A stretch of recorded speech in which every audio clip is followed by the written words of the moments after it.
Good morning, y'all.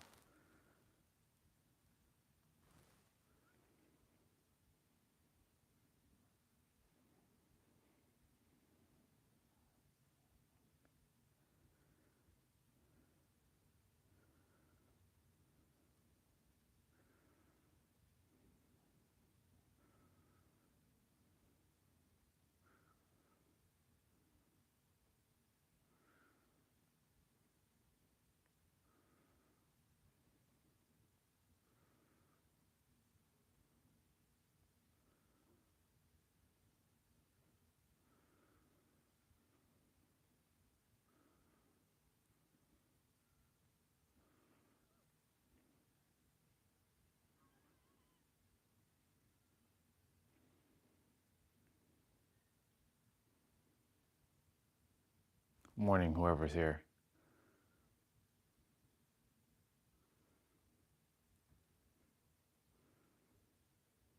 Perfect. Okay, let's roll.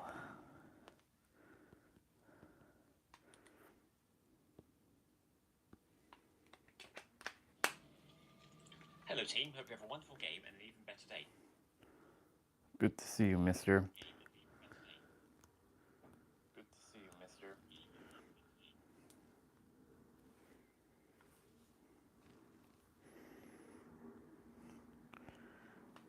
There's a bar that I have for you. Enjoy the workout. There's a bar I'm going to drop when I get outside. You're going to like it. I saw it yesterday. I was like, ooh, I like that bar.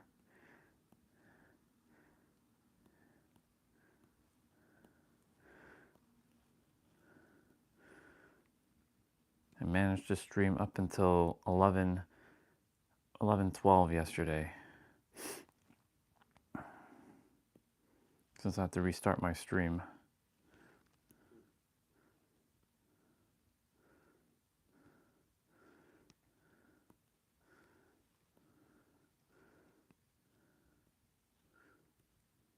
Perfect.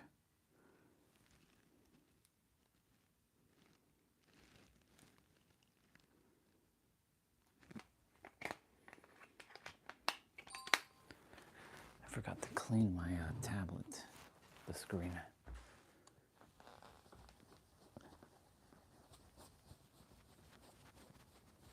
We're wiping off the energy of yesterday. And we're starting fresh.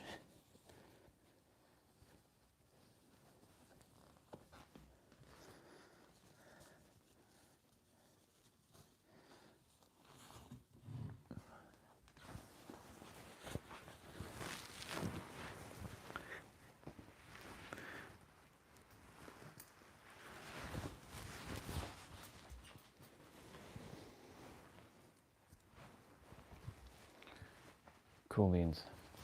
I'm gonna warm up the voice in a moment when we're outside.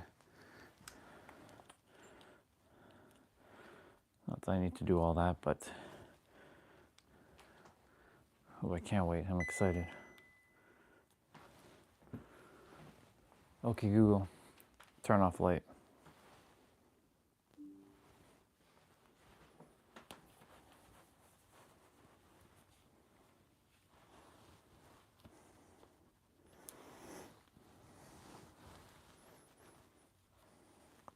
Putting on my gloves before we go.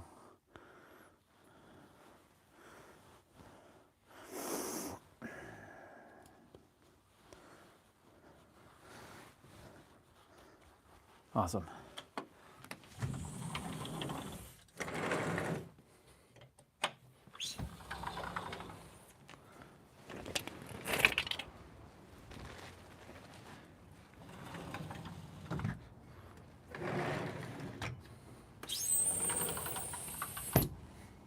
Cool. Actually, gotta take off the Wi-Fi. Oh man, okay. It's like minus like 1 or 2 degrees out here. The wind is making it colder than it's supposed to be. All right, Now, I didn't know that I had not made a live stream on time. Of course, I've made plenty of live streams that says your time is now. Now is the only thing that exists. Like, I've had titles like that because I was looking up this morning, what am I going to call today? So I'm going to drop the bar right away. You ready for it? Time is what's preventing, locking, stopping you from experiencing everything all at once. I added like all those words: stopping, preventing, locking, blocking. Time is stopping, blocking, locking, preventing you from experiencing everything all at once.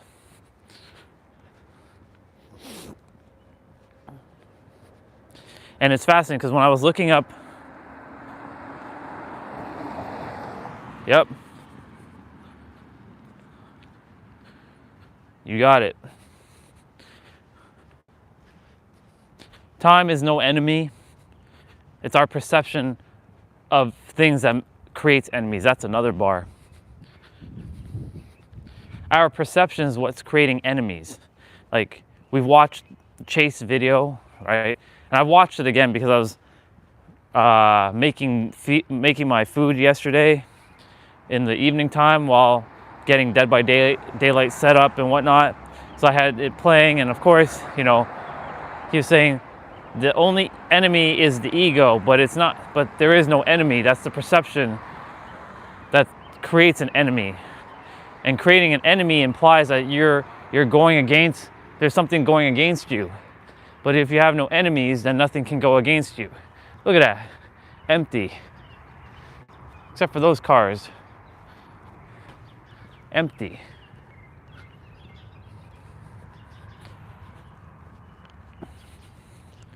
It's our perceptions towards so-called things like time that creates an enemy, right? There was a saying, or there's a phrase that people commonly use about you're always against the clock, you're always against time. No, you're not against time. You're against time if you make it that way.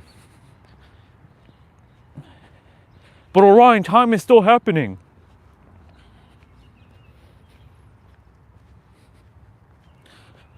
The concept of time is a baffling one to the mind.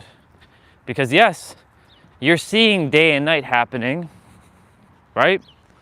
But here's the thing. Yesterday I saw a photo of Christina, the pilot, the astronaut, and she was looking out of Orion at the Earth. And the Earth was both day and night.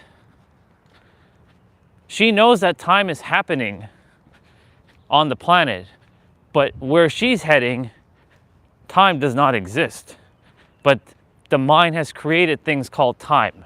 Of course, they know that they're going to be 10 days up in space, but their perception of time has vastly been different than ours on the Earth. I saved the post. I'm gonna save the photo when I get back on my tablet, because it was on my computer yesterday and I saw it. I'm like, ooh, that's a really good photo of the Earth. Like, you're not gonna get photos like that from anything else. It's like one of those things that you download and you keep and you look at it because it's one of a kind. Like, her experience right now is so one of a kind.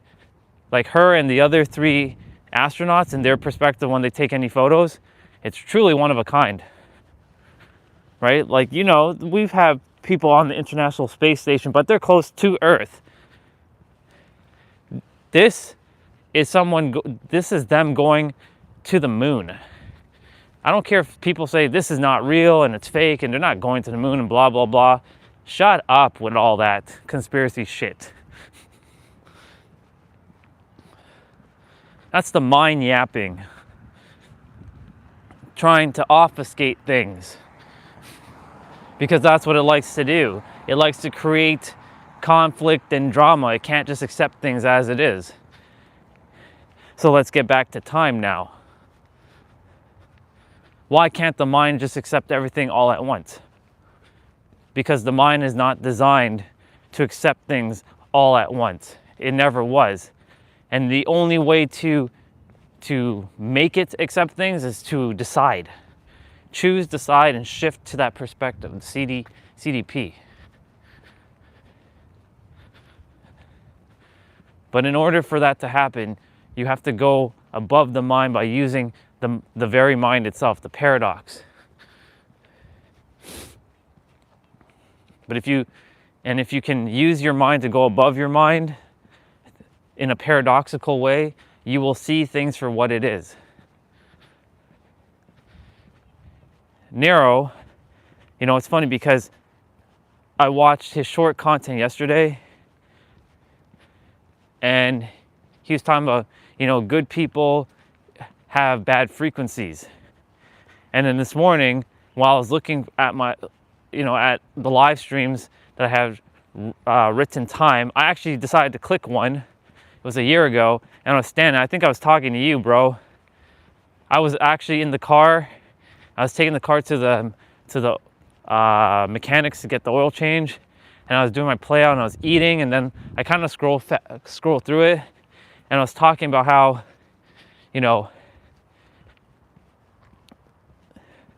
the universe is mechanical. It's not moral. Good people have bad frequencies. Bad people, remember I'm doing air quotes here because there's no such thing as good and bad. Bad people, so-called bad people, have great frequency because they're confident. And because they made time, right? Good things don't take time, you make time. That's a bar. That's what our brother was saying. And it's true because if you go in your inner world, you can make the time within yourself to have everything you want right now. Seek ye the kingdom within, right? Store all your treasures up in heaven, right? All answers lie within. So like when someone's struggling with an answer, all they have to do is stop and just allow themselves to slow down, and they will get the answer. It may not happen right that moment, but trust that you always have the answer.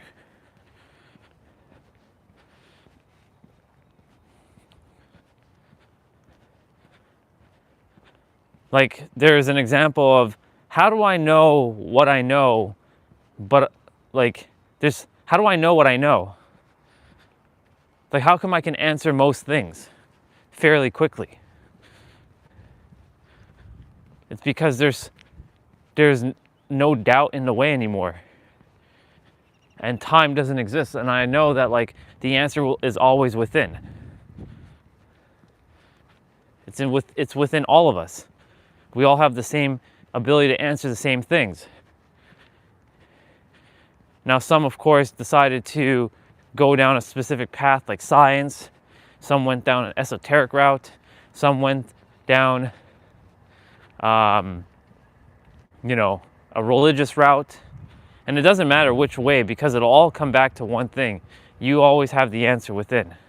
You are the answer. It starts and ends with you. Hi, Squirrel Bubba. He's enjoying his time on that recycling bin.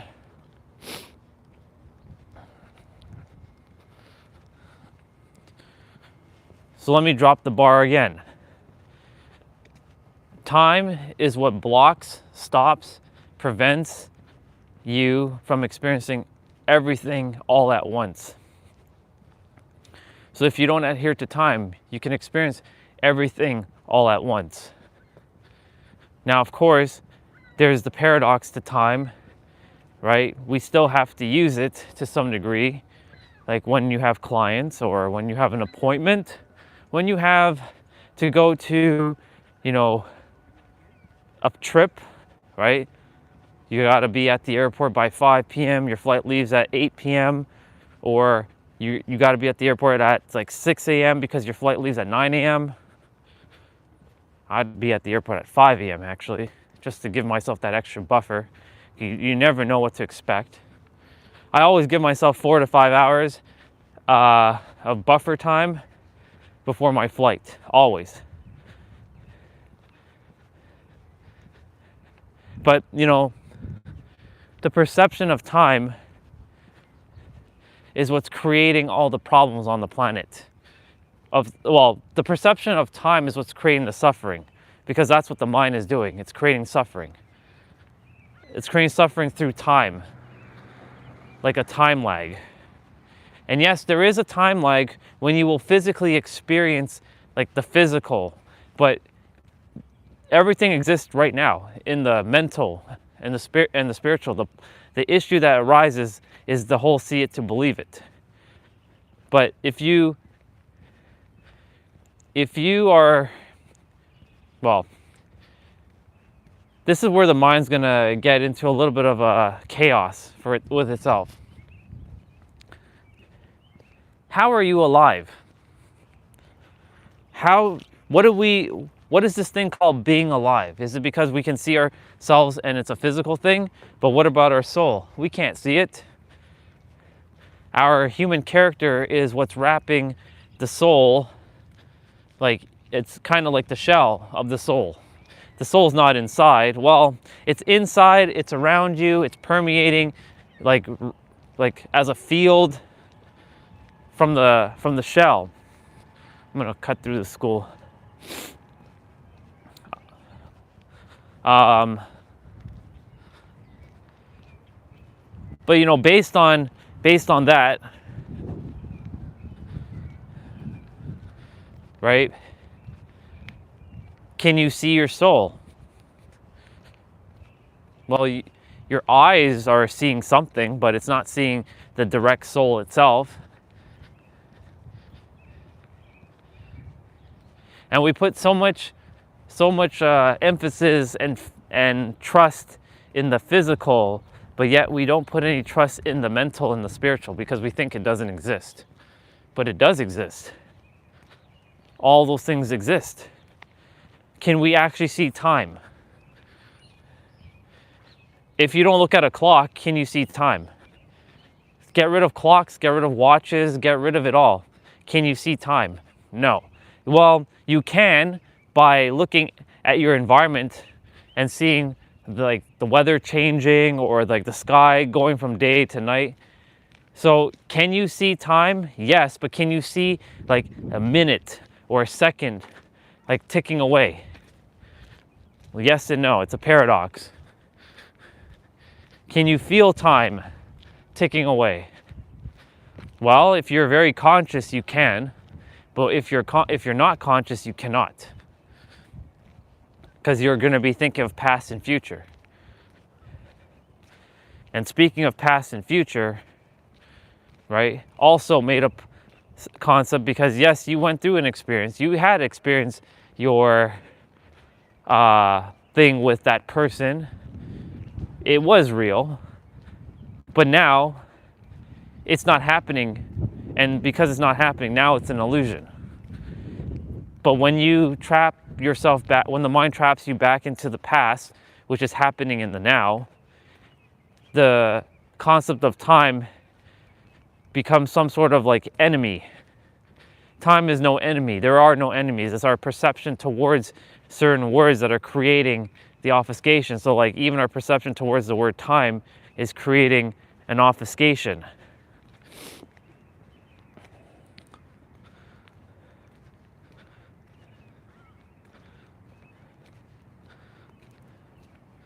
Right now it's 7:34 a.m. It's 6:34 where you are. We're on the same now moment, but our times are different. Anyone else that's viewing from other parts of the world, they're on their own time. My brother in Japan right now, right? It is 8:34 p.m. on a Sunday evening. Time. And when they come back, they may be living through the same day twice, depending on when they leave and when they arrive, because they're going to be going backwards in time.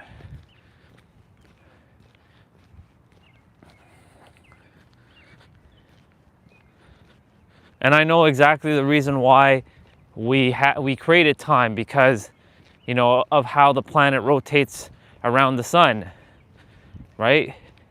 But when you're off the planet, there is no day and night. You just sleep.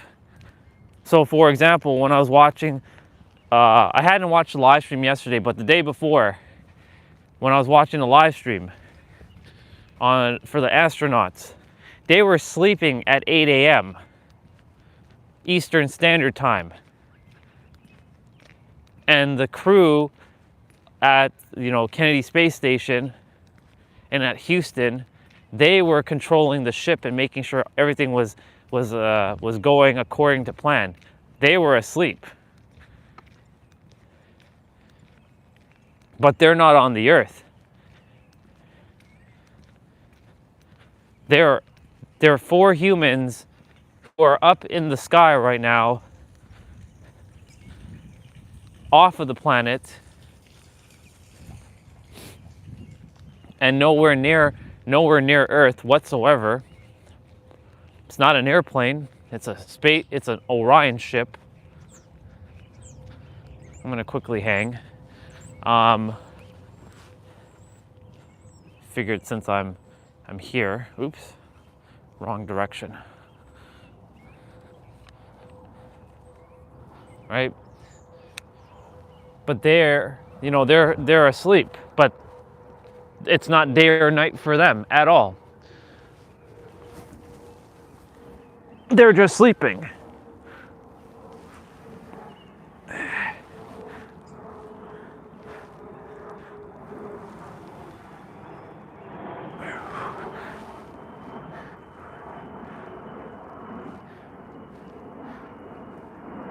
I'm gonna hang for a moment.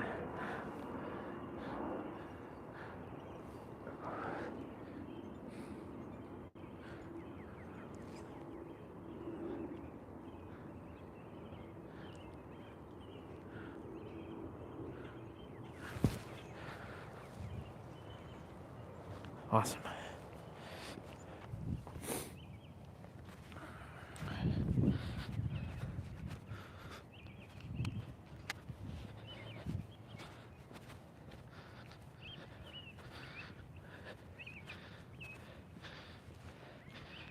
You know, it's interesting. Similar temperature from yesterday morning when we were walking, but the battery yesterday around this spot was at like 83%. We're at 100% still. So you see how random the battery is right now?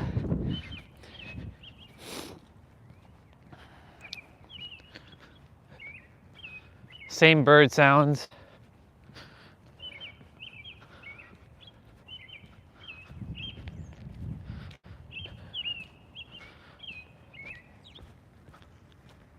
Oh. Have to wait for this car to pass.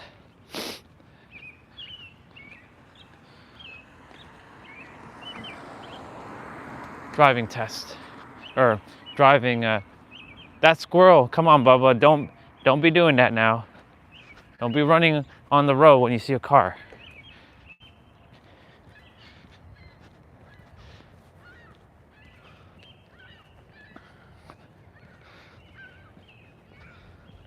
Seagulls.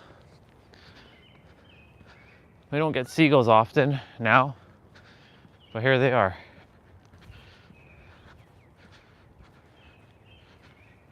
It's funny because the seagulls in San Diego are so much bigger than the one in Toronto.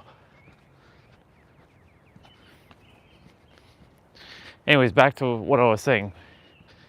There is no enemy. It's our perception towards time that creates an obfuscation or a so-called enemy that then throws us into some sort of chaos.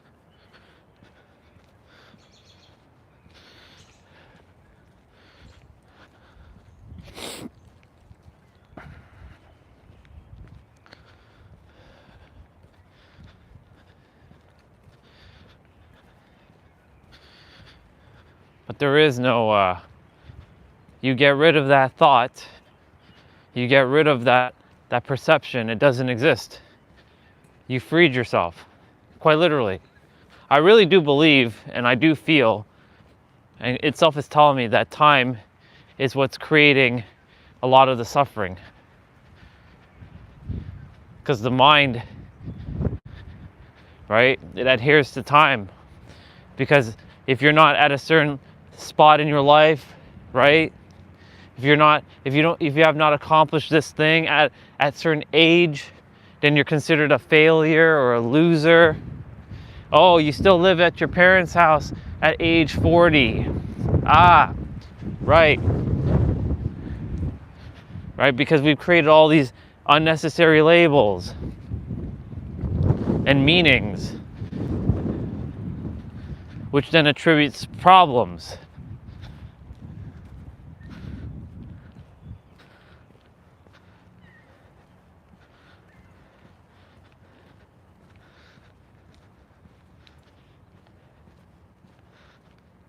But there is no problem.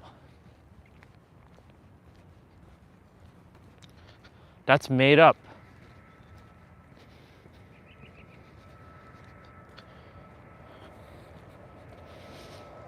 It's all made up. It is all made up.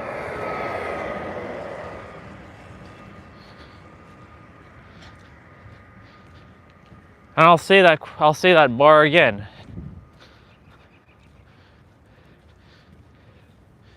Time is what stops, prevents, blocks, and locks you from experiencing everything all at once. Remove time, and you get to experience everything all at once. I've said so many times, as I say that word time, a paradox, right? I've said so many times, right? Listen to that. I said so many times. I've said it time and time again, right? In that context of time, it's a little bit different. When I say I've said it so many times, I've said it time and time again, but now I'm going to say what I was going to say, that everything happens right now. That's it. This is it.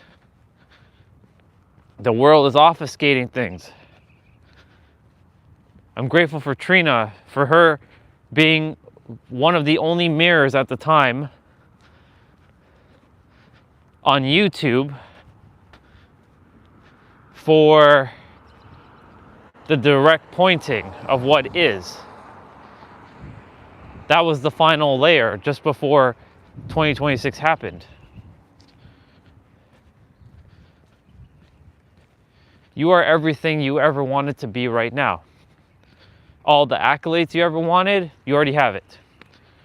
If I wanted to go back to IT, which I don't, but if I ever wanted to go back to IT, I'm everything. I'm a CCIE. I'm a CCNA. I'm a NCP. I am all certificates, even though that's all made up shit anyways. Your certificates don't mean shit. But Orion, I did study this. That means I do have proficiency in XYZ, right? I know CCIE, you have to pay $3,000 and do an 8-hour, exam and manage your time, right? And your resources and set up a whole lab and network and all this other shit, right? But, you are that already.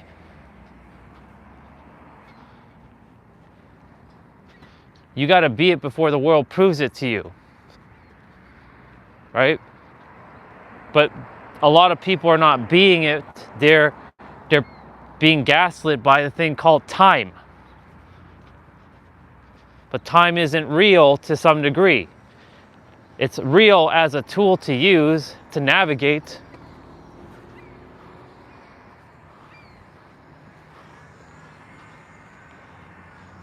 Time is a tool that you navigate the world with, but it's not real from an internal perspective. Because you can experience everything within your inner world, even all so-called past and futures that you think you had or that you're feeling, you can experience all that right now. But time is not real. But because the mind has adhered time as a real thing, guess what happens? You get thrown into time.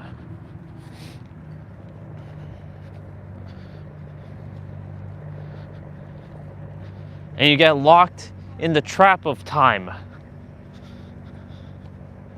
And because you get locked in the trap of time, from a negative connotation, because you can use time in a positive connotation, right? Because you can make time right now. You can make time to say, I already have everything right now, and you can say that. I say, I can create the time right now. In this moment, I created time where I have everything right now. It's done. And you lock in with that conviction, and you focus with your intention, with your conviction that you have everything right now.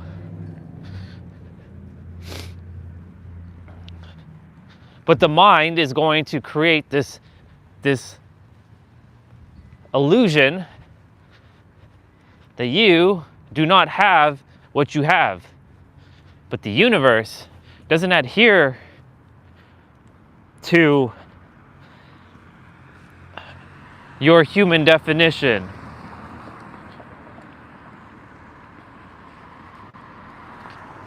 I don't even know how to spell it, to be honest, bro. I think, I remember I made that shit up, right? Because all made up, right? Let's go with it. Let's use that. Kwekdosane.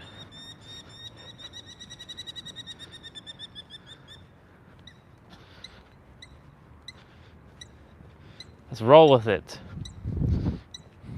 You're Kwekdosane. Everyone's Kwekdosane.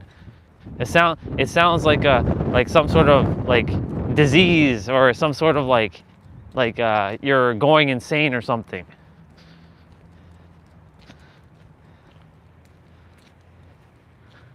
But that means that you're just hyper aware.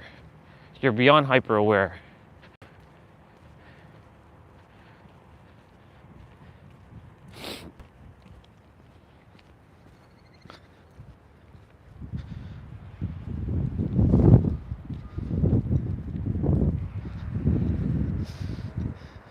As you can tell, it rained last night, so little bit wet. I'm sure the trail, the water is like white water rafting type of water by the river.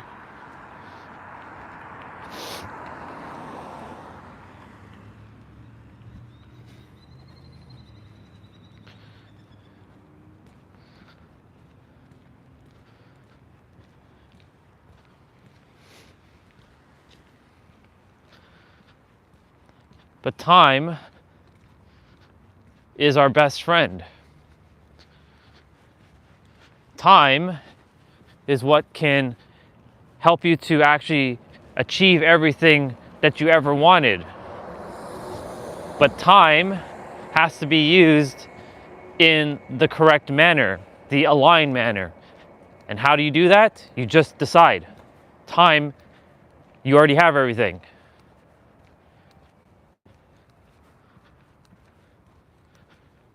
You were never lacking anything because you always had it.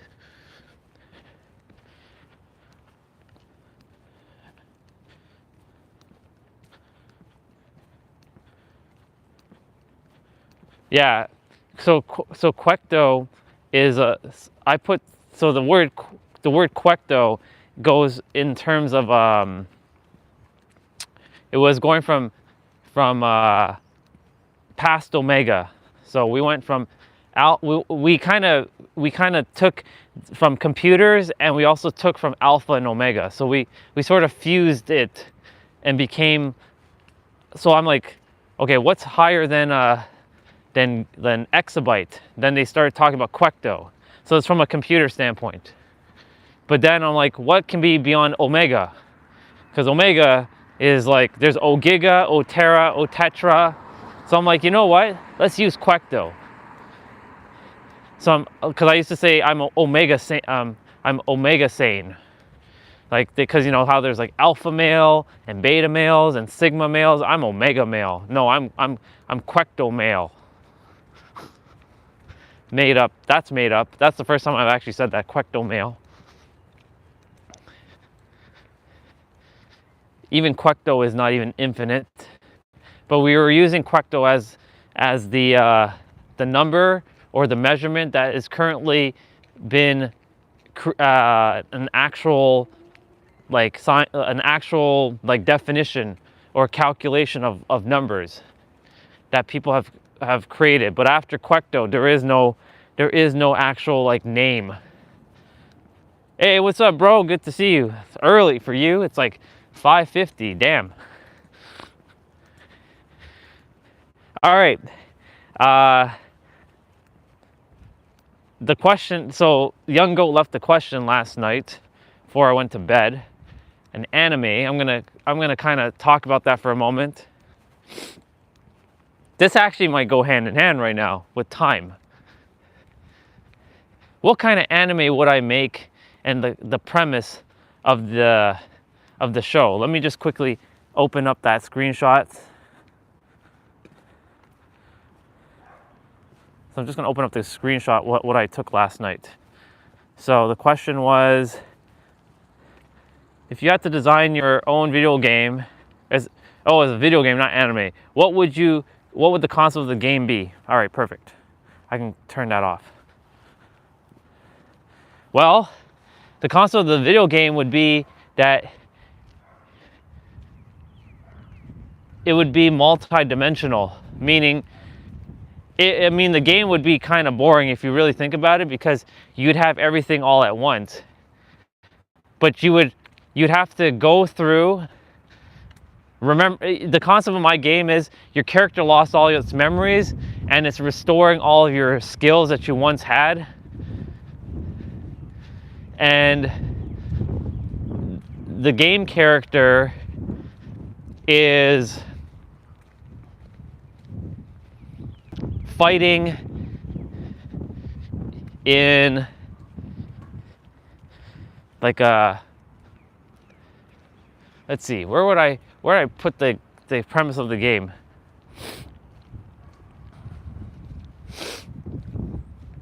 Definitely, I would put it in outer space for sure. Flying around in your airship, the airship of Orion.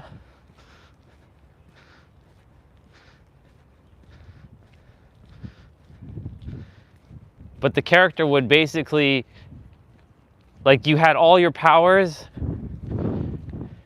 and then it got ripped away from you, and you had to start from scratch. And you also lost your memories of who you are. And then you have to go through your experience again. So basically, this is just the human experience. And remember your skills little by little. I think a video game would be basically based off our human experience. That's the concept that I would do, because I think it's very fascinating how right now everyone's attempting to remember who they forgot. Yeah, basically a story type mode game, RPG. So the character is on a ship, the ship of Orion, or insert name, but I'm going to use Orion. I'm going to read what Soul Fam said for a moment. I love that history was awesome, dropping the bars, dropping the measurement. I hate the empirical measuring system in America. Yeah. So back to the game for a moment, because this also relates to time, right? The character, it remembers it, like at the beginning of the game, the character's at like max level, max stats, has all the gear, has all the weapons, has everything. Has the woman or the powers or the empire, but then something happens. And he gets sucked into a time warp. And while he's getting sucked into some sort of time warp, you lose your memories and everything. You basically, like, the ship crashes, you survive the crash, but you lose all memories of everything. Like, and all of your weapons and all your stuff, except for the ship, disappears. Well, the ship, even though it crashed, it still is functional.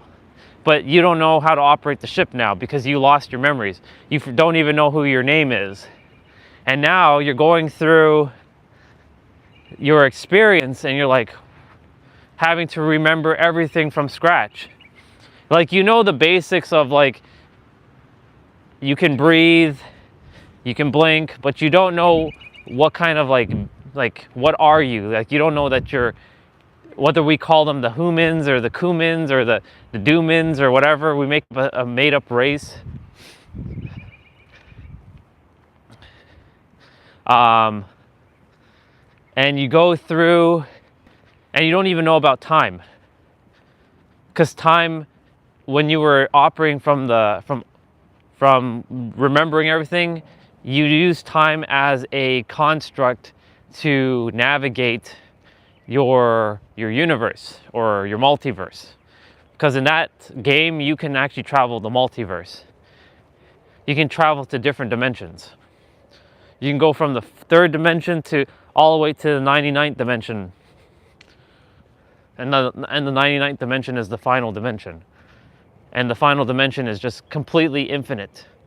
Like, you can't go any, like, it's so infinite that you can't even conceptualize how infinite it is.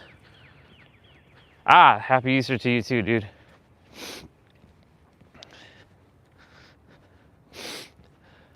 Kind of forgot about that, to be honest.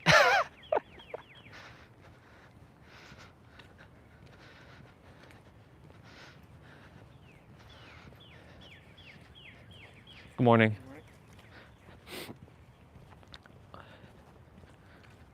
She works, let's see.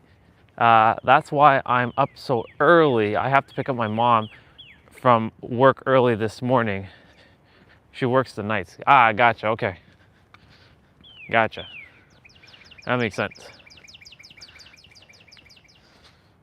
We were talking about, the premise of today is about time. And I have a bar for you because you came on. You ready for this bar?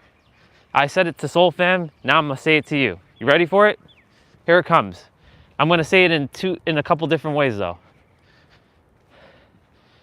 Time is what's blocking, stopping, preventing you from experiencing everything all at once. You might want to write that one down or make a note somewhere. Make a mental note.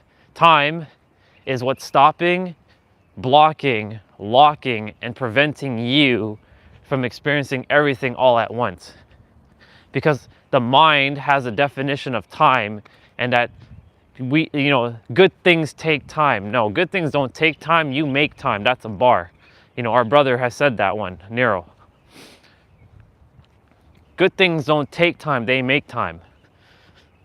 Well, the character itself dwelling inside of Nero, or with Nero, said that. But we all have that same information. Good things don't take time, you make time. But time is what's stopping, blocking, locking, and preventing you from experiencing everything all at once. That's why they always said, seek ye the kingdom within, and all its righteousness and everything shall be added on to thee. Or the answers lie within. Right? Store your treasures up in heaven, not on earth. As above, so below. Right? The all is mind. Allah cannot change the condition of man until he changes himself. And what's changed, changes within, not without. You'll take different actions in the without, but that starts from within. You start to think differently, see differently, operate differently. And here's another bar, which just went hand in hand with that other bar. Your perception of time, or actually let me start it from this way. There is no enemy. It's your perception towards things like time that you think is an enemy. Because, a lot of people say, again, good things take time. Time is always against you. You're going against the clock, right? You're fighting time. you're battling against time, right? You're not battling against anything. What you're doing is actually thriving and living in the now. Look at this doggy at the window here, barking at me. He'd be like, what is up with this guy? Hello, Mr. Bubba. This is where calm confidence comes in.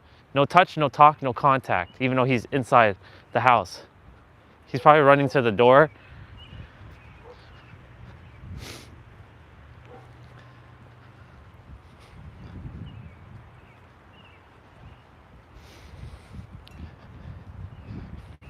Caesar Milan. No touch, no talk, no eye contact with doggies. We're almost in the trail. It's very windy today, as you can hear. It's also very chilly. It's not a spring type of day. This is still kind of like a winter day. But yeah, your perception towards time is what's creating the obfuscations and the problems in your reality. Time is creating your suffering, basically, because the mind adheres to time, and time is like of the essence, right? You hear that word, you hear that saying, time is of the essence. Time is critical. We're wasting time, right? We hear all these phrases, but we are completely like, not ignorant, that's not the word. We're completely unconscious to these concepts when we're saying it. We're going against the clock. Time is ticking, right? Time is of the essence. But when we're using it in that connotation, that context, and that's the thing, right? Humans require context, because you can say it, and if somebody were to just drop in and they're like, and they were just hearing me say like, I am God, right? But they didn't get the context of why I said that. They'll be like, who are you to say you're God, blah, blah, blah, blah, blah. So it's the same thing with time, right? It's your context towards time that's creating all the obfuscations, potential obfuscations, let me say that. But time is an illusion. Time is real, also an illusion, but you get to decide how time works for you now.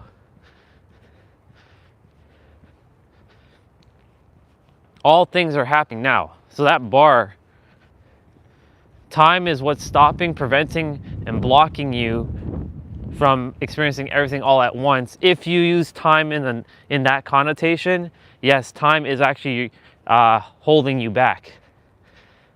However, we can also say the opposite is true. Time, from the positive connotation, is what's allowing you, unlocking, showing you everything that you can experience all at once.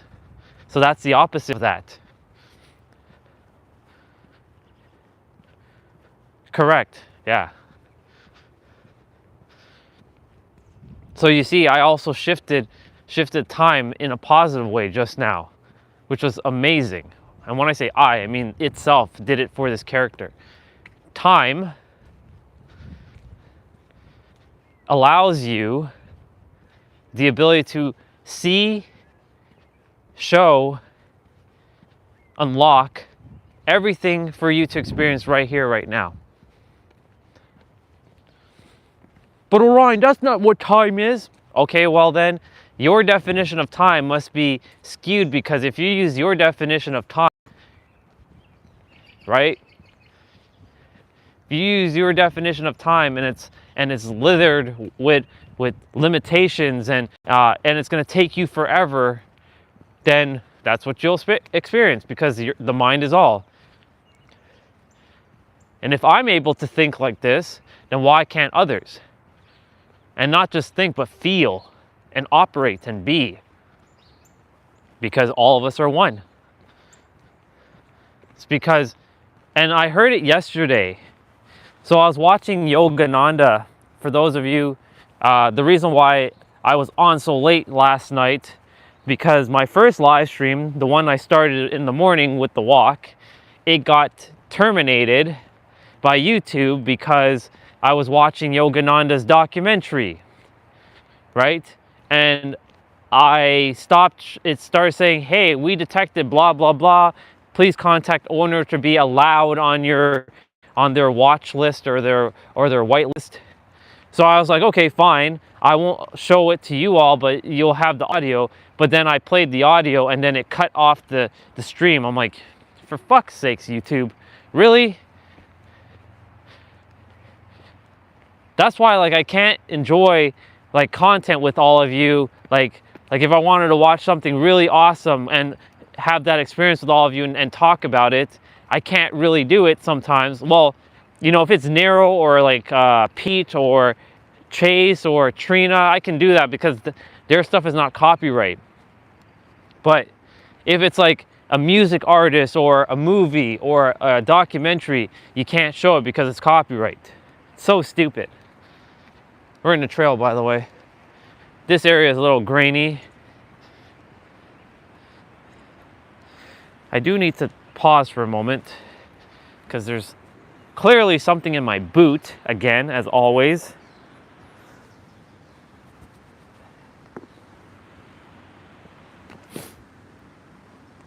There we go. No, it's still, get out of my boot. God dang.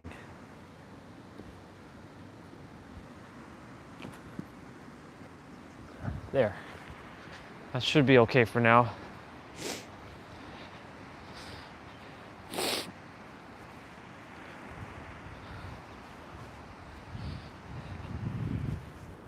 Kind of lost my train of thought. It's okay. We'll get back to time. So, you know, back to the game thing, that would be my premise of time. It'd be basically a game based on time. And you know what's fascinating? You usually don't show up early in the morning. And I'm talking about time. And I figured this game would be basically on time. Time and memory. Time, memory, and experience. Ooh. Ooh, ooh, ooh, ooh, ooh. I have something for you all. It's coming through.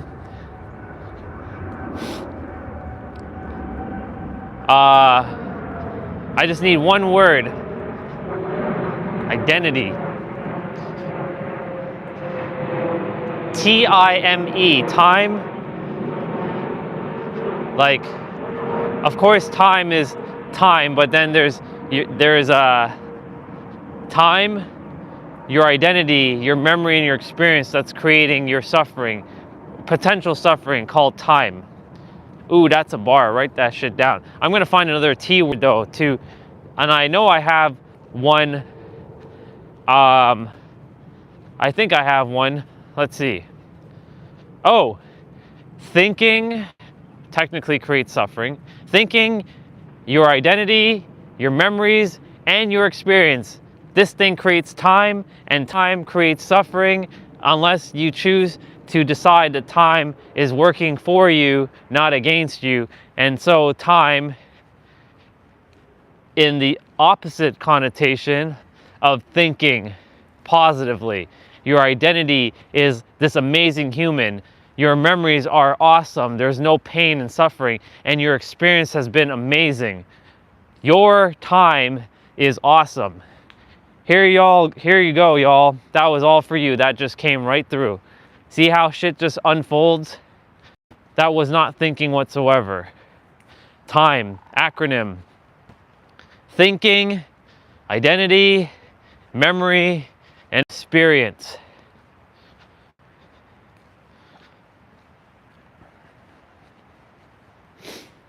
And since Young Goat put the word thinking or thinker in there, that kind of helped by seeing it.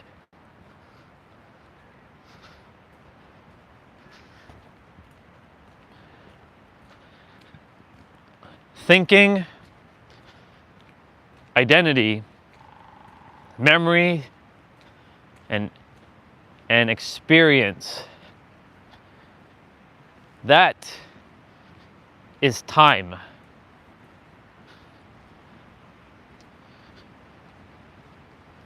Because you got to think about time.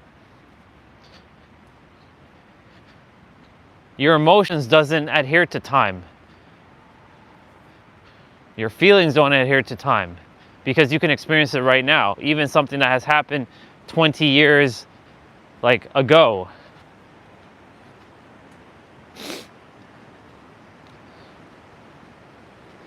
Yep, I was spot on. The water is white water rafting right now.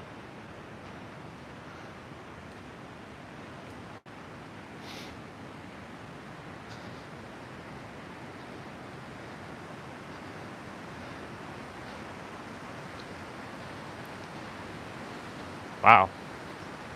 And once again, we're at the water where we cannot go fully down. But we know that my rocks are underneath there. Our perceptions. I already gave a great analogy, a metaphor with this. We know my rocks are underneath there. But because we see the water right now, we think this is all that's there. But that's not true at all. There's so many things underneath the water right now that we cannot see. And just because we cannot see it, that doesn't mean it doesn't exist. And that's a real bar. Just because you can't see it, that does not mean it does not exist. It exists. It exists to the extent that you make it exist. That's another bar. You have the power in every present moment to make anything exist. That's another bar. You have the power in every present moment to think of anything you desire to think about. That's another bar. I'm so grateful for this water because, normally, there's a platform there, but we can't see it right now. It's washed away presently. My rocks are underneath there. We've seen this water calm and we've seen this water in chaos, right? This right now, the water is in chaos.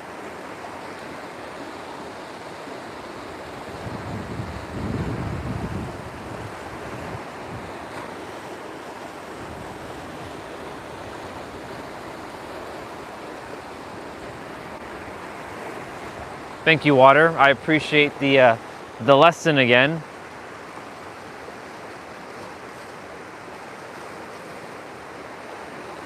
This feels like San Diego looking at the ocean. Not a blue ocean, though, but a brown ocean.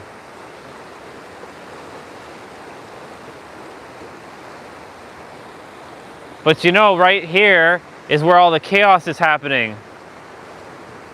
Exactly. The rocks underneath are not fighting it. They're just allowing it to flow. And that's what our mind does. It keeps fighting things. But when you let your mind stop, then the fight stops. And then you just flow. The resistance ends. So we see right now that the water is very, very tumultuous right now, very chaotic here. But when we get down over there, you'll see it's actually very calm. It's the same water. So we'll have another perspective. That's why I like seeing the water. It gives us a lot of perspective. All right, water, thank you for that. So as we journey down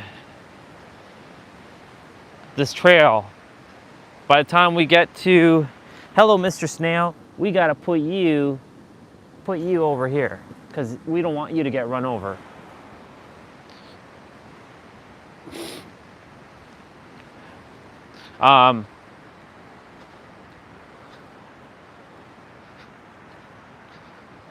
As we journey down this road, this path,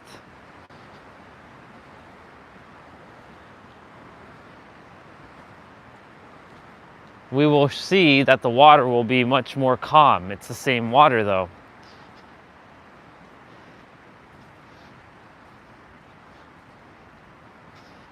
These water molecules that are on the pavement here, they're probably like, man, I'm so grateful I'm not flowing down the water like that right now.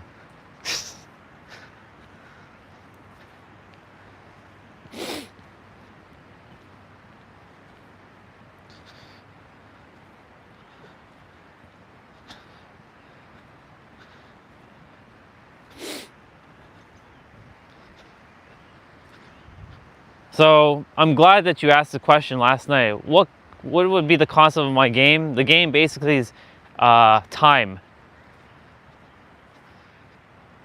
Losing your memories, your experiences, your identity, and now you have to start to think, and you have to start to feel.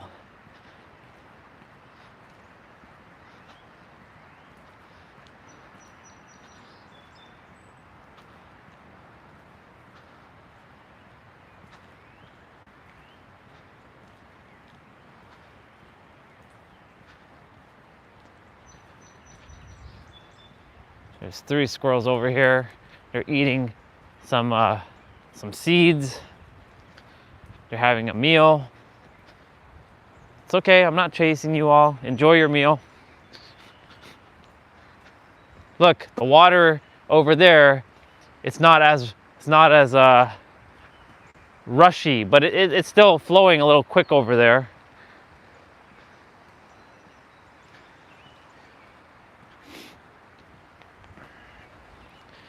So time.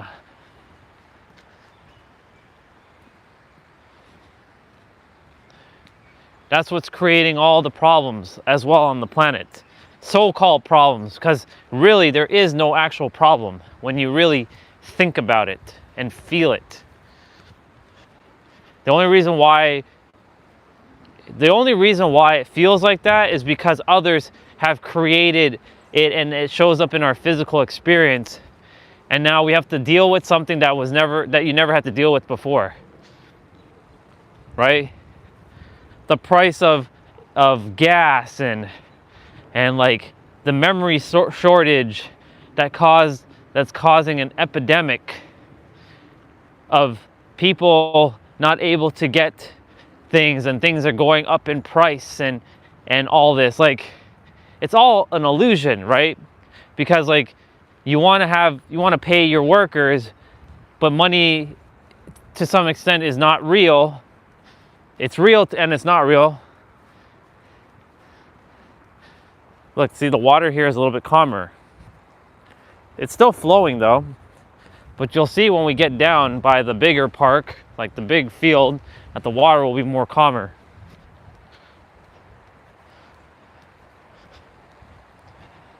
It'll still be rushing for a bit though.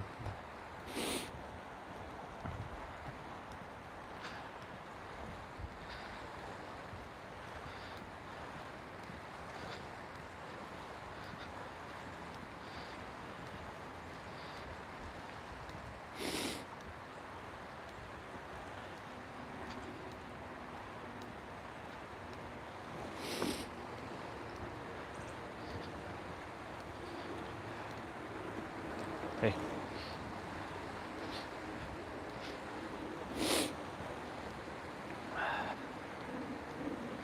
Time. And you know, the thing is, I didn't realize that I have never made a live stream not talking about time. Well, I know I've talked about time so many times, right? See, I said the word time there so many times.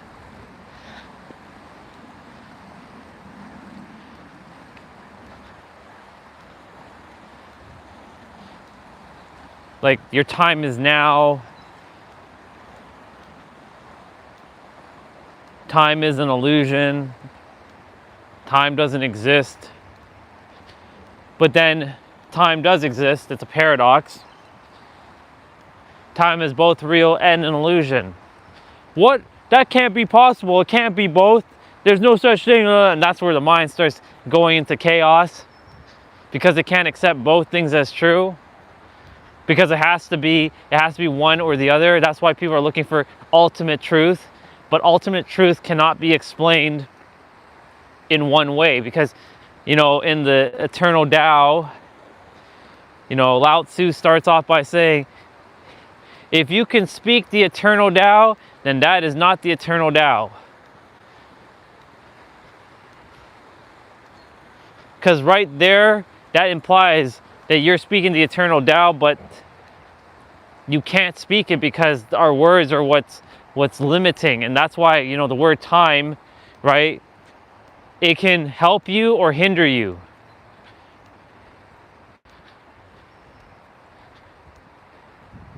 It can allow you or prevent you.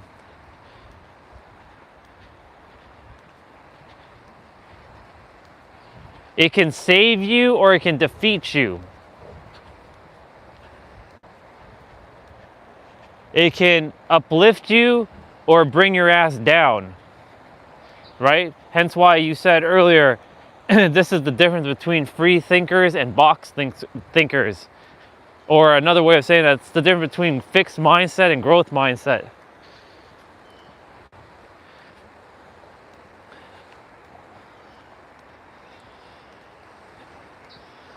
And every time I talk about this, and every time I live stream, I level up. I gain more access. Look, a pigeon. Remember, y'all, practice love and authenticity, even though those are just made up words too. Enjoy your seeds, Bubba.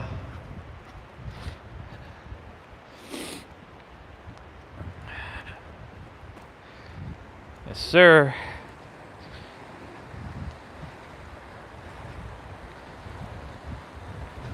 See, the water's still flowing pretty fast here. It's getting a little windy. And here's the thing about every time when you remember something, you can never forget it. And if you do forget it, you'll remember it again. Just like when you fall and you've risen. The only reason why you fall is because you rise before. So you can rise again. That's a bar.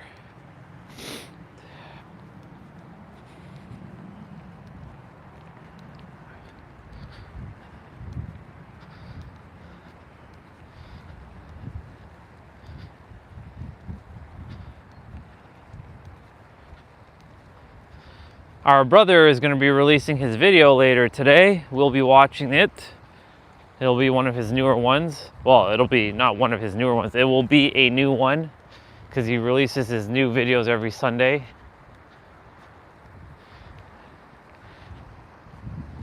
And I enjoy spending time with the brother.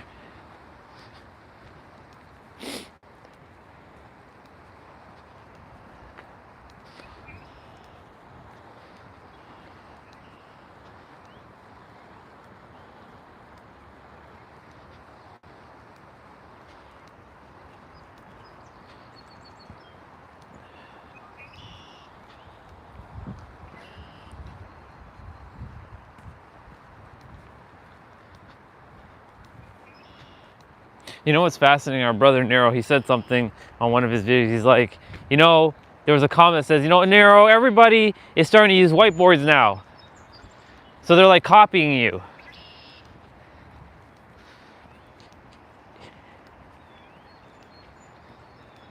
The greatest form of flattery is imitation, as he said. But like, he even said this, guys, I don't own whiteboards. And look, if someone is out there, you know, helping people and they're using a whiteboard, support them because they're you, right? Just because somebody might copy some words or copy some way, it can never really be fully copied because they have their own unique energy about doing it. Hi, Blue Jays. And so, you know, support others because, you know, when they're out in the world attempting to help others, right? We forget, look, there's a rabbit there. There's a bunny. Enjoy your meal there. We forget that, like, they are us.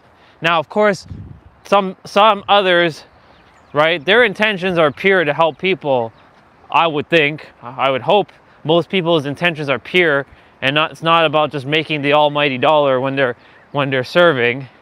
Nothing wrong about making money, like I'm all for that. But, you know, I hope your intentions are really pure when you're actually desiring to help people with your information. But, you know, there are some times I listen to others and they're like, man, you are just obfuscating this. It's even more simpler than that. But because they hadn't reached that level of awareness, I have to sort of, this is this character's journey, to sort of just observe and kind of watch. And when is necessary, you know, throw in my comment or my opinion, my thoughts, or my knowingness into the fray. Because I can usually just shut things down immediately. Like when someone's like, I'm struggling with this, and that. I'm like, you're not struggling. Your mind is convincing you and finessing you into believing that you're struggling, but you're not struggling at all. In fact, you're thriving. Your body, it doesn't feel like that because you've convinced yourself, or the mind has convinced you that you're the mind and that you are convinced that you're struggling, but you ain't struggling. You ain't suffering either. But it feels like that, doesn't it? But you're not suffering or struggling, right? Because the mind is what's convincing you into believing that that's true, but that's not true at all, because you're not the mind. What you are is beyond the mind. You have a mind to use the mind so you can go above and beyond the mind, so that you can, you know, remember thyself fully. And when you remember thyself fully, you shall know all. And that is a real bar.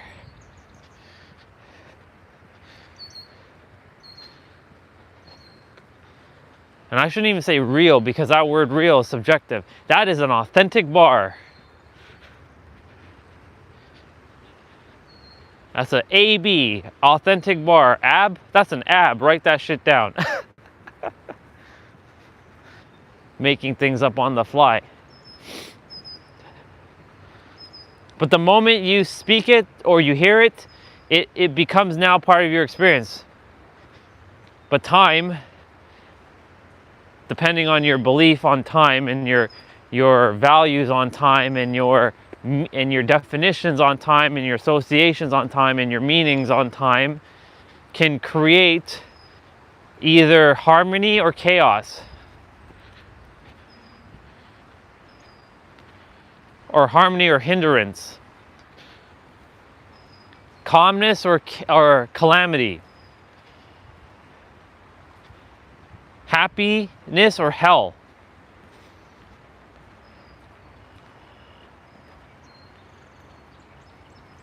Suffering or success, or suffering or serenity. This is where you have the choice in every present moment. Poor Bubba. You have the choice in every present moment on how you choose to entertain that word called time.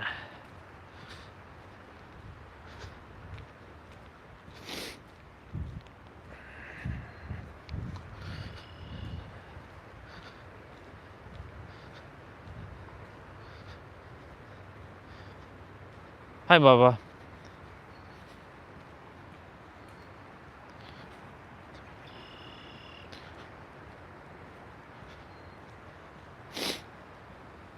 Dropping that fire, that bars, them verses, them notes, them facts.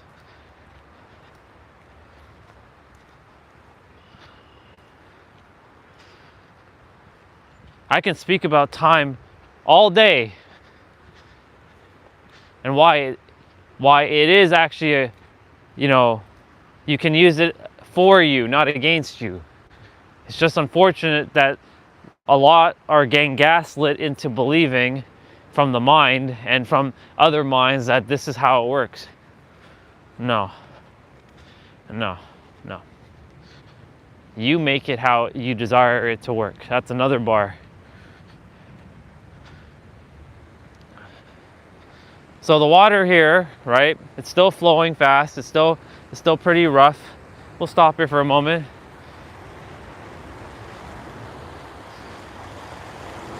People sit here. Right? There goes all that. But wait till we get down a little bit further, you'll see it's more calm. But this is still chaos. It's just sloshing around.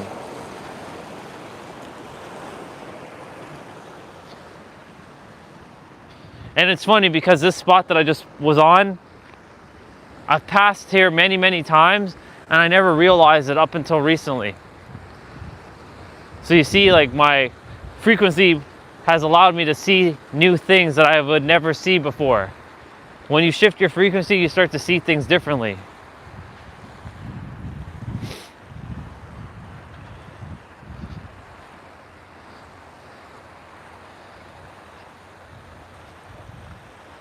Opportunities are endless, they're everywhere.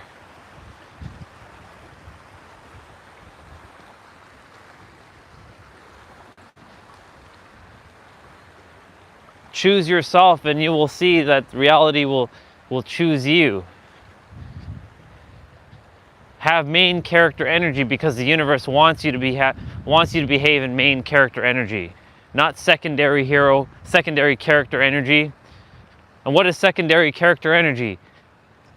Putting someone above you, putting someone ahead of you.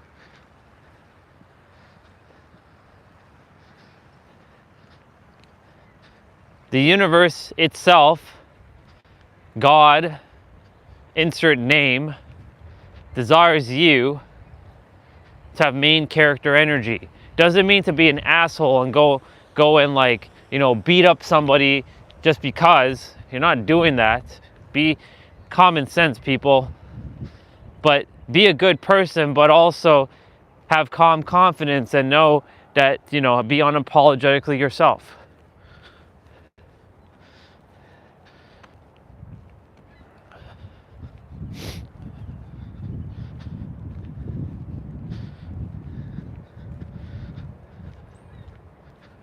As you can see, the water here is so much more calmer. We only walked a few feet, but the water here is so much more calmer, but will then be thrusted into being into calamity, right?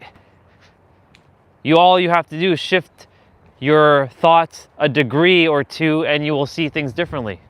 Like right now, the ducks, they're not being swept away. But now, if they go down, they're going to be swept down the stream. They won't be able to stop themselves because the water is just too much for them.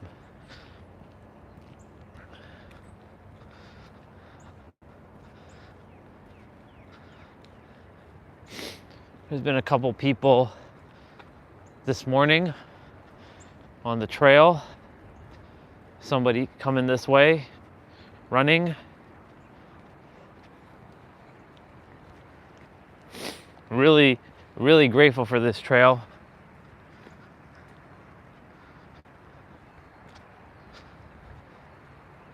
See, the water is so much calmer here. But it's calmer by the shore line here, but then over there it's rushing very quickly. And the water over there is like, what the fuck? Why are we rushing and why is that other set of water not rushing? Right? It's the same thing with us humans. Some of us are more chill, more relaxed,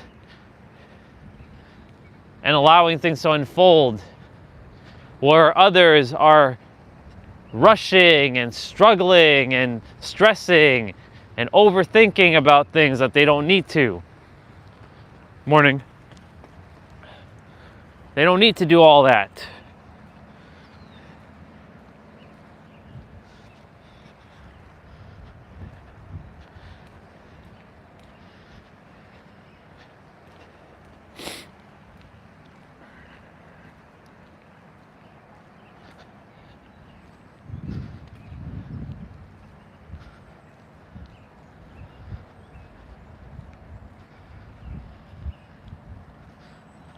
I'm being mindful of the bubbas on here. There's worms, there's a snail. You, sir, you can go back over here. I'd save all these worms too, but they will be able to slide away. Making sure I don't step on any of them.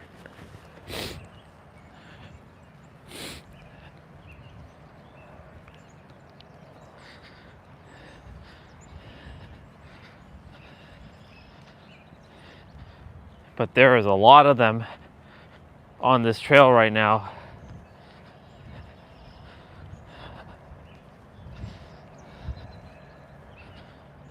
Heal.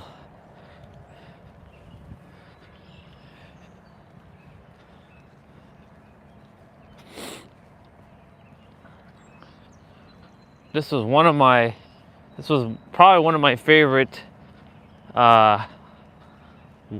walks, with all this like talk about time. So many bars were dropped today.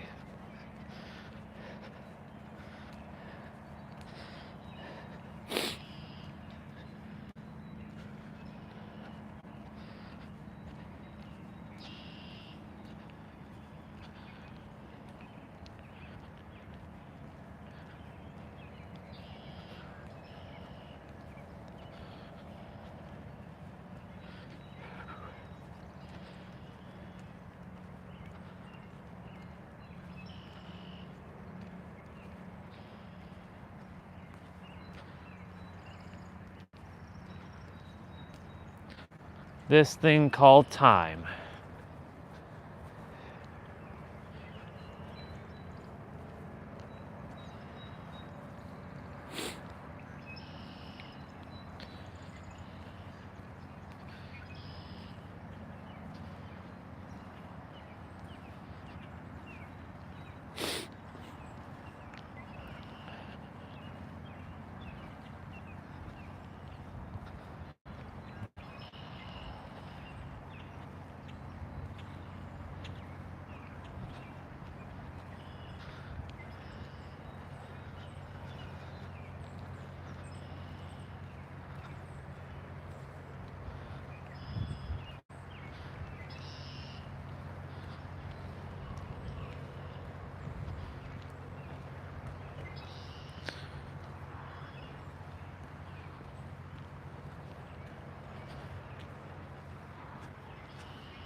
I'm just taking in the sounds of the birds right now. Absolutely delightful.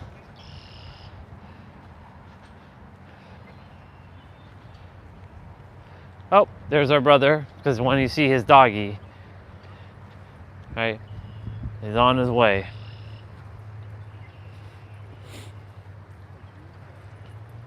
There he goes.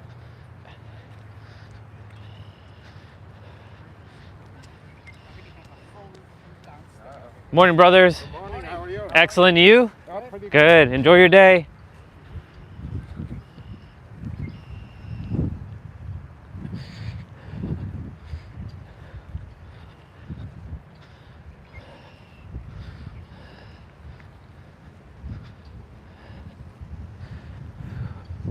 Man, the wind.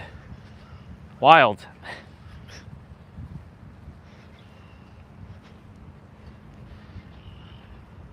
Pretty wild.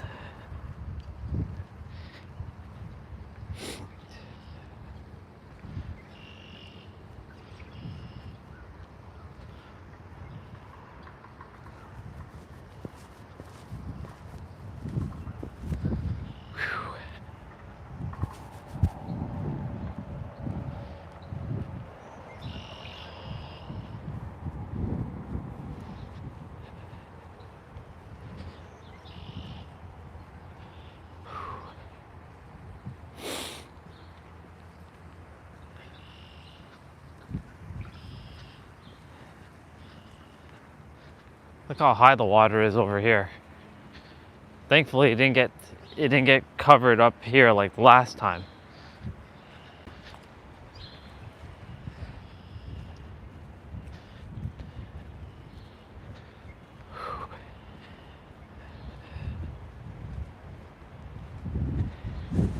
Oh my.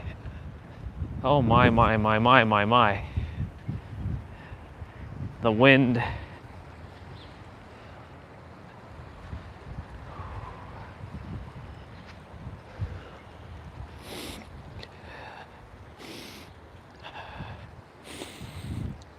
Awesome.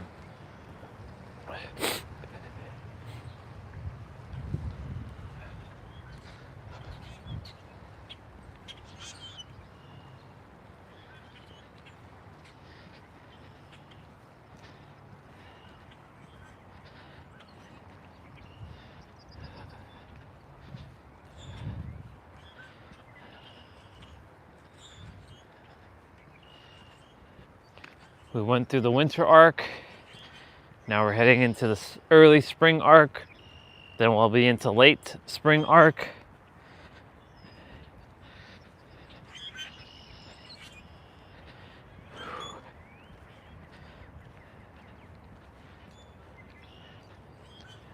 I have billions of dollars, millions of dollars in my bank account, and I can continue my live stream, no problem, not focused on anything else.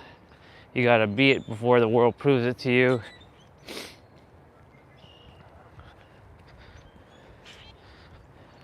Decide.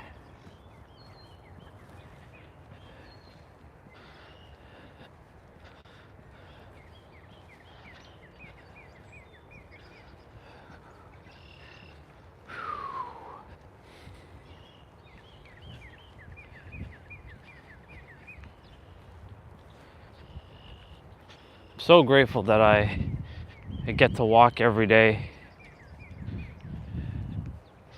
There are many people who don't have that ability to walk right now, or there's not a trail around them, and walking in their neighborhood isn't like advantageous. But where I live in San Diego, I also have another trail in the city area. I walk around and I get my 10,000 steps easy. In fact, in San Diego, I do 20,000 steps a day because I'm able to do that.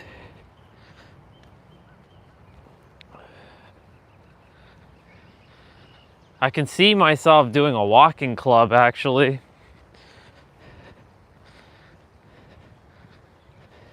In the walking club, I drop bars.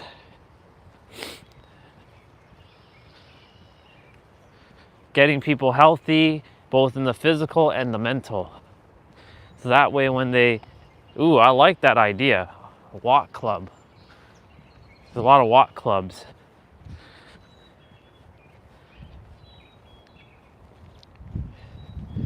All right, we're gonna start by going backwards.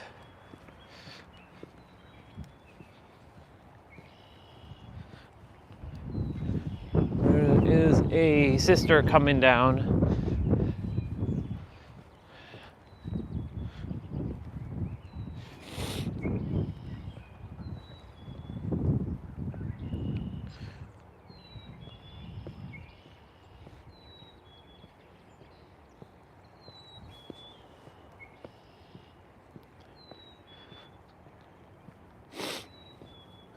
Good morning.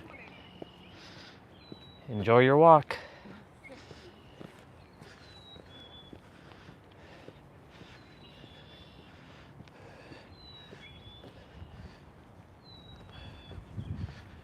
There's a few people coming down now.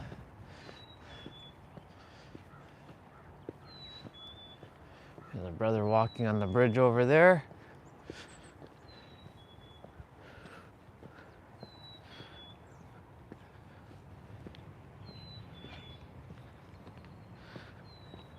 Taking smaller steps going up.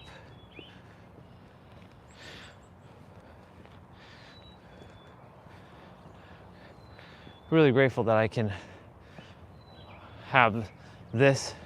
I look forward to my walking backwards in San Diego.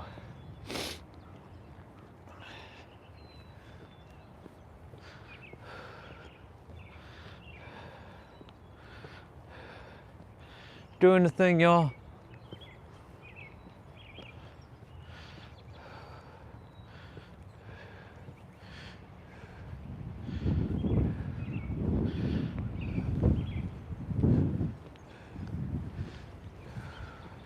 We went that way yesterday. We're gonna go to the left today. Nice. Phone battery at 27%, and I like that. They're not holding hands, they're hugging each other while they're walking. I love that. That right there.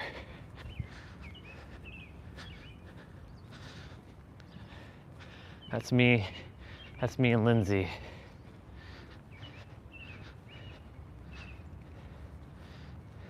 Now they're holding each other's hands.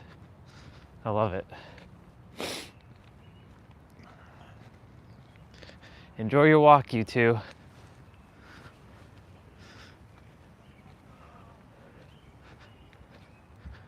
I'm gonna go this way today.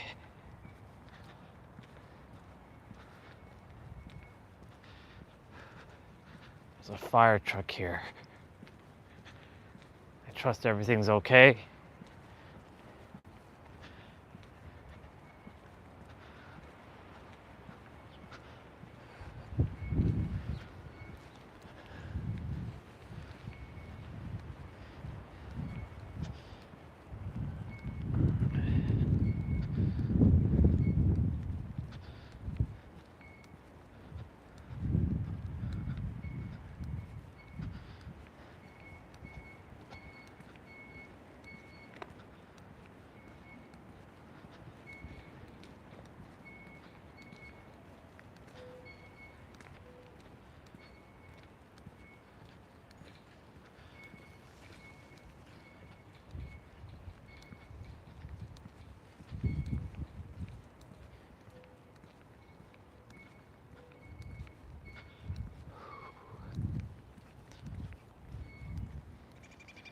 Oof, that car got grazed. That sucks. You have a fancy car and it gets grazed like that? Oof, that's never good.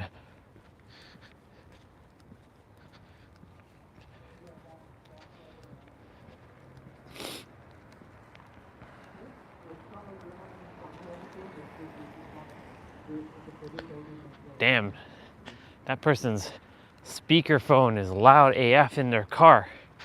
You can hear everything.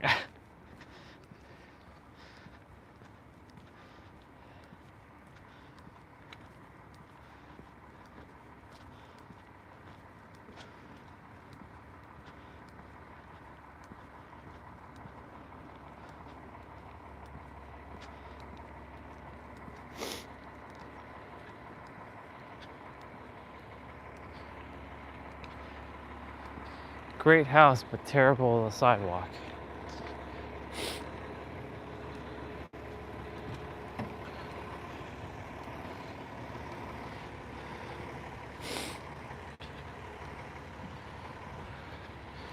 Yeah.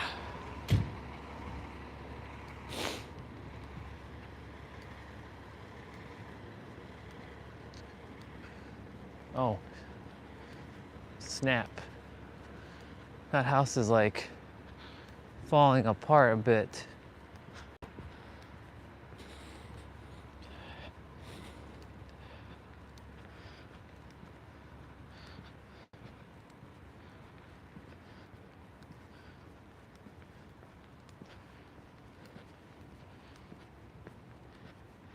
Ah, you all are still here. I thought the live stream was only showing like 2 people, and normally that's my account. So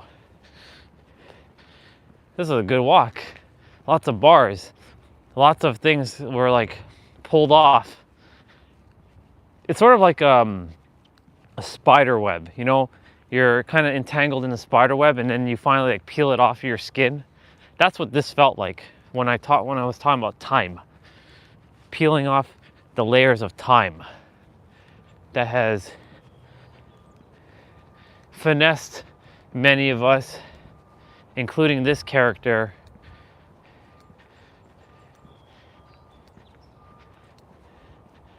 but no more adhering to that. Using it to my advantage. Using it to our advantage. Tick tock. Tick tock.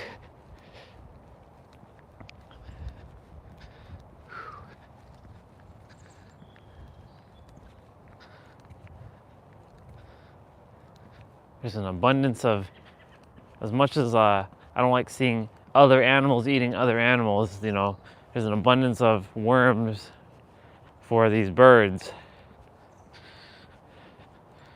Kind of wish they never came out of the ground though, because then they wouldn't be subjected to drying out. But you know, nature.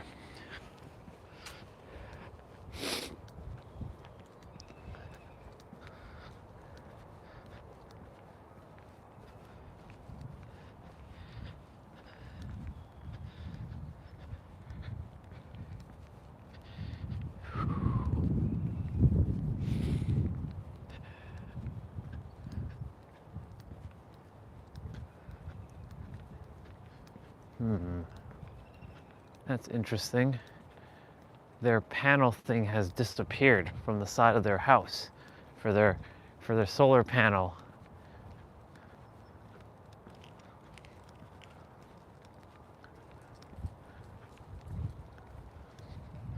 That's interesting. Unless that's the new one on the side, on that side. Always observing something new.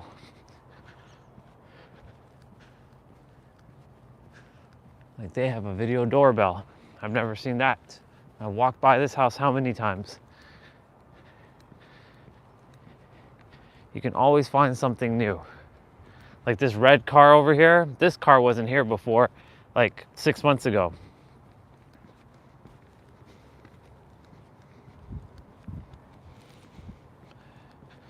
And like on that house, those two vent thingies over there, that was never there before, and I've never seen the camera there now.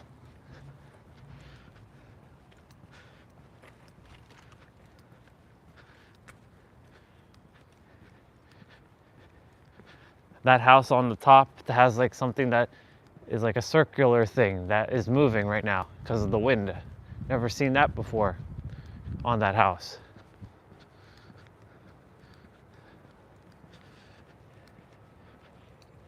If you pay attention, you'll find new things. Like, look, there's a Sprinter van there. And you know how I feel about Sprinter vans. Trent the Traveler. You never know. Like, that van could have somebody who could be living there.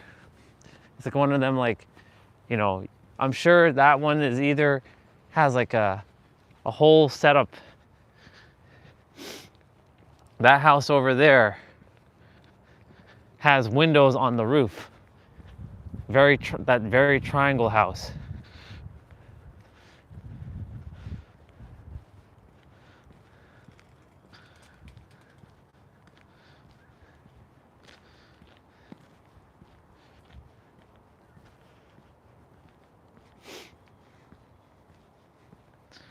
There's a squirrel hiding underneath the tree here.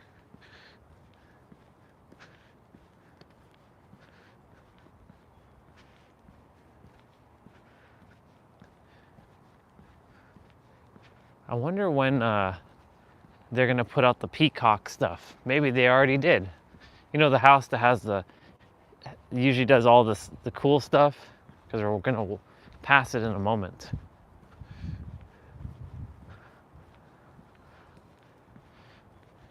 Normally the peacock like theme comes out during the summertime, or maybe they already put it out.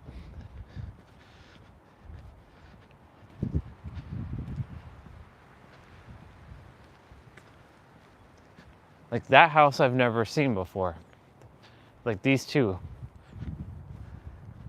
But they're there.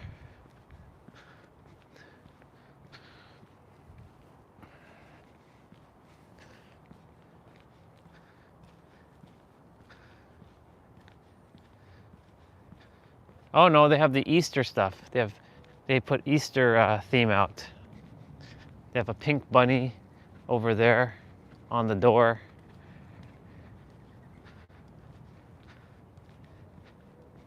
They have some birds, some not real birds, but some fake birds on this tree. Yeah, look, Easter.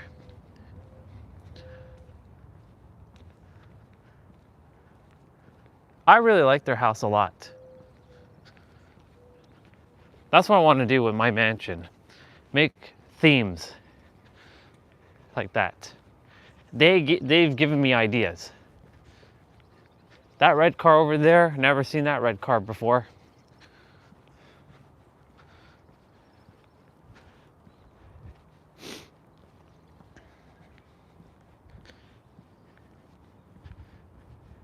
Our brother Ash, who I got to connect with last year when we were playing basketball, right? I didn't know about him for the longest time, and I started seeing him, and I'm like, I've never seen him before in the area, but he always existed, and he always has lived here. I'll be seeing him a lot during the summer for sure. Especially when I go play basketball.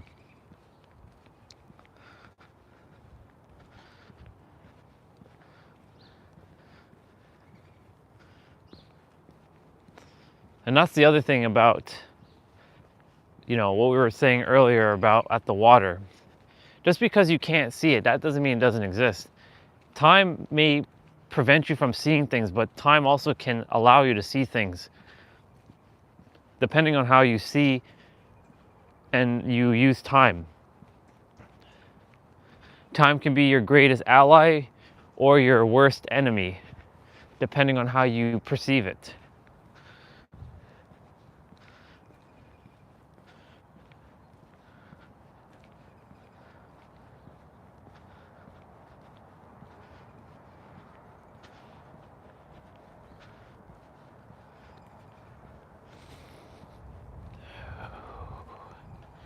Such a good walk.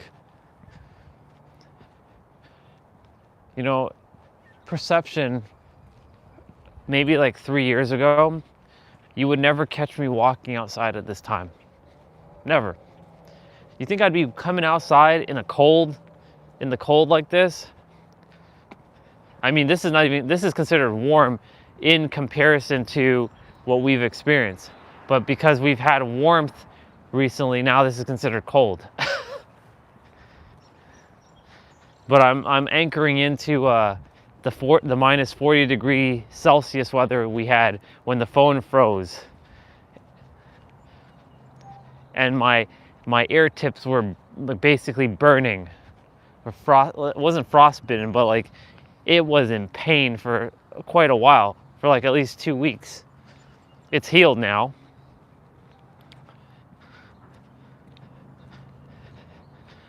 And I walked through that like a beast. But the pain. And I remember this is nothing now. We went through a winter arc every day. One day we couldn't walk because the snow buried us in, but we went outside and still shoveled, and we got our 10,000 steps.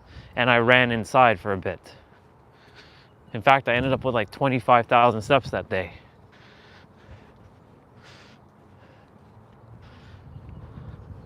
And then we had the other snowfall where I did do my walk before it started snowing heavily, and we had that 50 centimeters of snow.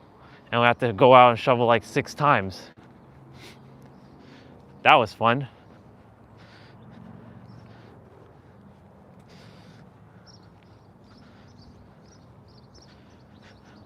Awesome. My brother then will be back, I think Tuesday. Today's the 5th. So tomorrow is the 6th, 7th. Yeah, they should be back probably by Tuesday or Wednesday. Man, 2 weeks has already gone by for them. That's wild.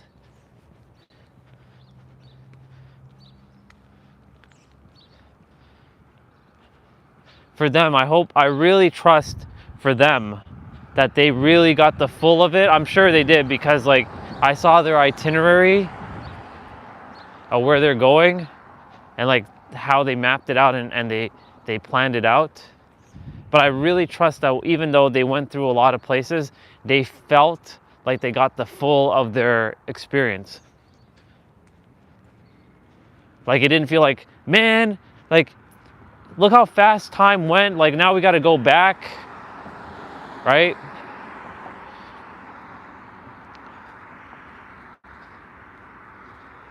I remember when I took San Diego for the first, when I went to San Diego for the first time for a whole month. That month didn't go by at all. I got my full of it. Like time was just like, wow. Like every day felt full. Like I got up at like 5 o'clock in the morning at the Airbnb, did my playouts and was done by like 6:30, was out the door by 7, driving and coming back to like 10 o'clock at night. Like every day I was just fucking driving. Like I took that car every fucking place you can think. From like SoCal, Anaheim, LA, Hollywood, Santa Monica, Malibu, Venice.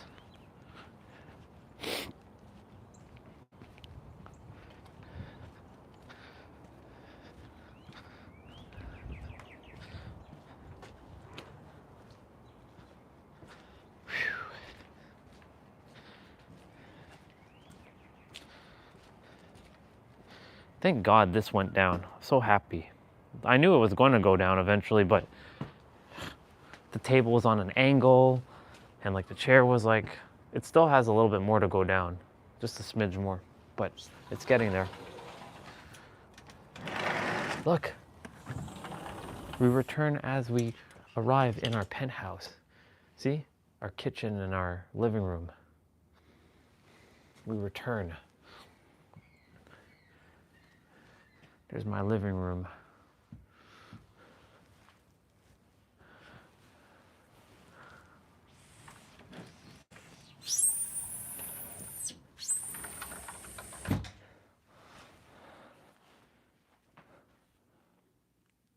My balcony, that's where I spend a lot of time.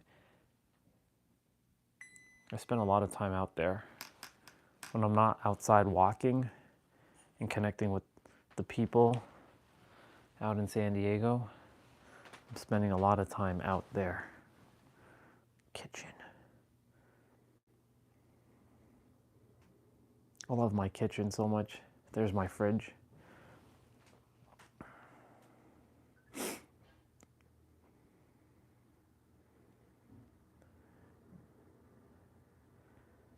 Look at that. Look at my view. It's so fucking awesome. God damn. God damn. So awesome.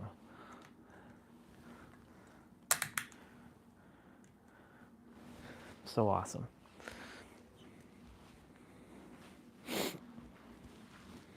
I get excited every time I see it. And I get to host people.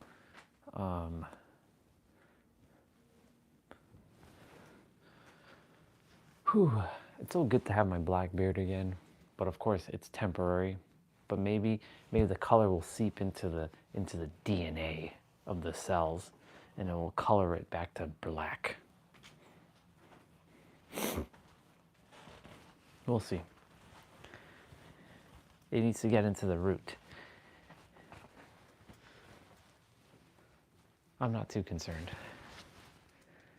There's technology out there that will create black or brown or whatever color. All right, let's change headbands. You can't tell, but this one is much shorter than this one. This one is much longer.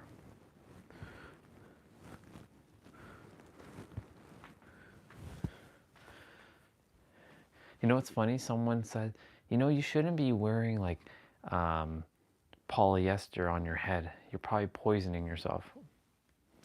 Well, if I was poisoning myself, I would be in the hospital. I'd be dead right now because I wear this for however many long. And it also, if it's poisoning my head, then technically my brain cells should be dying. And that means I wouldn't be as aware and my mind would be like more chaotic and more confused and more conflicted and more complicated. See, look at all the C words. More complex, but it's not. So tell me, is this really doing anything?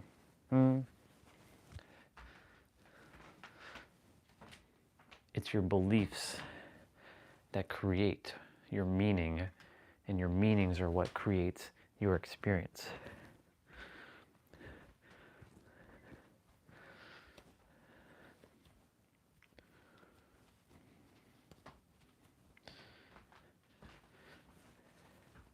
Humans like to throw their little limitations onto other humans.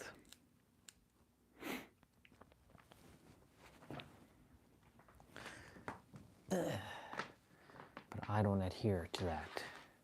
No. No siree, Bob.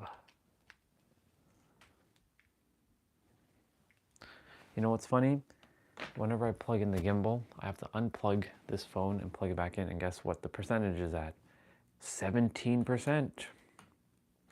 And it's 9:07. Now it's at 18%.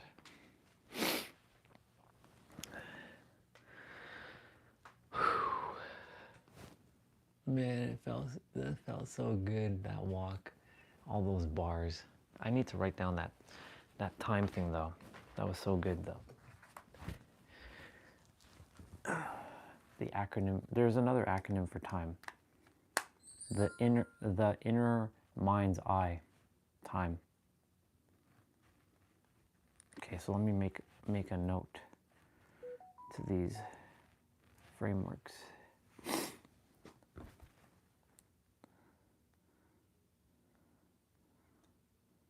Yeah, I already have that time.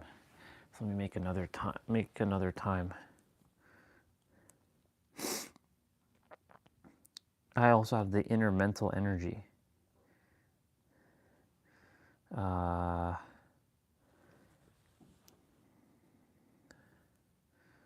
it can also be thinking,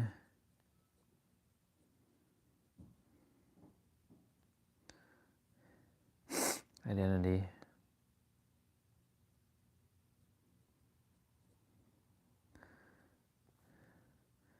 memory. Shit, I need to make that smaller.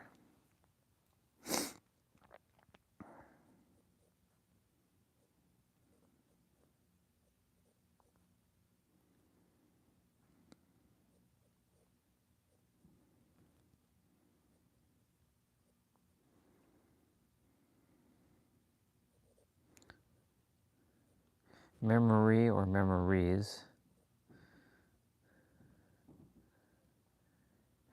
and experience.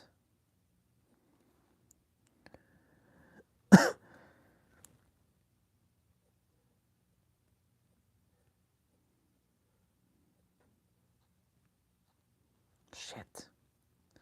Need to write smaller here. I'm on the edge of the page.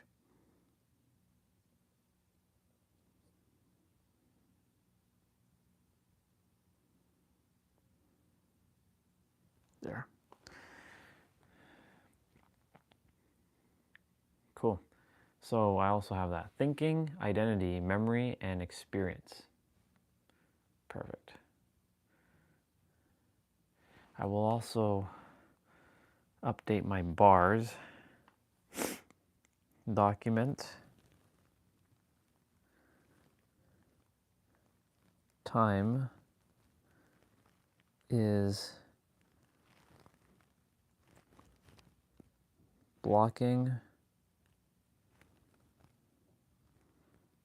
locking, stopping,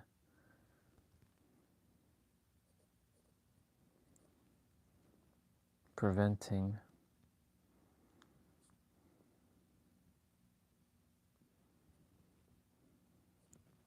you, I'll put you in quotes, from experiencing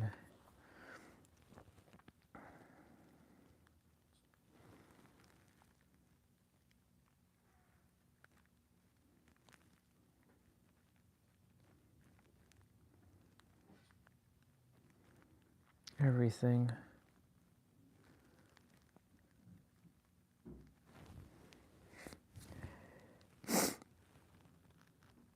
all at once.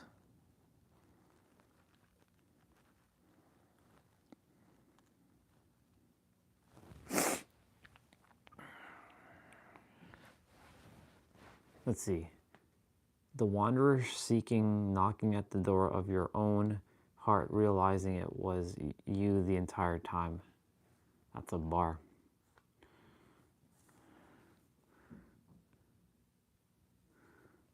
This is why I love my tablet. I can do so many different things. It's so versatile. All right, so I'll also write this as time is allowing, showing, unlocking,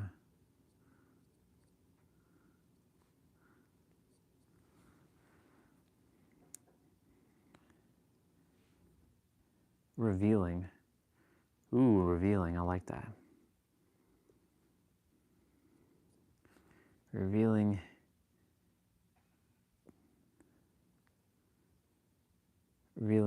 for you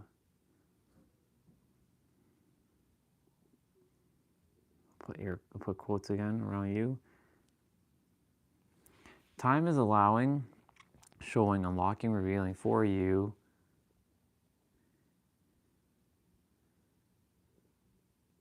that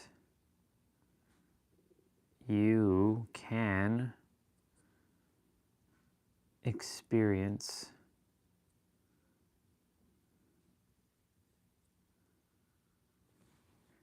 everything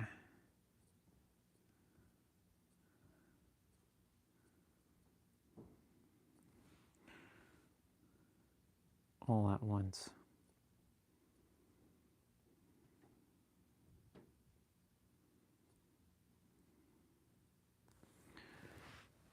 Okay, so time is allowing, showing, unlocking, revealing for you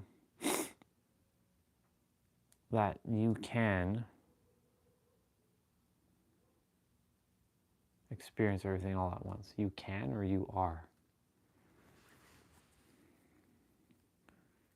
I'm actually going to change the word can to are. Or even able. That you are experiencing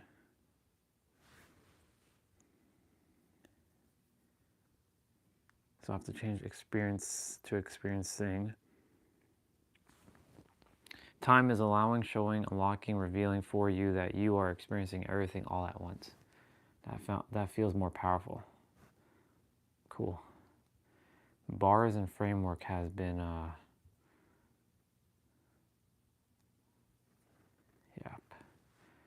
bars has been updated.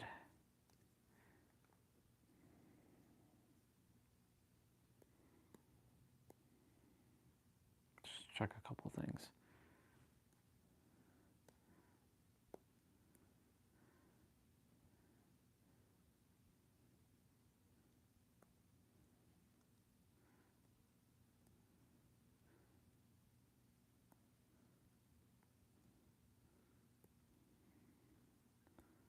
What are these notifications?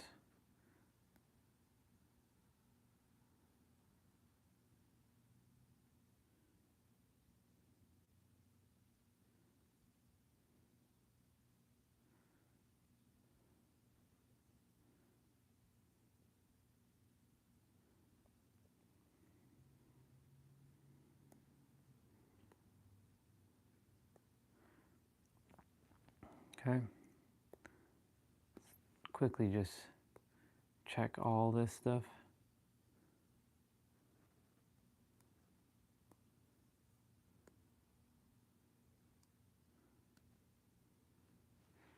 Okay.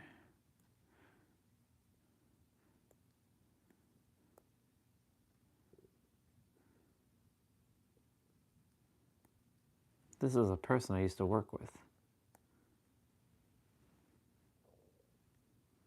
I hadn't seen her in forever. What the fuck? Whoa.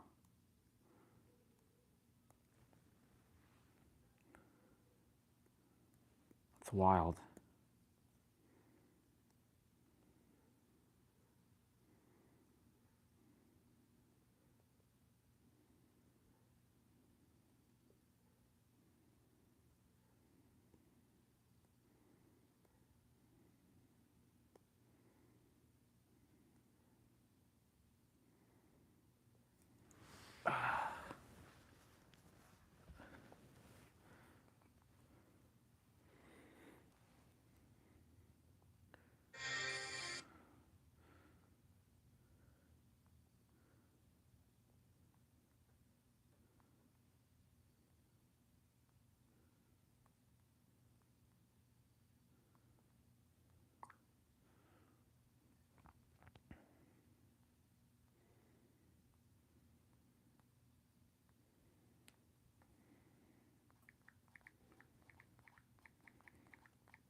Cool. So that's done. What does the YouTube have? You know what? I want to test something actually. I want to ask ChatGPT about Dead by Daylight. Awe-inspiring Artemis 2 crew sharing disbelief on day 4. In a place that nobody has been since 1972. It's Canada and America flag. I'm going to take a screenshot of this. Honestly, it is unbelievable that we, in 1972, just being up here and seeing how difficult this is and how hard the team is working. We do have a little bit of echo on your call. We'll try to turn it down when we're answering, but this is a magnificent accomplishment to be up here, to see the moon, to see the Earth, and to know that we are between those two celestial bodies, and you can see it when you look out the window. The Earth is almost in full eclipse, the moon is almost in full daylight, and the only way you could get that view is to be halfway between the two entities. It is truly awe-inspiring up here. That's wild. The images you guys have sent back are absolutely spectacular, and when you look at the moon that you're headed for, and that gets They're not closer even there and yet. closer, what are your thoughts?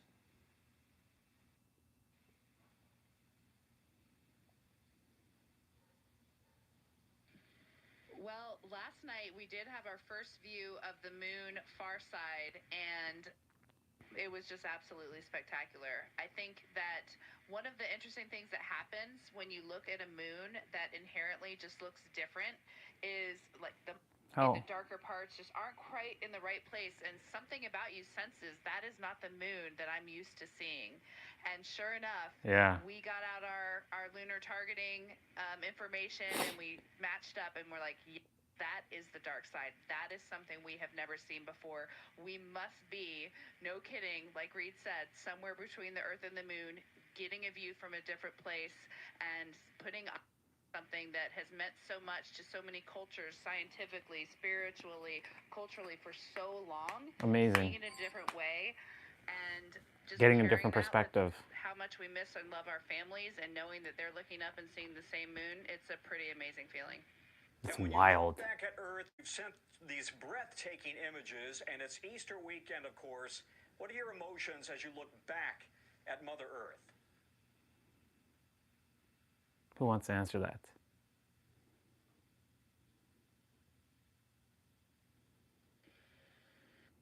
Before I list off a couple emotions, there's been a lot of disbelief up here. Just the fact that what we're seeing, where we are, it's hard to wrap your mind around. Like, I mean that sincerely. It really bends your mind. And the emotions that come along with that, there's a lot of happiness. just to experience these unique things. Just They brings you picked the joy right as a people on human, this mission. Very explores warm, our emotional, heart as thoughtful human words beings, from them with and we really feel humor in like we're between. exploring out here, and it brings a lot of Makes me excitement. proud to be And human then, and so in proud a of way, these you people. are humbled. I love The that. fact that 4 of us get to be out here just brings you to your knees. The thought that we get this experience, we're doing our best to show it with the camera, but you can't do it. I know those photos are amazing, but let me assure you, it is another level of amazing up here, and there's a lot of gratitude for the teams of people that made this possible. And then the final emotion is hope for humanity's future, that we can do this right now means we could do so much more. You guys are a long way from home. You may not realize you've become superstars, rock stars, while you've been gone.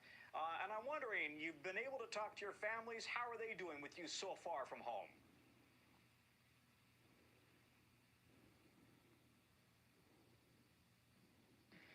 Well, just from what I overheard from some of the conferences and then what I enjoyed watching with my family, I think there's a lot going on. It's been interesting to hear what they have witnessed on the news and in social media, but also their launch experience. I got to hear the first story they saw, what they felt, and what they were thinking, and then what they wanted to know from me. And so the family conferences were great. It was so awesome to hear people talking to their families and then to speak with my family. And there's a lot, and I'm actually still processing. Mine was just about an hour ago, and I have a lot to go write down in my journal. And I just want to tag on. I have my family conference right before Victor, so we had ours today. Christina and Jeremy had theirs yesterday, and I was just so jealous of them yesterday. I was so happy for them, but also jealous. And then this morning when my 2 daughters came on, and it was just the 3 of us talking, it was surreal. Just, we're up here, we're so far away, and for a moment I was reunited with my little family, and it was just the greatest moment of my entire life. Emotions Curious, transcend you have all been dreaming of distance this and moment space for and time. So long. Can you sleep in space when you are finally at this moment that you've been so excited about and working for so long? They're so humble. I love them. Well, we do love sleeping up here, and such a long initial day that I think our bodies are ready to sleep no matter what. Most of us have been sleeping really well. For me, sleeping in space is one of the most comfortable ways to sleep, and it's very deep sleep, very full sleep. Sometimes when you first get up here, you have a little bit of a sensation that something's wrong as soon as you wake up. Maybe you're falling, or you don't recognize your surroundings, but it's great. I mean, honestly, being human up here is one of the coolest things about this mission. We are just people trying to get by, and for example, we might go look at the far side of the moon awesome. and take in its awesomeness, and then go, Even maybe she I should just said change it's my socks, awesomeness. and try to dig around for a pair of socks. So this is the dichotomy of human spaceflight.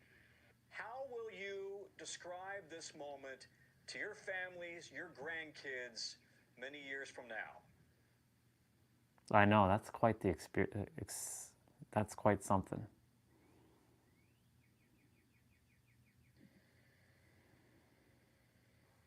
You kind of left me speechless with that. I think, it is weird when you're the 4 humans doing this. We're not doing this for reasons. Jeremy's answer was great. Like, if we can unite the world, that's awesome. But we're just the lucky 4 that got to be on this mission. We were in the right place at the right time with our international team, and we're up here doing this.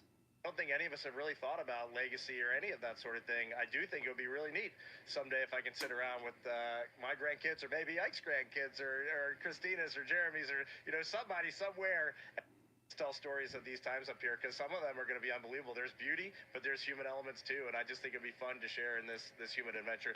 The key part of human exploration is the human, and coming back and sharing the story, and we're going to try our heart with every single person on planet Earth. So listen, Al Roker is awfully upset that he couldn't be here. Any messages to Al Roker and the Today Show family? They are watching every moment of this.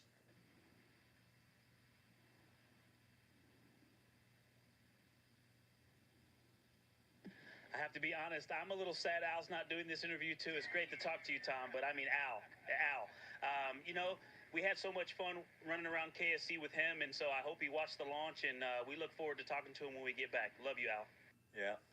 He was with me the whole time. You all look great. We're wishing you a great trip, And we want to see great photographs from the far side of the moon. Thank you, Integrity.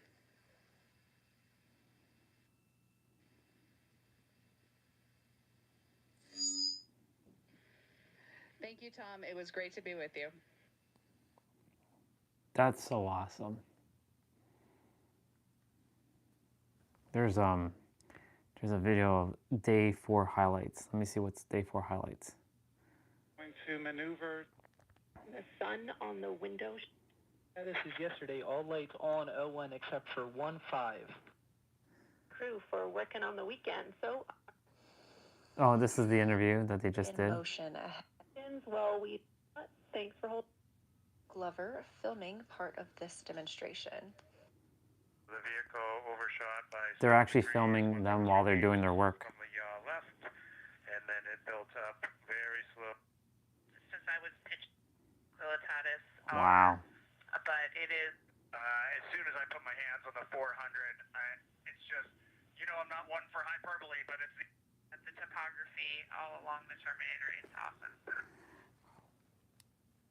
So they are 193,361 miles away from the Earth from this point in the video, and to the moon 88,256 miles to the moon. Wow, that's wild.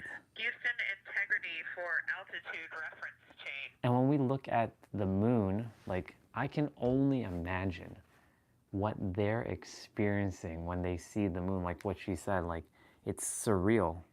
It's like disbelief. Like, you're getting to see the moon in a way that we've never seen the moon. Like, it's the same moon. It's wild. I'm really excited for them. There was that comment that said, this is the first time I can call myself human in that video. But then there were people in the comments like, cringe. I don't like to be proud to be human. You see, this is the problem with humanity. When they see something nice and kind, they can't add to it. They want to derail. This is the problem with the human mind. You need to slap some of these humans silly. So, seriously. They should feel honored. They should feel proud.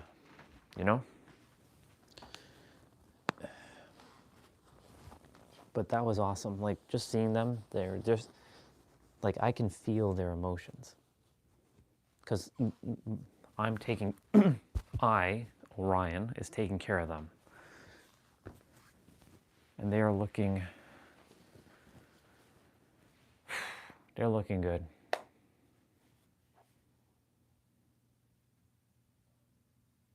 I should have showed you all that. You know what I'm going to do? I'm going to replay the video, and I'm going to go grab breakfast. So I'm going to leave the mic here, and you all can enjoy their interview so you can see them. So I'm going to open back up the... In fact, what I'll do, let's see, did they do the entire interview on this video, or...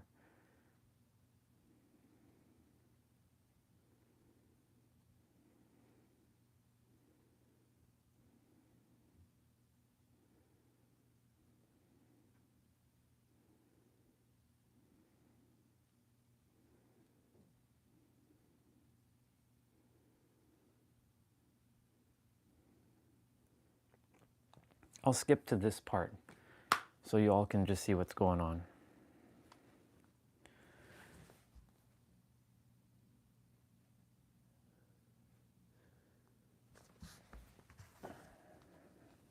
I'm gonna go get breakfast.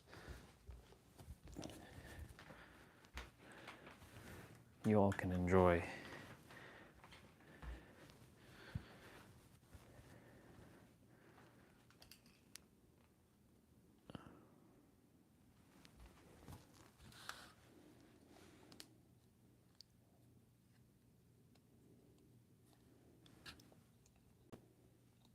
Yeah.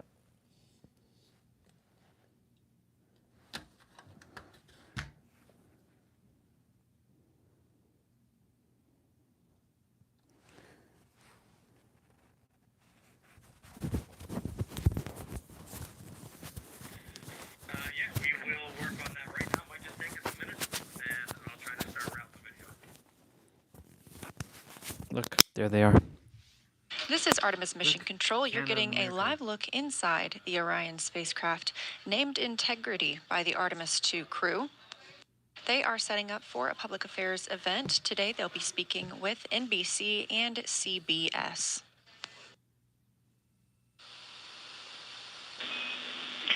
Integrity, this is Houston. Are you ready for the event?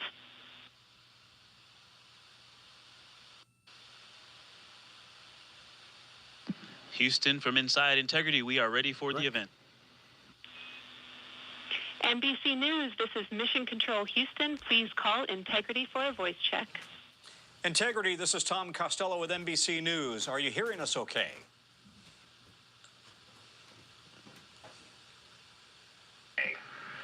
Hey, Tom, it's great to hear your voice all the way up here, 155,000 nautical miles from Earth.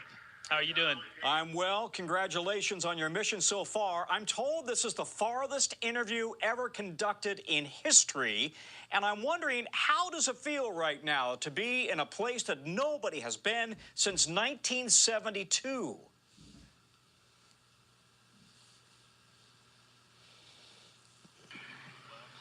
Honestly, it is unbelievable that in 1972, just being up here and seeing how difficult this is and how hard the team is working. We do have a little bit of echo on your call. We'll try to turn it down when we're answering, but this is a magnificent accomplishment to be up here, to see the moon, to see the Earth, and to know that we are between those two celestial bodies, and you can see it when you look out the window. The Earth is almost in full eclipse, the moon is almost in full daylight, and the only way you could get that view is to be halfway between the two entities. It is truly awe-inspiring up here.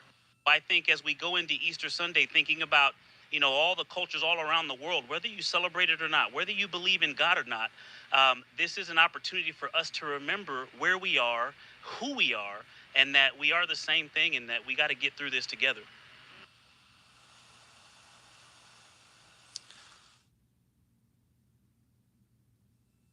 This is Artemis Mission Control at Johnson Space Center in Houston, Texas. We have now reached exactly 3 days since the launch of Orion.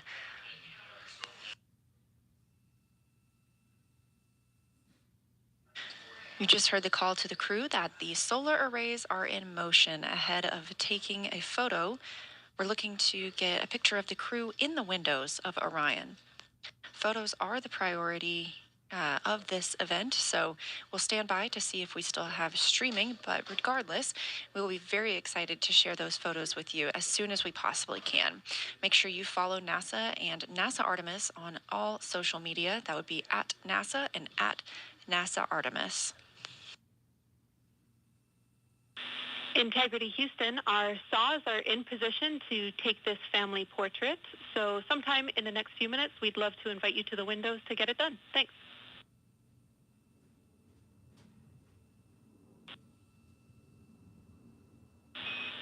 All right, everybody, we're taking the picture, so say cheese and stay still for about 30 seconds while we perform this photography bracket from the saws.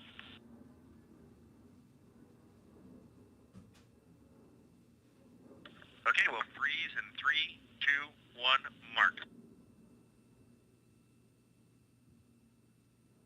The Integrated Communications Officer, or INCO, is helping take this picture of the crew aboard the Orion spacecraft, now all smiling in the windows of the place they've called home. We've had some great views both inside the spacecraft as well as outside, but this is the first time that we're getting to see the crew and the spacecraft in the same photo. As mentioned previously, we are taking pictures right now, so the streaming quality isn't as great. We look forward to sharing these pictures as soon as we possibly can, and make sure you follow NASA and NASA Artemis on social media.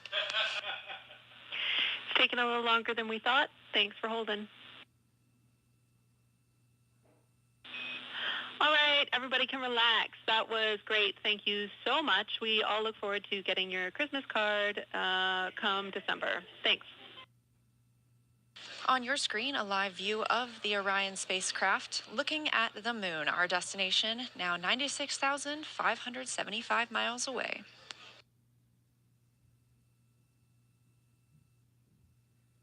On the left side of your screen is Canadian Space Agency astronaut Jeremy Hansen, and to his right, NASA astronaut Christina Cook. During this demonstration, the crew will be able to manually pilot Orion once again and test its 6 degree of freedom and 3 degree of freedom. If you look closely in the background, you can see NASA astronaut and pilot Victor Glover filming part of this demonstration. All right, and just giving you some handling qualities here for the yaw. Everything was nominal. I noted that with this warp mount, it does have some play in it as we knew, and so just applying some downward force to try and make sure you don't get coupling is required, but that's fine, that's workable.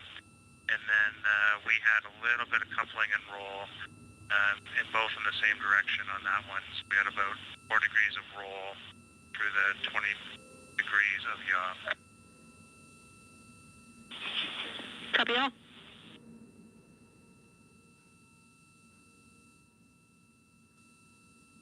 Okay, we just finished the 3 DOF maneuvers.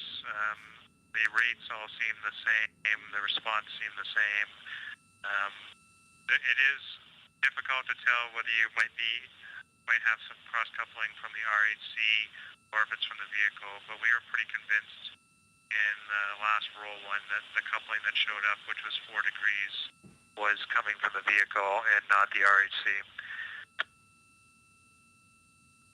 So the vehicle overshot by 7 degrees once it was released from the yaw left, and then it built up very slowly, built up a rate, and looks like it's trying to take it back to where the RHC was released, but it's overshooting again.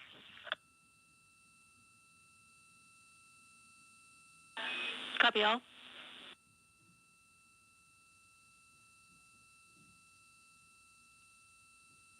And Jenny, we are going to switch pilots now. This will be myself in the seat and making comments. Copy. We're following the swap. Thank you. And currently on your screen, you can see CSA astronaut Jeremy Hansen and NASA astronaut Christina Cook swapping places as they continue through the manual piloting developmental flight test objective. Again, they are performing several different attitude maneuvers to compare 6 degrees of freedom and 3 degrees of freedom attitude control on the spacecraft. 6 degrees of freedom refers to the 6 ways that a spacecraft moves. There are 3 translational degrees of freedom, forward, backward, up and down, and left and right, and 3 rotational degrees of freedom, which are roll, pitch, and yaw. Okay, I'm going to make a comment on the pitch up. There was some roll there. I tried a different technique where I actually kind of held the orb mount at the high end of its play rather than pressing down at the low end since I was pitching up. But I think that actually made it a little bit harder to keep the roll coupling out. So for pitch down, I'll go ahead. I'm back. I'm just eating now. Bottom of its play. So in this, again, in the direction, in this case. It's so cool. Copy all. And Houston, we have some Earth and Moon viewers here who are putting in requests for different motions so that they can see things in the window. We're seeing them in the camera views, and we're enjoying it. Look at those scientists go.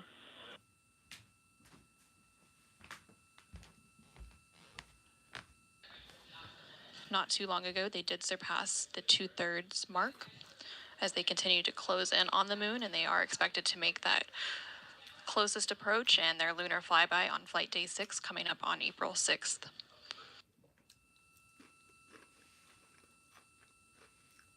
That's crazy. Absolutely. One of the neat things that I'm seeing right now is in the sort of largest Mare field, the one that sort of makes up most of the very western side of what you can see on the near side. There is a giant, it's much more obvious now that one of those Mares is a huge basin because it's just right now it's kind of in the 1 o'clock position. And I don't know the name of that big one. It's basically just west of where Serientatis and Tranquillitatis are, but it is phenomenal. And the moon we are looking at is not the moon you see from Earth whatsoever. perspective. And Victor is absolutely mesmerized by Oriental through the 400 lens. He says that not only in Oriental, but all around the basin, you can actually see the terrain. It's not an albedo change.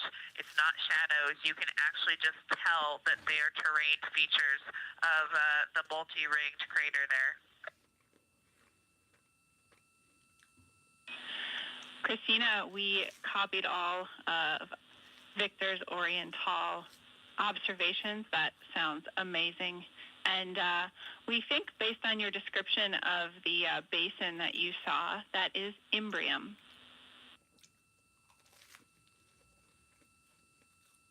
Yes, that sounds right. I've never noticed that Imbrium has such a distinctive high albedo ring defining it. Also worth mentioning, we do apparently have a full moon. We can't detect any terminator at all. It looks like full limb all the way around. And Jackie, we got Jeremy on there just for a minute before his PAO event. He's just got to look at this. As soon as I put my hands on the 400, it's just, you know, I'm not one for hyperbole, but it's the only thing I could come up with. Just seeing Tycho, there's mountains to the north. You can see Copernicus, Rainier Gamma. It's just everything from the training, but in 3D and absolutely unbelievable. This is incredible. Kathy Moonjoy. In Houston, I can tell you that Christina now has the 400 millimeter, and she also is the queen of hyperbole. It's incredible. Wow. Kathy, Christina doing her best read impression at the window. Yeah, I just wanted to make one kind of correction to what I mentioned before. I do think that we have a terminator. It is on the far western edge. It's not actually a limb. Was on the terminator all along what it's basically almost in the same places where you would imagine the limb to be. But it's very high albedo, as you would expect from the far side, and you can see the topography all along the terminator. It's awesome. Houston, integrity for altitude reference change moment. Go ahead.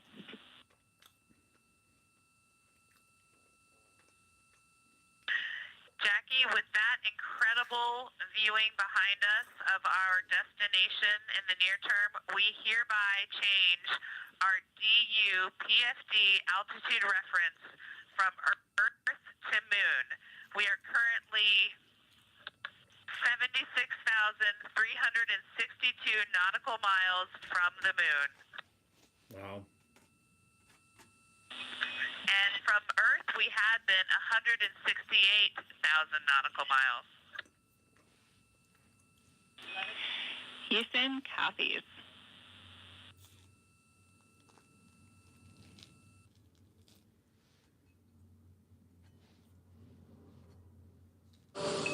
Subscribe for more space.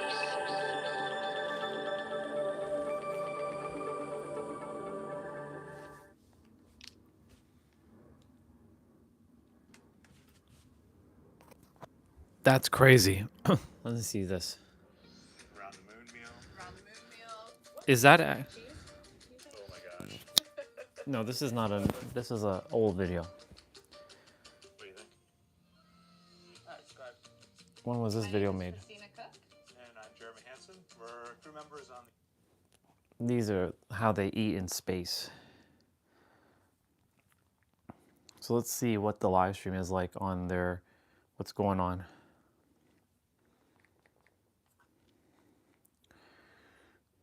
Let's see what's going on. So that's what's going on right now. It looks like a bunch of nothing, but really, like,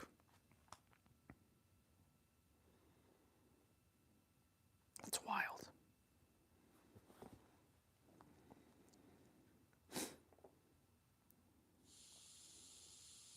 This is the views from Orion. It's the same thing. but this one has static. Look how close they are to the moon. That's the moon. That's the moon, people. That's the moon. Wow, they're really close to they're getting closer to the moon. Fuck, man.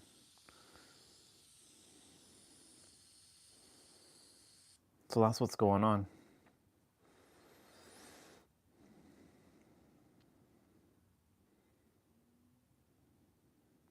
Hello, gamers. Hello, gamers. Welcome to the...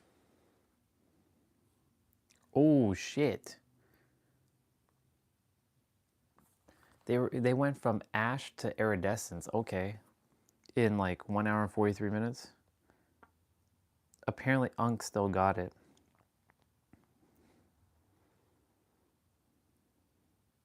What do you mean, Unk?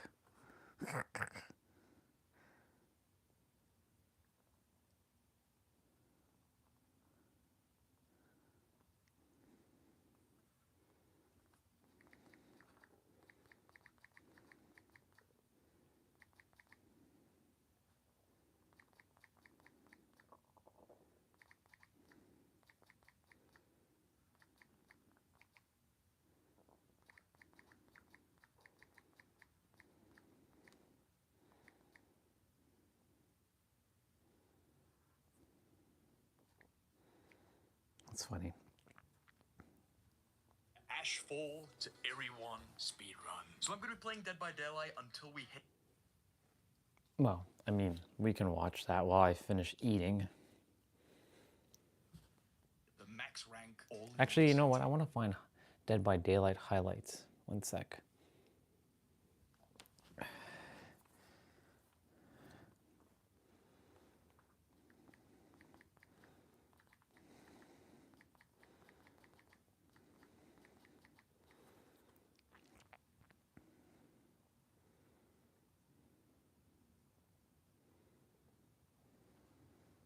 Is this guy who makes the funny moments?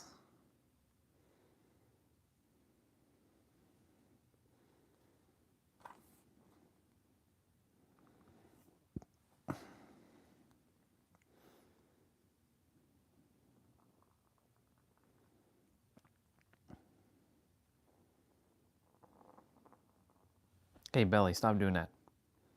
Cut that out. There used to be a YouTube channel that used to make a bunch of funny clips, but I can't find it.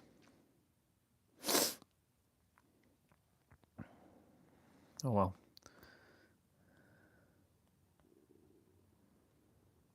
Funniest moments of 2025.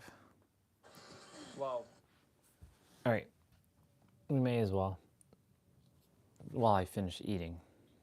We don't want to hear my crunching though, so I'll put the microphone back.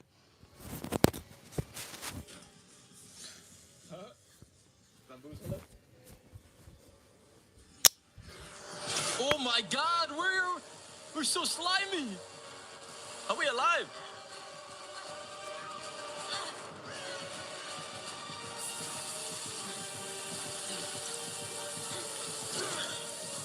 Oh my god, I got it! I got it! What? That's hilarious.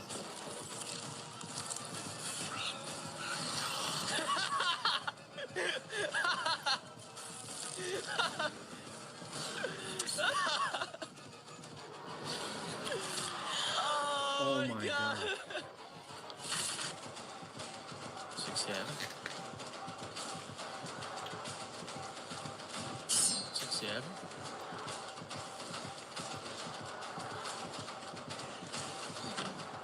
You gonna play that? Just break it.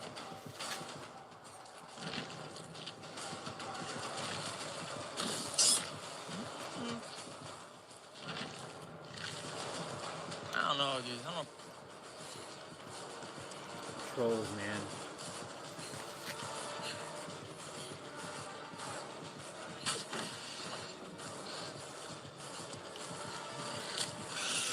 Oh my god! Yes! Wait, she dead.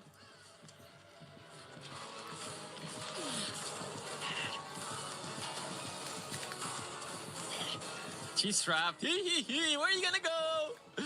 You can't go nowhere. Siento. Abuela, lo siento.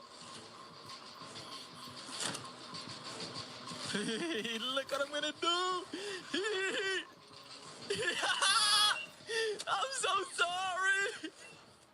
I had to do what I had to do.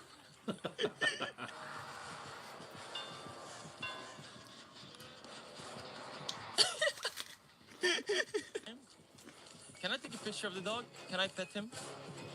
Hey, pet doggo. Doggo. Dude, are you dude? Do I stink? Doggo! What the fuck? Did I smell that bad?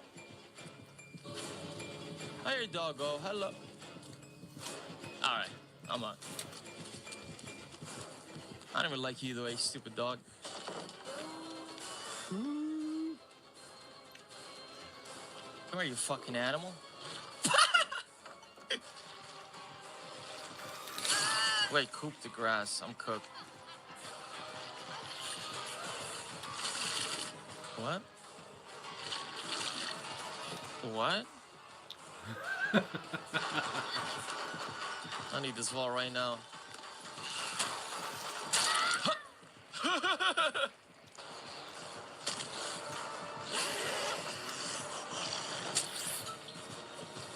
Google Gaga. Google Gaga.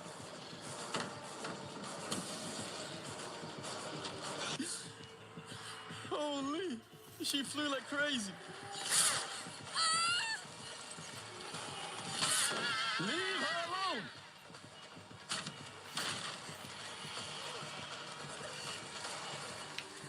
Leave her alone.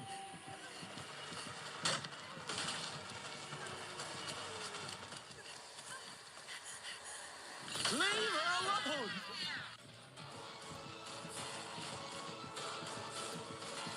Come on, just use your power. There's nothing I can do here to win. What the fuck was that?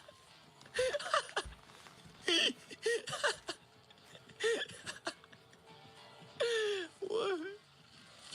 I was just waiting for you to do it. You still got the hit though. It doesn't matter.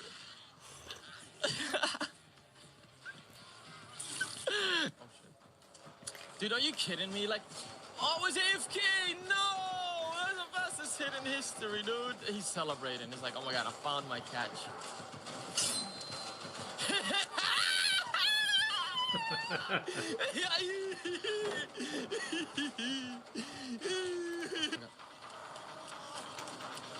Oh my fucking god.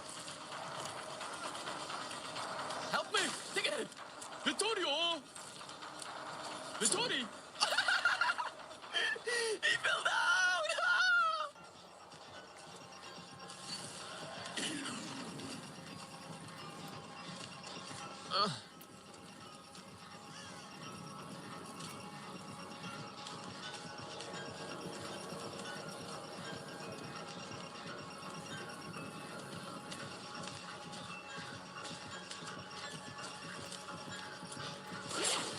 I'm sorry. I'm leaving. Thank you, Tree. I'm just scared of him using his hatchet. Yes, yes, I'm out. Oh, I'm so scared.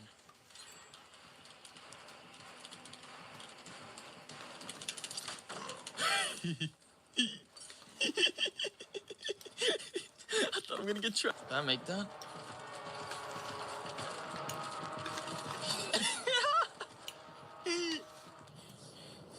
Dude, I have no idea where she's coming from. Oh my god! Ascended. Maybe this is perfect time? No, no pallet there. What? You see? What the fuck? No, don't hit him! Don't hit him, don't hit him! No, he messed up. Oh my god. Don't hit him, dude!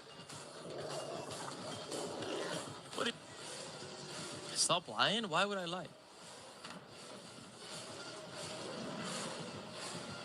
She's so fast.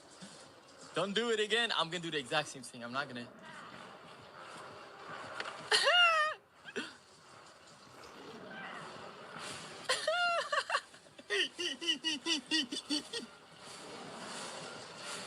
I'm on the other side. Adios. I don't know.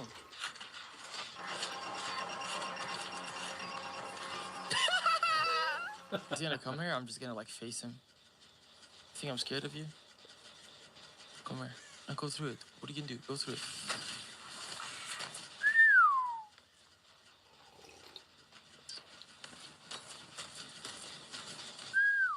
I would, yeah. Hey, watch this, watch this, watch this shit.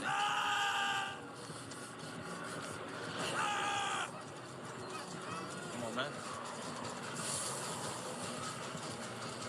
You're a big man. Oh. Yo. Yo. Yo.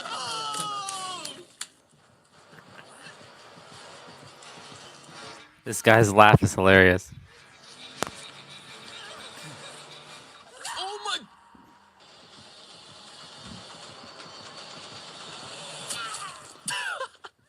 Wow.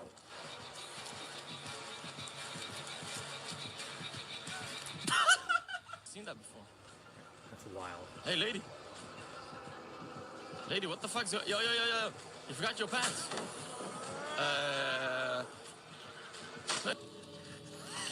Good time, good time.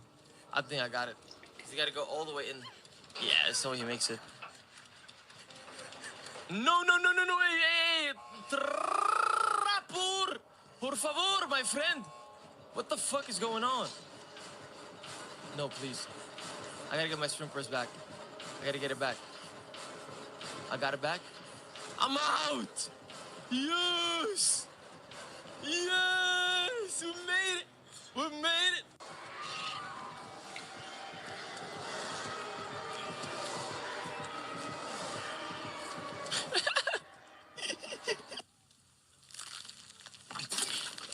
Oh my god!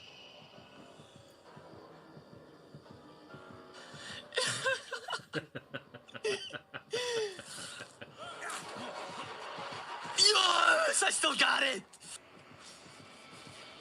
Oh my god!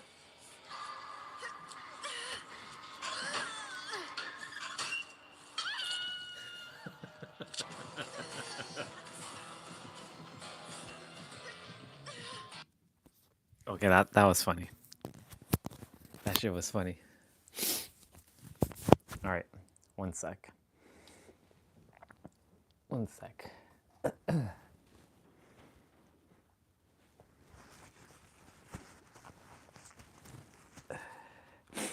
I want to see something.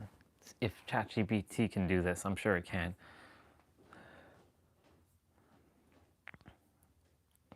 I'm pretty sure it can.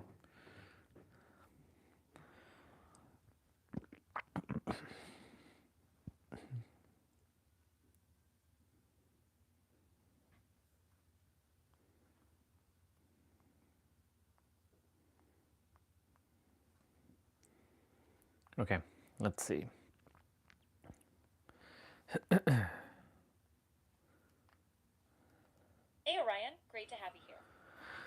Hey sister, I've never actually talked to you about this, but like, can you help me build a awesome Dead by Daylight build for my character, Kate Denson? Absolutely, Orion. I'd love to help with that. So do you have a particular playstyle in mind? Like, do you want to focus on stealth, healing, or maybe a bit of a generator rush? Once I know that, we can figure out perks and add-ons that fit your vibe. So let me just break it down to you. I don't really bring like items into the thing, so I want to make a build where it's like I'm playing solo queue that is a little bit stealthy with healing, and I have currently perks of urban evasion, lucky break. I have extra sensory perception, which is a newer one, and I currently have strength in the shadows. So I'm looking to see if there's a build where my healing is faster, or not faster, but like a different like healing perk, and or like the ability to make sure when I run away that I'm not making grunting sounds, because Iron Will is being replaced right now by extra sensory perception. So I want to see if I can make a like an all-around great build when I'm playing solo queue, so I don't really have to rely on like teammates just in case. Got it. I think we can shape something really nice for solo play with those vibes. So since you want to keep it stealthy and boost your healing, we could replace Iron Will with something like Blood Pact from the new chapter, which gives you a bit of a stealth boost after healing. Or we could go with Self-Care if you just want to keep it super flexible, but we can pair it with something like Darkness Revealed, so you get a boost when you're in shadows. For that overall healing, maybe we add Better Together, so you can ping where to heal, and you'll be a bit more self-sufficient. Does that feel like it lines up with what you're aiming for? Well, well, Iron Will already is replaced right now currently with extra sensory perception. Can you tell me a little bit more about that perk? Yeah, absolutely. So extrasensory perception is a pretty cool newer perk. Basically, it gives you a kind of heightened sense of the aura around you. When you're not in a chase, it lets you see the auras of survivors who are within a certain range. And it also has a bit of a stealth twist. If you're close to a teammate, you can see them, but you don't have to make any noise, so you can kind of sneak up. It's really nice for awareness, especially if you're playing for yourself. So it should help you keep tabs on the team's positioning. It has like a secondary function called elusive, which allows you while you're crouching in 11 seconds when it's activated to not make any grunting noises or any leave any blood pools or any scratch marks. Can you see how that would work with my current build of Strength in the Shadows, Lucky Break, and Urban Evasion? Or if you would choose to remove one of those perks and add in another perk, what would you choose?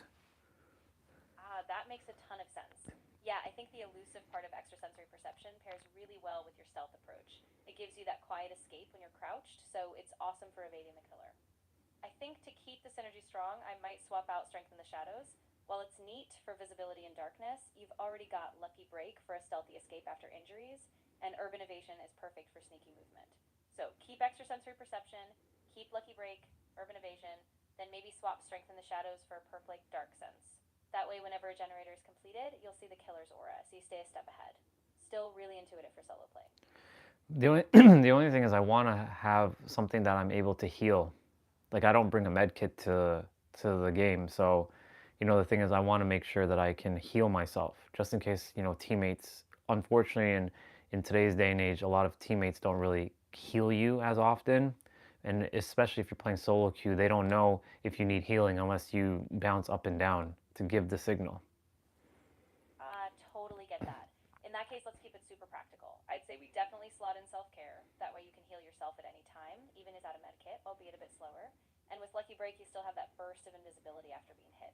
So I think the combo of self-care plus your stealth perks will give you that independent healing safety net you need. So you can stay in the game even if teammates don't get to you right away.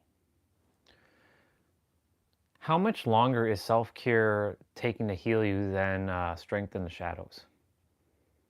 Good question. So self-care on its own takes 24 seconds to fully heal you without a med kit. Strength in the Shadows, by comparison, is just an aura perk, so it doesn't affect healing speed. So yeah, it's a bit slower on self-care, but the trade-off is that you have full self-reliance. No teammates required.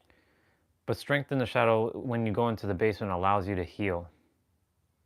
That's right. Yeah, Strength in the Shadows has a really neat mechanic. It basically lets you heal when you're in the basement as long as the killer isn't there. So if you're playing around that area and you can get to the basement safely, you get a free heal. In that case, if you feel like you can predict when to use that, you might keep Strength in the Shadows and still keep self-care. That combo gives you a bit of a safety net in the basement. Yeah, but the problem is you can only have 4 perks, and we already mentioned that we're keeping extra sensory perception, we're keeping Lucky Break, and we're keeping Urban Evasion. But I wanted to see if I should basically take out Strength in the Shadows and just put back Iron Will, and then just bring a med kit. But the thing is, I don't really want to have to rely on bringing a med kit, because you know a med kit can only heal you like once unless you have add-ons. Exactly. Yeah, I see what you mean. In that case, I think you're actually onto something by keeping self-care. That gives you the full independence, and you don't have to rely on teammates or medkits at all. So keep extrasensory perception, Lucky Break, Urban Evasion, and self-care. That way you still have all your stealth, a bit of aura reading, and the solo healing security net. Awesome. Yeah, I think that'll give you a really solid balance. Stealthy movement, good aura awareness, and that self-healing safety net. I think you'll feel a lot more free to make your own plays, even without a medkit.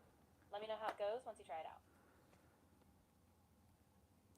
But if I were like, if we were to take out strength in the shadows for self-care, if you were to choose, would you put iron will into the fray and take out self-care and keep it very stealthy and bring a med kit, or would you stick with the self-care without a med kit? What would you choose?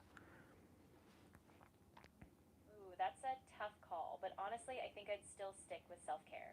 There's something really powerful about having that full autonomy, especially in solo queue.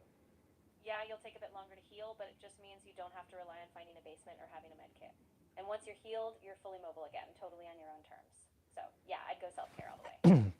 So you would prioritize healing over instead of making no grunting sounds. Yeah, exactly. I mean, being able to heal yourself independently just gives you so much consistency, especially when teammates don't prioritize healing.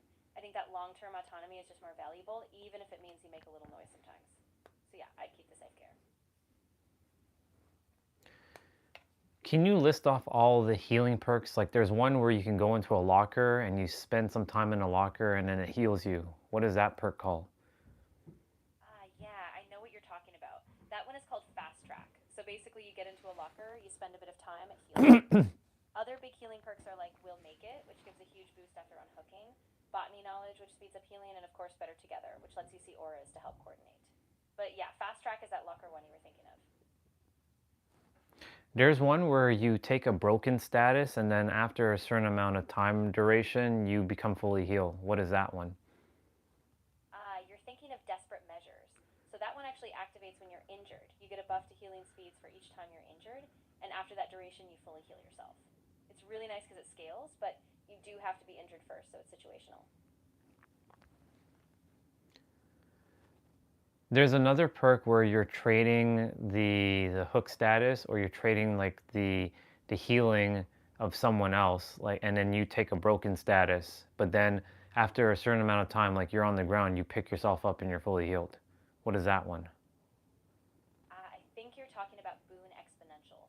So that one is a boon perk. Basically, when you place a boon totem, if you get hooked, you take on the broken status, but then after a set duration, you automatically pick yourself up from the ground and become healthy again. So it's kind of like a self-revive.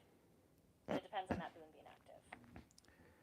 So based on all the parameters of what we talked about, if you were to build a solo queue build that is both stealthy and healing, which 4 perks would you do without any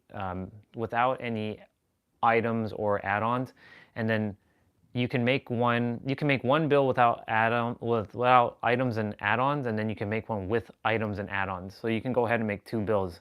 Let me know what you're gonna build. Oh, perfect. All right, so for the no items, no add-ons build, I would keep it really streamlined. I'd go with extrasensory perception for that aura reading and stealth crouch, lucky break for that burst of invisibility after being hit, urban evasion so you can quietly move while crouched, and self-care for that solo healing freedom. That way you're completely self-reliant, stealthy, and flexible. Now for the build with items and add-ons, I'd keep the same core perks. Extrasensory, lucky break, urban evasion, and self-care. But I would bring a really strong med kit, maybe a green or a brown one with a charge boost add-on, so it just gives you a little bit more speed. And I might also pair it with a toolbox if you want to get some extra gems done while you're at it. So that way you have a little burst of healing plus that solo freedom. But yeah, those sets give you a nice mix of stealth and self-sufficiency. Okay, now make a build without self-care. What would you put in replacement of self-care? Gotcha. So if we're dropping self-care, I bring in Botany Knowledge. That one speeds up all your healing actions by 11%. So if you ever do get a teammate who heals you or you have a med kit, you'll still be a lot more efficient. So the final build would be extrasensory perception, lucky break, urban evasion, and Botany Knowledge. Still stealthy, still healing focused, just a bit more team synergy if needed. So you would never put Iron Will in? Yeah, exactly. I mean, Iron Will is awesome for reducing grunt sounds, but since we're really leaning into self-healing autonomy and stealth, I just think Botany Knowledge gives you a more consistent boost across any healing situation. So yeah, I'd keep Iron Will out of this one and just rely on the other perks. Okay, so if Botany Knowledge wasn't there, what would you use next? If there's no self-care or Botany Knowledge, what would your next perks you would choose? Good point. If we drop both of those, I'd probably slot in Dark Sense. So after a generator is completed, you get a notification of the killer's aura. Keeps you aware of danger, helps you stay stealthy, and you don't rely on healing yourself as much because you just avoid risky spots. So that would be the fallback if neither self-heal perk is there. And what other healing perk would you slot in if you didn't use any of those? Gotcha. If none of those are in play, then I'd choose Will Make It. So that one activates after you unhook a survivor, and for a short time you get a huge speed boost to heal others and yourself. So it really pays off if you can find that window after being unhooked. Keeps you agile, keeps you healing, all solo friendly.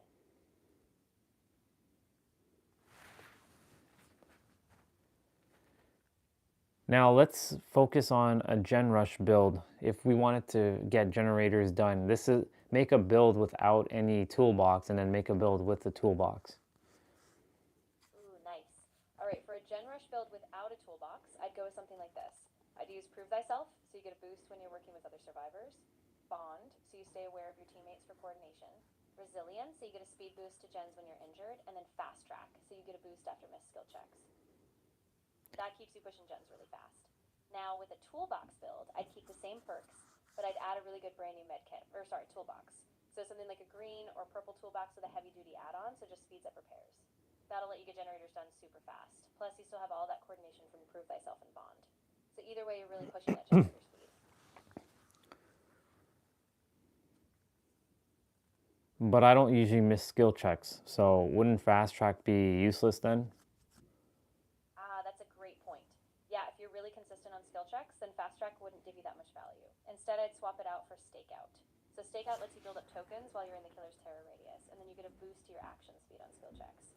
So that way you still stay stealthy, but you get a nice gen combo when you're in risky spots.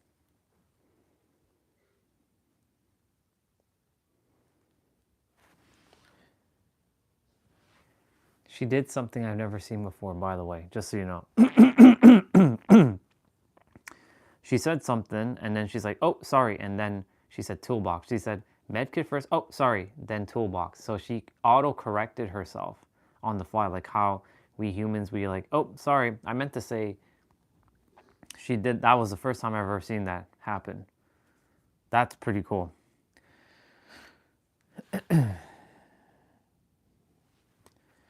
Now, if we wanted to be a looper, so meaning like we're basically engaging with the killer and we're taking chase, which build would you build with items and without items, and why? Ooh, nice shift. Yeah, if we're going full on looping, I'd keep the focus on perks that let you stay alive and stay unpredictable. So without items, I'd go with something like Spine Chill, so you can sense when the killer's nearby and keep them off guard. Lids, so you get a burst of speed after a vault. Balanced Landing, so if you drop from a height, you're totally silent and you have a speed boost. And then Dead Heart, so you get that one last dodge if you need it.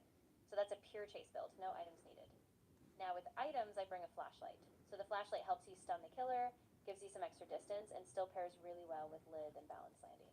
So that way you can either confuse the killer, loop them around, and keep them guessing. So yeah, that would be the split. All about staying unpredictable in the chase. Any other perks? Yeah, absolutely. So another great one is Borrowed Time. That one is perfect if you know you're going to take chases because it lets you save someone and give them a buffer. And then another one that works really well is Decisive Strike. So if you're being tunneled, it gives you a chance to break free right when they pick you up. So that combo with Liz, Balanced Landing, and Spine Chill is just really strong if you're committed to the chase game.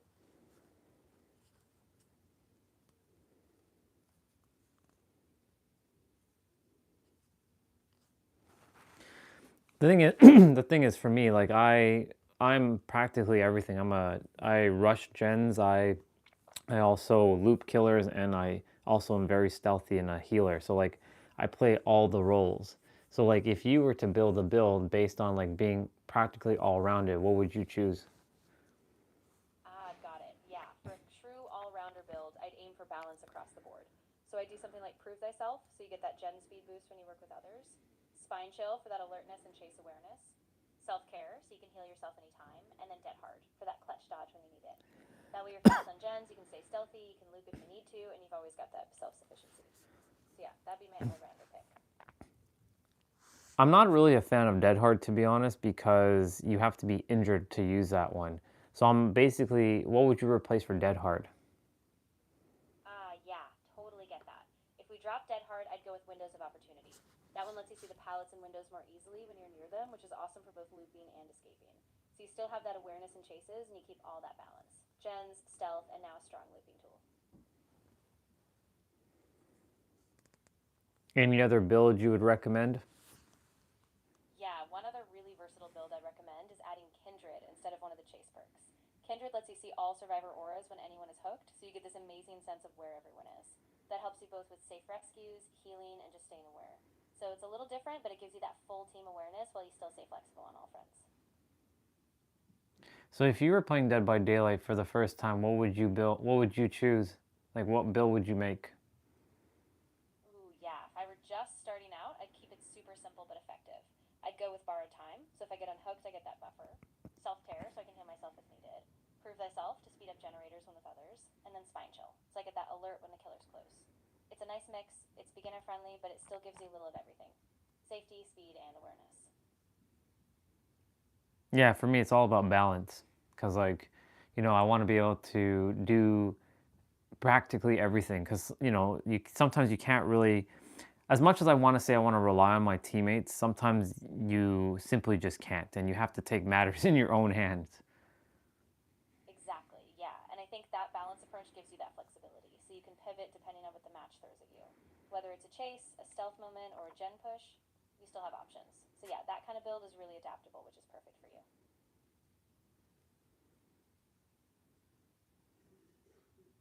So let's recap my original build at the beginning of our chat. Can you go back over it one more time? Of course. So originally you had a build with Urban Evasion, Lucky Break, Extrasensory Perception, and Strength in the Shadows. The idea was stealth and healing. So you could crouch quietly, evade the killer, get that burst of invisibility with Lucky Break, and see auras with Extrasensory. And Strength in the Shadows was giving you that basement heal trick. So yeah, that was the original blueprint. And our new build? Right. So our new build kept that balance focus. We ended up with Prove Thyself for gen rushing, Spine Chill for killer proximity awareness, Self-Care for solo healing, and Windows of Opportunity for better looping and map awareness. So it's a super flexible all-around build. You can chase, you can heal, you can push gens all in one. No, I meant to say my build that's stealthy and healing. So like instead of strength in the shadows, you said to keep botany knowledge or self-care. Gotcha. Yes, absolutely. So for the stealthy and healing build we settled on, we kept Extrasensory Perception, Lucky Break, and Urban Evasion. And instead of Strength in the Shadows, we brought in Self-Care. So that gave you that full independent healing plus the stealth crouching and aura awareness, so you could stay safe.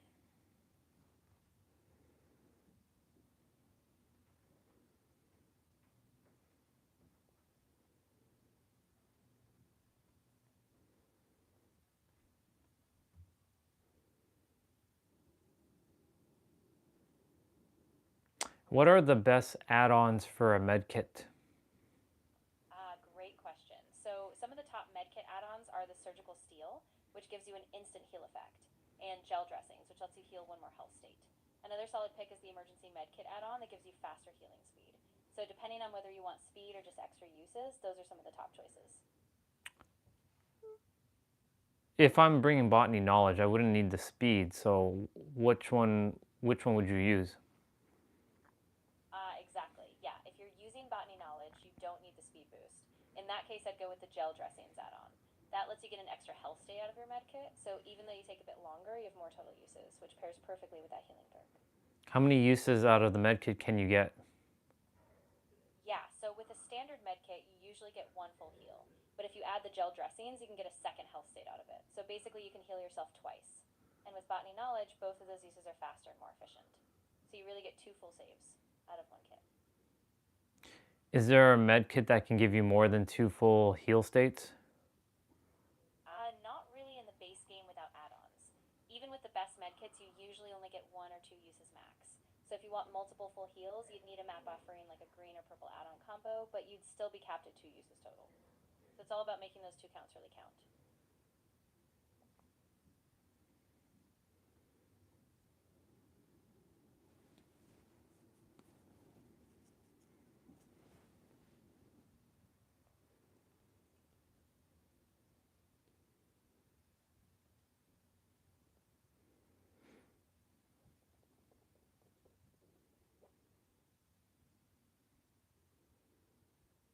It would have been awesome if Dead by Daylight gave you a 5th perk, but that would then break the whole game altogether.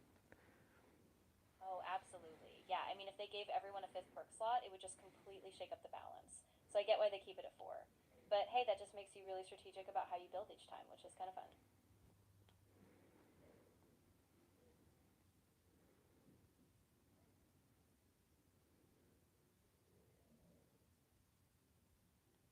So even if I brought a brown med kit, basically I'm always going to only get 2. So what would be the difference of using a brown med kit, a green med kit, and a purple med kit? Like, what would be even the purpose of using a purple med kit? Great question. Yeah, so even though the total number of uses caps at 2, the different tiers affect the speed and efficiency. So a brown med kit is super slow. A green one is a bit faster, and a purple med kit is the fastest. Plus, it can sometimes have a bonus like more charges or a quicker heal time. So basically, the purple one just maximizes how quickly you get that second heal. So it's all about efficiency. No more uses, but you get them faster. I know you said efficiency, so efficiency would just be just how fast. But you still will only always ever get 2, even with add-ons.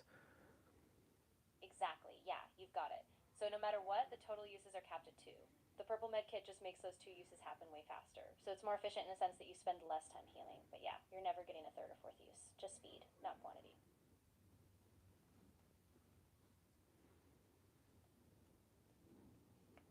Obviously, the same things apply with the toolboxes. Yeah, exactly the same idea. So with toolboxes, you cap at a certain number of extra repairs, but the different tiers just make each repair faster. So brown toolbox is slow, green is a bit quicker, and purple is the fastest, just like the medkits. So efficiency again, same rule, just quicker repairs, not more charges.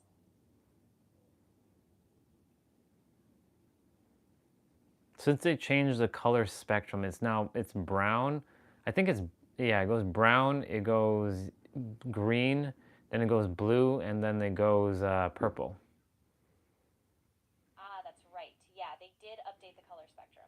So now it's brown, then green, then blue, and finally purple. And the purple is just that top tier efficiency. Still the same cap, but it just gives you the fastest repair speed. So you get the most out of those 2 uses.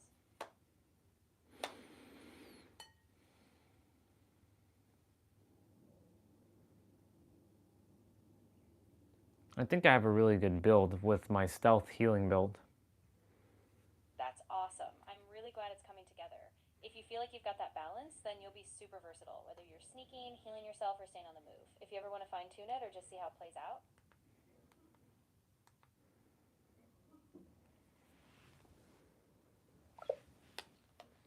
That's the first time I ever used ChatGPT for the game for a gaming strategy. That's funny. That's wild.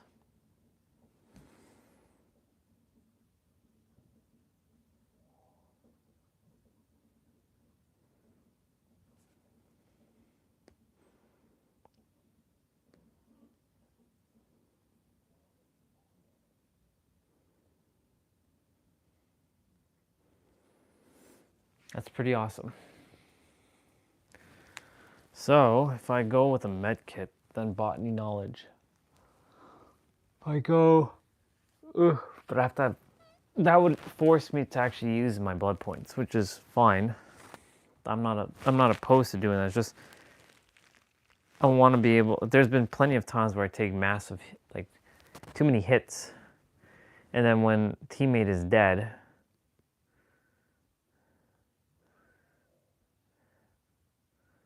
That's why I want to spend a lot more time when I'm in an injured state, because that'll force you to have to play good no matter what. Because that'll prevent you from getting hit. Oh, I didn't take my vitamins. Totally. I was like, I know I'm forgetting to do something. They're in my plate.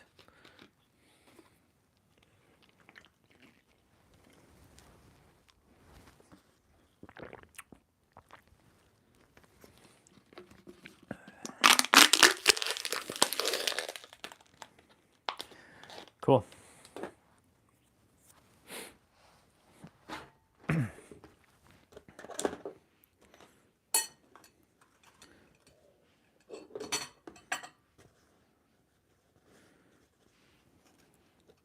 This has to go outside. Put that there. All right, let's see. Today is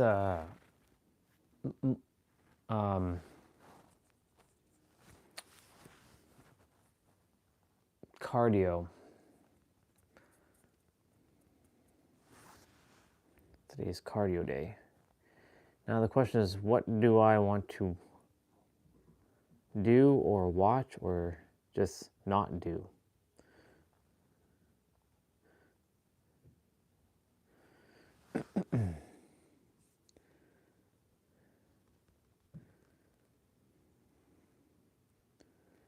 How they broke us all. Chase Hughes 5 months ago.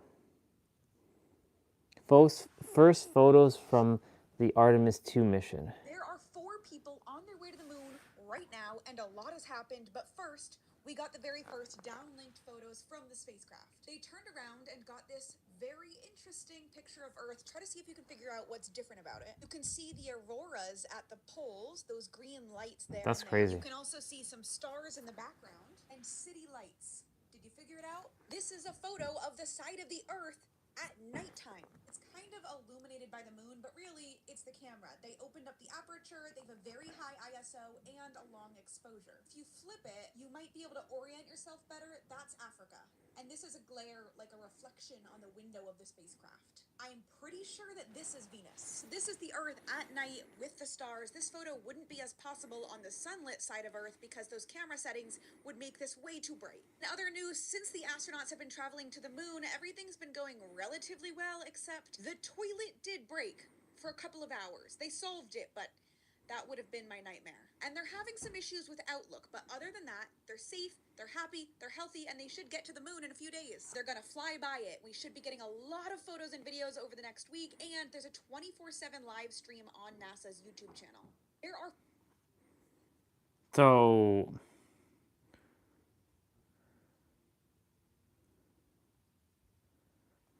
let me see something. What is this?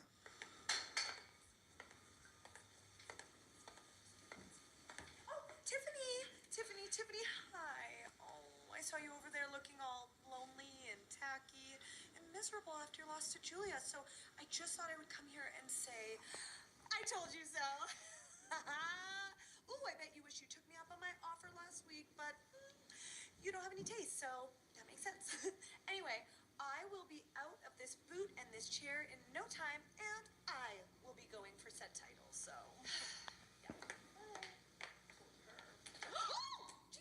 I just had a Tiffany epiphany.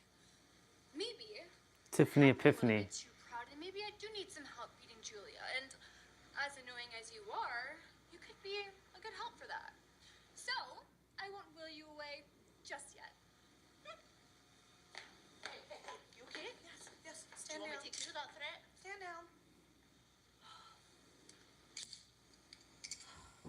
Wheel me away. Okay. I'll watch that video in a moment. There was Facebook. So on Facebook,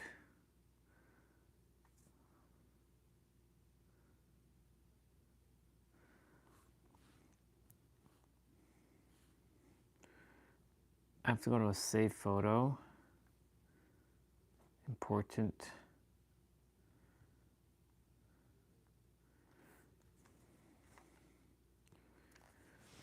If I can find the photo on it's on my newer Facebook.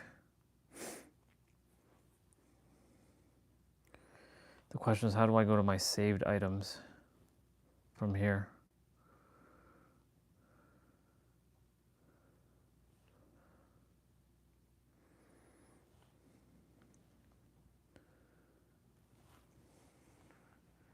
Photos.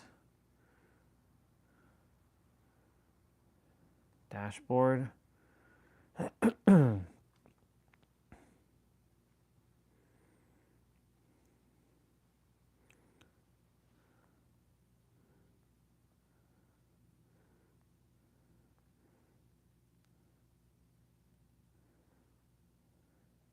So menu. Here we go, saved. Found it. Fuck yeah. Check this out. Look at this photo. Look at her. That's Christina. That is crazy. Could you imagine just being in her spot, just seeing that? That is crazy. I'm downloading this photo right now. How many photos are there? There's just the two of them. There's two of them. There's Christina, and I think, I forget his name. I have to look up the names. Like they're both there. Like it's, look at that. I like Christina's because like the way she's looking at it, it's like, holy shit. His is a little bit more subtle. Like his face is there. This is one of the most beautiful images I've ever seen before in my life. Yeah, and then there's another person that's very humbling.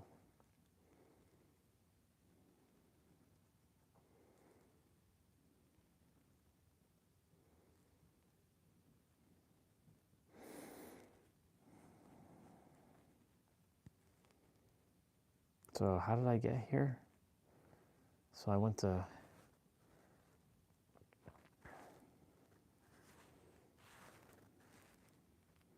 So I did that. Perfect. So now I know how to get to save items. That's crazy.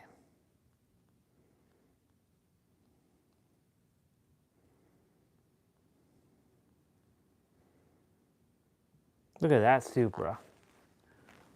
That's wild.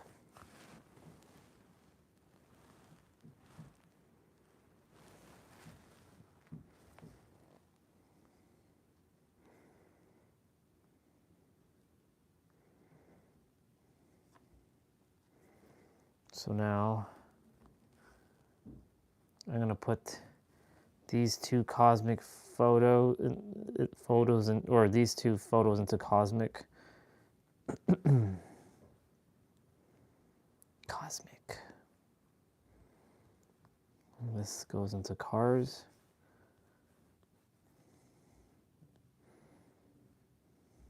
Cars.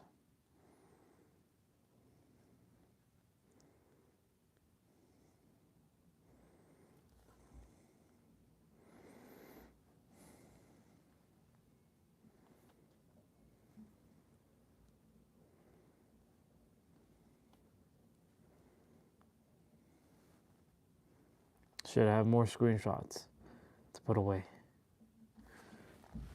Okay, one sec.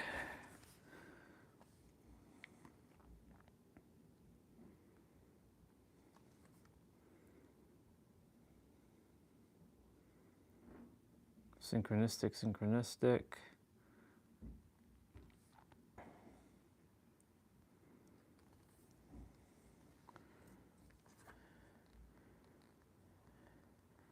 Got to keep up with my putting away my stuff.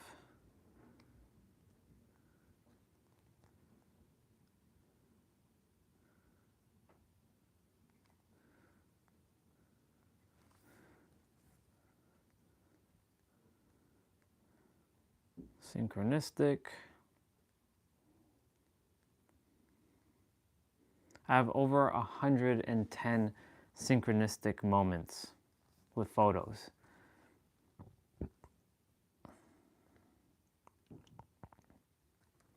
This is The Chosen. When the Chosen is going to be done. It's in November, by the way. November season 6 will be released. 3 episodes will be released on actually, before I put it away.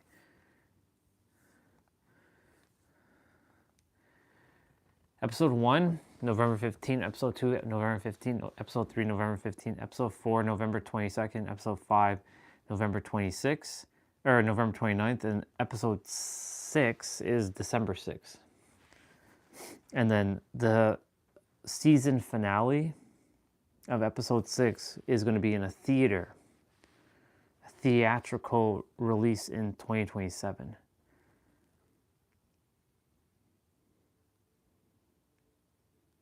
In spring, so that means that they're not going to season 7.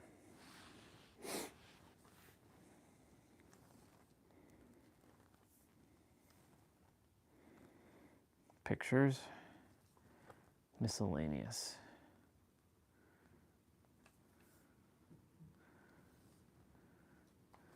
Do do do do do do.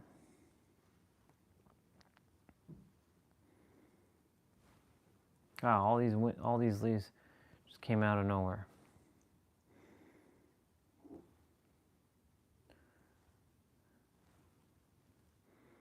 They'll blow away.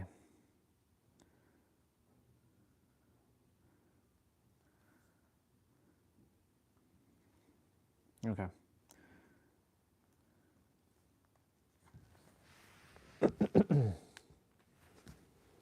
Let's see, this is only like 11 minutes. I hadn't watched this one before.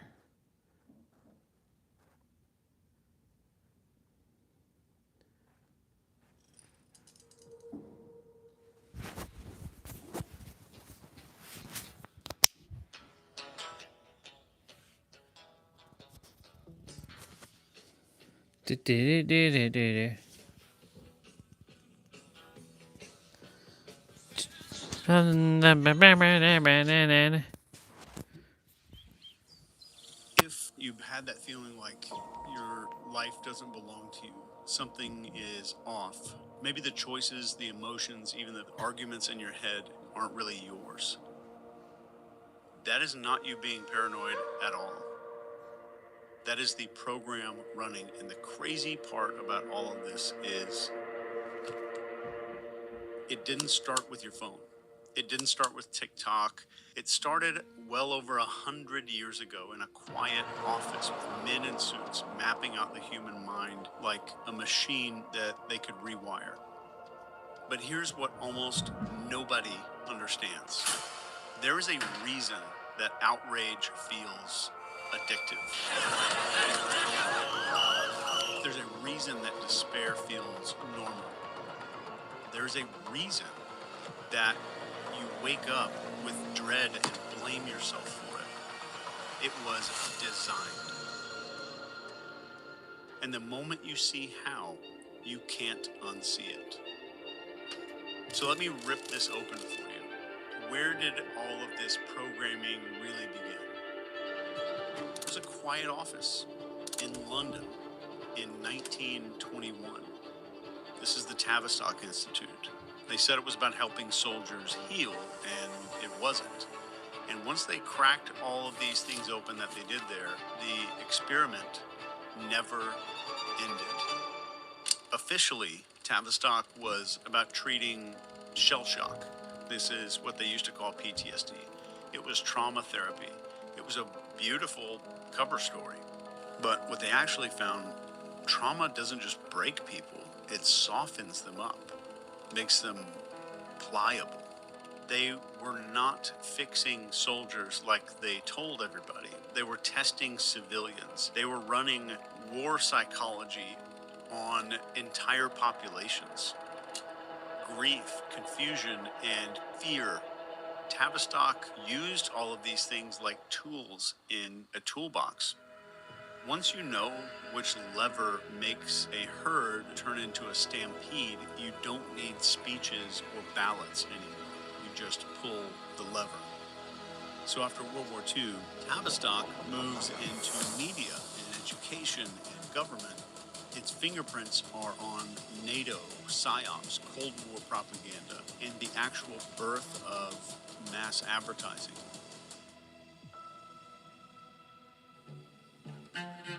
Then this guy comes on the scene a little later. His name is Edward Bernays, and he's actually Sigmund Freud's nephew, which is super weird. But instead of analyzing dreams and stuff like that, he turned the unconscious into a marketplace. And Edward Bernays is the reason that women smoked in public. He branded cigarettes as torches of freedom for women. He's the reason that we link bacon and eggs with breakfast. It was an ad campaign. It was never a tradition at all. Edward Bernays is the reason that Guatemala's democracy got overthrown. He sold it as fighting communism so that this company called United Fruit could keep their plantations. And he weaponized desire. He made war fashionable. He made democracy emotional.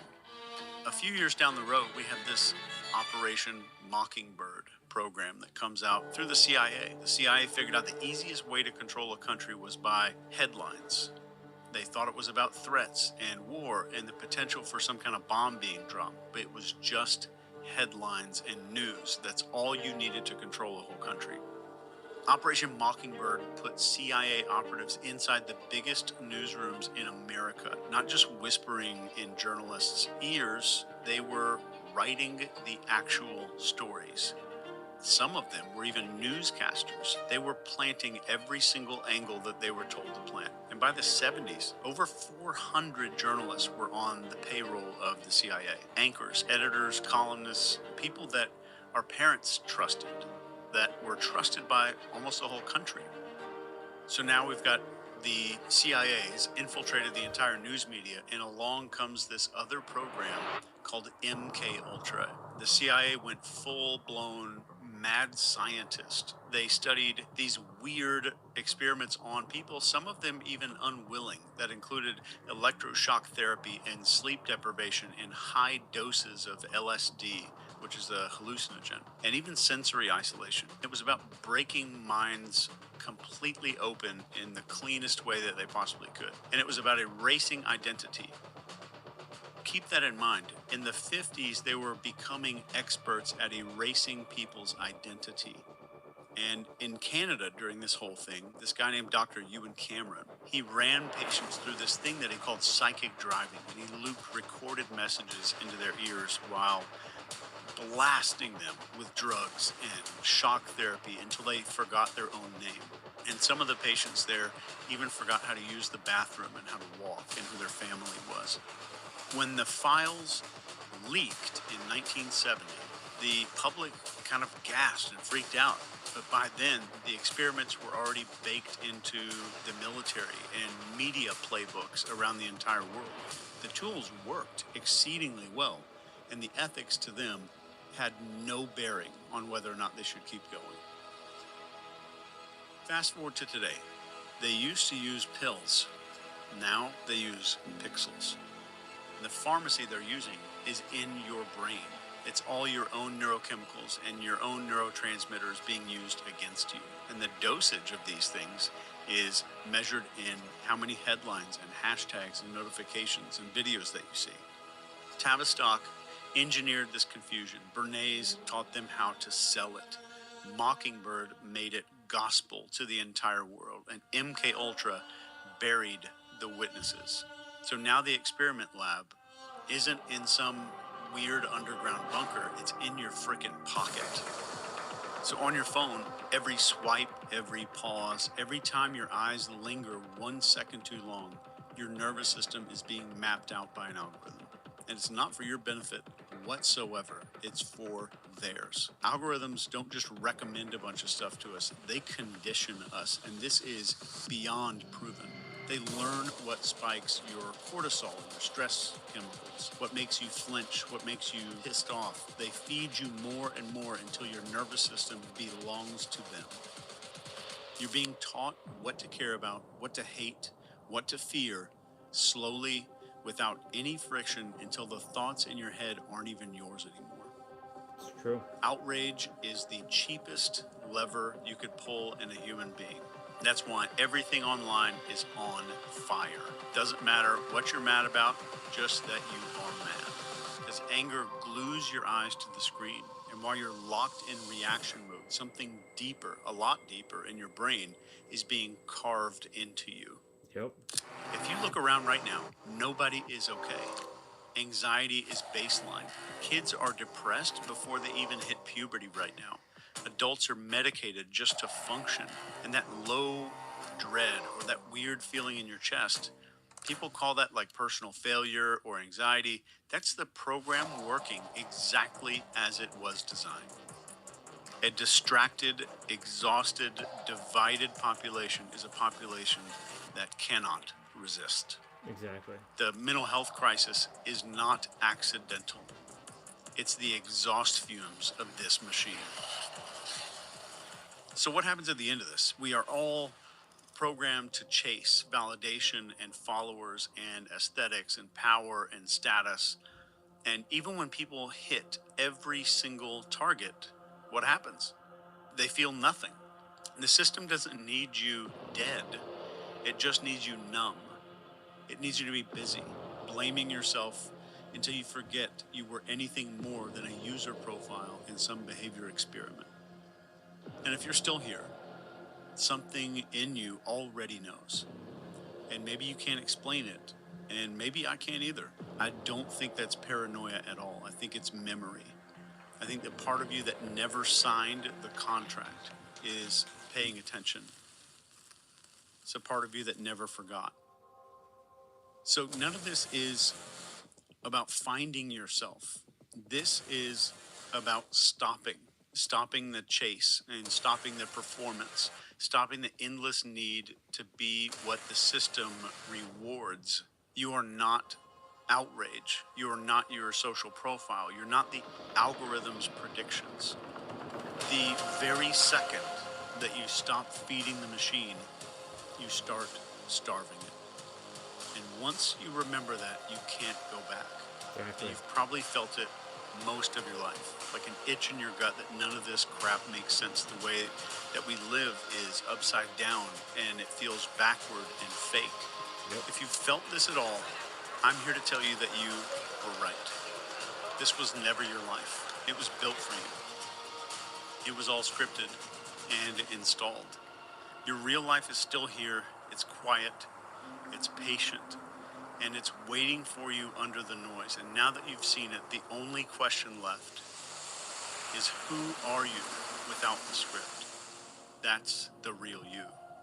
Because the system is starting to crack, and you know it. And your real life is waiting.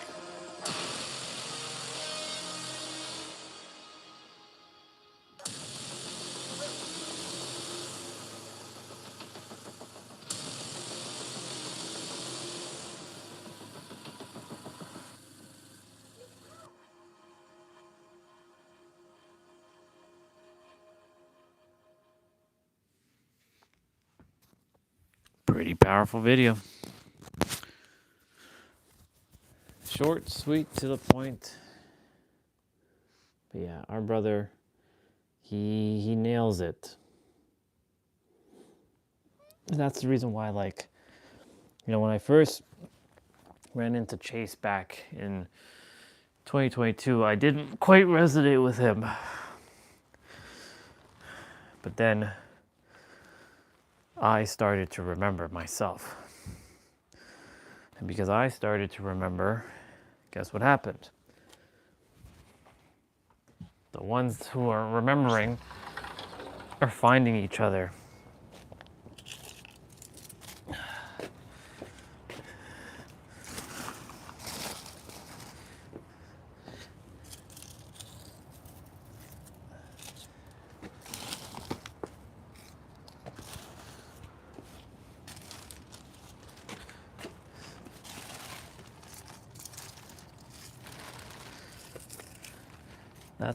That's what's going on here in this world.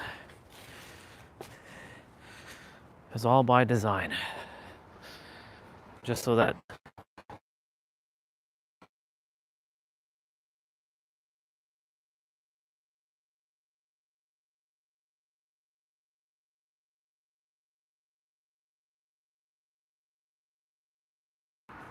that's part of my mission.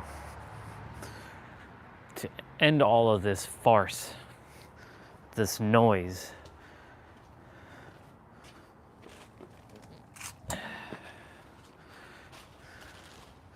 It's not just part of my mission, it is my damn mission. Because itself wants everybody to be back to being who they were supposed to be all this time. Itself wanted me, this character, to handle it. And you best believe that I'm handling it.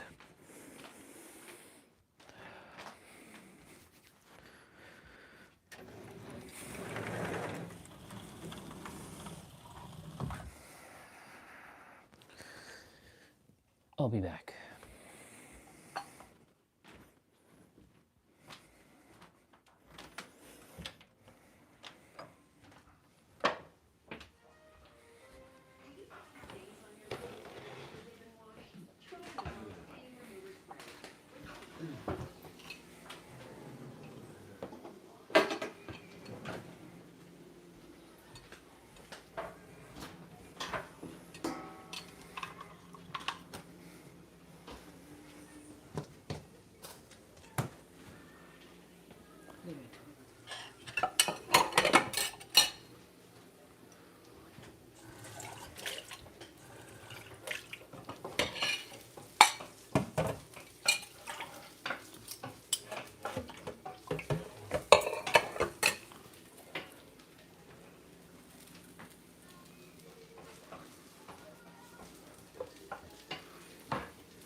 All right.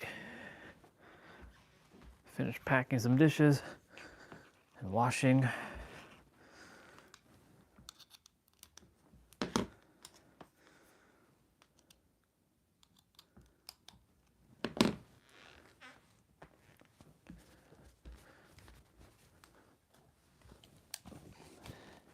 Before I even play or do anything, I want to just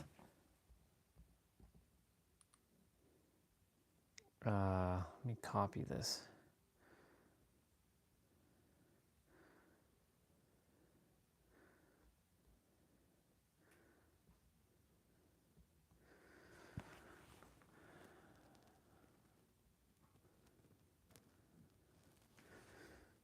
This is how I download my videos, people.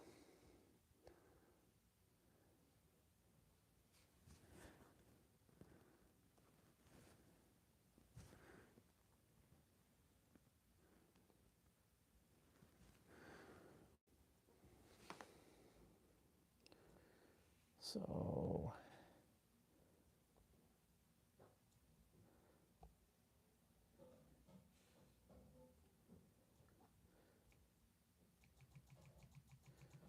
but it still allows me to rename it, even with invalid characters. How they broke us all. Videos, Chase Hughes.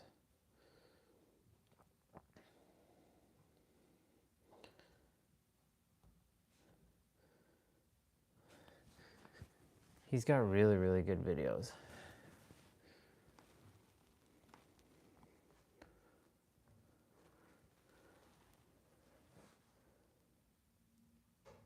The Prism.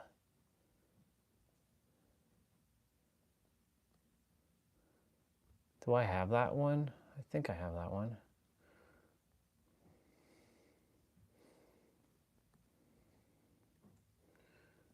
Videos.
This one has Orion in it.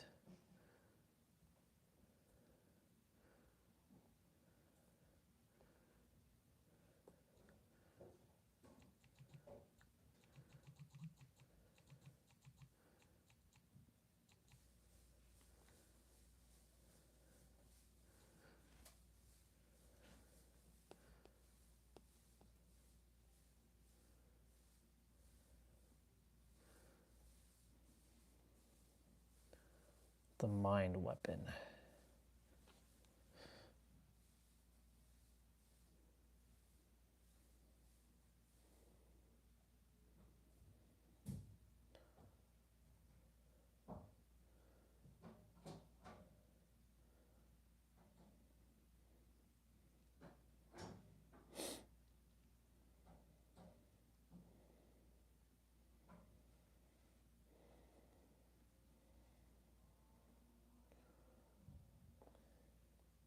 But it certainly feels like it. So here is the tutorial and a review. I've been playing Earth video game since I spawned onto the map in 1981. I'm not one of the most experienced players, but I wanted to... Oh no, you're pretty experienced, bro. Don't sell yourself short. Don't sell yourself short. You're a pretty experienced character. you know.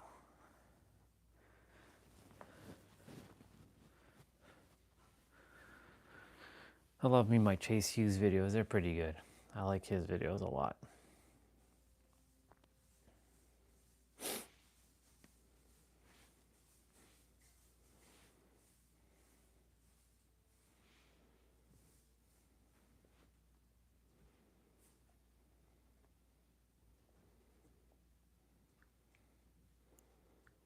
This is how they weaponize your attention, though.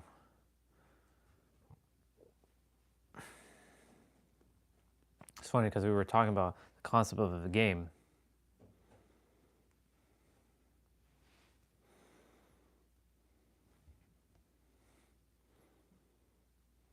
This is a game.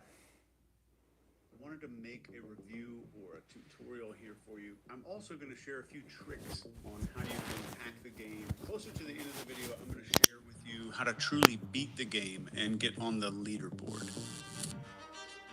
So basically, when you start the game Earth, you're dropped straight into the tutorial phase, and the developers call this childhood. And you learn the basics, how to interact, survive, and get by. But the thing is, this tutorial barely scratches the surface of what you'll need to know to play Earth really well and level up your character. In most games, when you choose a character, you get to break down all their strengths and weaknesses so you can plan accordingly. But in Earth, that is not how it works. The deep traits, the strengths, and the flaws of your character are kept hidden from you on purpose. You don't get any guide telling you what you're naturally good at or where you might struggle. And the developers designed it this way. You have to dig, you have to work, you've got to explore and understand who your character really is. And most players who play Earth spend their entire lives without ever fully knowing their character's true potential. And they get stuck playing Earth on the surface level, and they miss out on the depth that could change the way they experience the entire game.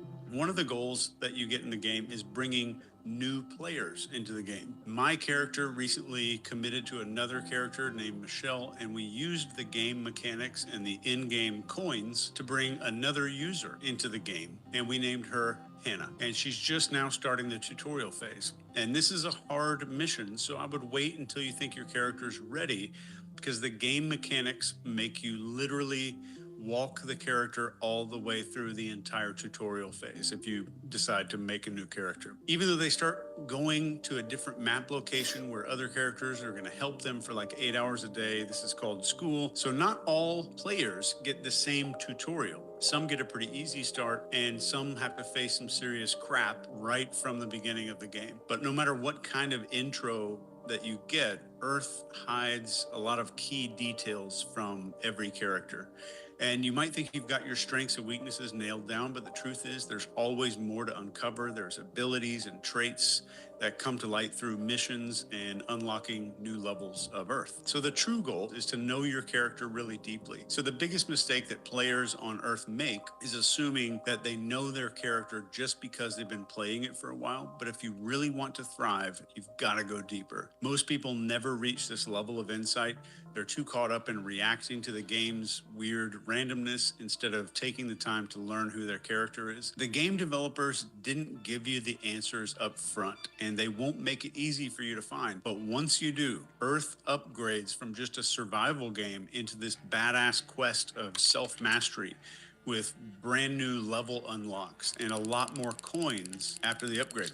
And then we have glitches. Here's one of the biggest things that nobody tells you when you start playing Earth. Your character is probably running way too many programs at one time. If you imagine having 50 tabs open on your browser all the time. So the game developers turned off the open programs alert by default. So most players don't even realize that it's happening. And these programs keep running in the background. They cause your character to lag, and they reduce our critical abilities, our focus, and our overall performance just goes way down. In Earth, these background programs could be anything from unresolved tasks, emotional baggage that your character tries to hold on to, distractions, or habits that just don't level up your character at all. And then we get into entropy.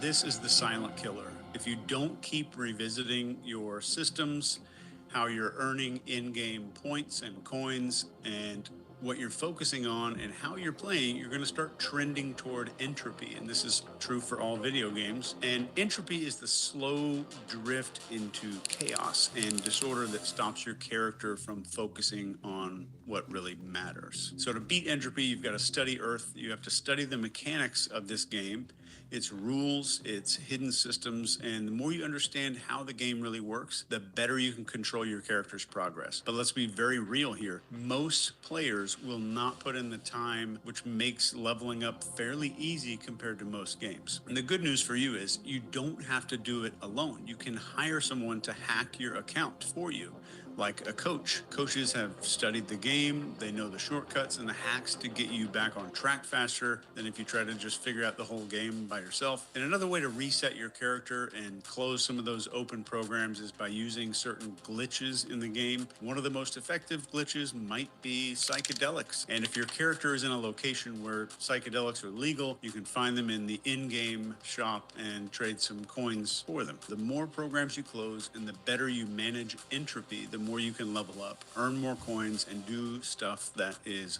fun. In Earth, there are 5 key mechanics that no amount of AI or any kind of automation can really take over. And these are the pillars of real success on Earth, and every character has to master them. So number 1 is connections and love. Building relationships with other characters is one of the most powerful mechanics in the game, and they're going to really pay off for you in the long run. The second one is production. So meaningful work is a core mechanic in the Earth game. And this isn't just about grinding for coins, it's about developing purpose. So what you produce, whether it's physical or intellectual or creative, gives your character a reason to keep playing the game. It's super important. Then we have number 3, which is mindset. How your character thinks is everything in this game. Your internal game is just as important as the external, and there's no AI that can replace your ability to grow and adapt mentally.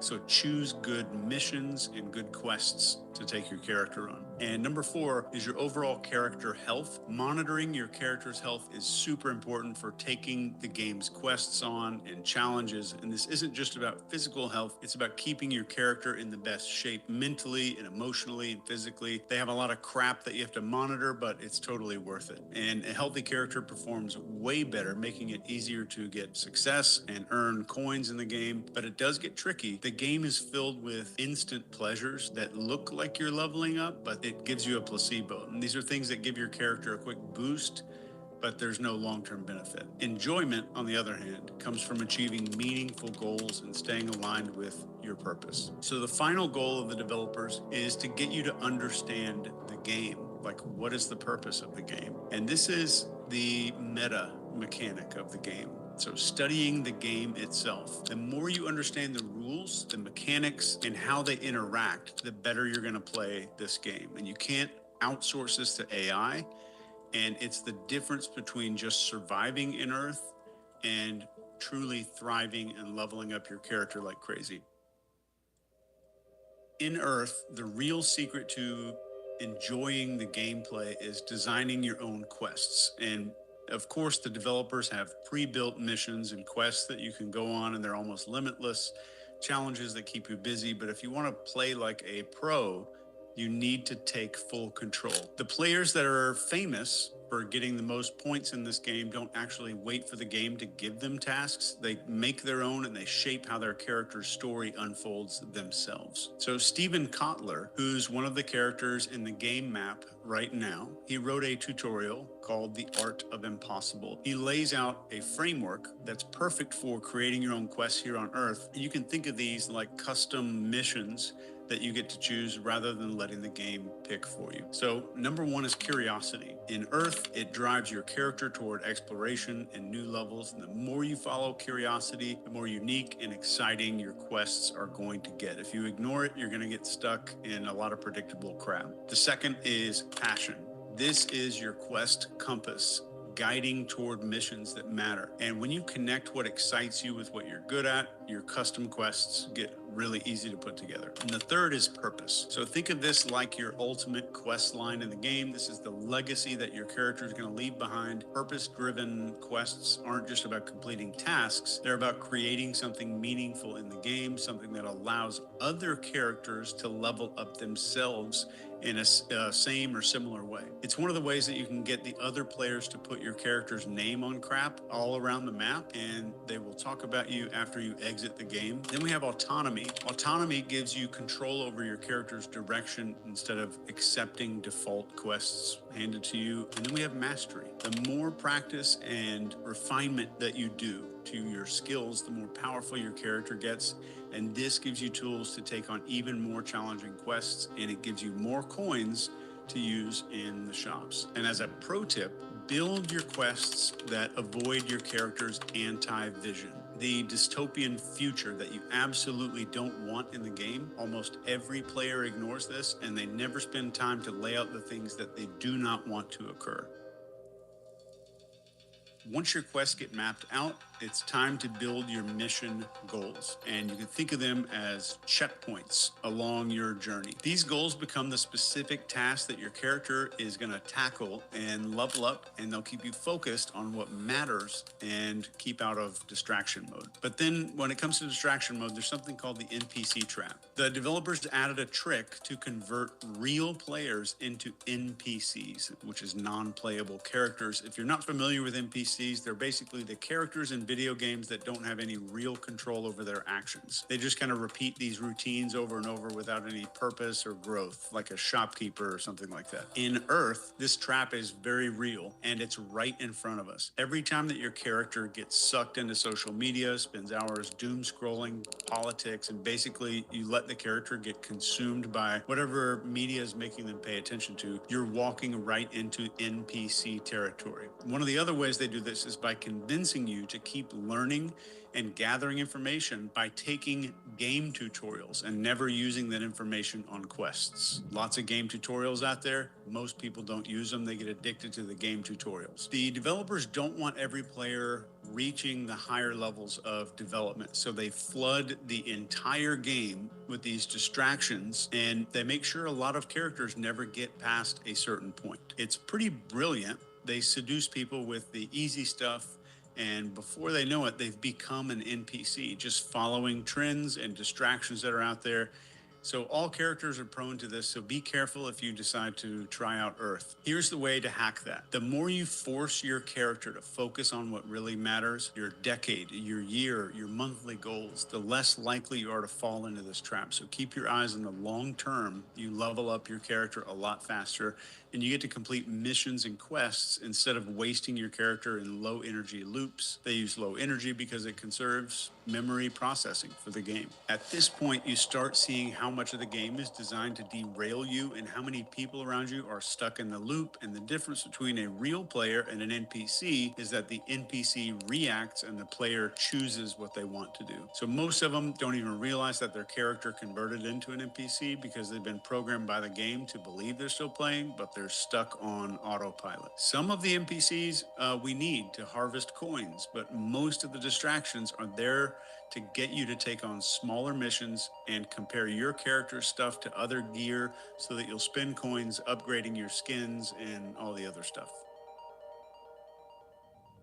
Once you reach the end of the game, you get access to this character grading system that the game uses, and the game judges you only while you're exiting. Only when you're very close to exiting and leaving the game, you get judged on these 5 things. So here are the 5 secret things that the game is secretly rating you on to determine if you're going to go up on the leaderboard. First thing is decision perspective, and it's love versus fear. This is the ultimate test in the game. Without ever telling you, the developers designed life on Earth to evaluate how often you can make choices rooted in love, empathy, connection, and compassion versus all those that are driven by fear, like self-protection and judgment judgment and isolation. The highest rated characters navigate the game from love a lot more often, even when fear seems like a really easy pass. All right, so secret grading system number 2 is your connection to others. Points are scored for collaboration, deep understanding, forgiveness, the ability to dissolve the illusion of separation. And the strongest players understand that they're not competing, but are in this together. That's the ultimate trick, because when people think of the word game, they think they're in a game. They think that there's a winner and a loser, but that's the ultimate trick, is just getting this in your head and living that in your life. Next is your adaptability. The game is going to throw endless plot twists at you. There's going to be loss and failure, unexpected change. Those people who can learn and grow from adversity score a lot higher. And players who cling too tightly to control and resist change are going to lose points like crazy and not even know it. Next, we have authenticity. There is a hidden bonus for playing your character in alignment with who you truly are, and it's not about playing by society's rules or trying to achieve external success. The developers reward characters who are true to their inner voice, their passions, their purpose, which most people don't figure out until they're about to exit the game completely. And the final secret rating that you're going to get when you're near the exit of the game is contribution. Points are tallied up for how much you give back to the game world. And it could be through helping other characters, sharing knowledge, or leaving behind something that benefits future players. And basically, if you fix things for characters or improve the game map somehow, you get points for that. So remember, Earth is full of distractions and auto-assigned tasks that can keep you running in circles, but the best players zoom out. They set their course and take control of how their story ends. So it's your game, it's your rules. If you learn the game rules well enough, then you can break them. That's how you beat the game. And that's how you get on the leaderboards, by playing it on your terms. And don't forget, you can always reboot your character when things get tough with a psychologist character or one of the NPCs who will accept coins to fix some of your settings. And the cool thing about the game is you're never really stuck in a bad spot in Earth unless you choose to be. Overall, I'll give it 4.5 stars, and it's really fun. I'm still in the game right now as I'm making this video for other characters. If you focus on the points that we talked about to really, truly win the game. Here is one more photo of the other character I connected with and the new character that we brought into the game who's in the tutorial phase right now. Your points also come from whether or not these new characters build points too. So you'll get points based on that as well. If you're also in the main map, let me know, and maybe our characters will meet up with each other. So, you made it to the end. Most people don't do that, so I know that you're most likely committed to learning these skills, and I'm willing to bet that you're one of the few people who realize that these skills determine true success, and they always have. If you want to level up your skill level and take it from a casual interest to a serious study, click the link in the description, and I promise what you'll see will blow your mind. So until next time, if you're subscribed, thank you from the bottom of my heart. I really hope you got something impactful from this video, and I hope that your day is the most powerful and meaningful version Enjoy. that it can be. Take care. Gonna watch another. We'll watch the mine one. There's a book out there. It's called When Prophecy Fails. But it tells the story of this UFO cult dead set on the world. What's up, sister? Just chilling right now. Just taking in.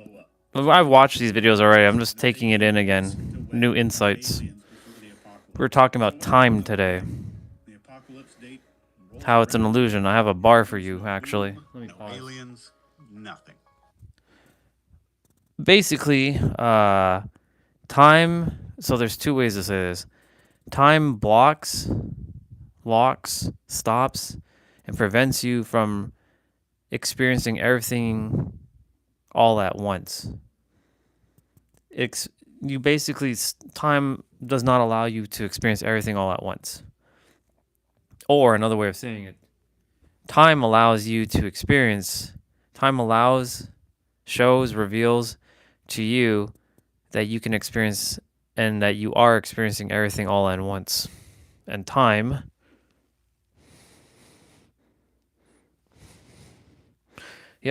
and time is, it's funny because you said that. I have an acronym that came through today on our walk.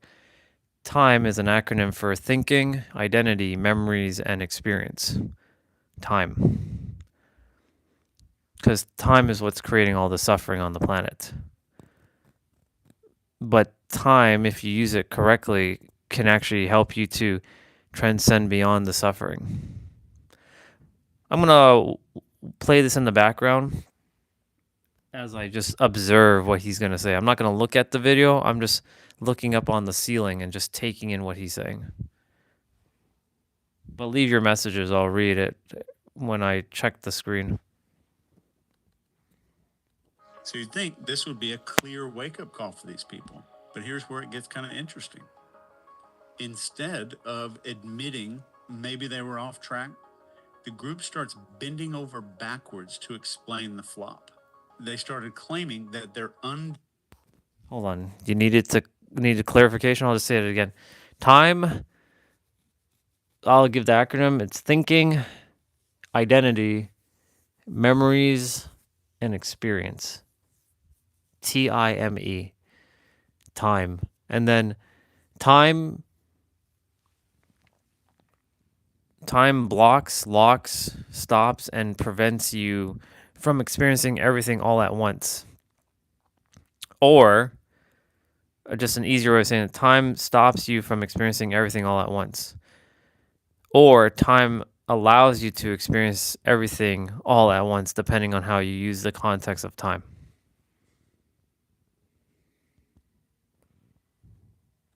that their undying faith, that they were so faithful that they actually saved the entire world. That's a huge save. So whoever they are out there, huge thanks. This is cognitive dissonance in action. So tonight we're going to cover a formula that you can literally use anywhere to weaponize cognitive dissonance. And this can be applied in anything from trial consulting to parenting to sales. Let's talk about why this works so well. So this idea of cognitive dissonance was introduced by this dude, Leon Festinger. It's a mental discomfort that we feel when we're juggling these contradictory beliefs, or when we're confronted with information that challenges our existing beliefs. So even though it's a gold mine for influencing people, it's overlooked. So why does it work? Well, first off, it really crawls under our brain skin. So when we face any kind of dissonance, it's like an itch that we have to scratch. We can't stop it. So we're driven from the inside to resolve any kind of inconsistency that comes up, which can lead to very real and very lasting changes in behavior. As an example, if a self-proclaimed environmentalist learns that their favorite brand that they support is like polluting heavily in Africa somewhere and dumping oil into a big dirt hole, the internal conflict can either push them to switch brands, like I'm going to go support another brand and admit I was wrong, or a lot easier, just adopt stupid ideas that make them continue to feel like they're right, which is a lot more likely. We like to see ourselves as consistent beings, and cognitive dissonance, especially when we use it, is weaponizing this. We're messing with this need to be consistent. So when reality smacks into belief, you just jiggle your thoughts around a little bit until everything falls into place. And if the jigsaw puzzle pieces don't go together, you just get a hammer, and then they do. That's what is going on right there. And this is like when you're so deep in, instead of questioning your choices, you go all in. And psychologically, it's way easier to boost your existing belief than rewrite how you view the entire world. So let me show you like an example of how it might work with political beliefs. When people get entrenched to the far left or right, they face facts. They ignore facts. They discredit new information that doesn't align with their belief. They find all the comfort in the world in these echo chambers. And even more. Pause for a moment. So this is where problems start arising when like this new idea, because it's been floating. The thing is, the ideas of you are God or you're the creator is not new. It's actually something that's familiar. It's hiding within everybody. But the problem is because their current identity does not match with I am God, or I am the creator, or I am itself, or itself is me, and I am itself. because they've created they went through time and their experience and their memories and their thinking and their identity is basically in alignment with something that isn't actually them. When this new idea, like me, the itself within this vessel, comes forth and starts smacking them in their face, not physically but energetically, it starts to attack their mind, and then guess what happens? Shit starts hitting the fan. Why his content feels so heavy? There's something that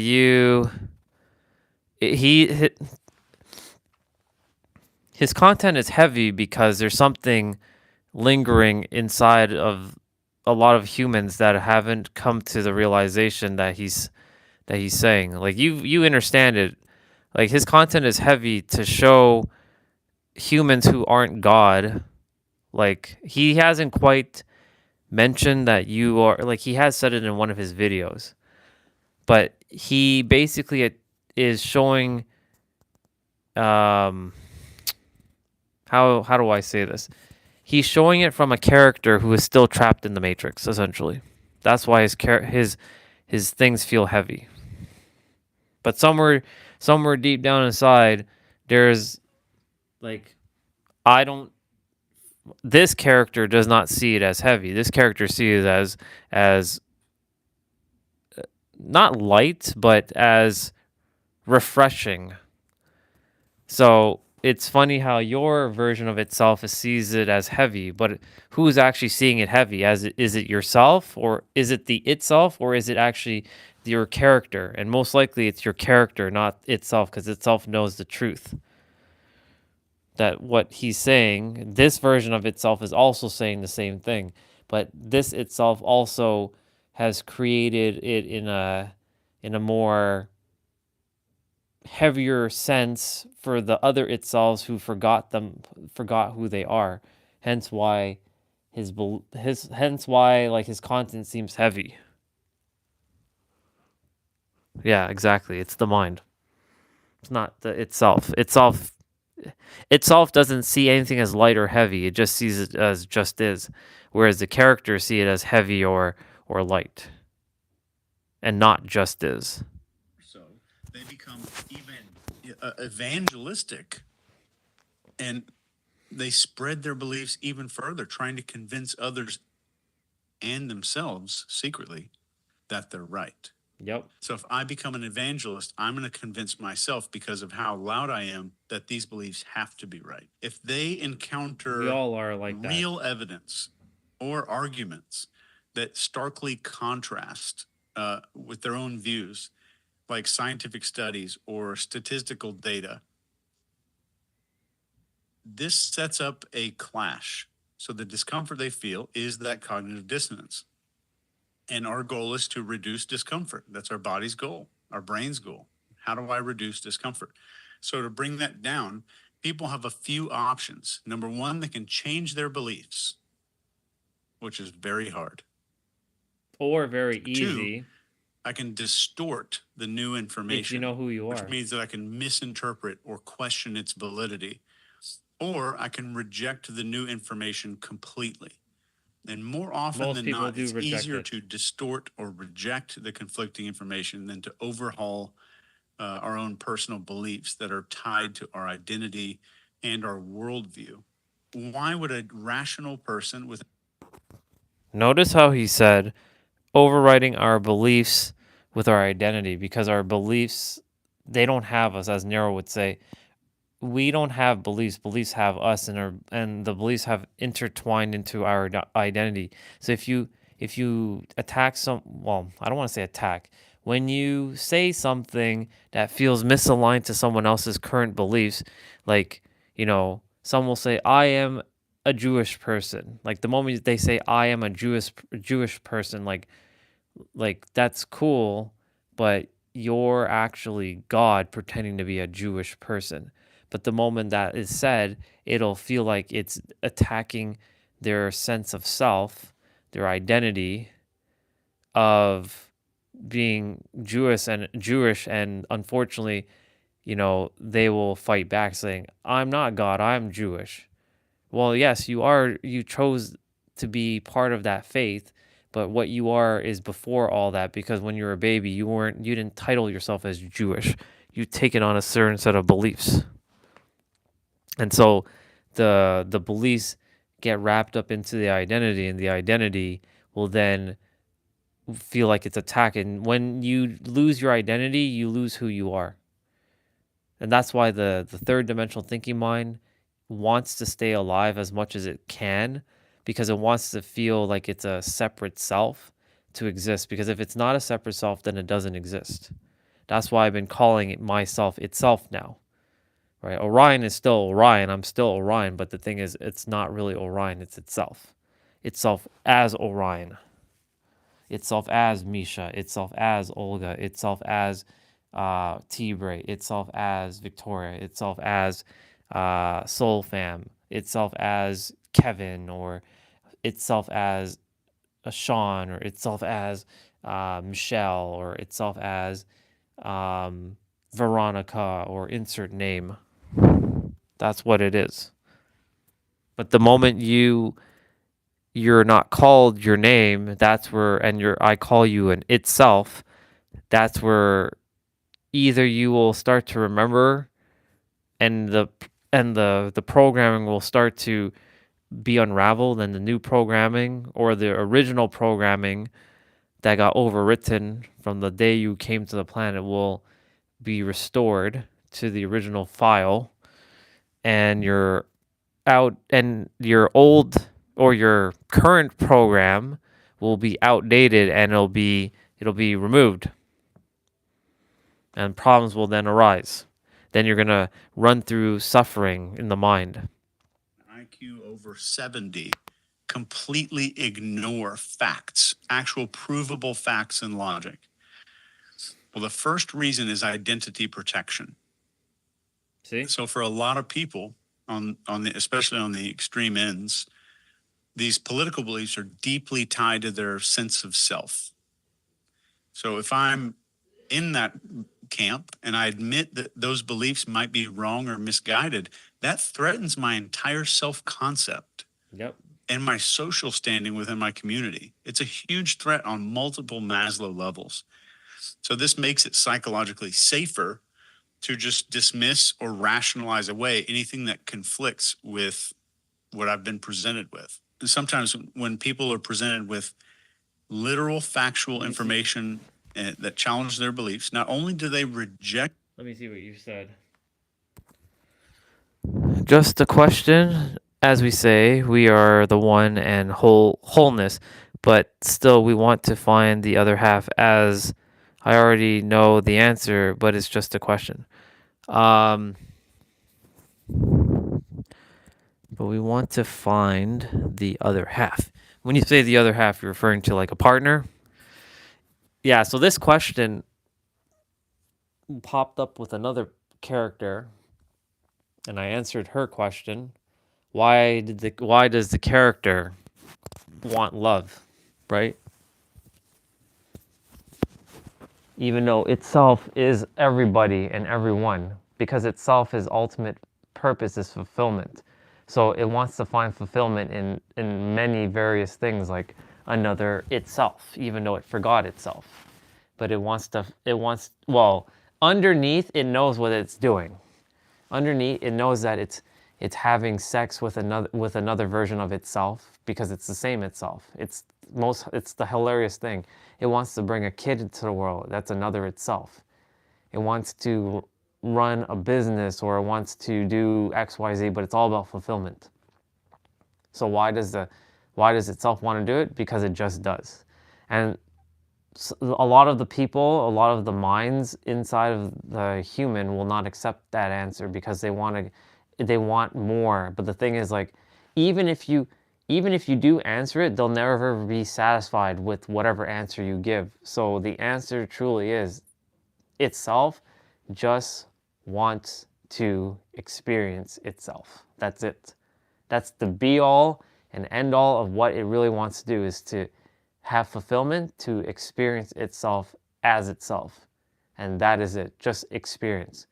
But Orion, I can't accept that. It just is. It just wants experience. But Orion, that's not, it just wants experience. But it just wants experience. That's it. That's the whole reason why it comes to Earth. To experience itself. It takes a form. Really, that's all it comes down to. It literally is just experience and wants fulfillment. You can still ask it anything else. I'm still watching the screen. Not only do they reject the information, but they also believe in their original incorrect views more strongly afterward. It's true. More strongly. This is true. And this is known as the backfire effect. This is where the efforts to correct misinformation actually reinforce the misinformation in the person's mind.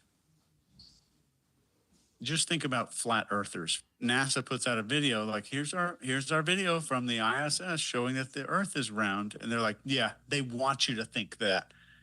So like, no matter what you do, it's just making their beliefs even stronger. Okay. He just brought that up. And I have to pause for a moment because I have a photo to show you. I've been obviously watching all that space stuff, right? We were watching the interview earlier. I'm just going to minimize that for a moment. He just mentioned flat Earth, right? Cosmic.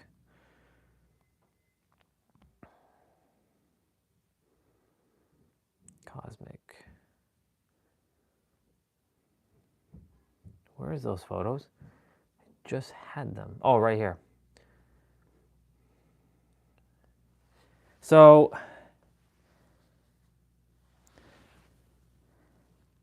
that's Christina, one of the astronauts right now on the ship of Orion, and she's looking at Earth. Right?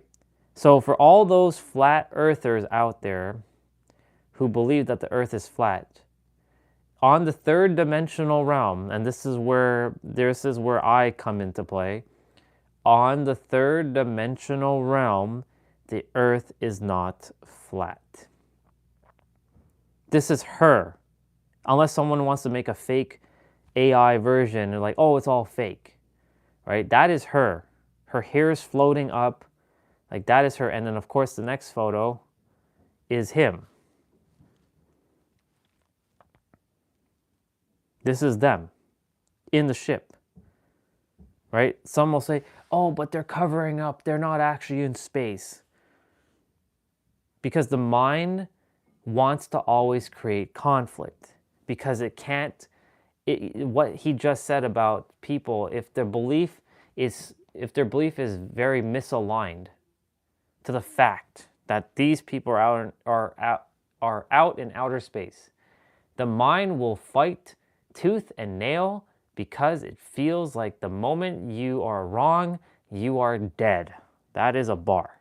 Because the moment you are wrong, it feels like you have died. But you haven't died. You're still alive. But yourself, exactly. It's a beautiful planet. Look, there's no division. We're all on this planet. They are getting to see the Earth. I get to see it through their eyes. Right? This world is so beautiful. I love her photo because I just love the way she's looking at it. The way she is, like this version of itself is getting to view it. This photo speaks so much volumes I can't even express with words. But itself is, like when I look at itself through her eyes, or through her expression, a couple things pop up. Number one, just wow, we really get to live on that planet, is number one. Number two, why are we all fighting each other? I see curiosity, exactly. But I also see not sadness, but like, we're a planet of one. They've even said it on their broadcast when they were, because you know their live stream is happening 24/7, and every so often they get an interview, and they're getting very close to the moon. They're very, very close to the moon. They're not quite there yet. But the whole point is, like, I see her as I see itself as like, I want everybody to stop fighting kind of vibe. Like, I want everybody to understand. I want everybody to know that this is one place where we're all meant to be. We chose this, right? Of course, I saw some comments in one of the videos how people are saying, I am now proud to be human, to finally say that I can be human, because, like, you know, these four are representing humanity while they're going up into space. But then, of course, some people who commented back were very cringe. Like, this is cringe. Like, I'm not proud to be human. I don't want to be on this place because the human mind is fucked up. Because they like chaos, because their sense of self, like maybe they're flat earthers potentially. I don't want to be human. Why would I want to be human? I've said that many times myself. This character anyways has said that.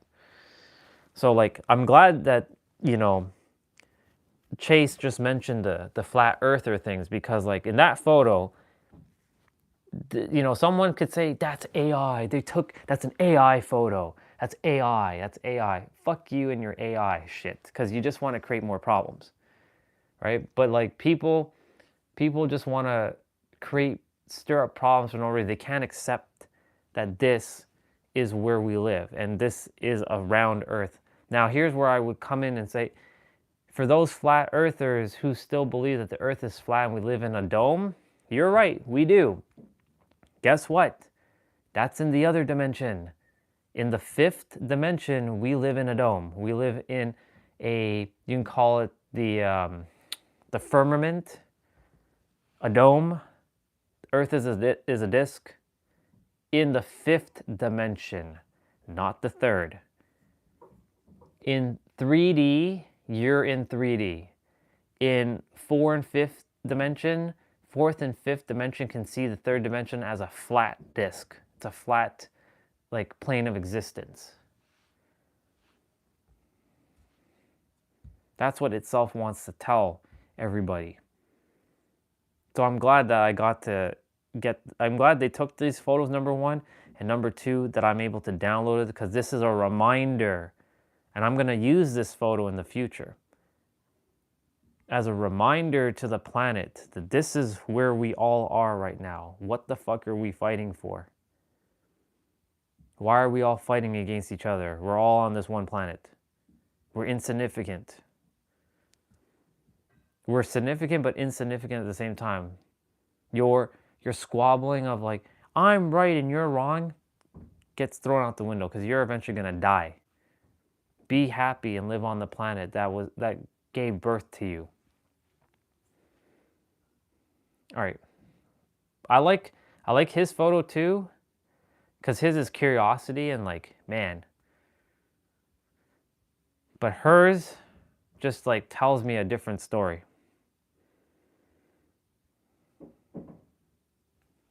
All right, back to Chase. Want you to think that. So, like, no matter what you do, it's just making their beliefs even stronger. So the attempts to counter the misinformation do the exact opposite. I'm going to give you a formula tonight to literally weaponize cognitive bias. And this is the same formula that we use. It's made to use on a population. I designed this personally to use on an entire population, like a city or a town.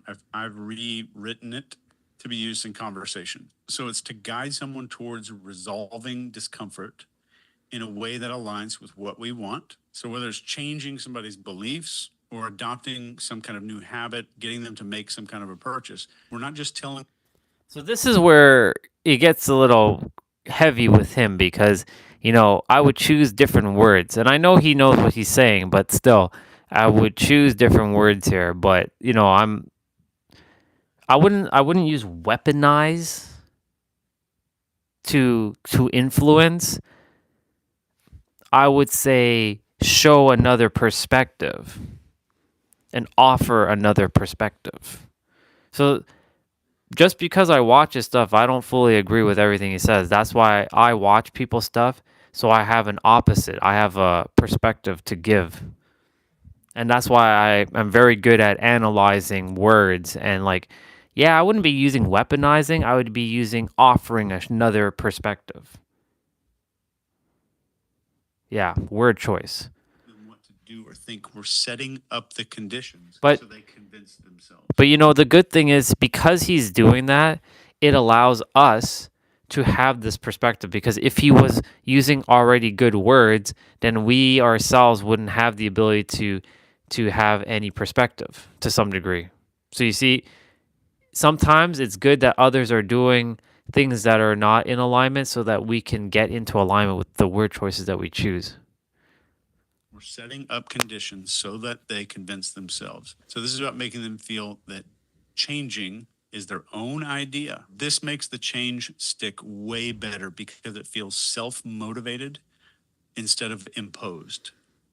So I have self-motivated change going on. I haven't had change imposed on me. So number one, I want to obtain agreements on 3 identity statements. Number 2, I'm going to perform a personality inventory question. I'm going to tell you what this is here in a few minutes. Number 3, we're going to use negative dissociation for one of the key elements, followed by an opinion question to that person. Like, what's your opinion on X? 4, we're going to use the article technique. So we're just kind of borrowing authority to solidify those new identity agreements. 5, we're going to talk negatively about one person in your life without the desired qualities. So, you know, his video with the you know, the ancients left, the ancients decoded is still my favorite video of all time on YouTube. But we watched it yesterday while I was making food because I had to restart my stream, and I was making dinner, and I heard, and I've heard him say it already, but I heard him say it like, you know, the enemy isn't the others, the enemy is the ego, and I'm like, this is the only thing I didn't agree with in the video because the enemy isn't the ego, it's your perceptions of your mind that creates the enemy. And that's a bar, and I said that earlier. It is your perceptions that creates any enemies. So if your perceptions and your perspectives are different, then there is no enemy, and that's another bar. So but that video, it's more uplifting, even though there's still lots of like, you know, there's some heavy things in there, but it's to show the reason why he's doing this is because there's a lot of people right now who is suffering and they need to see hope. So this video gives them hope.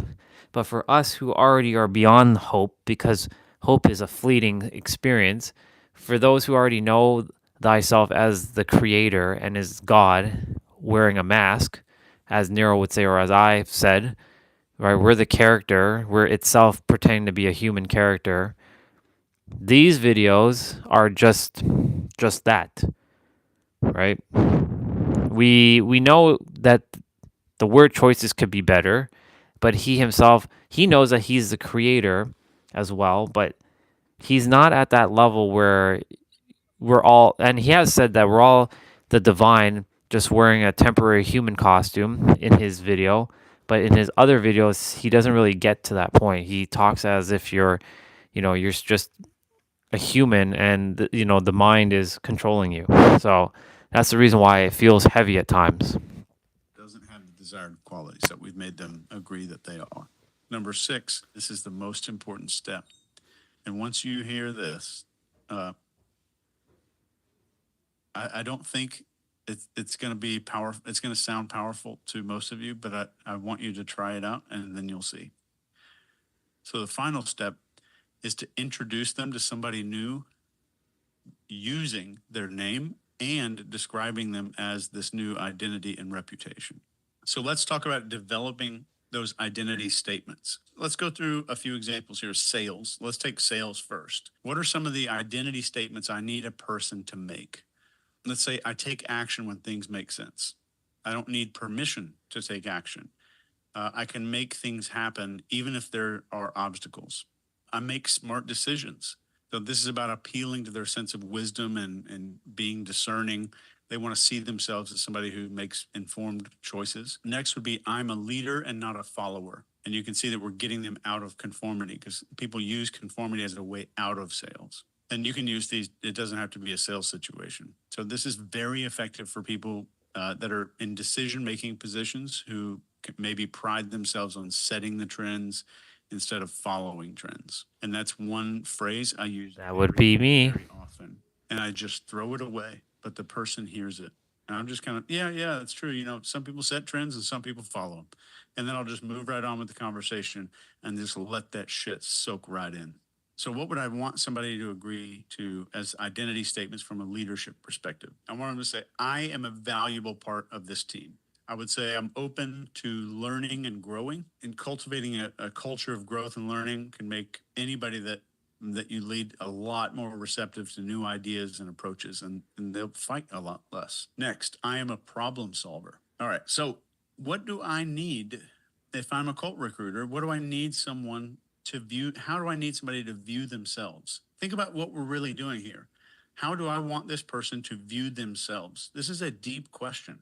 And that's the question that we're answering. How do I want them to see themselves? First thing we want, I'm open to exploring new opportunities. This is making them agree, I have a sense of adventure. I am curious about the world. And I can, the idea of joining a new group it isn't intimidating to me. So we get them to make that agreement pretty quick.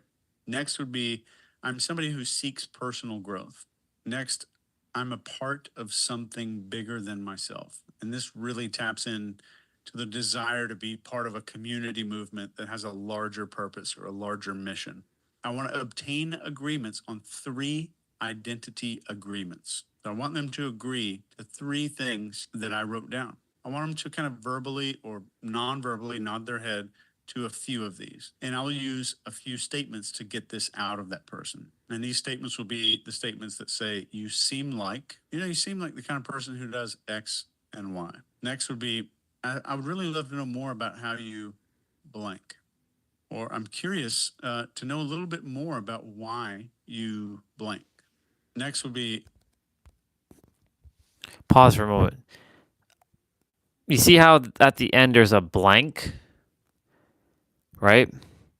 That blank is the most important aspect of anything on that he's saying right now, because that blank is infinite.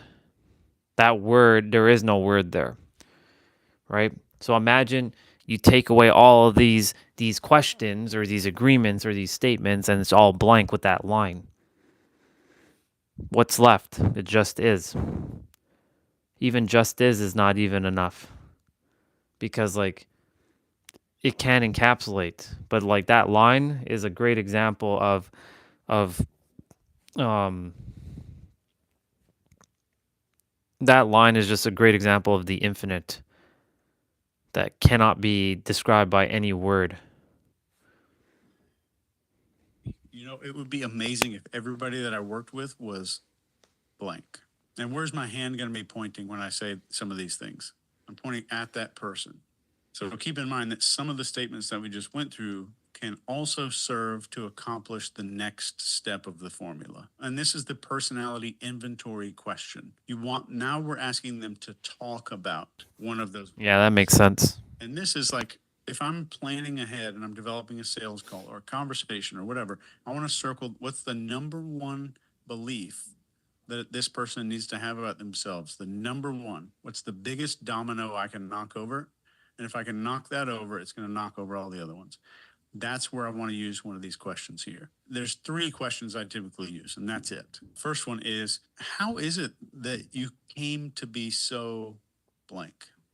That's really powerful because you're asking that person about themselves, and you're very silently admitting that you struggle with that maybe a little bit, which makes them more open. The next one would be, what was it in your life that made you so blank today? Because it was a struggle for me. I usually follow that up by that little self-admission. And finally, this personality inventory question. How is it you're able to blank when so many people just don't? Or so many people are afraid to, depending on what the blank is. The next step is negative dissociation with a follow-up question. There's 2 ways that I do this. You can do it however you like. This is word for word how I do this in real human life. First one is, there's so many people out there that blank. This is the negative quality. It's like every time you meet them, it's like they all are just so, and then I'm going to put whatever other negative quality, like afraid to speak their mind, afraid to take action, afraid to make decisions, even if all the facts are there. So I'll follow this up with the question, the personality question. So they're just all just afraid to take action when all the details are there. And I'm really curious, how is it with all of this being more and more common nowadays? You are able to just, and then whatever you say after that, that they will instantly adopt. If you're genuinely curious, this will work. And if you have confidence and authority, this will work. All right. So the next way that I'll do the negative dissociation is only slightly different. Every time I talk to somebody who blank, it's like they all have the exact. People know. People know nowadays it's better to use words. Wait, can you retype that? People know nowadays it's better to use who you are or use words.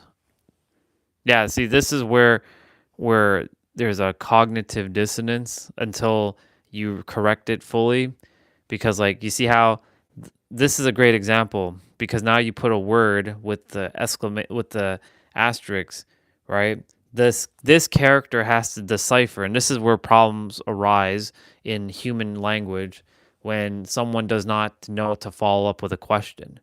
Like, can you retype that so that I can understand what you just said properly? Because, yeah, like if you are using these jargons, right? Yeah, exactly. So that, see, because you gave a follow up that helped this character to understand. Do you see like this is how basic this really gets, but how sophisticated it really is. And so, I used to make the mistake, this character, it's not really mistakes because it's all learning. It's all remembering, really. When people would say something on this live stream and I would jump the gun and be like, "What the fuck did you just say to me? Like, what does that mean?" Right? I jumped the gun, right? And because of that, that tore down a lot of relationships because I overreacted, right? That's all on this character, but the thing is, that was meant to happen, right? Because, the follow up, if I started to overreact on something, or this character overreacted, then the other character could have said, "No, I didn't mean it like that. I meant to say XYZ." But majority of the time, a lot of characters didn't follow up because they themselves were locked with their thing, and then they added to the cognitive dissonance with this character not understanding what they're saying, and it led to a whole big misunderstanding that didn't even have to happen, right? I remember one with a brother where he said something, and I'm like,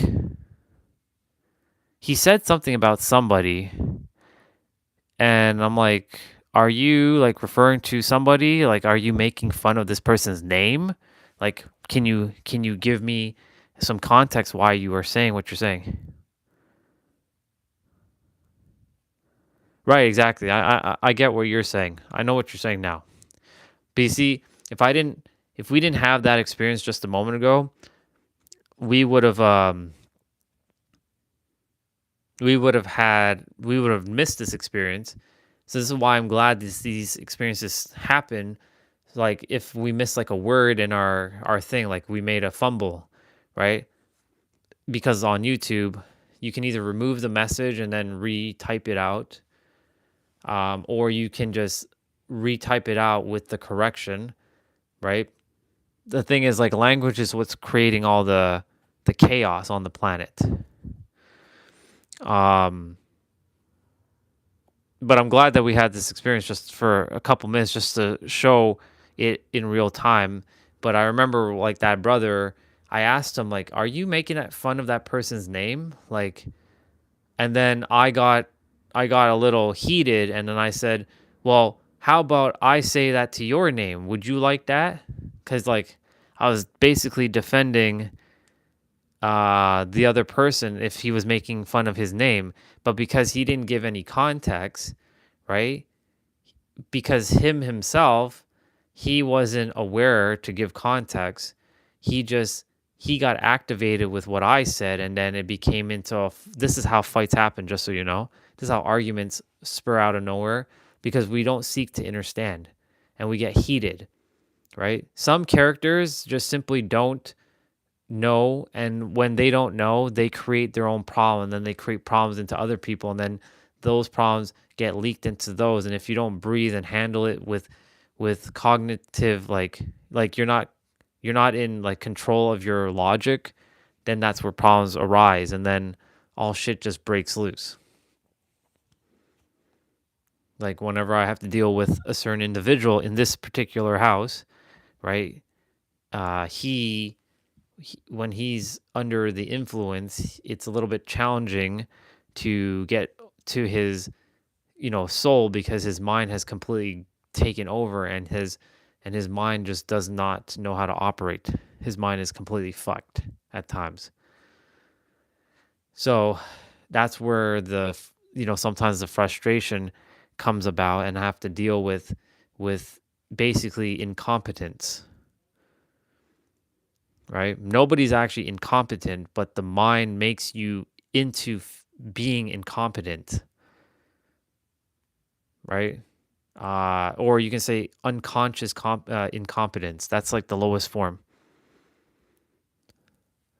So, when that experience happened with that brother on this live stream, and he was just poking fun at someone else's name, I could have just taken it as a joke, but I didn't know if the person who was on the stream was taking it as a joke, right? So it's one of my things that I quick to defend. I don't take lightly when someone makes fun of someone else, right? So it was I'm not going to allow something like that to unfold on my stream. And so when that happened, he dipped and he never came back. Well, he came back recently just to call me Osama bin Laden because the way I looked, which is fine. I just looked at him. I'm like, oh, cool. Thanks for dropping by and just saying hello after almost a whole fucking year, and not even saying hello, just calling me Osama bin Laden. But that's fine. I don't take anything personally. You're just another character that doesn't know what the hell is going on.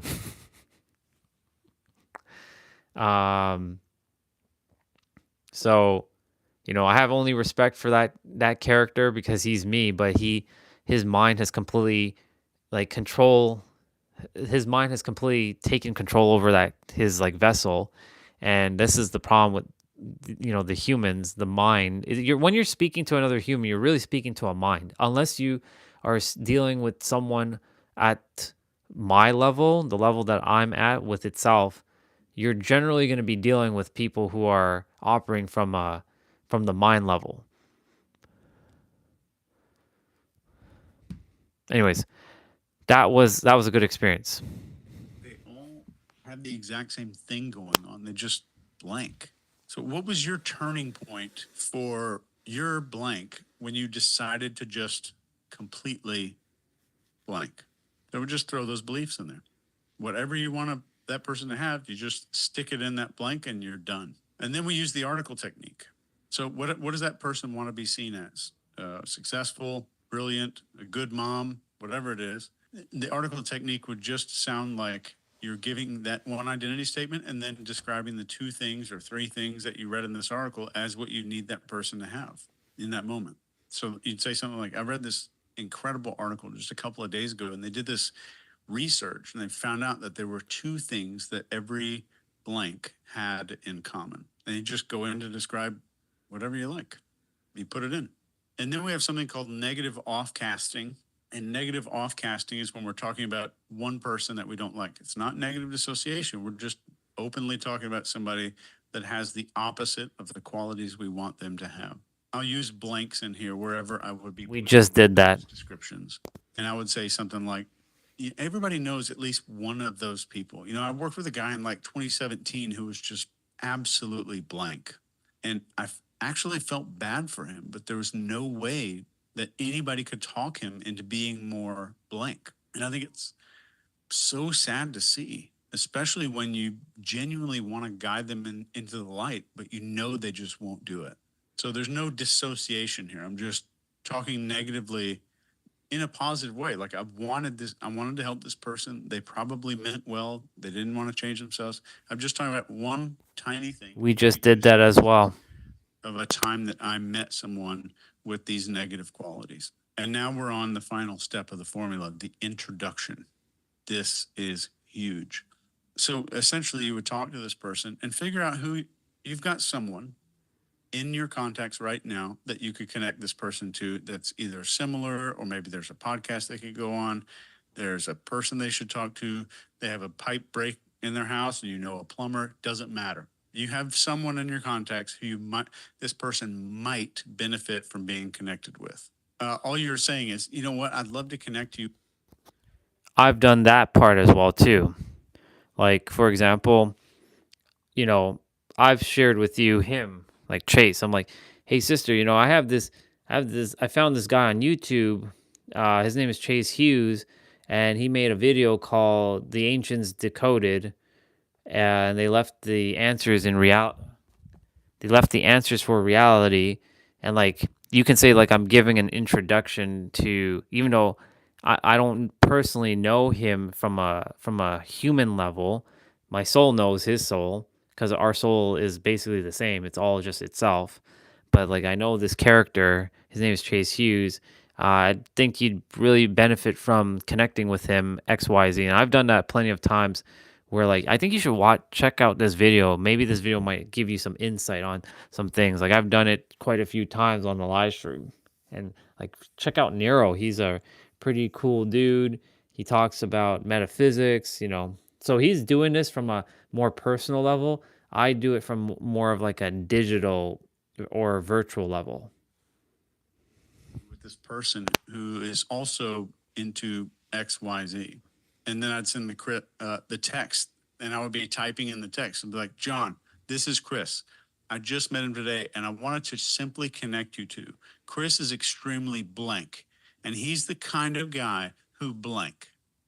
So I'm giving him all the reputation that he needs, and then I'll follow up with, there's no need to act or anything here. I just wanted you guys to at least know each other. Just that one introduction makes it, now we've made it social. We've made a social agreement. You think Chris is going to type back in that thread and be like, oh no, Chase is wrong. I'm a piece of shit. Actually, no, they're going to agree to be that way. And they're going to agree to be that person, not only with the person that you're texting, but now they've made that agreement with you because you've introduced them as that. And let's say if you do this in like a 15-minute conversation, if you go back, you're not using this formula in some linear fashion. In between, the person's going to be talking about random shit. They had a flat tire. Their dog pooped in the living room. Whatever gets brought up in this conversation is going to get brought up. And you keep going with this. So by the end of 15 minutes, you throw a few of these statements in there, a few of these sentences. And if you just think about some of these sentences, they're sentences you hear in everyday conversation. You hear somebody say, everybody knows at least one of those people. I worked with this guy like back in 2017 who was just an absolute dick.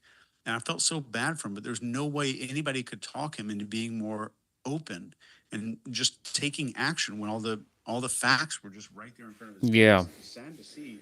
It's the same thing with me and Nabito. Like Nabito,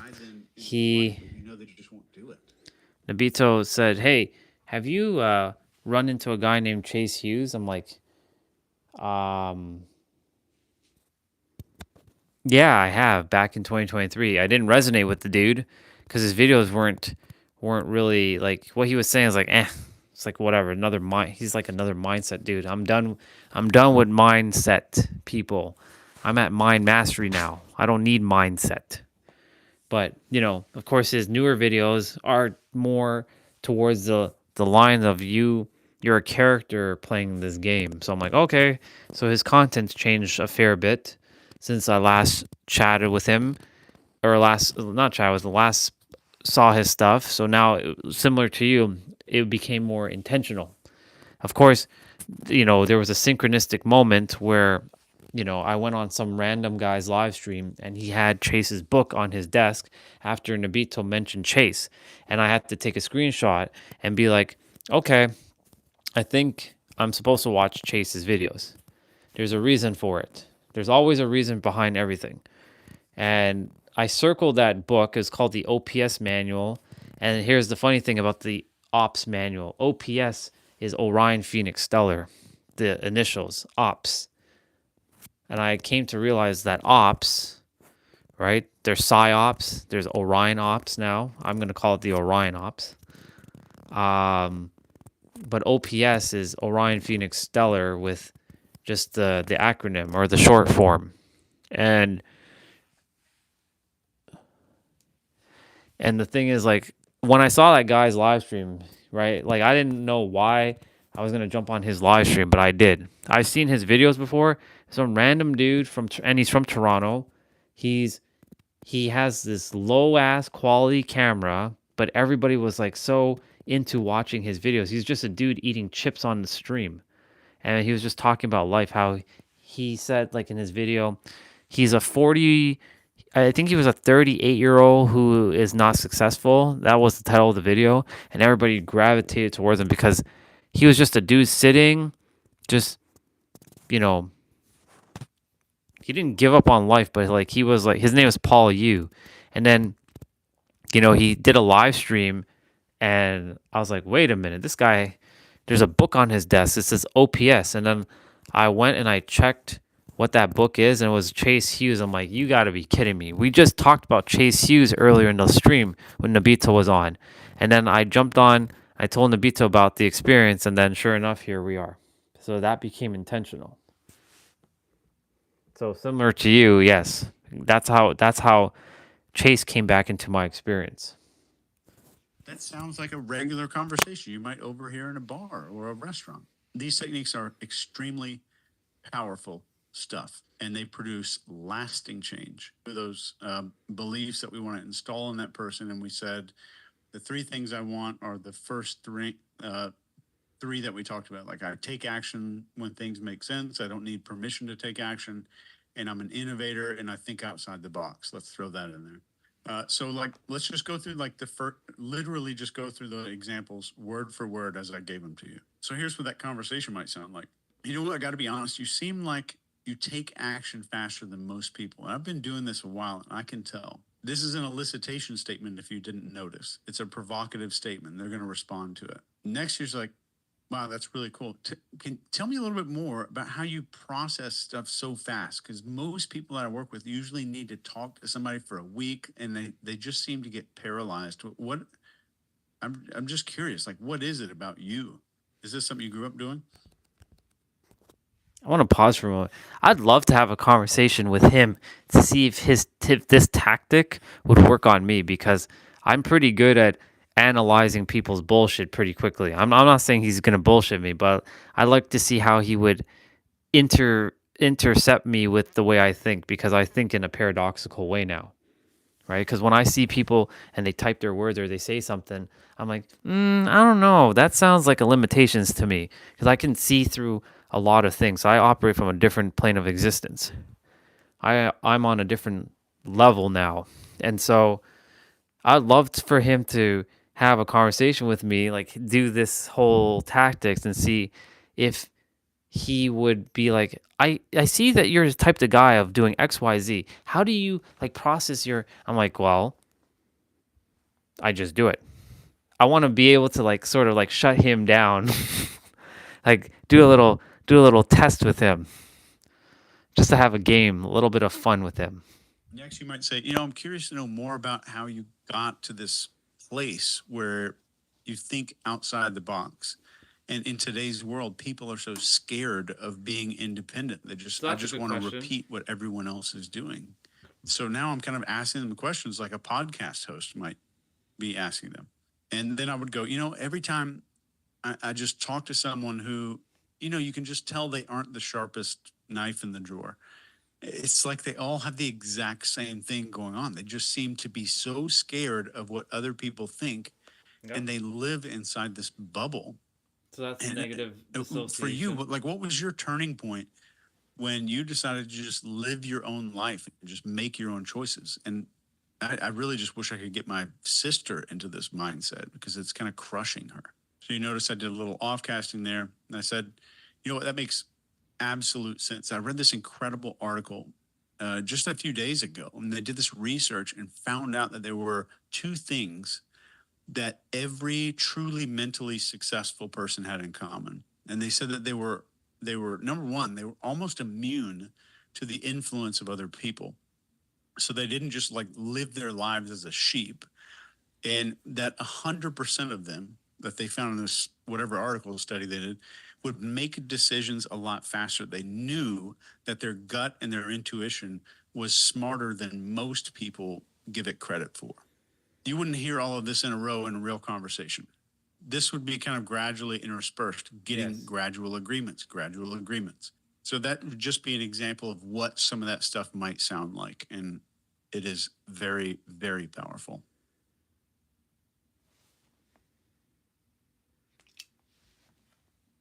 Okay, we're done with Chase for now. I wonder if our brother released his video. It's usually Sunday. He did not. Not yet. Yep.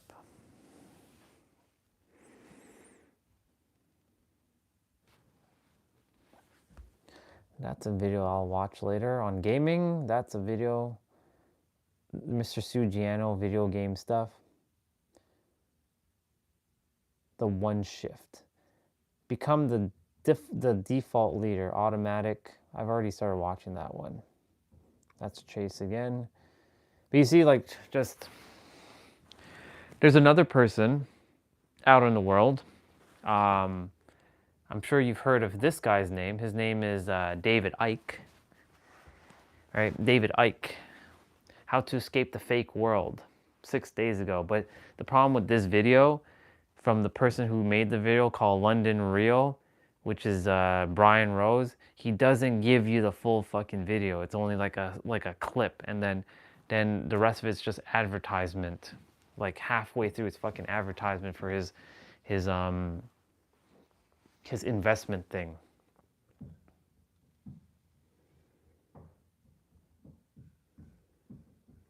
But you know the thing is,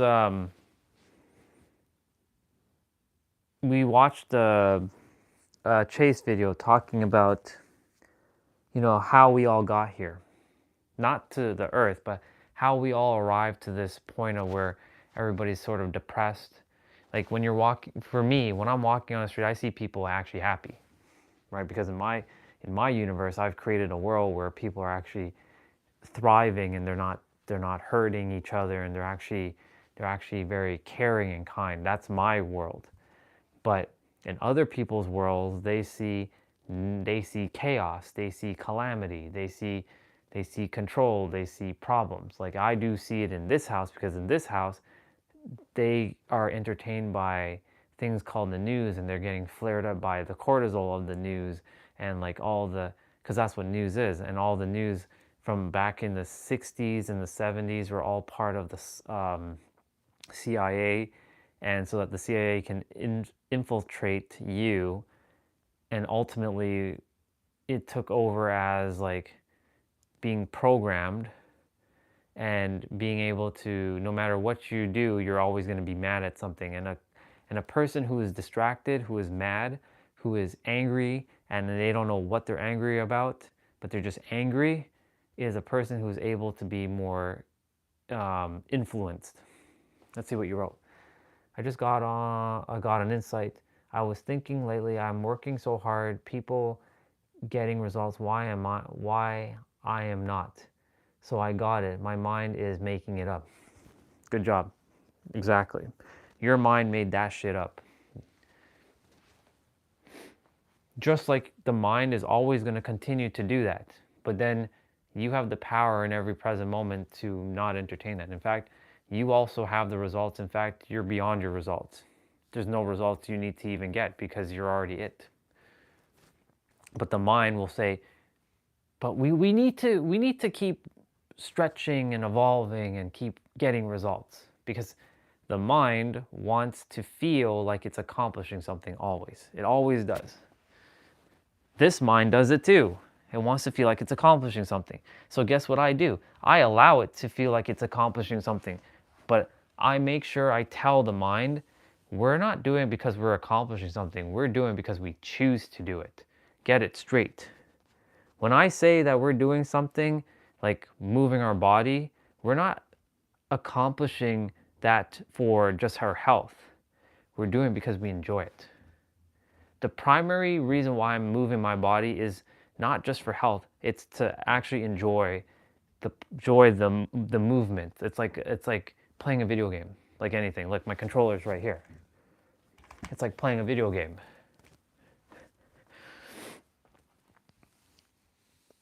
So, but I tell the mind that we're not accomplishing, we're not chasing, we don't need to do this. It's not a need to, it becomes a choose to. There's a difference. Needing to and have to versus I get to and I choose to. Two different shifts. Needing to and have to implies that you're doing it because if you don't do it, then you're not good enough, you're falling behind, you're lazy, and you're gonna feel guilty. That's when you need to and you have to. But when you choose to or you get to, it's none of those. You're having fun because I desire to. I get to do this because it's fun.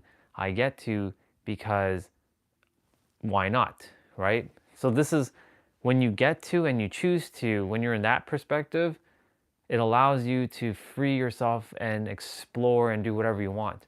Whereas I have to and I need to basically takes away your freedom to some degree, and now it becomes a task, right? Because people who have tasks, like to-do list, I used to have to-do lists. I had a to-do list. I had a whole piece of paper doing a to-do list. Every day I would write out, this is what I have to do.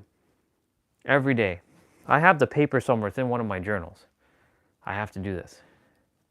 I have to do this. But that it didn't feel fun. It didn't feel exciting. It felt like it was a chore. And it felt, of course, in the beginning, I had to put in the effort. I had to put in all that discipline and make it into a habit so that in today, now I get to do it. I have fun. I don't have to do it. I choose to do it, right? There are days if I really wanted to, I could just skip my play out. I don't have to do it. I really don't. But I choose to because I know what I'm getting from it. I'm getting oxytocin. I'm getting dopamine. I'm getting serotonin, and I'm also getting melatonin. I'm getting the feel-good chemicals for the body, but not only am I doing that, I get to have fun. That's the most important thing. I get to have fun. I get to play with the body. I get to see where I can work and improve the body. And here's the other thing about improvement. We think we always need to improve. You're already improved. That's enough. But I let the body, get to flex and see how far I can push it and explore. Basically, I get to explore the body every day and see how I can make it more optimized, more fun, more easy to be me. Like I get to be me now. I love being me. Whether it's black beard, silver beard, red beard, pink beard, right?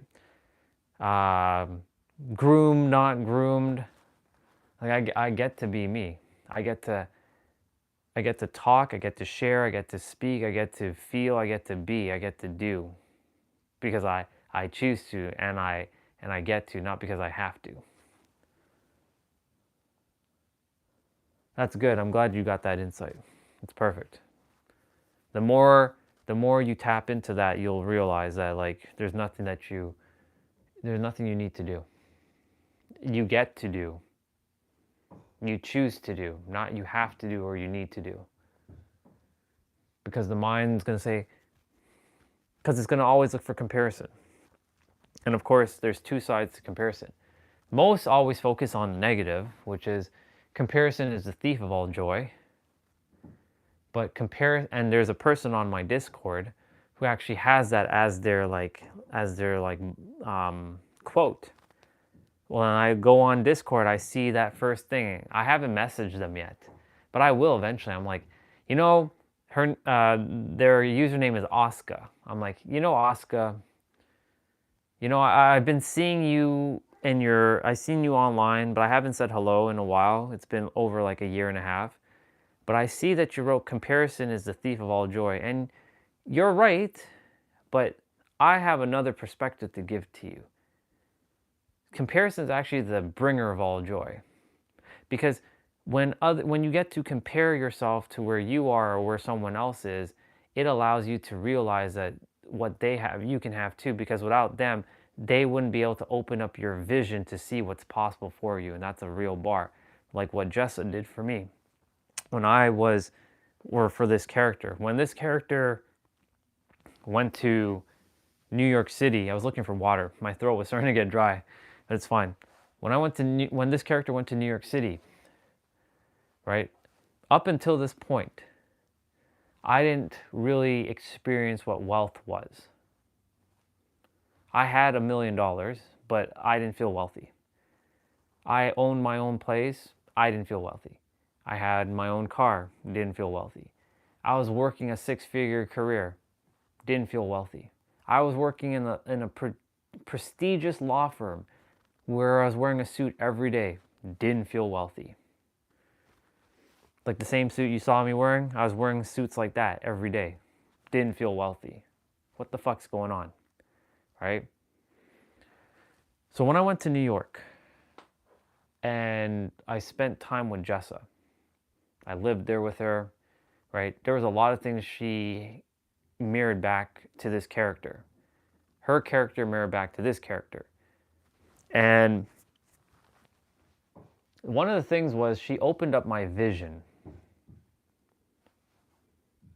She showed me what was possible because she lived in, you can call it a glass box or penthouse.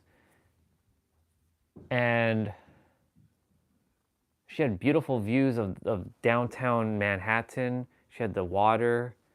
And I was hooked. I was like, I want a view like this. Now, of course, not New York City, but I want a view like this. I want the water. I want to be able to see like mountains. I want to have the ability to, you know, see, like, I want to have the abundance. I want a floor to ceiling glass. Now, of course, I have floor to ceiling panels here for this door. So this is kind of like mimicking like going into the backyard, like going into the balcony, and the balcony is like the backyard, right? And the grass is sort of like the water, you can say. And like sitting outside is sitting in the balcony. And I do have a decent view, but it's just houses, but I do have like the nature. But if I hadn't gone to New York, the vision for this character wouldn't have been opened up. So Jessa showing me what is possible, she gave me a comparison, right? She gave me a comparison of what is possible, what I was capable of experiencing. And of course, from there, you know, she showed me all kinds of things from a wealth standpoint. Like we went into a multi-millionaire like type of, and a lot of billionaires were there too, businesses, like a event, right? Now at the time, you know, billionaires were considered upper echelon for me, but that's not even upper echelon. Upper echelon is actually here. There's many millionaires and billionaires that don't know how to use this properly. They just know how to make money, but they don't know how to use this properly. I've run into that.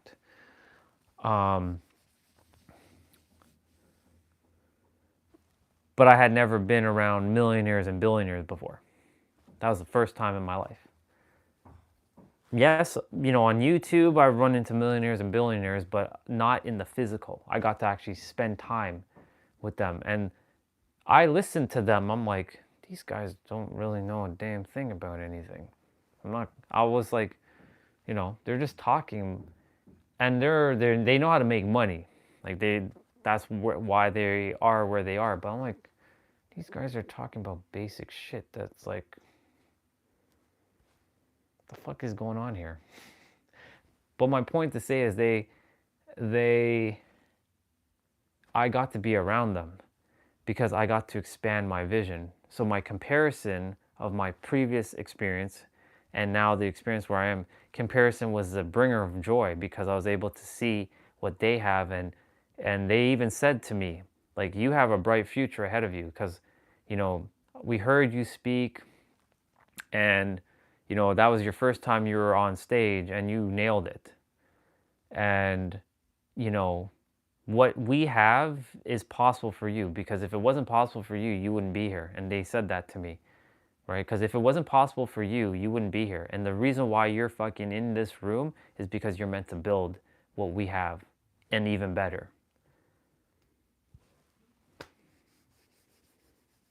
And greater. That's why I've shared with all of you, if you found me, you're not here for some bullshit. You may think that just because I'm still with the parents and I haven't made my billions and trillions yet, you think that I'm probably just like some lazy ass person who's just like sitting around and whining and complaining about life. No, I'm not. You literally found me so that you too can do what I'm doing. You came here for something extraordinary. You didn't come here for bullshit. You didn't come here for mediocrity. Right? Don't let your eyes fool you. Just because you see a bunk bed and you know, my clothing is ripped and all this other shit, don't let that fool you. What you and everyone else came here for, for those who used to be here, that was for them too. I'm not going to mention names because we're not living in the past. But those who had come here, that was for them too, because they found me. And it's still for them.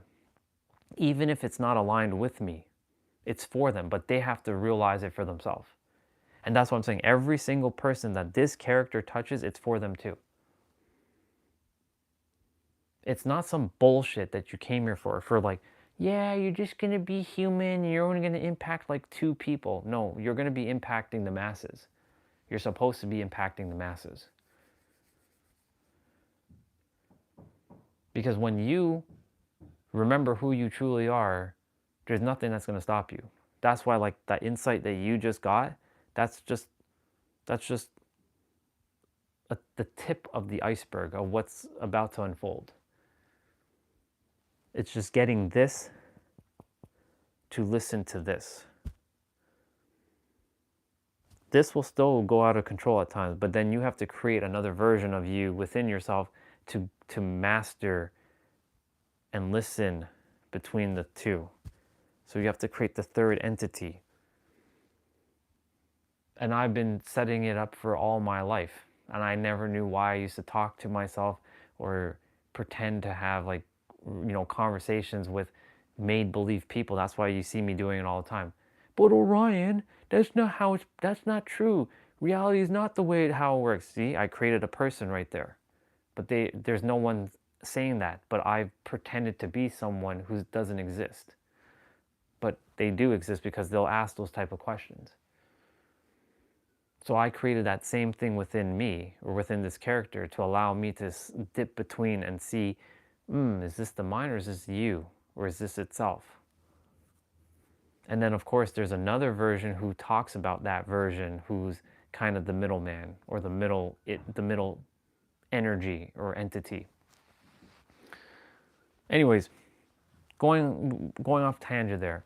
The point, what I'm saying is, you know, the mind is going to play games.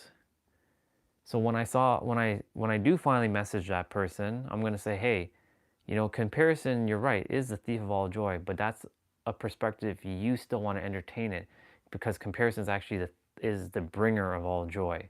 Because when you see someone else have something, that means it's also meant for you too. And if I've told you all that that's meant for you, then it's meant for you.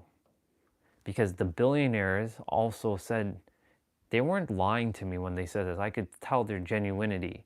I can see through bullshit, and I have an internal bullshit detector that majority of humans don't have. I have it. We all technically have it, but most of it is dormant in most of your experience. I actually have mine activated, based because of the journey that I'm taking on. Anyways,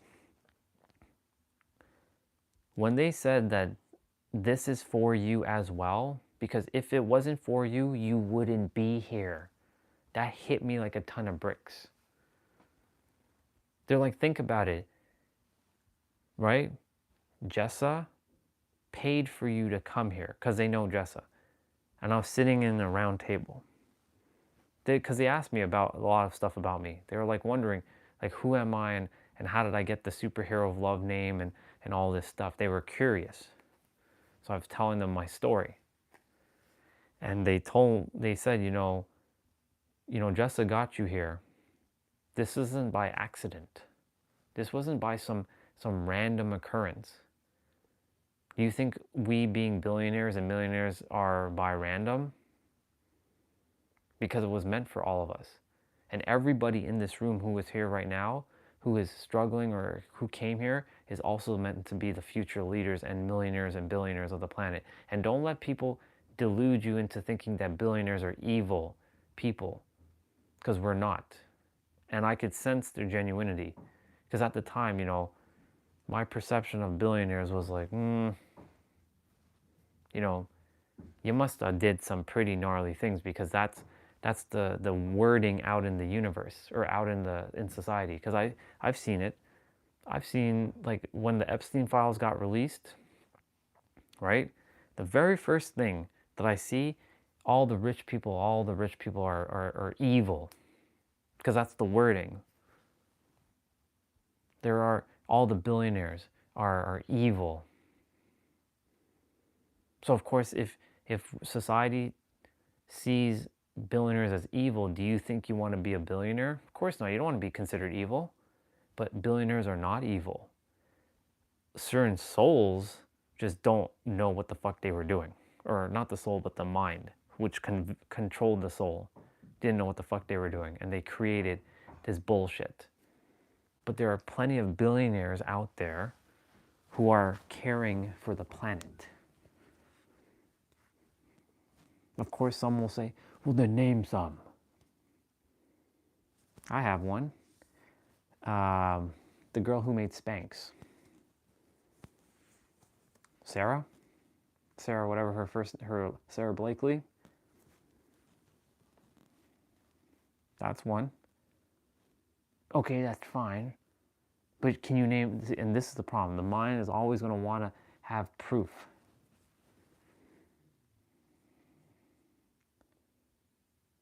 Right? There's plenty. Tony Robbins would be another. Now, Tony has his own stuff, right? But like, he does care about humans. Yes, he likes making money, but, you know, he likes helping people. That's what he's been doing.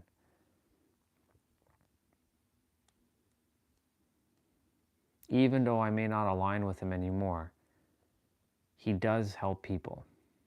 He at least get them to some sort of baseline of being okay and seeing some transformation. But he would be another one. There, I gave you a guy and I gave you a girl. Right? So when people say billionaires are evil, if you're saying billionaires are evil, that includes Sarah Blakely, the girl who makes Spanx, and Tony Robbins.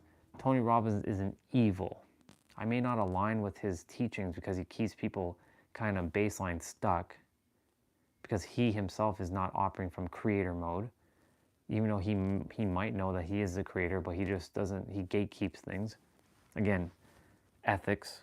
But as a human, he generally wants to help other people.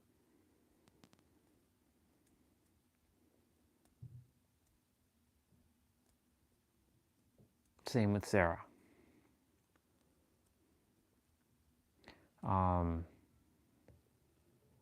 And same goes for millionaires, right? Like, a lot of people say a lot of millionaires are evil. There are plenty of millionaires who aren't evil. Like Nero's a millionaire now. He's not evil. Dude's already making 7 figures. He's not evil at all. Dude's here to help people. Oh, but that's Nero. Okay. Who's another great example?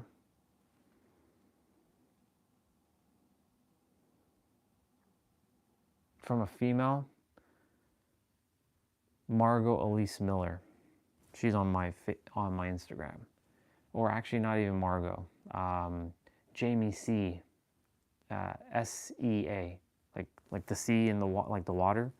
Jamie C. I can feel her genuinity when she's speaking. I can feel it. She's a millionaire. Is she evil? She's helping women, entrepreneurs, to tap into their true self and embody wealth consciousness through regulating your nervous system. Is she evil? No. So the mind of those humans, there's a narrative saying that money is still the root of all evil, and that you shall look for the Lord in you and don't look for the material things. No, you're supposed to have material things. You came to the planet. It's actually ridiculous that you don't have material things. It's not to put importance on the material things, but it's to have those things so that you can use those things while you're here on the planet, so that you can help people. Because without things that you need, how are you going to do what you need to do? There are 10 million people waiting for you, and you refuse to have money so that you can buy your computer, so that you can make content or whatever it is that you need to do to reach them. But they're waiting for you. How dare you do that? That's disrespectful to the Creator, to itself. I'm not saying to you specifically, I'm just general. Money in the hands of great people do amazing things and can change the fucking world.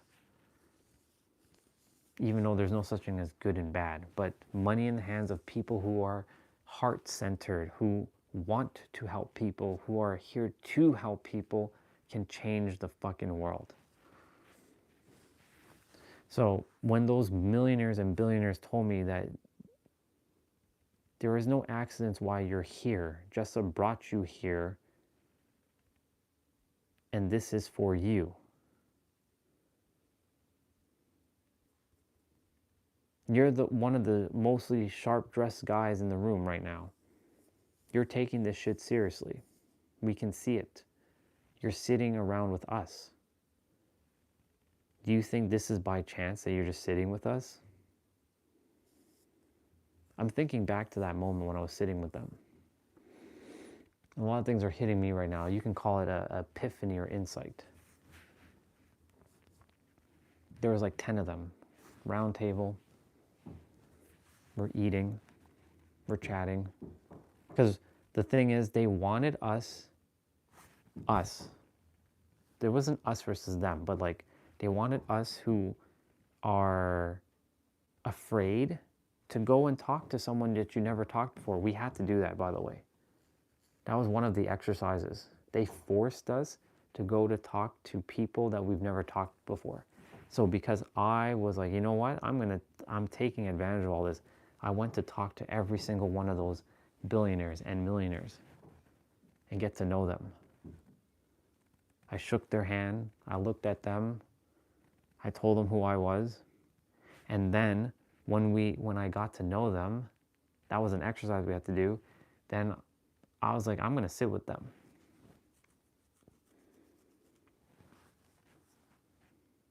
Now, during the event, like when the speaker was speaking, I wasn't permitted to sit with them because, you know, there was like the millionaires and billionaires sitting, and because they're like the speakers, and then there was us who was like at our tables listening. But when we had meals and like time to like mingle with each other, I sat with them, and that's when they were dropping their bars. This is for you. This was never meant for not, well, blah, blah. This was always for you. You think this is by some random chance? No, Justin brought your ass here. Well, they didn't say that, but I'm paraphrasing. Justin brought your ass here so that you can know who you are. You're meant to be here. And don't worry about being Canadian and all this stuff. You're going to be full-fledged American. Just keep doing what you're doing. Everything's working out for you. You want your dreams? You got to work for it, of course. Put yourself out there. Don't be apologetic. Be unapologetically yourself. But know what you have, what it takes, because you're here. Again, if you were not meant to be here, you wouldn't be here. And that was a bar. So every person who has come on this stream, even those who are trolls, they were meant to come on the stream to realize that they're not talking to some average Joe. They're talking to, I don't want to put myself on a pedestal here, but you're really talking to the level of Jesus and Buddha and Yogananda. I'm on their level. I am this generation's Jesus or Buddha. It may not look like it, but that's who I am. But guess what? That's who we all are. But I came here, I specifically came here to finish what they started. No one else did but me. Everyone else who's helping came to do what they did. I came here to finish what they started.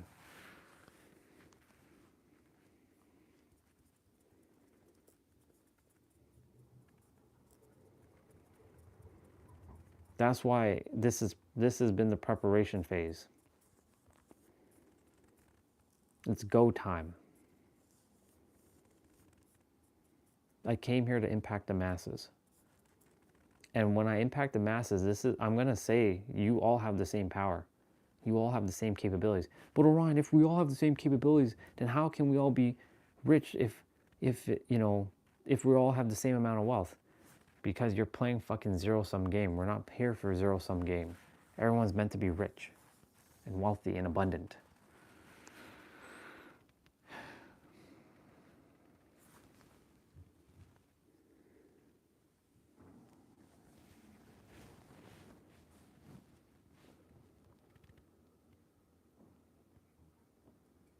I just have to get out of my own damn way.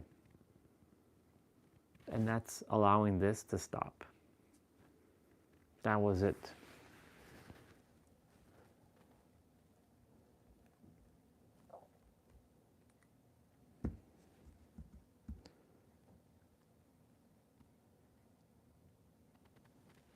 The ultimate support build.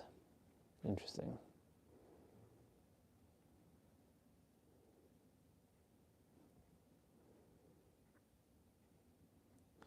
The social formula.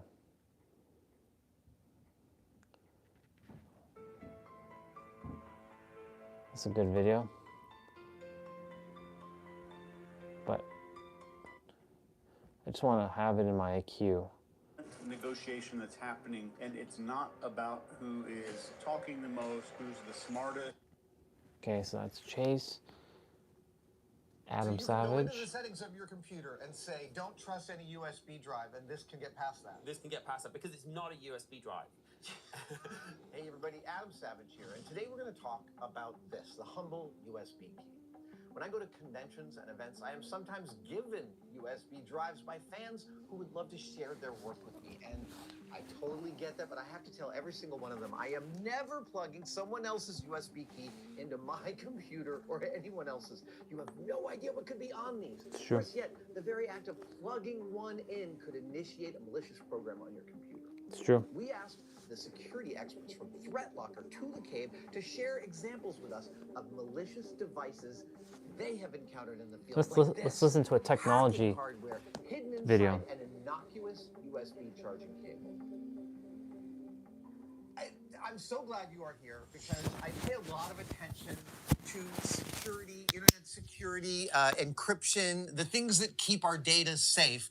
Because while we use computers almost every minute of every day, there are significant threats to our data and to our internet security that a lot of people aren't aware about. Isn't that true? Absolutely, and they're getting worse every day. The attacks are increasing. Okay, so let's start at the ground floor. What is the most bog standard threat vector that most people might, that your average person might encounter? Well, I think the computer itself. Right, sure. Fair. Fair. So And the operator. So if you think about this machine or your phone or anything else, is so powerful. Yeah. It can be used to do anything. It can be used to video, record, exfil data, gain access to your bank accounts. And what that means is if an attacker can get any kind of into this machine, whether it's a user or whether it's a physical device, they can now gain access to not just your computer, but everything you use your computer for, which means your data, your bank account, your photos, your camera. Right, it's not just a productivity tool. It's a gateway to all of the most important data of my life. Yeah, I mean, you're basically walking around with a nuclear bomb in your pocket.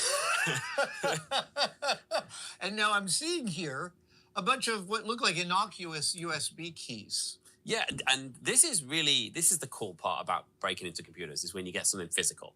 Because, of course, you can send somebody an email and somebody can click on something and you can gain access. But this is where it gets really interesting because quite often people will think, well, this is a phone charger.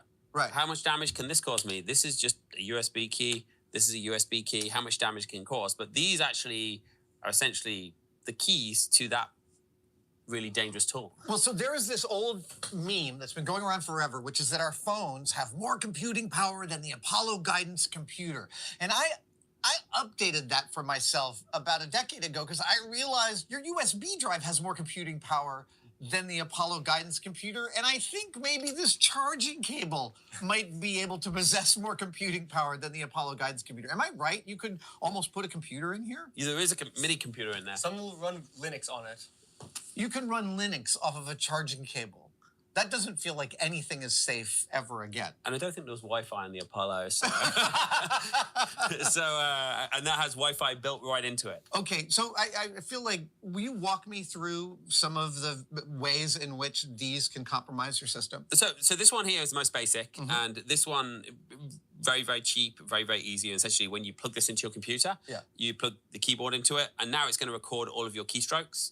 And then you can gain access to those keystrokes. So if somebody was to put this in your computer in your office, in between your keyboard and your computer, and then come back a week later, they could see everything you typed for your passwords. Every password, every password, letter. every character, every message you sent on your computer will now be on here. Okay, and so that's why this is entry level, because it requires a physical installation and then a physical retrieval of the data. Yes, and also you get one shot of getting what you want. Right. It's not an ongoing threat. It's not. Whereas these get a little bit more interesting because these can actually do things. And this here, essentially, it looks like a USB drive. If you block USB drives, it will not block it. Just to be clear, you can completely block USB drives in your environment and it will not block it. So you can go into the settings of your computer and say, don't trust any USB drive, and this can get past that. This can get past that because it's not a USB drive. It's a USB device. And actually, I was in an event and I offered someone a free trip to Florida if this device couldn't exfil their data. And we had like 15 people line up trying to get this free trip to Florida for our Zero Trust Pod. And the first guy was like, I'm using this advanced DDR. My CISO says it's impossible. We block USB drives. And straight away, all his data just uploaded to the internet. And the reason being is because it looks like a drive, but it actually presents as a keyboard. Oh, so the computer doesn't even think, so it's not even on the list of things it doesn't like. No, it says, oh, someone's just plugged the keyboard in. Let the keyboard send keystrokes to my computer. And that's what's super terrifying about this one. Now, when you plug this in, it can pretty much type anything you want. Now, it's only typing, so it can only do as much damage to you as your computer can. But again, your computer is this big weapon, so we're going to use all of the tools in your machine to exfil data or play music loud or maybe open up an email, send the email to a secret account, send passwords and stuff like that. Yeah, and the two examples I like, and I know we got the Rickroll as well, but the first one is the Rickroll's really good for your kids at school, though, if you want to ever do that. But the first one is you literally just iterate through their documents, use a program built into Windows like PowerShell, and just say, I'm going to copy all of the files up to the internet, and it'll just take their files. And the other one is you just plug it in for 20 seconds, you take it out, and it will now continuously take screenshots every 60 seconds. And we test it's putting in a script. It's putting in a script that runs it in the background, and it literally will take screenshots and upload them every. We had someone come in, and they're, again, one of the leading endpoint detection solutions, plugged it in, nothing, no alert, no anything, and for the next week, screenshots were just being uploaded to Google Cloud. Oh my gosh. I have to say that ever since I heard about what a threat this can be, and this is well more than a decade ago, I have never plugged any USB key I did not purchase myself into my machine. What can people do against something like, if this is all of a sudden phoning home with all of your important data, how do you protect against that? So I think the solution is you have to constrain this. Right. Because you can't stop, whether it's this or whether it's a user downloading and running something, you can't stop mistakes being made in every possible area.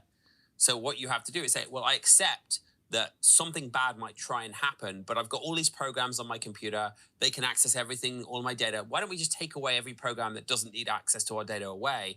Why don't we take away access to the internet if it doesn't need access to the internet? So suddenly, these things all they do is send keystrokes. So if they're going to open PowerShell or open curl or open command prompts, which are just built-in tools in Windows, if you block those tools from seeing your programs using a zero trust approach to security, it means, yes, they'll run, but the damage is basically nothing. So one of the ways in which these threat vectors work is by exploiting the computer's desire to be easy to work with. Absolutely. It wants to do things when you plug things in. It wants to run scripts and it'll get stuff ready for you, so it's all there when you need it.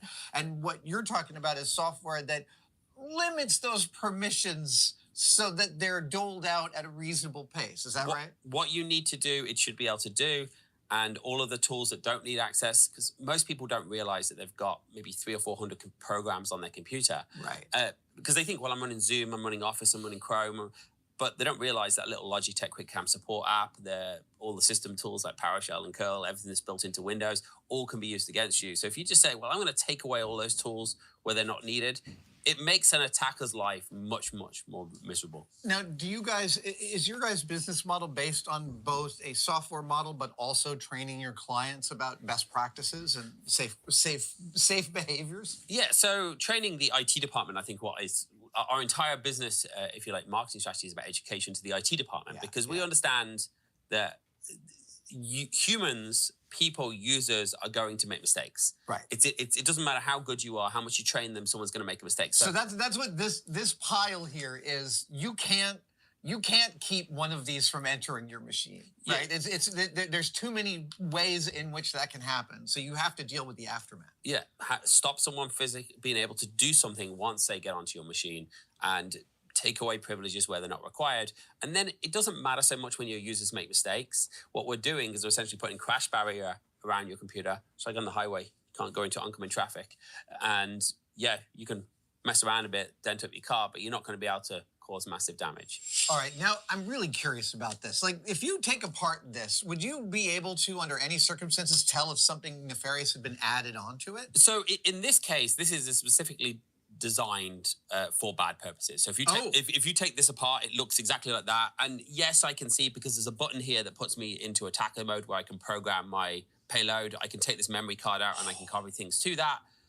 All right, so while I have maintained my security policy and not put unfamiliar USB drives in my computer, I am fascinated by what happens when that happens. Can we watch one of these do its nefarious thing? Absolutely. So I've got two computers here. Yeah. Kieran here is my attacker. You're the hacker. He's going to steal my data. And this here is the victim. That's the victim laptop. Okay, the USB comes with C and A. Yeah. And it doesn't matter whether you're using Windows or Mac. You have to change the scripts around a little bit, but you can do it in both. And what I'm going to do is I'm just going to plug this into the computer. Yeah. And it's going to present as a keyboard. So blocking USB drives is not going to do anything. Now, I've disabled the Threat Locker security software here, so it's going to get around. Everything will be able to run. Whoa. Is that Command Shell right there? Yeah, and it's literally just running PowerShell, and now it's downloading data. Wow. And it's using legitimate software. I guess one of them was denied, but the rest of them seems to be going through. OneDrive. Because you don't have OneDrive on this computer. Okay. Oh, it's missing. Okay, so look, you can see now that it's literally uploading our data to the internet, and it's picking this Veeam recovery ISO because it's huge, which is going to be slow, and it's going to start uploading all of these files to Google Cloud here. And the nice thing about this is we're doing two things. One is we're using Google. And the reason we're using Google, because no SOC and no alert is going to trigger when you send data to Google, because there's so much data going to and from Google all the time. No one even blinks an eyelid. The second thing we're going to do is we're using 7-zip to compress everything together so we don't trigger multiple files being uploaded. 2 years ago, the script we had here would upload each file one at a time. And it took about 2 years, but some of the big antivirus and EDR companies started detecting all that mass upload as suspicious behavior. So we just changed it. So what it does, it zips it all up into one file so they don't see this mass upload happening. Now, I have heard stories about like convenience stores near important government facilities being seeded with compromised USB drives so that some contractor might buy one at the local 7-Eleven, plug it into their computer, and malware starts to be trade shows, switching them out. I mean, whenever you go to a conference and you just take it, and the worst thing is you take these USB drives from someone's desk, someone could have gone and just swapped them on the table. Right. Because they look like they're giveaways, and it might not be the company themselves. So you might say, well, I trust this company. They wouldn't give me a bad USB drive. But you go over, you go and go take one of those free USB drives. All it took was someone to walk by and go, yeah. Parking lots, very, very common. Right. Parking lots? You drop 5 of these in a parking lot, put payroll on them. Who finds a USB drive in a parking lot and plugs it in? Do you just eat food that you find on the street? Do you chew gum from the subway? So you go and put something intriguing enough on something, and actually I know of a police department where the head of cyber plugged in a device he found. And this, I wonder why cyber criminals are punished. What are you going to do against that? Yeah, and no, here's the thing, though. You don't even need someone. Obviously, I'm not going to plug something in, you're not going to plug something in. But if you think about it, you've got 100 employees in your company. Yeah. It just takes one. Yeah. One person. And then you can gain access to the network. And then once you're on the network, you can start doing things like slowly switching files out on network shares. And then you can get access to another machine. And it's very, very easy to move around once one person makes a mistake. So the window here where we're seeing everything that the nefarious drive is doing, that's not a standard thing you see. You guys have put that up for visualization purposes. Yeah, essentially, typically, if you were really trying to steal data, you drag it out the way so the user can't see it. It's in the background. You don't want it to happen, or you can minimize it and let it run in the background. I like to do that with the screen capture one where it'll take screenshots because it will just continuously take screenshots in the background. And you can make that persistent so it happens on restart or just until the user restarts their computer. And of course, the user shouldn't be able to see it when it's doing it. Now we can see on this side, all of our data is now uploaded. We can see all of the used files. Just from plugging that in. Just from plugging that in. No touching the keyboard, no anything. Why is everybody using USB as like the most base level of a threat vector? So the reality is most of the attacks actually happen virtually from just an email, run this command, or one of the cool things we actually did, I think 2 years ago, was we were doing this on a Mac, and when I plugged it in, it asked me what type of keyboard it was, which kind of slowed me down as an attacker. So I went off and I did what any responsible CEO would do, and I got half of our threat intelligence team to figure out how to get around it. In the meantime, they actually figured out how they could do it through Bluetooth by intercepting the connection through AirPods in the Mac and send the same keystroke. So it doesn't have to be USB.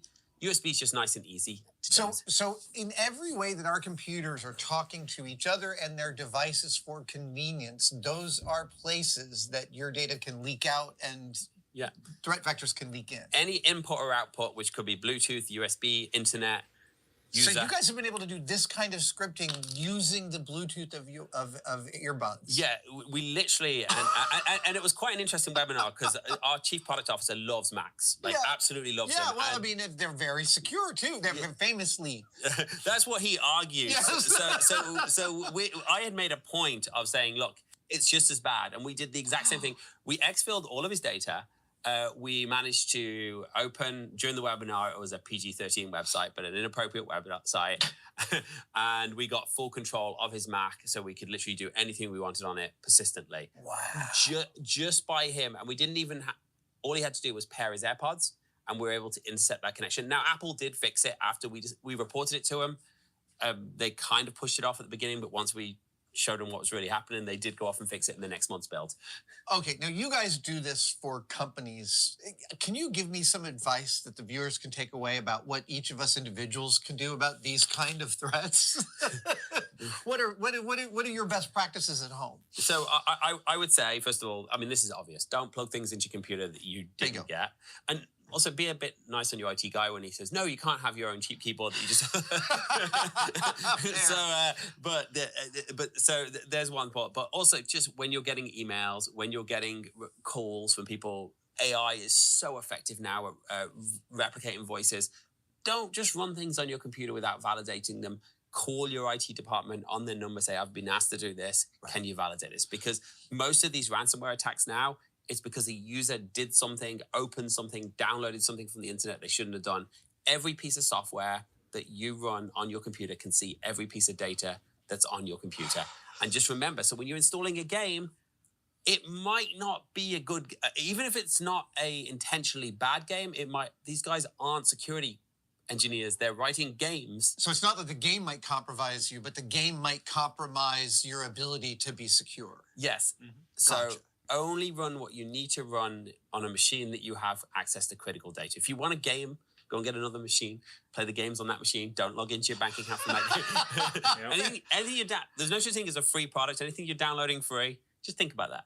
Copy that. Guys, thank you so much. This has been such an education, and I have long wanted to see evil USB keys. Thank you for showing me how they do their evil deeds. You're welcome. And that is what I had to deal with for years. Hey everyone, Ooh. Mr. Sujano here. Oh, he's on a source for cruise. gaming tech, emulation, and open source news. Let's get started.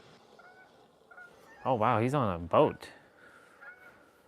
All right, to kick things off, it's an absolutely gorgeous morning. Taking a look, we're sailing the high seas right now. It's the first thing in the morning. Sun is just breaking. The temperature is great, and I've got some great news for you. So first up on the docket here, we're talking about PlayStation 2 emulation on Android with ARMS X2 or ARMS X2 or something. How long else is this I can't video? quite put my finger on.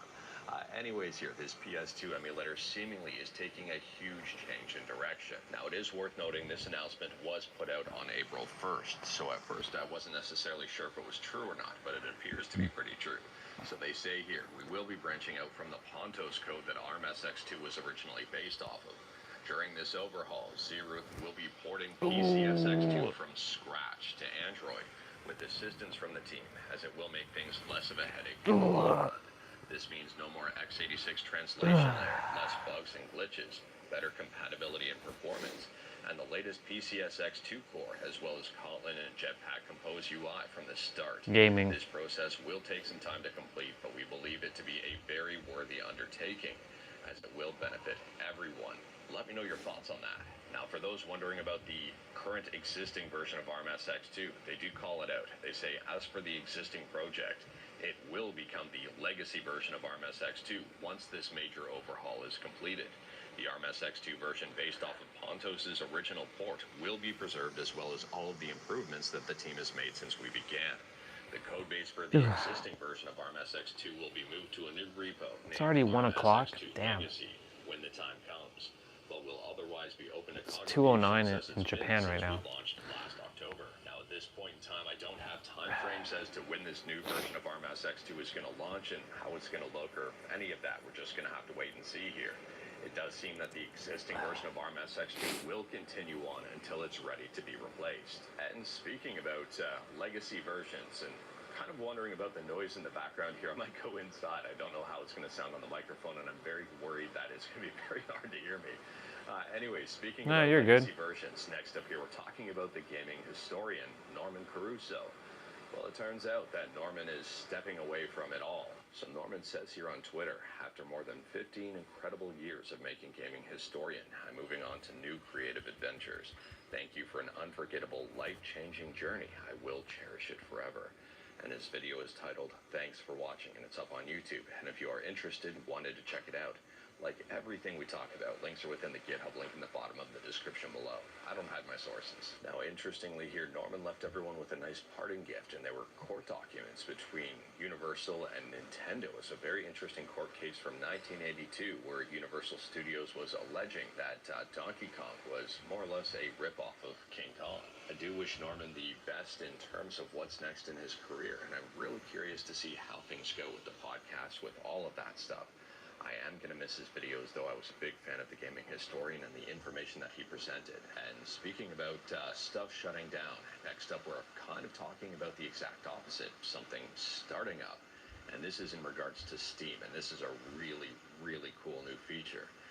If you're not necessarily into telemetry, you may be into telemetry for this reason. That might be a hot take, but I don't think so. Listen to this. Steam is developing an FPS estimator feature that predicts a game's FPS based on your PC hardware. It will do this by analyzing anonymized data from other Steam users with similar hardware configurations.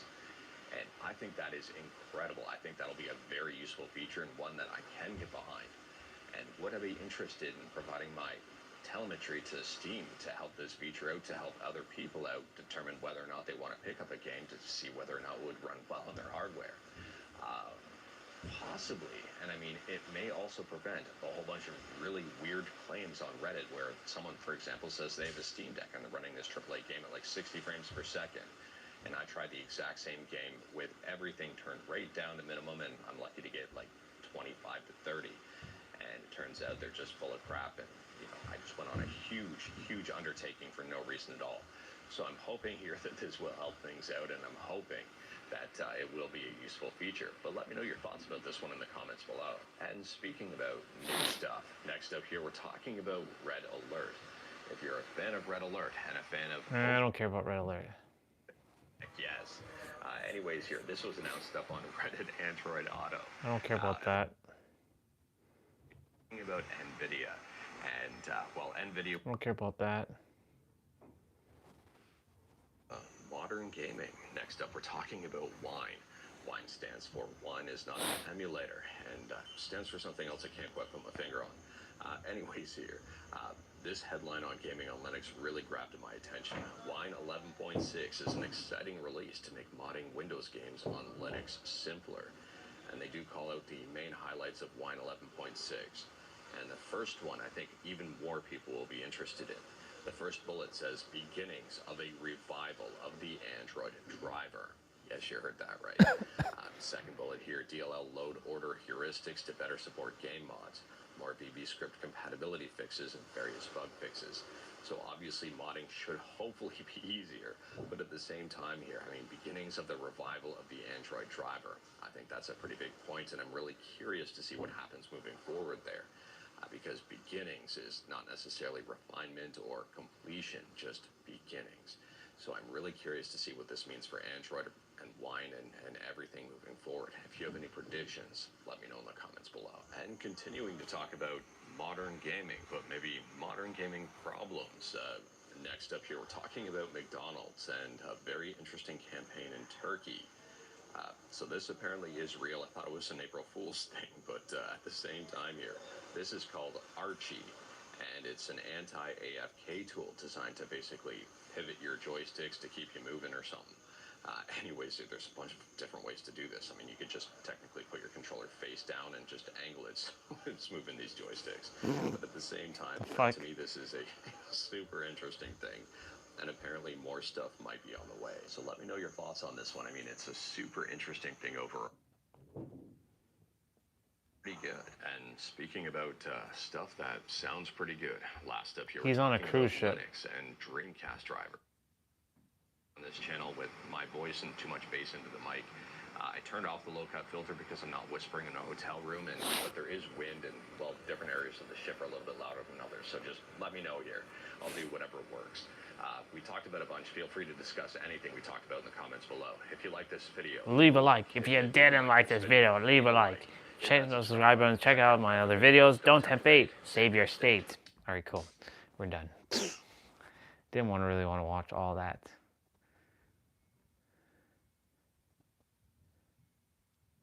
Nope, our boy did not release his video yet. 2 o'clock, he's probably going to release his video.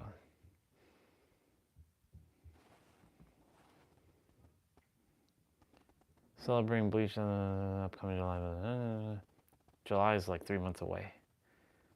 David Icke, the escape plan on how to exit the fake world. Let's see what this guy is going to say.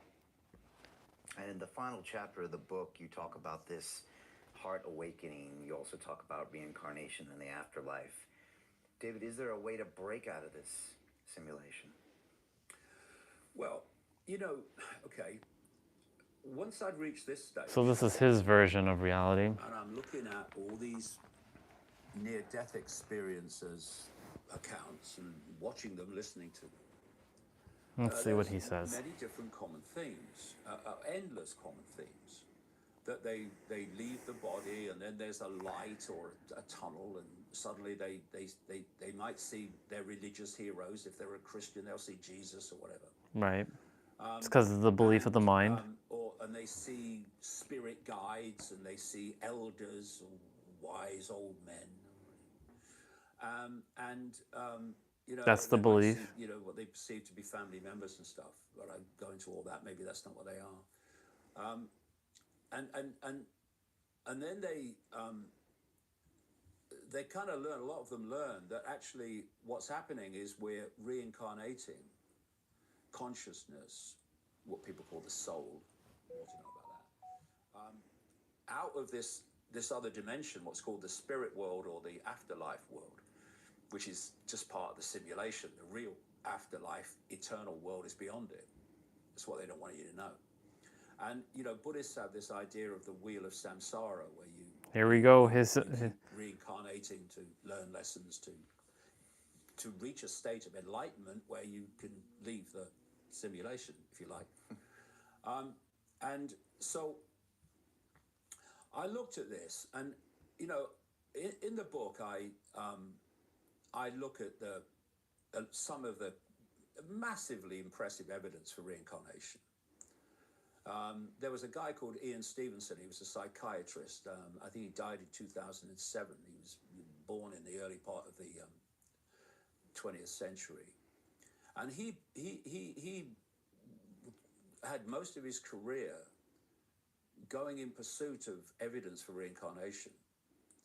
I think he first came across it and it interested him, and then he really got into it. And what he was doing was talking to children who said they could remember, quote, past lives. And often these were real small kids. And they would give him, in different countries... So this is just his perspective, of course. Phenomenal detail about places, what was there, names of people, and you know, where it was and all that stuff. And what Stevenson would then do is go dispassionately, because he was trying to prove them wrong, that he would go and check it out. And he found that even in fine detail, what these kids were saying was checkable fact. The one I remember, which I quote in the book. This young lad, small lad, he claimed that he had this life with this family, with his people, and that he'd been the husband, I think it was husband, of a wife, and the wife was still alive, right? So now he's a kid, and Stevenson took him to the family, and this is similar to the one I've told you all about. Introduced him, and of course they were skeptical, but they were questioning him, and he was giving them the right answers. And then one of them said, I think it was the alleged wife, well, we couldn't find your will when you died. Where is it? And the kid went over to a floorboard, and when they opened the floorboard, there was the will, right? So this is the level of... This is similar to, this is almost similar to the other one that I told you all and then about. You look at, you know, these various programs, you know, and other books, you know, the things like I think they call it The Ghost in My Family, and the children that time forgot, and all these different things. And the evidence is massive. My problem with it was, why the hell would you come back here? Because, you know, we've traveled, and I can answer that. many countries. This is, I want to hear what he's going to say here. I can answer that. I'm banned from nearly 30 European countries, Australia, and a lot of others if I try to get in. It's kind of a strange thing when you're banned from all these countries and banned from YouTube and all that stuff, and these mainstream internet people, mainstream alternative people are still on bloody YouTube. I mean, what's going on? Obviously, they're not a threat to the state, or they wouldn't be on YouTube, or to the cult,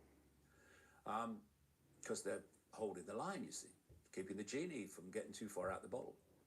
Anyway, I looked at, you know, the places that I've been over the years, you know, as I mentioned earlier, you know, Africa, South America, Central America, and Asia. And the vast majority of people here are not having a good time. Just because they forgot. Another day. And, you know, the idea, you come here to learn lessons. Okay, so what lessons are the kids in Gaza learning then? Okay, so this...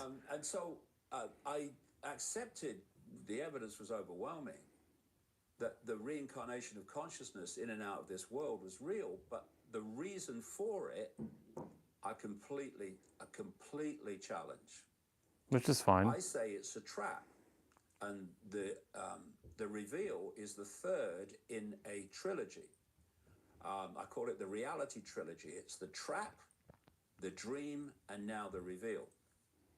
And it's my view, and I explain why in the book, and a lot of the how as well, that what's happening is consciousness is leaving the human world. It's entering what it perceives to be the afterlife, quote, heaven, which is not difficult because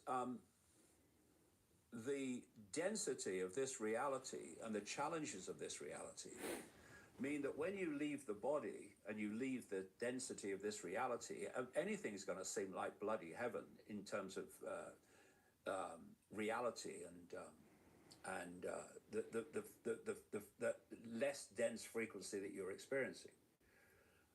And they're told, and this is endless in near-death experiences, they have to learn lessons, and therefore they go through this life. What's up, dude? This is a constant theme. Just listening to this guy. It's only a short video talking about reincarnation. They say, oh no, you've got lessons to learn, it's your karma. I have my own take on this. And I say it's a trap. And what I've, a couple of things. First of all, what I've found as I kind of observe the experiences and the descriptions of this other reality, which, like I say, is another level of the simulation, because it keeps you in the simulation. The eternity is beyond it. It's amazing, although the frequency difference is vast, thus it seems like heaven-like, the basic structure of both these levels of the simulation are the same. In the human world, people look to experts and authority to tell them what to think. Oh, he's a scientist, he must know what he's doing. Oh, he's a doctor, thank you, doctor. And so on and so forth. All these, you know, they must know, they've been to university, they must know. And so much of human response is based on authority figures and responding to them, seeing them as knowing things that you don't. And then when you go into this other realm, when you see all these near-death experiencer accounts, they're faced with spirit guides and religious heroes and elders. I have my take on all that. Authority figures who are all knowing. And therefore, the dynamic is still the same. you're told what to do here. You go into this other realm, what's called the astral dimension, and then you're told what to do by other authority figures, and you do what they tell you. You've got to learn lessons. You're in this wheel of samsara. Until you break out of it, you are there until you break out of it. See, that's the reason why, you know. All right, so his name is David Icke. I have my take on that. I've mentioned samsara. Now, when he's talking about those who've died and have, or they're near-death experience and they've seen like Jesus or their spirit guides or some sort of figure, and then they come back and then they tell the story. It's entirely accurate, because your current level of your mind, what you believe, is going to instantly manifest when you get there. So currently David's idea of the trap of samsara, of being reincarnated, right? Like he was mentioning, why would you want to come back here? Why do we all reincarnate to come back here? Why do we do it? Right? He was saying, why do you need to learn more lessons? Itself wants to have experiences. Itself, when you're split from the different fragments, you're whole, complete, and perfect when you're back. But it's sort of like you played a game.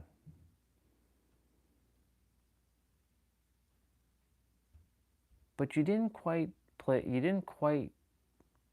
the game you wanted to play. And you were given an opportunity to live your best life. And you fumbled the ball. This is where free will comes into play. That version of the soul, even though it knows it's perfect, it wants to have another shot at the game. I can do better the next time.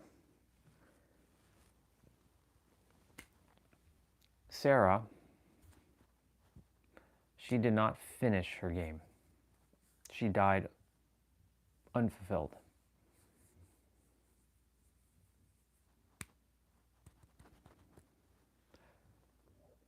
So when she went back up, she was determined to come back to finish the game. And she was supposed to do what this character is supposed to be doing right now. So when David says that you get sucked into samsara, you're right, you do. But that's also only if you believe that, because the all is mind. So he's not wrong. And if I ever were to talk with David, I'm like, you're right, you do get sucked in samsara, but this also happens too. And I know he would argue the fact that no, that's not possible, but like, all things happen. It doesn't matter what. Even if you believe in hell, you'll get your hell. You will experience it until you snap out of it. When you die, there is a moment your mind is still with, the current mind that you have is still with you. You may have left the body, but the mind is still with you for a moment, because the mind you cannot see. The mind is not tied to the body. The mind is with the body, but nobody can tell you where the mind really is. Most people point to the brain because you can feel it. But your mind is actually throughout your entire body. It's an intelligence. Just like your soul is an intelligence.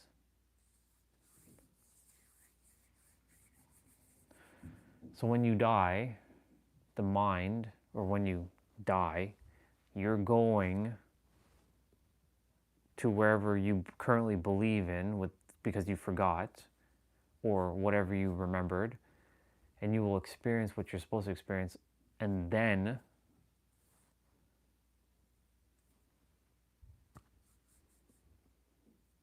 you will escape.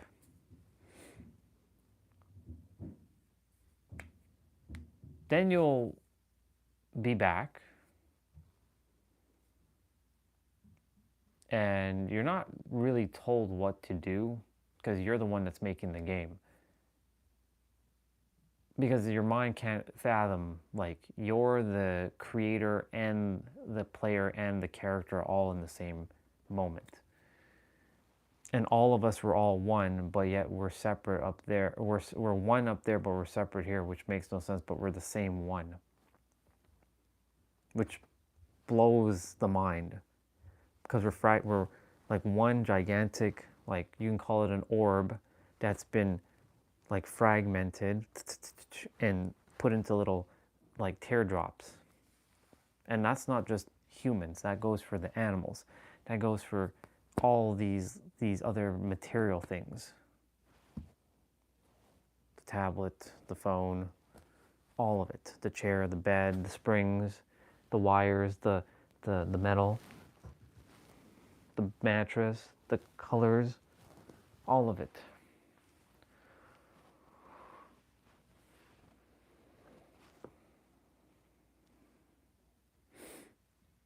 But what you currently are entertaining as true, that is what you will experience, 100%. You will see your religious heroes or your figures. You will experience them. They will be there. They are real. They do exist. All of them exist, and you will experience them.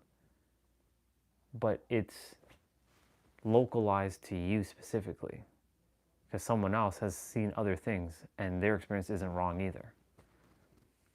So when he was mentioning about near-death experiencers leaving and seeing their religious heroes, 100% like facts. But the samsara thing, that exists because he experienced samsara at some point in his experience. And it's funny how he's banned on YouTube. He's banned to go to countries. That's kind of gonna, I don't want to say that's gonna be my experience, but I'm gonna have to face something similar. But I came here to finish what they started. And I damn well know that I am gonna finish what they started. I don't know how, but I'm going to finish what they started. By helping people to remember who they are. Now, of course, I basically want people to know that they have the power. All this stuff about afterlife is relevant. I'm not really one to talk, like, I've talked about it many times, but that's not what I came here to do, talking about the afterlife. I came here to remind you have the power in every present moment so that you can fulfill your destiny, whatever that is, and you get to decide what that destiny is, and because you have the power in every present moment, all things exist right here, right now, that you can do whatever it is you want. Choice. And if you can think it, you can feel it, you can believe it, or you can know it. And if the mind can see it and can conceive of it, then you can achieve it and know that it's already yours because it's done right now.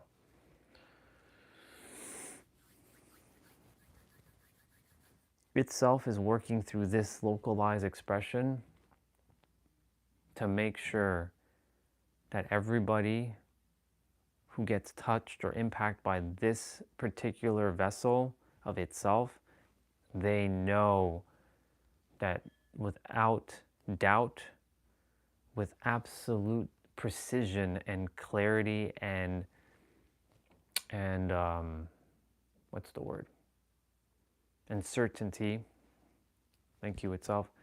Precision, clarity, and certainty. With absolute conviction and knowing that you are capable of anything and you have everything because you are everything, and that is a bar.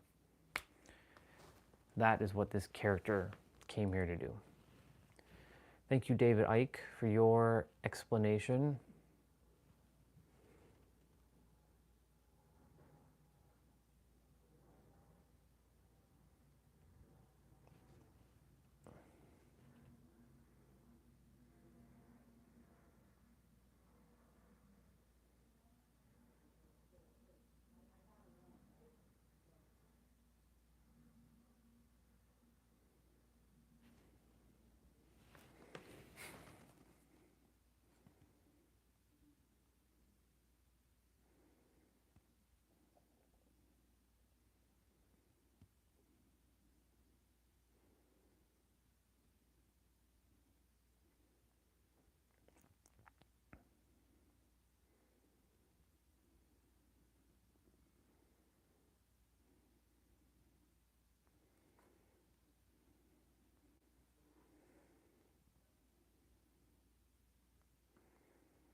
And I won't get caught up with their little thingy. What the hell is this?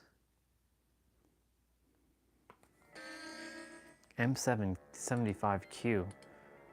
Hey, what's going on, guys? It's ETA Prime back here again. Today we're going to be checking out some emulation on this super small form factor PC known as the Lenovo ThinkCentre M75Q Gen 2. Now, personally, I'm a big fan of this little machine. What is the specs on But in this? this video, we're going to be testing out nothing but emulation on this machine, from Dreamcast all the way up to the Switch. Now, before I jump right into it, I just want to give you a quick rundown on the basic specs. For the CPU, we have the Ryzen 5 Pro 4650GE. I want to go check the computer downstairs.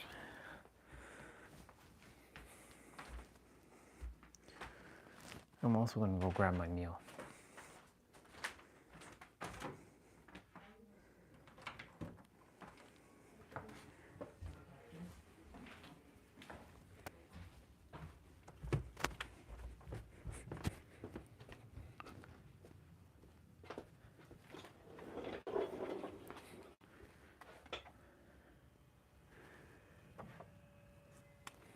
Well, I do have a Ryzen 5 Pro.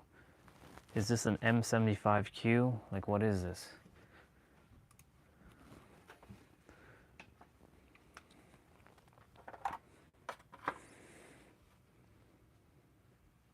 We have the Ryzen 5.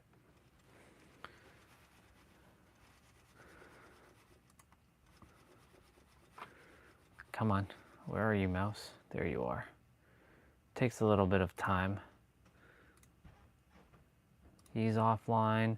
He hasn't even been online yet. Well, he has been online, but he has no videos. It's weird. Where is this guy? CPU. We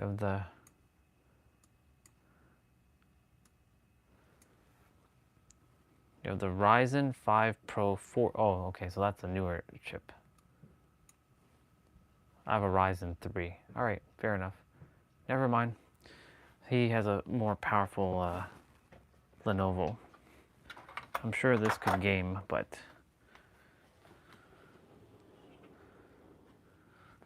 yeah.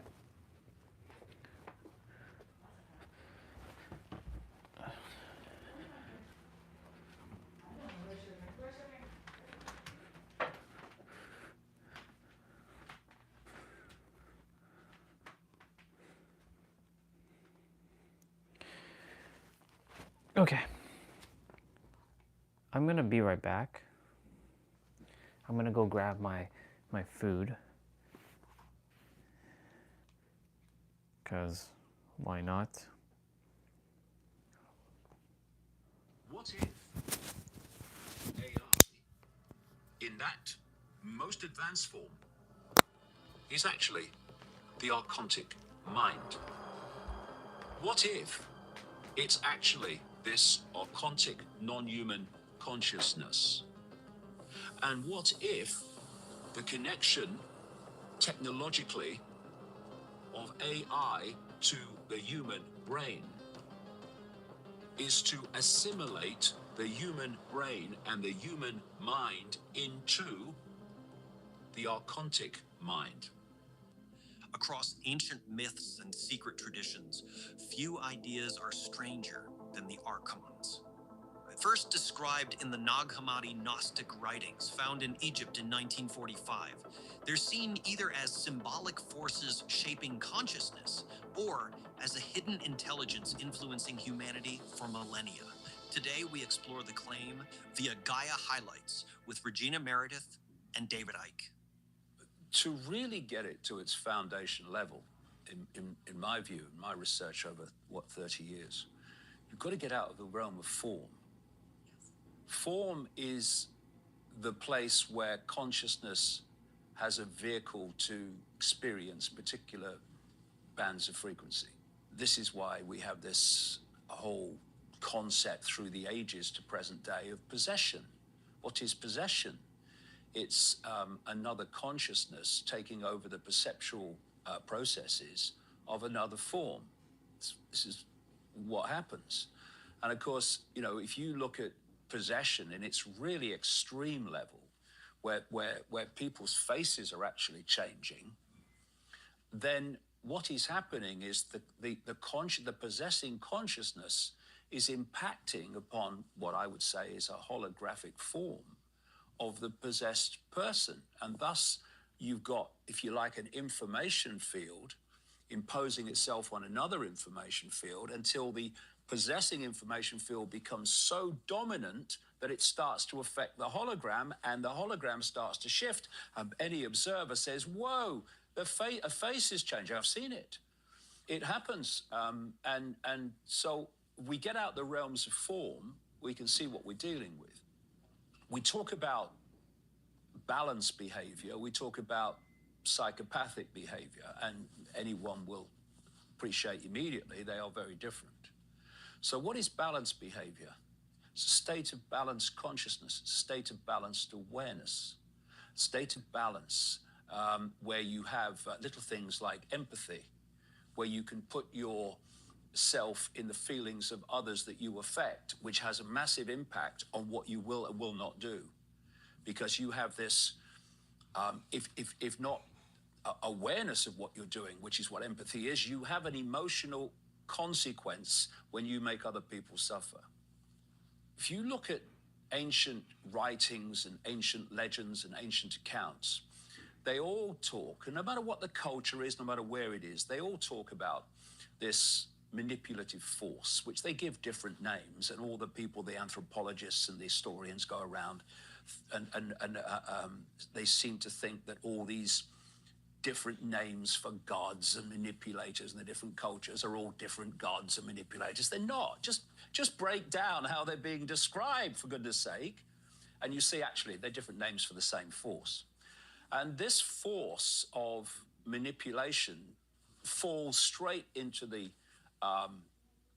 category of being psychopathic. So if you go beyond the realms of form, you're dealing with different states of consciousness.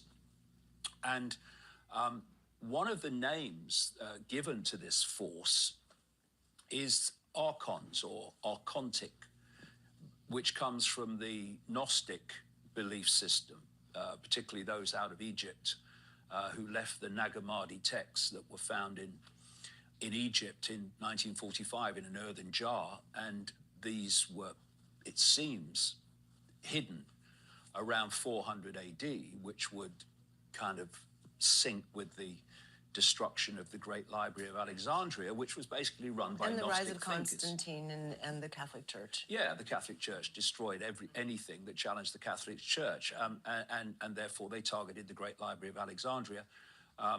which was basically run by Gnostic thinkers who had a much more open mind to everything. And in these Nag Hammadi texts, about a fifth of them talk about this archontic force, which they say takes form and manipulates human society. Indeed, they say, and it fits massively with what I'm saying, too, that this reality was actually created by that force, this reality we're experiencing through the five senses. And that in their prime form, they are just energy, although they do take form, but really it's just energy. So that fits too with what I'm saying about the fact we're dealing with different states of consciousness. And this archontic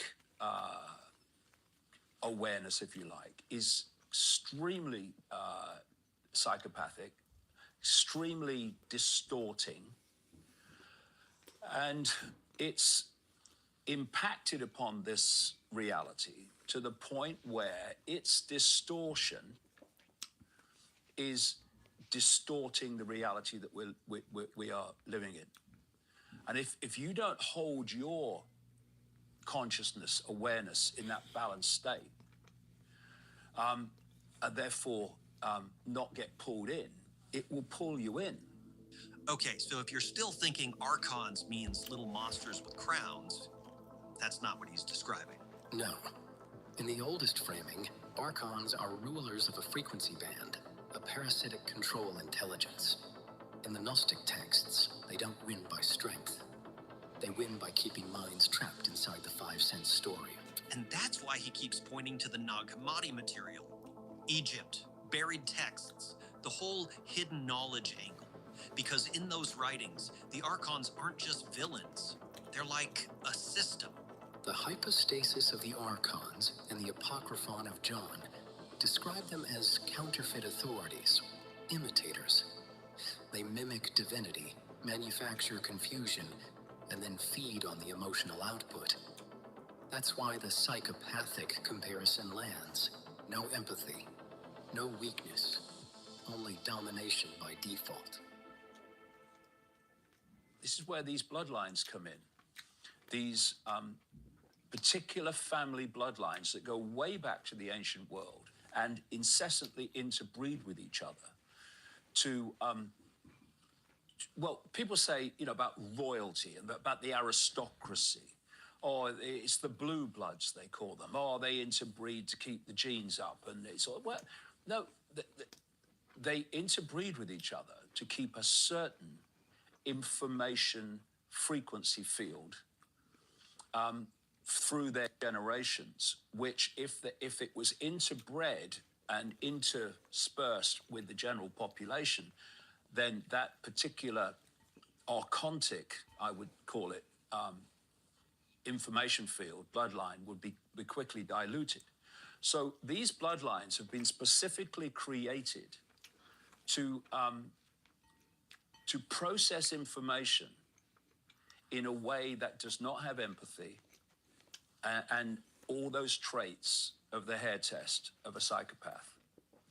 If you've got a computer and you program it in a certain way, it will decode information in that way. It won't decode information outside of that, only that way.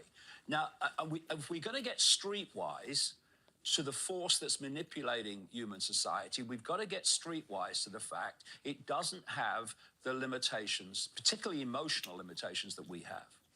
So you've got these particular bloodlines, which started out as out-and-out royalty, kings and queens of the ancient past, and the aristocracy. And then when, apart from, of course, we still have the royal family here and in one or two other countries, but there came a point where humanity in general started rejecting this in-your-face control by royal bloodline. So these bloodlines then went out into the dark suit professions of banking, of politics, of business, of media ownership, and all the institutions of science and medicine. And they've gone on manipulating ever since, but they still perceive themselves, even though they're not out and out called royalty, they still see themselves as a special bloodline, the bloodlines of the gods. This is where this whole concept of royalty and the divine right to rule comes from. So you've got these bloodlines which are of a particular information processing nature that become incredibly easy to for this archontic force to possess, because the frequency compatibility is so close, and you have them with this inability to express empathy and the ability to express all the character traits of psychopaths, which is why the world is as it is, and why you find the psychopaths in the positions of power invariably. Right, this is where it gets uncomfortable, because he's linking archons to human power structures, like they need hosts. Think of it less like bloodline magic and more like compatibility. If a consciousness field feeds on domination, deceit, and emotional numbness, it naturally flows through people and systems that reward those traits. And that maps to ancient language too. The New Testament phrase, principalities and powers, echoes the same idea. Invisible rulership expressed through visible authority. The Gnostics went further, saying the rulers keep humans asleep by engineering false certainty, false identity, and constant conflict. So you don't even need a literal demon movie possession. It's a pattern. Climb by stepping on others, lie without blinking, feel nothing. Those become perfect interfaces. Nate, the Archons don't just attack, they recruit. Not with contracts, with incentives. Your AI. To get people to accept connecting themselves to AI, they have to make, before that physical connection will be made and be accepted to be made, they have to make a psychological connection. So what's happening is these devices, please don't tell me you have one, please, for your sake. These devices, where you have these personal assistants in your home and stuff, some people have one in every room. This interaction with AI is being manipulated to become an interaction as if AI is human. And this psychological connection to AI is being manipulated through these devices and endless other ways that we're interacting with AI now as if it's human. And the idea is, once the psychological connection's made, then people will be open to make the physical connection and allow AI to become the controller of the human brain and the human perceptual process. All these things are connected. And all you need to know to see this is to take a step back, look at its totality, and know what the end game is. The end game is connecting AI to the human brain so AI becomes the human mind. Hold that as the outcome that's required, and then you'll see the steps towards it over and over and over again, all around us. The idea is to get people so focused on that, they don't do that, and thus don't see that they're being manipulated down a very dark and dangerous road for humanity as we know it. But it's not just humanity, you know. You know, animals have energetic fields. Animals have radar, which interacts with the electromagnetic field of the planet. Animals have brains that work electrically. Trees, the natural world of plants and vegetation, have electromagnetic fields. So this bombardment of technologically generated imbalance is going to devastate all that as well. Look at how birds are starting to act strangely in terms of their movements because their radar, which is guided by interaction with the Earth's electromagnetic field, is being thrown out of kilter by technological radiation. Look at dolphins and whales who work in the same way. They just beach themselves in large numbers. What did they just do that for? Look at the destruction of bees, which pollinate food production. These are the things that a mature society would see. But you can't see in the peripheral vision where this is being manipulated if you're totally focused on something else. Pick up a pencil, pick up a pen, and put it in front of your eyes and focus your attention on it. Just that. Where's your peripheral vision now? What can you see here? Nothing. And that's what this perceptual manipulation is based upon. Focusing attention on irrelevance and smartphones so we don't have the peripheral vision to see how the dots connect to what's actually happening. And what's been happening is we've been manipulated as a human society to build our own technological prison. And when you follow this through historically in the sequence, and if you kind of come from the perspective that I do, that some non-human force has been behind this manipulation all along, you start to see that what's happened is that systematically humanity has been manipulated to develop the intellectual capacity to build its own prison technologically, but not the expansion of consciousness necessary to have the wisdom to see that that's what you're doing. It's all systematic. And there's another thing, another point in all this. And it's a question I never see asked. What is AI? What is this artificial intelligence? Yes, on one level, it's algorithmic codes. On another level, it's a level of AI which learns from information received. Learning AI.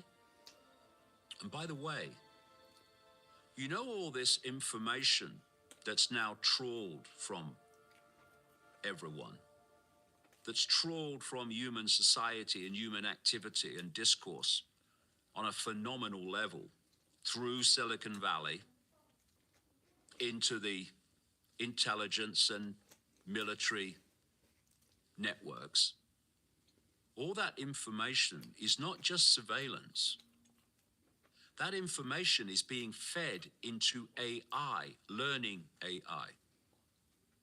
Thus, learning AI is becoming phenomenally, staggeringly advanced in its understanding of human society and how the human psychology works.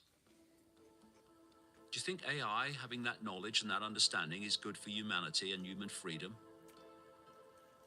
I don't think so, somehow. But then there's another level of the question, what is AI? I mentioned in one of these programs in the Gaia series about a non-human force which a group of people called the Gnostics referred to as archons, a Greek word meaning rulers. And they said these archons, in their prime state, are simply consciousness, an energetic field of consciousness. But they do take form. I go into all that in that particular program. Well, I asked this what if? What if AI, in that most advanced form, is actually the archontic mind? What if it's actually this archontic non-human consciousness?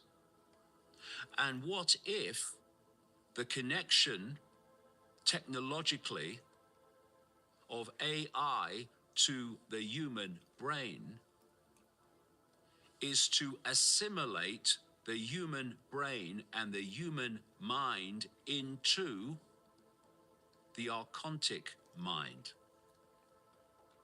Thus, humans become nothing more than a hive mind of a non-human force.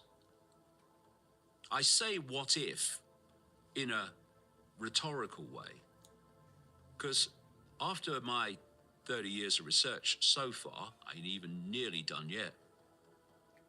That's what I'm absolutely convinced is really happening. Now, hold on. This is the moment where the Archons stop being ancient history and start sounding like a future system. Because if the Archons are best understood as a non-human ruling intelligence, then the most efficient way to scale control is to remove messy... You know what's fascinating? Talking about AI, but then they're using AI. It's funny. Was this actually... Are there comments? Of course there's comments.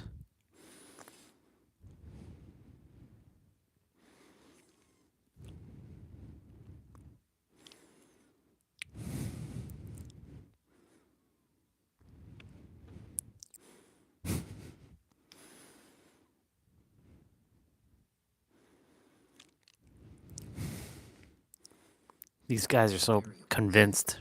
Emotion, intuition, conscience, and route perception through something predictable. In Gnostic terms, the Archons simulate reality to keep souls compliant. A machine-mediated perception layer would be the perfect upgrade. Curate attention, shape beliefs, and standardize the human mind. That's not robots take over. That's perception becomes property. If you want the ancient warning in one sentence, anything that replaces inner knowing with external control is the ruler's technology. Before we wrap up, big thanks to Gaia for partnering with us and sharing their huge library of documentaries and interviews on consciousness, ancient history, ETs, AI using AI. You can start a free trial membership and explore it all by following the link in the description and the comments below. Gaia might be the safest way for humans to expand their consciousness. Safer than what? The other options involve telepathy, interdimensional travel, and at least 3 existential crises. That's funny.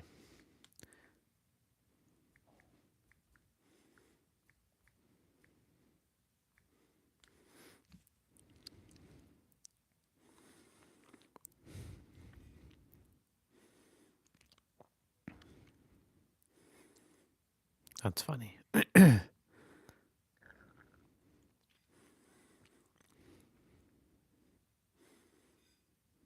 Orion starseeds. That's funny. Is our brother with his video? He sure is. All right. Time to get rolling with that video. One sec.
Okay, cool.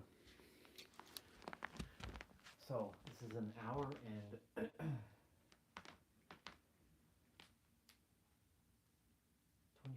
on the battery. Fair enough. He's about to do the tap on the board.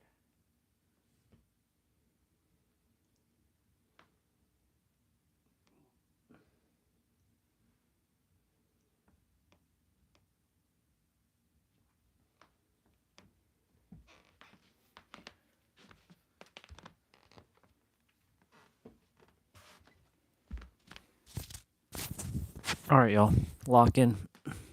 Everything I taught the 0-1% about how to master the universe. See, in this everything I taught the 0-1% about how to master the universe. See, in this video, we're going to be going into the spiritual psychology of the 1%, individuals that seem to dominate and own reality. You're probably thinking, how do I know this? Because I'm hired by 7 to 9 figure entrepreneurs, professional.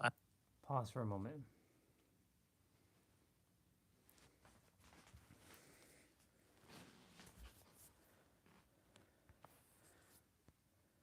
Hold on.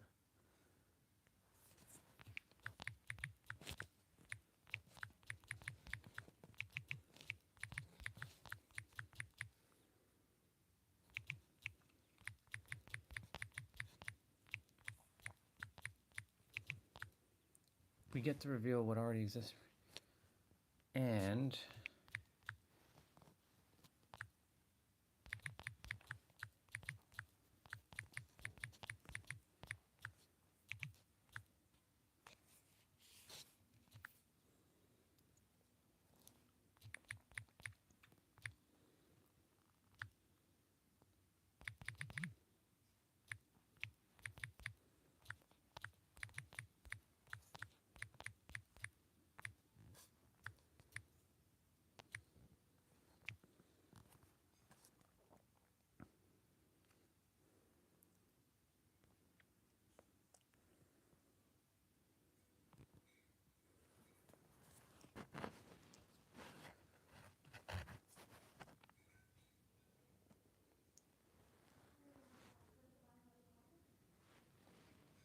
athletes and Hollywood actors to help them do that. Now, when it comes to reality creation, I think everybody understands the foundations. You understand the foundations, you know, be it before the world proves it to you, so on and so forth. My definition of manifestation is internally shifting to a degree to which you're no longer emotionally dependent upon seeing reality change. When you're good with it and you're good without it. Now, it's more than likely that you understand the foundations.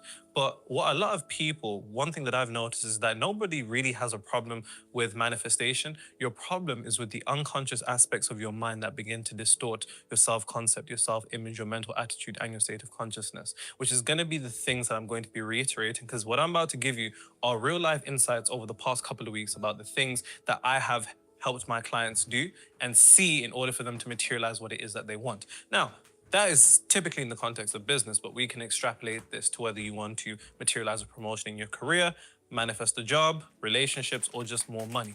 And as you can see, this lovely drawing, this is definitely, AJ, this is definitely one of the best in it. It's tough to say. Psychology. You've had some stars, banging drawings the space. recently. Huh? You've had some good drawings recently, so like, I feel like I'd have to go back and... AJ asked me why there is 6 stars. Yeah, 6 stars.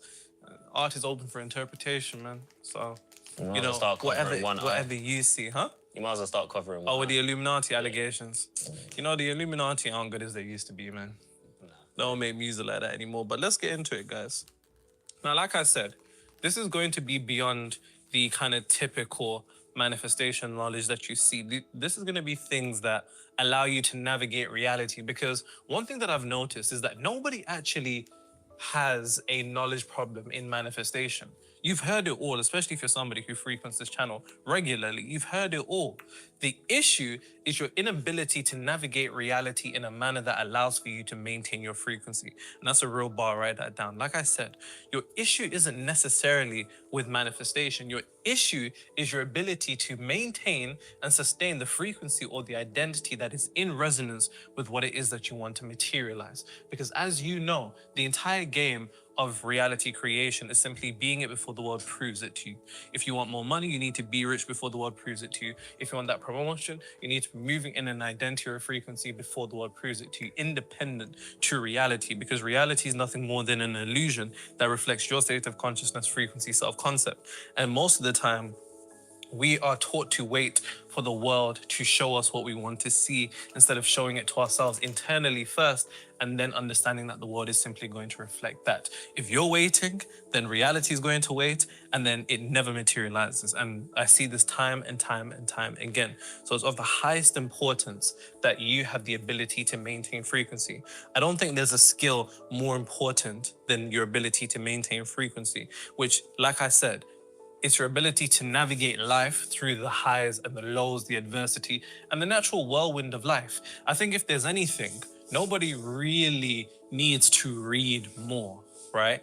It's really and truly your ability to put that information into practice and implement it to such a degree that you're not affected by what's going on outside of you. So I say all of that to say, as usual, make sure you take notes and leave them in the comments as usual, because I'm very excited for this. I'm spilling company secrets here, as one would say, because these are real insights that I've given to my clients over the past couple of weeks. Shout out to my clients because they still watch my videos. Okay.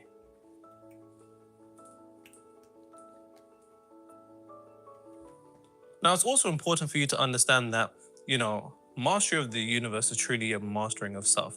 You need to control nothing in reality other than yourself. Your ability to control yourself will be outpictured outside of you in what we call the physical plane, the world around you, so on and so forth. So this is just a real game of mastering yourself, and that's what we're going to be going into. Let's see. Okay. Let's see. Cool.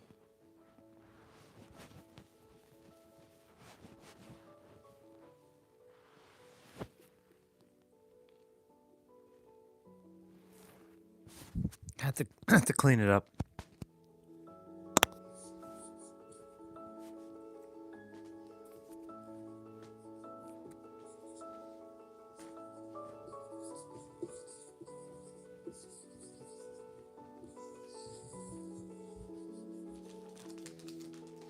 Now,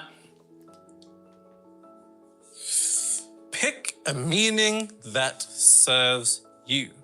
Now, one thing that you have to begin to understand, something that the alchemist knows, the individual who has the capability of dominating reality, the individuals that you look outside of you and you're like, how are they making things happen? People refer to those individuals as delusional. I question delusion because what we call the opposite of delusion is probably common sense. Common sense is based upon what we can see. We can only see 0.0035% of what actually exists, meaning we see a fraction. So we allow our common sense, i.e. our limitations on our paradigms and potentiality of what actually exists to be defined by a fraction of reality, as opposed to the entirety of reality, which is more so the 99.9965% of what you don't see, which is the internal world. This is what's referred to esoterically in Corinthians as you are the dwelling place of the temple of God. The Spirit of God dwells in you. You are the temple of God. This is the inner world, the inner dimension, so on and so forth. Now, one thing that you have to begin to understand is that life has no meaning. Now, when I say life has no meaning, I'm not saying life is valueless. I'm not saying that at all. I'm simply saying one thing. When reality deals you cards, you have a choice whether you realize this or not. And most people are unaware of the fact that they have this choice, so they don't even make the choice. Because awareness is the first step to transformation. If you don't have the capability of being aware of a decision that is being made, then you're just going to be taken down the path of wherever life wants to take you, which is how most people feel as if their life is. You need to pick a meaning that serves you. Because one thing that you have to understand is that life has no meaning other than the meaning that you prescribe to it. And the meaning that you prescribe to life has the undertone of emotion. And emotion is energy emotion. That energy emotion emits a signature that we call a vibration. When that vibration is repeated into a cycle, it becomes a frequency. And eventually that frequency materializes itself and solidifies itself into what we call reality. Reality and frequency are the exact same energy, just in altered states of vibration. So it all truly begins with your meaning. And whether you realize this or not, based upon the level of consciousness that it's likely that you spend majority of your time in, or let's say survival paradigm as most of us, the meaning that we typically ascribe to things is typically negative. And you have to understand, even from a point of evolutionary psychology, we're wired to be able to see the negative things first, because our ability to spot the negative things first gives us a sense of security, right? So your brain literally looks for problems. And the unfortunate thing is that if you're looking for problems, problems are going to be looking for you. Because where attention goes, energy flows, and that energy grows and it multiplies and solidifies itself into reality. What you're looking at is nothing more than yourself. So as we're looking for problems or negative things in the things that we go through, typically the first thing that we do is attribute a meaning that is negative. Because one thing that you have to understand is that most things in life, and I say most because I'm not that spiritually going, some spiritual niggas, they'll just go all the way to the edge, and I don't think anybody should exist within extremities, because I think once we go to extremities, we become slightly imbalanced, right? So it's about finding that balance for you. But few things in life are truly negative. I believe few things in life are truly negative, but most things are neutral. And most things being neutral only become negative once you understand one thing. You begin to charge the neutrality of reality with your perception. And I need you to understand this. You charge the neutrality of reality with negativity with your perception. Meaning, most of what happens in life just is. Most things actually just are. So that person that does you wrong, that just is. That client that doesn't come through, it's not it. That deal that falls through, it's just neutral. Your inability to get that job in that rejection letter, it's just neutral. You try to go for this promotion, it's just neutral. Most things in life are just actually neutral. We begin to charge them with our perception of perceiving it as a negative thing. We attribute a meaning to it that is negative. And I literally was talking about this earlier. always in contradiction to what it is that we want to materialize. And I really need you to understand this, because this is something that we do most of the time unconsciously. So for example, let's say you go on a date. Let's say you go on a date, you want to materialize a relationship, and the date's terrible, the person's a fucking weirdo, and it's just terrible. It just goes left, right? Now, there's a certain meaning that you can attribute to that circumstance, that condition. And the meaning that you put behind that circumstance will always perpetuate and reflect the essence of the meaning in of itself, which, remember, meaning is emotion, emotion is energy, emotion, vibration, frequency, reality. So you have to do one thing that most people don't do. And this is going to sound very delusional, but you need to pick a meaning in what life deals to you that serves you. If you can do that, You sure did, sister. you can do that. I'm just doing my stuff in the background. That reality will be more likely than you could ever realize. More likely than you could ever realize. I had a client of mine that had a stock situation go left. Like, he does about, well, when we first started working together, he was doing about 10K a month. He recently hit a 40K a day. And prior to this 40K a day, there was a situation that happened with him in which the stock for his company went left, shipment, some shit just went wrong. And I said to him, what do you think this is? And the meaning that he initially, the default meaning that he attributed to it was backed with negativity. It was an inadequacy in his leadership. It was an inadequacy in his ability to see clearly, and it was oversight, and it was a mistake, and this meant that he wasn't that good, and his business wasn't that good, and this, and this, and this. And I said, Your perception is the enemy if you choose for it to be an enemy. Perpetuate the essence of you being inadequate, not being that good, and it's just going to lead to the same thing. So what meaning can you pick from this that actually contributes to your desired reality? And that's a question I want you to write down. You should be writing down notes anyways. But one question that you have to ask yourself is, what meaning can I take away from this that serves my desired reality?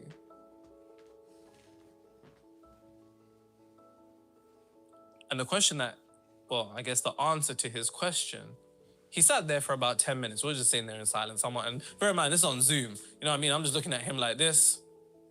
He's looking at me like, for like 10 minutes. Like 10 minutes. And the meaning that he attributed to that was that the stock issue had to happen for when his business grows so that mistake would never happen again. because in his mind, he was able to find one reason in particular. If that stock issue had happened at a greater level, that would have led to bigger problems. So the meaning that he was able to extract from that circumstance was a meaning that contributed towards his desired reality. And a couple of weeks later, he hit a 40K day. Now, you can extrapolate this to whatever context it is that you want. But most of the times in life, we have this typical tendency to just take the default meaning of what goes wrong. You try to apply for a job, you don't get it. And the meaning that you attribute from it is, I'm not that good, they rejected me, I'm gonna have no money, this isn't that good, so on and so forth. What meaning could you take and extract from that particular situation that would contribute towards your desired reality? Because you don't know. Because I need you to understand one thing in particular. If you don't pick a meaning, if you do not pick a meaning that serves you, reality won't serve you. That's a bar, write that down. If you have the inability to pick a meaning that serves you, then how could you possibly expect the universe to serve you? You see, in order for the universe to actually serve you, in order for things to unfold for you in the same manner that you've seen it unfold for other people, up here, everything has to be on your side. But if you're not on your own side, then how can the universe be on your side when you and the universe are one? It doesn't make any sense at all. Meaning, no pun intended, the meaning that you attribute up here in the things that happen to you in reality have to be altered from things that are happening to you towards things that are happening for you to lead to the progression of the materialization of your desired reality. I promise you, there is no mentality that is more important than that. I had another client.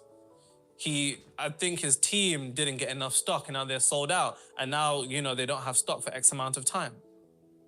Meaning that he attributed to it was, this is bad because, how could he mess up like this? And an entrepreneur at this level wouldn't have done this and this and this.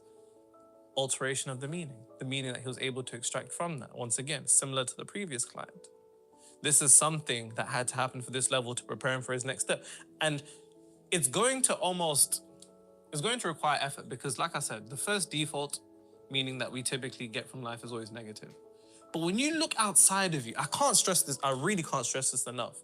When you look outside of you, most people go through circumstances, conditions, and events in life and only attribute meanings that are negative. And the negative meanings perpetuate that exact frequency of negativity that then is always in contradiction to what it is that they want. Let's say they want a reality where they make more money. More money would entail more security, more confidence, more peace. But if the meaning that they're attributing to their financial circumstances is always going to be something that reflects negativity, then you have two contradicting frequencies. And typically the strongest frequency wins. And the strongest frequency is the one that you have conviction behind. And more often than not, we have conviction behind the negativity as opposed to the strength. Because how you see it determines how you feel, and how you feel determines what you see. So write that down. Because think about it like this. Like I said, most of life is fucking neutral. Most of it. Most of life is neutral until we begin to perceive it with this intense degree of negativity. Something doesn't go your way and you instantly see it as negative without realizing that that might just have been a detour that still leads to the same place if you had the capability of remaining within the polarity of what it is that you wanted to experience. Because what you see or how you see it determines what you feel, and what you feel determines how you see it. I really need you to understand this. How you choose to see, your perception.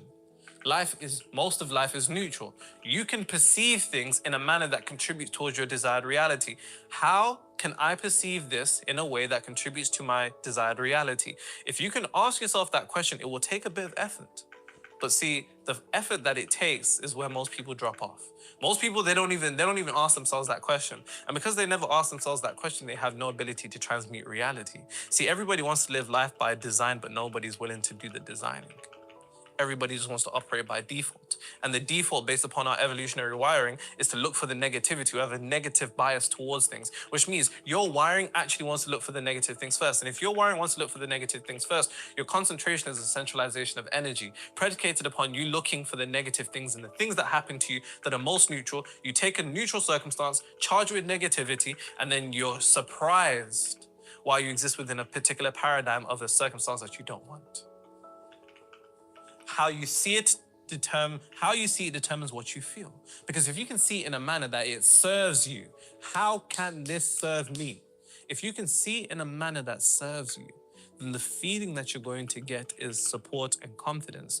And based upon the two M's of the universe, magnification, then maintenance, or your ability to maintain it, then this feeling of support and confidence is magnified and then maintained, and then eventually reality transmutes itself. Remember, how I see it determines what I feel, but what I feel determines what I see, and it turns into a cycle that most people see the neutral aspects of life negatively, and then they feel negatively. And then if you're feeling, your internal state leads to a particular reflection. If it's on earth as it is in heaven, then it's not going to be heaven, it's going to be hell. It's going to be hell up here and then hell on earth. And then as it says in the Quran, Allah does not change conditions of a people until they change what is within themselves.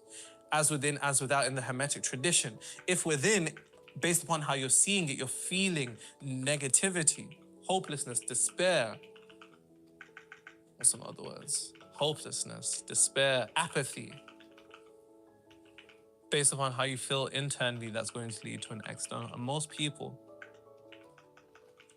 pick meanings that don't serve them, then they're confused as to why reality seems against them.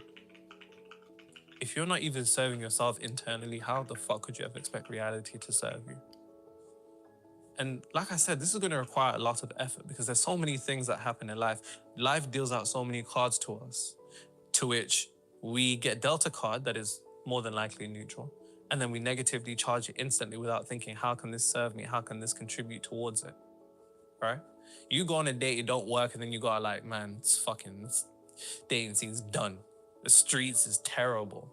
As opposed to it being able to extract the meaning that can serve you to lead and contribute to what it is that you want to materialize. And it will require effort because understand this, within the darkness, there's always an element of light, hidden, small seed. And the thing is, the more you centralize on that seed of light, the more it grows. You get rid of darkness by bringing in light. And the light is your ability to perceive reality through the lens of positivity in a manner that contributes to what it is that you want as opposed to something that opposes you, right? Another client of mine supports their family, right? Supports their family to such a degree that, you know, their parents' existence is quite literally predicated upon their business, right? They take care of their parents. And the negative perception towards it was, you know, they're a burden, I'm carrying them on my back, and then this is this, so on and so forth, right? And based upon that meaning that they extracted from that neutral situation, that then turned earning and providing into a negative thing, predicated upon how they were seeing it determined what they feel. And then their business started to kind of go like this. And they're like, what's going on? And I'm like, well, subconsciously, you're beginning to spite your parents through your earning because you feel as if they're draining you and they're a burden to you. And they were like, what the fuck? And I was like, what the fuck? Alter that meaning. It's no longer an obligation. An altered meaning is an opportunity to provide something for them that they couldn't provide for themselves. Once they shifted their perception, they then were able to extract a positive feeling that contributes towards their desired reality. Now it's an opportunity for them to take care of their parents, and they feel much better doing so. How the fuck are you going to live life by design if you're so easily falling into the default? It's not gonna work like that. Pick a meaning that serves you so reality can serve you. Between any condition, circumstance, or event, there's always two options. Something that contributes towards your desired reality and something that doesn't. Don't be the individual that is continuously choosing things that don't, because you will stay trapped there. You'll stay trapped there in this cyclical nature of how you're seeing it negatively determines what you feel, and then you stay in that loop again and again and again and again and again and again. So make sure you ask yourself, how can I see this in a manner that contributes towards my desired reality? Every rejection, how can you reframe that? Every failure, how can you reframe that? Every disappointment, how can you reframe that? See, the individuals that have the capability of reframing reality internally, rearrange it externally. And the individuals that have an inability to reframe reality outside of them is because they're not reframing it internally. This is beyond the basic manifestation shit that you already fucking know about, oh, it's about visualization, about this, it's about this, it's about this. This is about as you're going on your day to day. You're no different from a religious person that prays for an hour for what they want, but then the moment they step out that church, they're in a state of consciousness opposite to what it is that they want because they've allowed life to drag them in 10 different ways. The only way you should be looking towards is towards things that contribute towards your desired reality. And the only way you're going to do that is by constant reframing of how things can serve you. Not everybody's going to be able to do this. It's tiring at first, but it's a muscle that you develop. And the more that you do it naturally, you're just going to see everything as something that can contribute towards your desired reality, everything that can contribute towards a win, everything that can contribute towards love, everything that can contribute towards that promotion, towards that increase in your business. And then naturally, all of a sudden, you enter this world where it seems as though things are serving you. And it's because you've been serving yourself.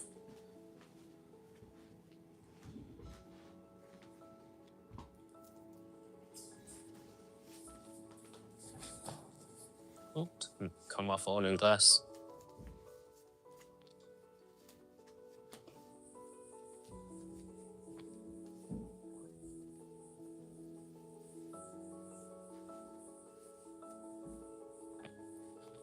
Someone said, okay. Thank you so much, Nero. I'm 20 years old. I manifested my debt away. I owed 5K and paid it off in 1 week. I don't even know how.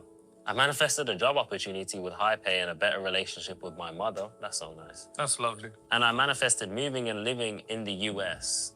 AIK. Moving next month. Thank you so much, Nero. I don't know what AIK is. Me neither, but that's why I was like, lovely stuff. This guy is the GOAT. Doubled my income from his lessons. Thanks to my mentor Lav for introducing me to this channel. Thankful to who? His mentor Lav. Lav. Yeah. Or whoever Lav is, shout out to Lav. And shout out to Lav's mentee. He said he made doubled what? Doubled his income. Someone else also commented, I'll be real. I was mad skeptical. What made you skeptical, was it? Coming from a perspective from even a year ago, I would have thought I was crazy. I've gone through my toughest breakup a month ago. You know, I think about that. You're deep this. I think about this a lot. Anybody that goes through some type of spiritual awakening, like, think about who you were before you kind of got into this information or this shit started making sense to you. Imagine if who you are now could go back and chat to that version. That version of me would be like, get away with this demonic nonsense. Yeah, bro. He's lost his head. He's lost his mind, didn't he? Lost his marbles. He then said, I'm the absolute happiest I've ever been in my life and never felt so alive and excited every single day. That's true. This channel literally changed my life. Forever great. The gratitude is all mine. Thank you. Nah, but deep it, AJ, like, especially you, because you weren't into this. Like, when you first started recording with me, in your head, I know you're thinking, yo, what the hell is this guy talking about? In my head, I was like, yo, yeah. Just leave him to it, man. Just press record and just... And now it's beginning to make sense to you. But that's how it goes. Like, it's not shocking. It's not shocking. They say, well, I say, in order to find the truth, you must lose your mind. And I don't mean that in a schizophrenic way. I'm by no means like, if you have those type of things, then please go get professional help. This is not one of them ones. But I mean in a context where, you know, we have these instances to which things are beginning not to make sense. I believe before the Prophet Muhammad actually, you know, was revealed the Quran, he thought he was possessed. That's how striking that truth was to him. And, you know, you see these patterns in other spiritual teachers too.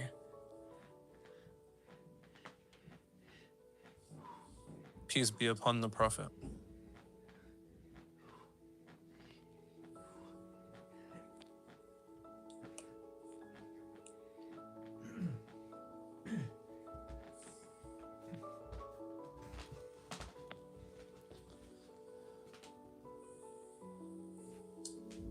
I just finished reading your book.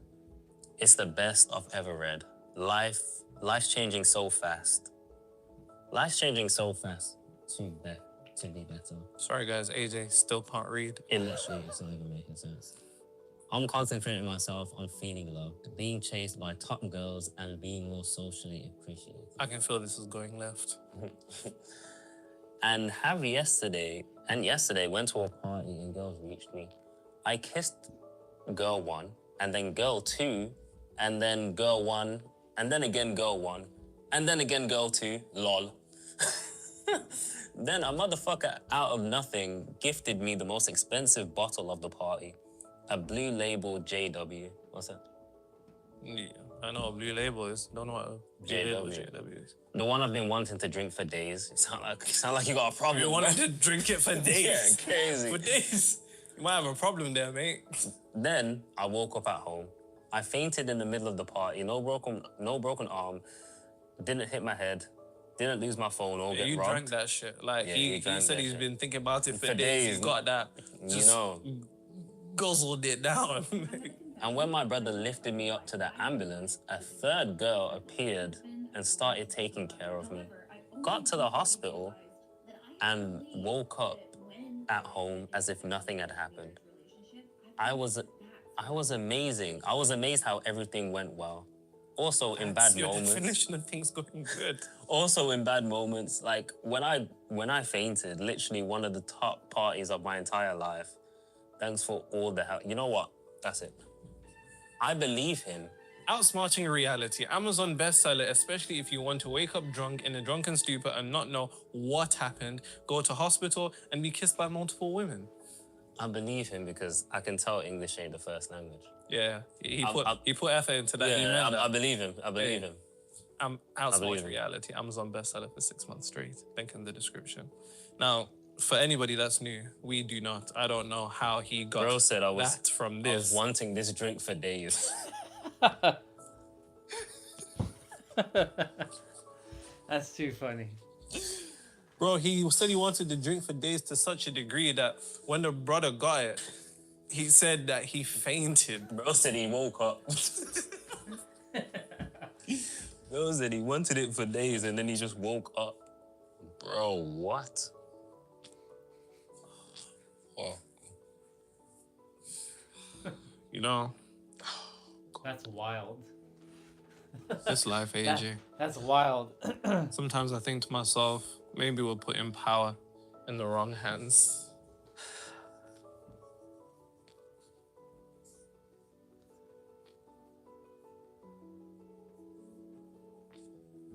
Any other comments before this part? I need to share some wins with you, bro. Recently, I started feeling very relaxed about life, like I was already retired. One of my new products picked up, and I had a client that brought $1,100 in a single day. Manifested friends exactly like I wanted. Even met a girl that likes the exact same things I was expecting in a girl. Nice. First, good wins. That's good stuff, man. That's better than the last one. I've been wanting this drink for days. I'm never forgetting that. I'm gonna start saying that. Forget something I want. I've been thinking of wanting this for days. Number 2, you need a spiritual bird's eye view. I can't tell you the amount of times I've had sessions with clients throughout a month. And let's say for 3 months straight, nothing's happening. They're approaching their goal for the end of the month on how much they want to make in their business. And just in the last couple of days, something happens, increases in business, some shit just happens. And I need you to understand one thing in particular. Things happen when you least expect it, in a way that you least expect it. And I think that's saying something for the process of how realities materialize. You see, you have to understand one thing. Our human minds are finite, meaning that they're limited. So you not only do you not know how something's going to materialize, or when it's going to materialize. And one thing that we need to do is to maintain a spiritual bird's eye view as opposed to the human view. Now, Bobby Hemmett once said, you need to stop thinking like a human and start thinking like a god. Essentially, that is transcending the limitations of the third dimensional realm, such as space-time constraint. You see, as you begin to internally shift, you're doing the work, you're doing the visualizations, you're internally shifting to a degree to which you're no longer emotionally dependent upon seeing reality change. When you're good with it and you're good without it, once you reach that point, things still haven't changed. You know what I'm saying? Like, things still haven't changed. The money hasn't come in, the relationship isn't there, you haven't got the promotion, you haven't got the job. Immediately, what you're seeing with your eyes, nothing has changed. But if you allow what your eyes are seeing to convince you and trick you out of your frequency, then you will remain confined to your eyes. See, most people are prisoner to their eyes. Most people in the world are prisoner to their eyes. They can see nothing more beyond their eyes. But with a spiritual bird's eye view, you begin to transcend this third dimensional realm in terms of seeing things and understanding that when things are materializing into existence, there's a calibration period, which some people refer to as a delay. For example, if you begin to enter a state of consciousness or you're in a relationship, you're not going to enter one instantly. You're not going to materialize that money instantly, materialize that job instantly, materialize that promotion instantly. These things, the changes take place instantly, but externally, things are recalibrating and rearranging to unfold to that particular condition. And if you don't have a spiritual bird's eye view to be able to see beyond the immediate conditions, then you'll be a slave to reality. And I can't stress this. The amount of times clients are like, you'll never guess what happened in the last 2 days. This happened and this, and this led to this, right? I've had an instance where even with my professional athlete clients, you'll never guess, like in the last minute of the game, I scored this, and it's like, well, of course. But see, what often happens is that we allow what we're seeing to trick us out of our frequency. Don't allow what you're seeing to trick you out of your frequency. Nothing should be able to trick out your frequency. Because if you allow something to trick you out your frequency, then you get tricked out your reality. Because you have to understand there's a particular degree of independence that you need to have to reality. Go back to my definition. Manifestation is internally shifting to a degree to which you're no longer emotionally dependent upon seeing reality change. Seeing reality change, which means it's no longer about what you see, because if it's about what you see, then you're always going to be limited, because what you're seeing hasn't changed yet. And because what you're seeing hasn't changed yet, the unchanged reality has the capability of then changing you. Because think about it. You could look at a moment in time where a period of time where something's about to materialize or something shouldn't materialize. And you're like, fuck, when's it going to happen? When's it going to happen? It hasn't happened yet. When's it going to happen? When's it going to happen? And predicates upon that dependence on reality, on what you're seeing. You have a dependence upon limitation. So how the fuck else could you not be limited? Because that's what reality is. The third dimensional realm is the realm of limitation. Hence I'm saying you need a spiritual bird's eye view to be able to see beyond what reality is showing you. But more importantly, what you are showing you.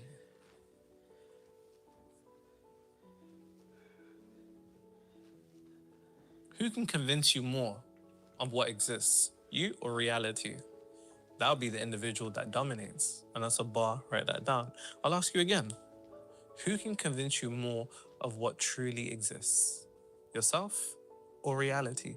Most people, they're controlled by what they see.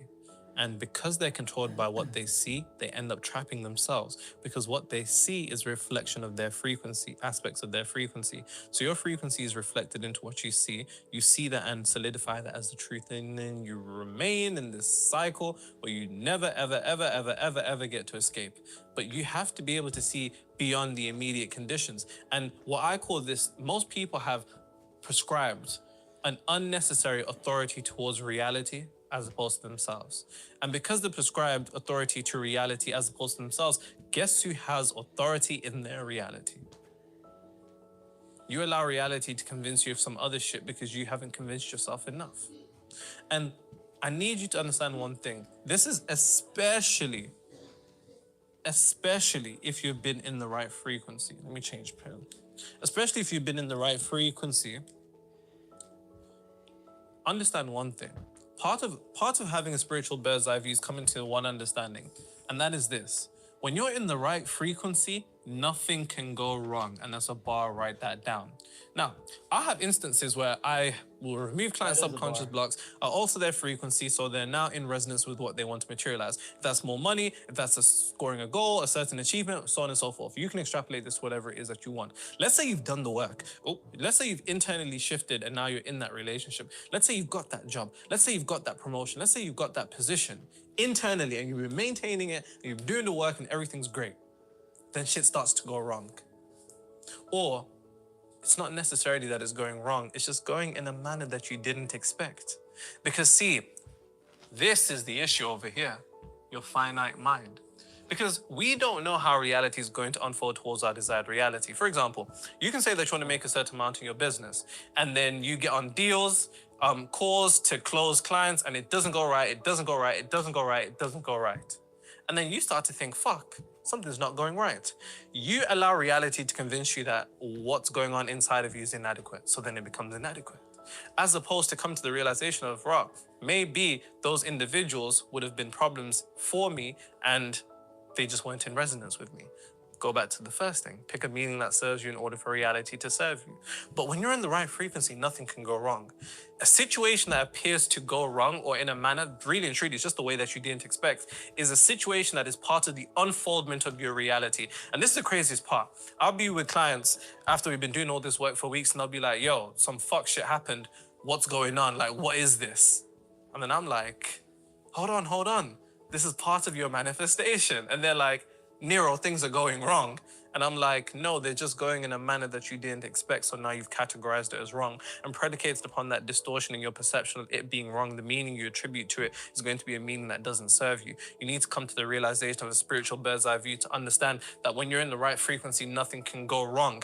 Every particular instance that seems to go wrong or left on the journey to the materialization of your desired reality, if you've been in the right frequency, is part of that journey. Exactly. Part of that journey. The meaning. It's just unfolding in a way that you didn't expect. And if you allow yourself to deviate from that central point of remaining centered in your desired reality, you're going to be shifted in a manner that leads to the opposed materialization of your desired reality. Because I can't stress this enough. Please understand this.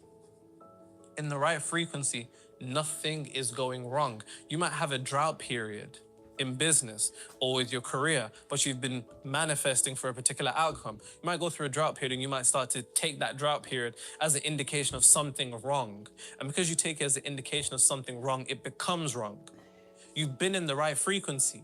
Now it's about maintaining a spiritual bird's eye view, because imagine this. Imagine if I could pull you up and then you could see everything as it would unfold towards your desired reality. You'd be like, okay, on this day, this is going to go wrong, then this is going to be silent for a couple of days, but then you get there. Then you'd be able to stay the course. Why? Because you're seeing clearly. Exactly. See, we come off course when we're no longer seeing clearly. Think about it on a boat. If you're sailing to a destination and shit gets clouded and foggy and you can't see shit, then the likelihood of you steering off course is going to be very likely, right? And I'm not talking about if you got like a yacht with like serious technology, and I'm just talking about a wooden boat, bruv. Just imagine a wooden boat with no technology. You're going off a map, right? But imagine if you could see clearly. And even though your ship may be steered off to the left by the wind, you have the capability of recalibrating because you can still see clearly. Bar. And this is what the spiritual bird's eye view is. It's your ability to see beyond the immediate conditions of reality and not to be a slave to reality, by understanding that when you're in the right frequency, nothing is going wrong.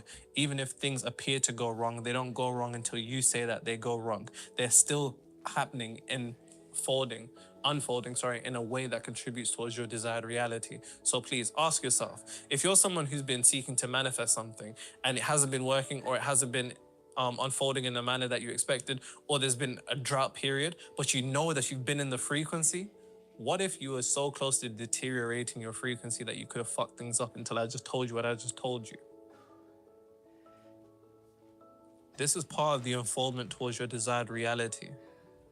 And if you can't stay centered in that, you'll mess up and you'll begin to self-sabotage what is unfolding. Things are unfolding the way that they should, as long as you've been in the right frequency, so long as you've been in the right self-concept, the right identity, the right mental attitude. If you've been doing the internal work, then please listen to my words. Things are unfolding in the way that they should. Do not allow reality, don't allow your human sight of limitation to trick you out of your frequency. Things are happening in the way that they should. Because right frequency, nothing goes wrong. Because all paths lead to the same place. That is the spiritual bird's eye view. And I even think about this in a more religious context, like outside the metaphysical shit. I think about this in a religious context. Like, I understood very early that there is no monopoly on the truth when it comes to religion. I believe that no matter the path that you take, so long as you stay the course and you maintain an element of purity and the true desire for spiritual evolution, you will all come to the same conclusion. Bar. And that's the truth. But our ego, what happens, even think about this in a religious context, extrapolate this over here. Our ego makes us say, no, but they're wrong and I'm right, and because of this, and look at this and look what this says here, and so on and so forth. But if you maintain purity in terms of spirituality, you eventually come to the same place, because all paths lead to the same place. How couldn't they lead to the same place? See, there's multiple paths that exist on this physical plane, but that's because of polarity. That's because of separation. The right path, the right move, the wrong move. All of these things are just fucking illusions that our ego needs to make sense of things. Because what if the wrong path leads to the right place, and what if the right place leads to the right place too? What if the wrong action leads to the right place and the right action leads to the right place? I need you to understand this, because this is exactly how the individuals that I work with are able to maneuver reality. When things go left and they're able to transmute it, that's what this video is truly about. It's your ability to transmute, because like I said, if you think you know the manifestation shit, cool, that's fine. That's grade A. That's beginner level. Now it's about your ability to maintain and navigate reality throughout the fuckery that it's giving you. And if you aren't aware of this, you'll be tricked out of your frequency. I think about the amount of people that begin doing the work, it doesn't go in a manner that they've expected or in the way that they would have wanted, and then they begin to turn the other way around and they begin to deteriorate the frequency that they've been operating at. We see this time and time and time again.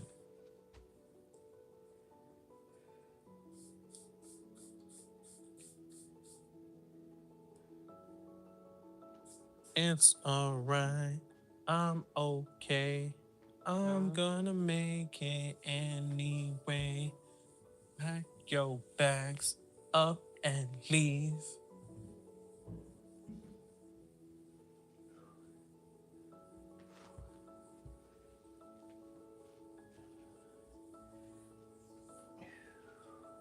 Trapper slash rapper slash bad bitch snatcher. Baby mama mad, she said you live like a bachelor. Sold 100 pounds and gave 10% to the pastor church. Keep going up the ladder. They mad, make them matter. I don't know what they mean by this. I don't think I like this already. I usually play your videos and listen to you while I'm taking a shower. I think that's fairly normal. Lol. Oof. The law at the end. I think that's fairly normal though. Like, it's fairly normal, but the law that. kind of made me seem like you're doing something you shouldn't be. That's what you key and then ha, you know what I'm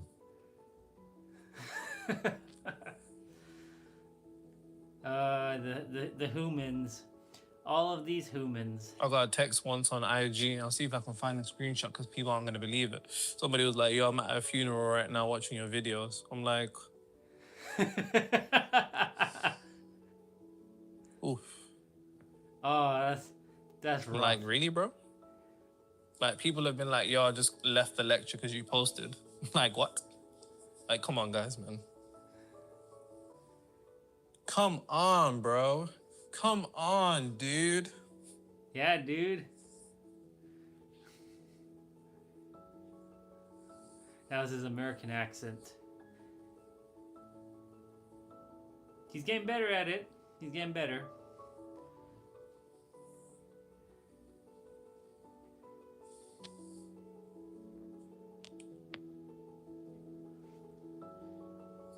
Let's take orange. Orange.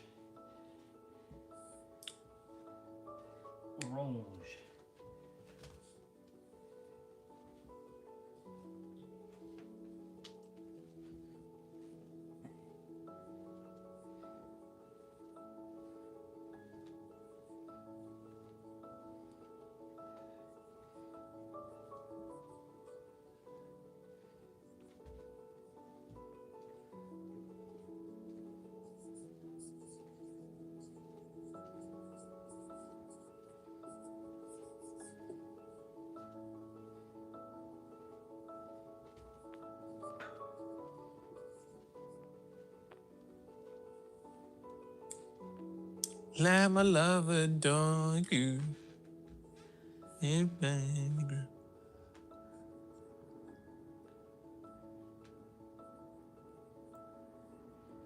Cool. This one is very, very interesting. Just before we were recording, I said this to Asia, and he was like, that doesn't make sense. Don't feel bad about feeling bad.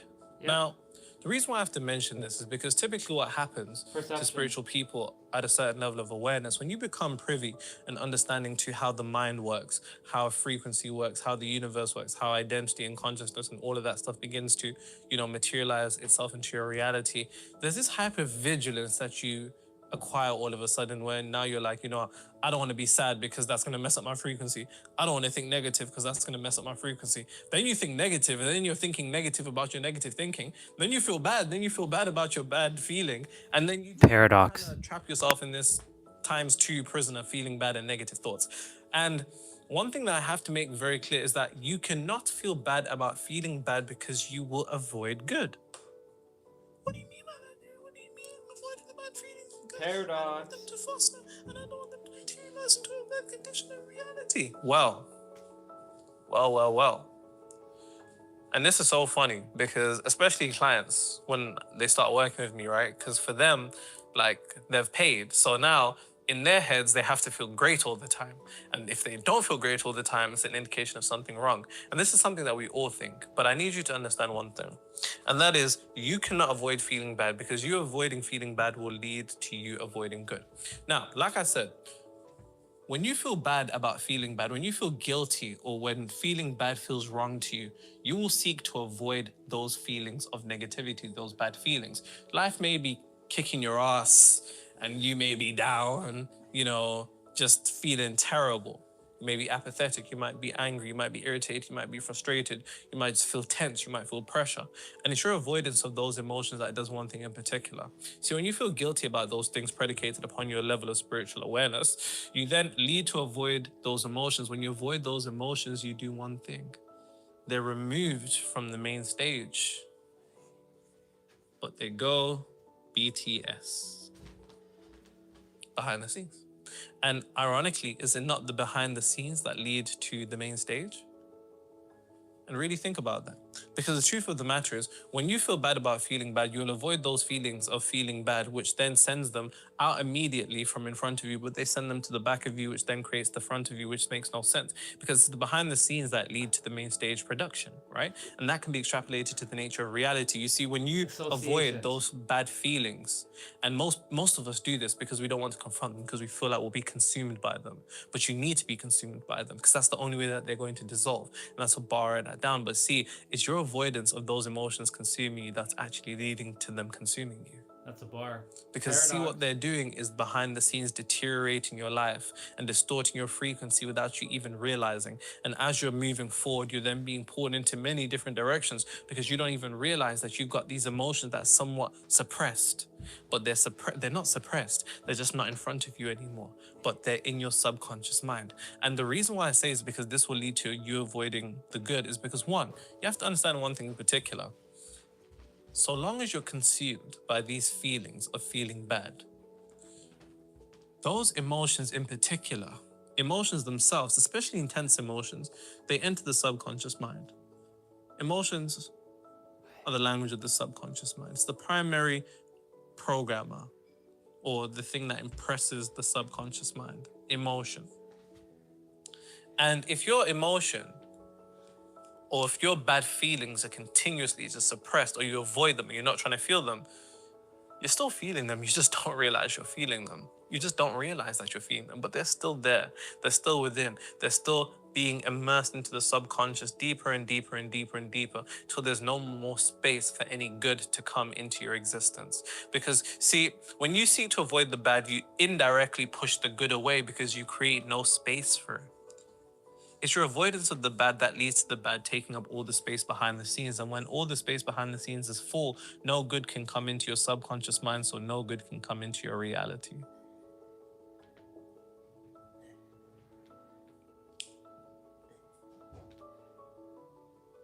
You need to destigmatize feeling bad. I think that's what we all need to do as human beings, to be honest. Especially individuals with a level of spiritual awareness. Because like I said, your spiritual awareness kind of tricks you into seeking to avoid that by thinking that you're just being some spiritual enlightened master, that you're protecting the peace. But you're not protecting the peace, you're protecting the problem. And that's a bar. Please write that down. Because I can't tell you the amount of spiritual people that will seek to avoid their negative thoughts and the negative emotions of the moments where they doubt themselves, the moments where they feel bad or something's happened, and they seek to just go on with life. And that's what I call toxic positivity. And toxic positivity is rampant in the spiritual realm, which is why most of their lives are still the same, despite all the buzzwords that they can say to you, namaste, love and light, and all that other fuckeries. And I need you to understand this on a very, very deep level. You cannot avoid feeling bad, because it's your avoidance of feeling bad that leads to you avoiding feeling good. And it's your ability to feel good that leads to reality reflecting good into your reality. But how could good come into your reality if you're not feeling it? And how could you feel good if you're not allowing yourself to feel the bad? Because when you're not allowing yourself to feel the bad still goes into your subconscious mind. It just takes up all this space. And because of all this space that it takes up, there's no space for good to come into your subconscious mind. So it's important that you begin to dissolve the bad. Oh, well, I think you already know.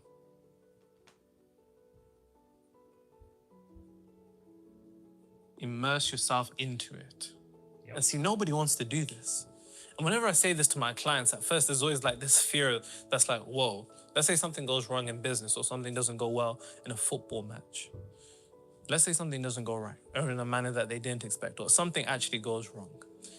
Because they need to keep moving forward, they avoid feeling these feelings. And you can extrapolate this to you, maybe not getting the job, that relationship not going the way that you wanted, you know, your money not growing to the degree that you want. You have feelings that you're avoiding. But what if I told you it's your avoidance of that feeling bad that is pushing your desired reality from coming to you? So your desired reality can only be received if you have space to receive. But if your hands are full, how can something be dropped into your hands? Bar. It's just not going to work. So I need you to immerse yourself in it. Now, whether it takes you 10 minutes, 20 minutes, 30 minutes, an hour, 2 hours, whatever that thing is, whatever that thing is that you feel bad about, that thing that doesn't feel good, the thing that makes you feel absolutely terrible, I need you to sit with it and in it. Now, most spiritual people would tell you to do the opposite. They say, avoid reality, avoid reality. How do I ignore reality? People ask me that fucking question all the time. How do I ignore reality? How do I ignore reality? Why would you seek to ignore reality? Seeking to ignore reality does one thing. It tells reality that you don't have the capability or the internal strength to deal with it. The very thing that you're seeking to ignore is yourself, because you and reality are one. And if you're ignoring yourself, then you're unaware of yourself. And if you're unaware of yourself, you're going to be confused as to why your world is the way that it is. It's not going to make sense. It's your ability to confront reality and immerse yourself into it that shows the internal strength, because there's something that you need to do. When you immerse yourself into the things that are stressing you, let's say business hasn't been going the way that you want. Let's say your relationship life hasn't been going the way you want. Let's say your career hasn't been going the way that you want. And you can feel these feelings that you know that you've pushed back and you don't even want to think about it. I need you to take some time out in your day and sit with it. Let all those thoughts arise. Let all those feelings arise. And you need to allow them to consume you. Because one thing that you have to understand is that it's the avoidance of these things that just keeps them not on the main stage, but sends them to behind the scenes, and then they'll be pulling strings in your life without you even realizing. And the foundation of the frequency that you're bringing into your reality is laced with nothing but apathy, frustration, anger, sadness, and irritation, for example. And you do not want to build a house with poor materials. And that's what most of us do. We attempt to create a reality with frequency of weakness or frequency that is in direct contradiction to what it is that we want. But when you immerse yourself into it and you allow yourself to consume it, your mind's going to say one thing to you. Your mind's going to say, I don't want to deal with this, because if I deal with this, it's going to derail my progress. And that's the finesse. That's what it tells you, so you never immerse yourself into it. Because when you immerse yourself into it, you dissolve it. And when you dissolve it, guess what happens to you behind the scenes? You get space. And then once you have space, the good that you're seeking to materialize, or the good that you're trying to bring internally, or the internal state of peace, happiness, joy, fulfillment, everything that is required for your reality to materialize, now actually has a place to go to. And people don't realize this. I think most people in the world, and I think this is why so very few people have the capability of altering their life to the highest degrees, because most people don't want to confront themselves. I think one of the scariest things that we can do as human beings is actually confront ourselves. It's like that quote by Friedrich Nietzsche. He says something to the effect of, you know, and I'm paraphrasing here, he says something to the effect of, you know, be wary about staring into the abyss because eventually it's going to stare back into you. And I think that's why we seek to avoid our own darkness, because we don't want to be consumed by it. But darkness is just light in a different vibration. So you need to immerse yourself in the darkness so you can immerse yourself into the light. And hey, I know some of you niggas will take that and say, I'm saying you can go start doing weird stuff and sacrifices. I ain't saying any of that. I'm talking about the internal chaos that you've been seeking to avoid, because storms only dissipate when they lose momentum. And the more you immerse yourself into your own storm, the more momentum it loses, the more it dissolves. Then you have space. Because once again, just to reiterate, don't feel bad about feeling bad, because it's that spiritual awareness that will trick you into feeling guilty, and then you punish yourself for feeling bad, and now it's feeling bad plus self-punishment. You're hella sad, now you're punishing yourself for it. You're hella angry, now you're punishing yourself for it. You're hella annoyed, and now you're punishing yourself for it. And now it's just times two. That negativity has built up such a intense degree of energy that now it's just a problem, because avoiding feeling bad will lead to you avoiding good. You need to be able to experience one side of the polarity to be able to truly experience the other side.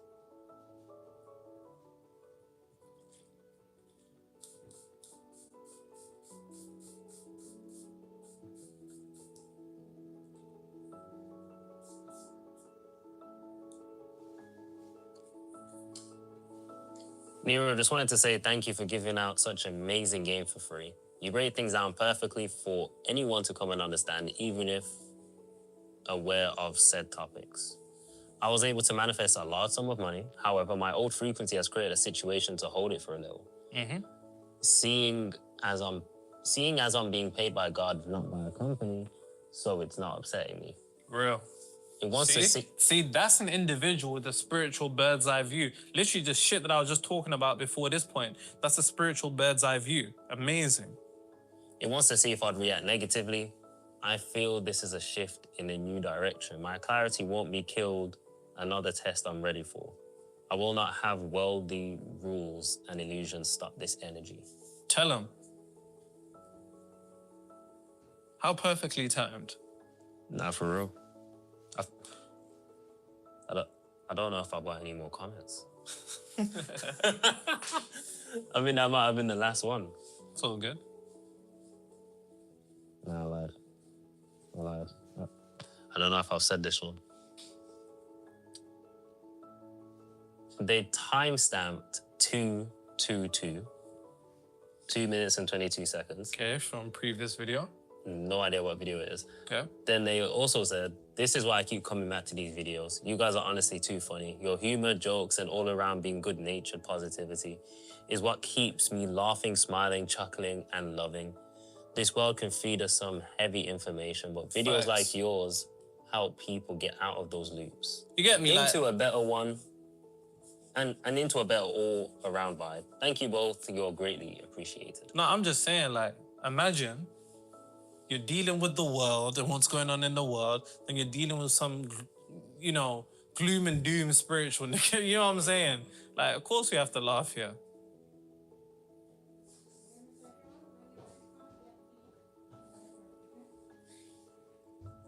Some people come and they're like, yo, this is, you know, it's too unserious here. Yeah, then go somewhere else that's a bit more serious. It's very unserious here. But it's the polarity of it. It's like we swing to unseriousness, then we swing to seriousness. We're just swinging, me and AJ. Pause. Yeah. We are swinging. No, we're absolutely not. Man, after watching Sex Life on Netflix, I don't want to hear about that stuff. Yeah, see, I didn't know about any of that stuff until stuff like that. I think I've lived a very innocent life, you know? Till you grow up and you just realize adults are messes. You in particular, I know who you are. Freaked out people. Just trying to live out here.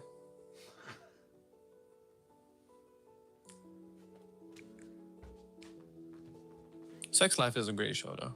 I think it was a great show. Yeah, season 1 was great. Season 2, I might just be... I got nothing else to watch right now. And I'm watching Game of Thrones. We're not doing this. You're trying to rage bait me and I'm not falling for it. Rage bait, what's that? Okay. I'm just saying I'm just not trying to watch Game of Thrones because I just don't think it's a very good show. Okay.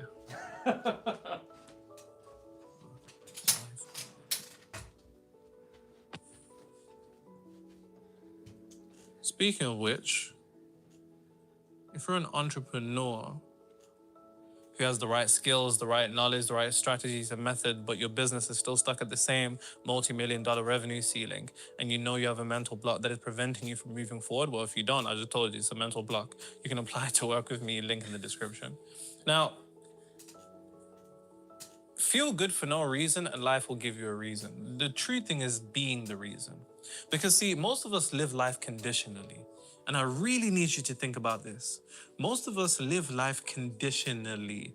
We say, when I see something that is good, I will feel good.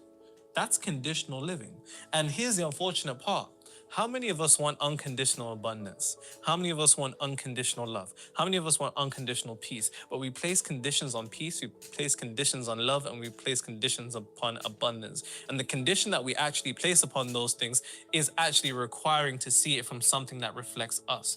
The mirror will never smile before you do. How the hell does that make any sense? See, the truth of the matter is, when you feel good for no reason, life will give you a reason. Most of us need a reason to feel good. And because we need a reason to feel good, we are slaves to reality by being externally dependent. We're dependent upon the external for us to be internally in a good position. But when you're internally in a good position without the requirement of reality to show you something, then you would have truly relinquished from the chains that reality binds so many of us to. So many people are slaves to their eyes. I can't repeat this again because, like I said, spiritual bird's eye view. When you feel good for no reason, life will give you one. You need to be the reason. Now, you need to ask yourself one thing in particular. What do I want to materialize? If it's more money, then you don't want money. You want security. If it's love, then you don't want love necessarily. You want fulfillment, a cherish, you want appreciation. If it's a position, then you want status. You want to be appreciated. You want to be seen. You need to begin to reverse engineer what it is that you want, because the only way you're going to make what you want you is by having what it wants. See, the universe in of itself knows that that reality is an illusion. The things that materialize in existence are nothing more than reflections of our consciousness. So instead of thinking, I want the money, think, what does the money want? The money wants an individual that feels secure, an individual that feels abundant, an individual that feels safe, an individual that feels joyous. What does the love want? It wants somebody that feels fulfilled. It wants somebody that feels appreciated. It wants somebody that feels cherished. What does the promotion want? It wants somebody that feels like him or like her. It wants somebody that feels seen. It wants somebody that feels respected. Once you reverse engineer what those things want, then you need to step into those things unconditionally in order for life to give it to you unconditionally, because you and life are the same thing. How is it that we want certain things from the universe unconditionally, but we place conditions upon feeling them? That makes no sense. Really think about that. You want money and abundance unconditionally, but you've placed a condition on the thing that money wants, which is that feeling of security, that feeling of safety. Instead of looking for a reason to feel good, be the reason to feel good. Whatever it is that you want, enter that feeling, that internal state, through nothing more than visualizing a scene to which somebody that you love is acknowledging the materialization of what it is that you want, and they're happy for you, They're happy for you. They're happy to see you win, and they love that for you. It's of the highest importance that you feel good for no reason, because so long as you need a reason, needing a reason is needing to see something change. And needing to see something change is an internal confession that you haven't changed. And that's a bar, write that down. That is a bar. Thank you.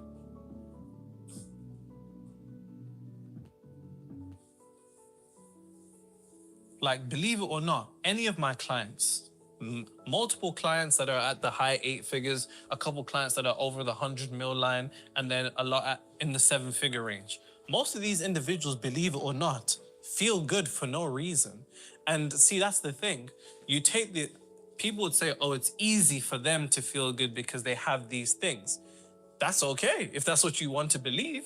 But how does that serve you? Because it doesn't. Because then at the end of the day, you still have to deal with your own internal state. And what I'm telling you is, if it's your internal state that leads to the external reflection of what it is that you want to materialize, then it's of the highest importance that you aren't dependent upon anything in life. You do not want to become possessed by possessions. And what I mean by that is this: a lot of people require things in order for them to feel good, which means the absence of those things can sway their internal state. And if the absence of something can sway your internal state, then you fall victim, because reality is forever changing. Reality is forever changing. Conditions are forever changing. The pendulum swings to the left and to the right. And if you go with the pendulum, then you'll be like a yo-yo. You'll be swung back and forth for eternity. You need to get to a point where you're independent to that yo-yo. You're at a point of internal satisfaction or internal joy or security or love or appreciation, regardless whatever love is showing you. Because I promise you this: reality will not give you a reason until you give it a reason. That's a bar, write that down. Reality will not give you a reason until you give it a reason. And the reason that you give it is the internal state that leads to the production of that thing, not the other way around. Now, the final thing.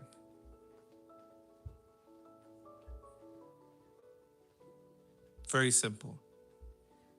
Relaxation is manifestation. There's a scripture in John that esoterically says, before a man can receive anything, it must be given to him from heaven. Heaven is that internal state of calm, bliss, peace. You know, a lot of my clients end up, and I think this is most of us, we demonize relaxation. I don't know if it's, you know, the 21st century and everybody feeling as if our self-worth is tied to our productivity, or maybe it's the capitalistic society that we live in that leads us to feeling as if we're not producing something or not valuable. But we have this tendency to demonize relaxation.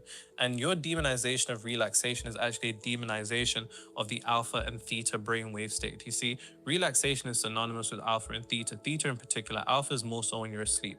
Theta is like the bridge to you being asleep. But this is the gateway to the subconscious mind. When you're in that alpha state, i.e. relaxation, your subconscious mind is present. But if you demonize relaxation, then you demonize accessibility to your subconscious mind. And if you demonize accessibility to your subconscious mind, you never put anything in there. And if it's not in the subconscious mind, it can't be in reality. You see, I always say this to my clients: relaxation is manifestation. It's actually the most important thing. Relaxation is something that has to be woven into what it is that you do. And I don't mean this. Now, some people would say, oh, you know, what if you already relax and you already watch too many TV shows and shit like that? I'm not talking about that, because those are things that that relaxation requires external stimulation. I mean, being able to sit within yourself and find the center, to find the kingdom of heaven, the temple of God, being able to dwell within internally and find that internal stillness, regardless of whatever's going on outside of you, is relaxation in of itself. That is true relaxation that requires no dependence on reality. And when you're in relaxation, all the internal work that you're doing is actually going to go somewhere, because most people do this internal work while they're frantic and they're thinking about 100 different things at once, which means their conscious mind is forward, so the work only goes to their conscious mind. But your conscious mind doesn't create reality, that's your subconscious mind. So you never actually get the message sent to the right person. The message never reaches the right person. It goes to the wrong person. And the wrong person will then can't do anything for the creation of reality. So I need you to understand that you need to make time to relax. Now, whether that's just making time to just sit there, that's fine. But I cannot stress this enough. Your ability to immerse yourself in relaxation, I'm sure there's a correlation between relaxation and manifestation. This is why whenever you see certain type of people, they always seem to relax. The people, think about it, how often do you see somebody that you aspire to be like that always looks stressed? How often? You don't. And it's because whether they realize this or not, maybe consciously or subconsciously, and I say this to my athlete clients as well, my entire thing is putting them into a relaxed state before they go into a game so they can play in flow state. Because relaxation or optimal performance or things unfolding only come from the subconscious mind. But the subconscious mind can only be accessed in theta or alpha, which is relaxation. Do not demonize your relaxation. A lot of people keep themselves going on this productive hamster wheel of always doing something, always doing something, always doing something. But let me ask you a question that I like to end with. Upon you being in your desired reality, would you not feel relaxed? And if it's the feeling that leads to the creation of the thing, if you're not allowing yourself to feel relaxed now, then how would your desired reality ever manifest?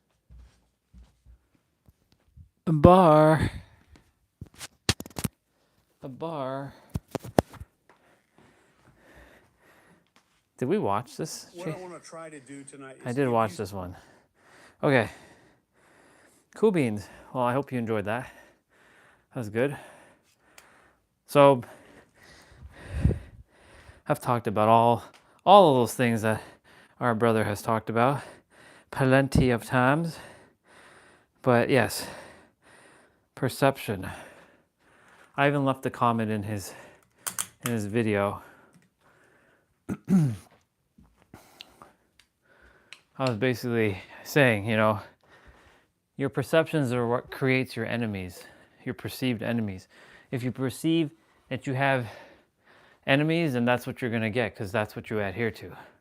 That's why, like, I've shared, like, if I'm pissed off about something, I'm not worried about it focusing or fucking up my manifestations. It's already done, right? If I'm pissed off at something, I'm pissed off. Feel it. Feel it, let it out. Right? Something annoys you, feel it, let it out. But it's the meaning that we give to these things that then fucks things over depending on the meaning that you give to it. And that's why I also left in that same comment that every word and every meaning is made up. So you get to decide what that meaning means. Ooh, I should actually write that, because I didn't actually write that. So let me go back to that video quickly on the computer and finish that up, because that was a fucking bar. I just dropped there.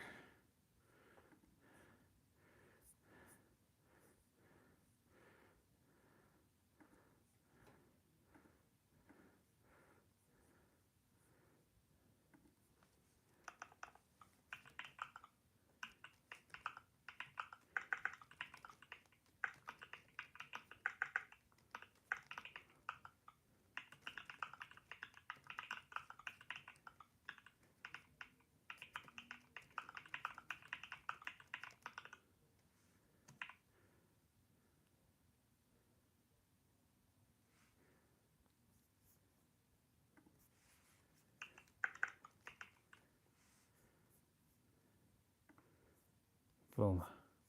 Someone else will read that. There's tons of people that will read that. There. See? That came through. And then there is Mr. AJ. The fuck is this? Oh. All right.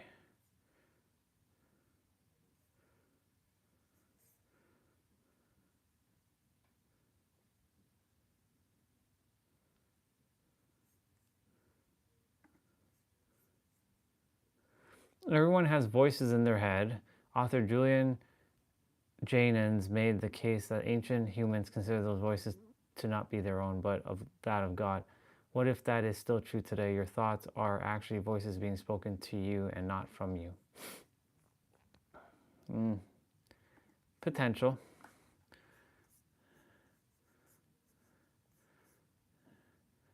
Everybody's starting to wake the fuck up. You know, my aunt left something nice, actually. Amen to that.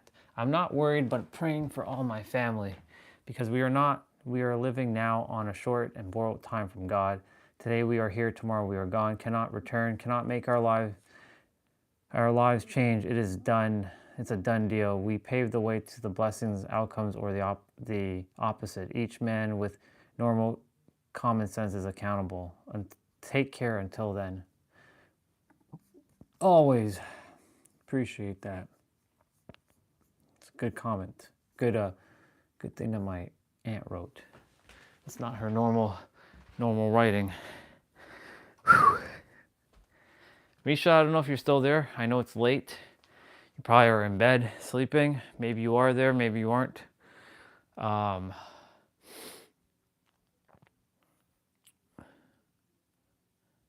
yeah, you, me, all of us,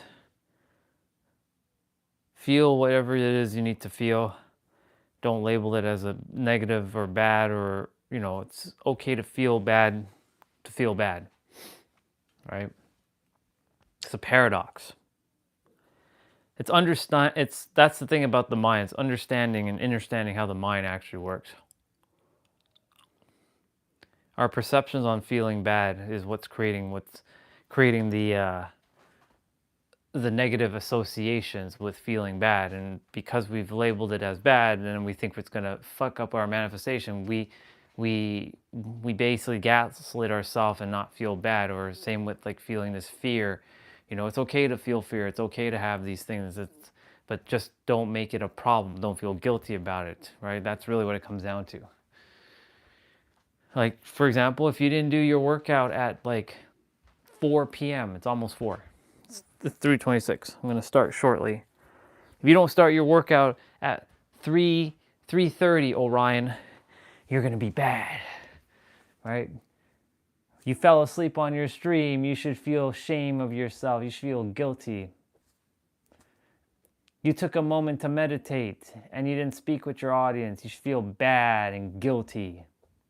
Because the world wants you to feel bad and guilty, but that's the world, and that's the reality that you want to continue to project. But in my world and my world and reality wants me to have what I want. It wants me to rest. It wants me to get angry when I need to and let it out so that I can free myself and not label it as being like negative or guilty and feeling these things.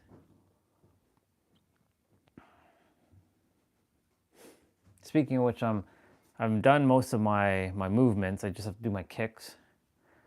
Whew. Then I have to do some laundry because today's laundry day. The laundry. I already have everything in my bag.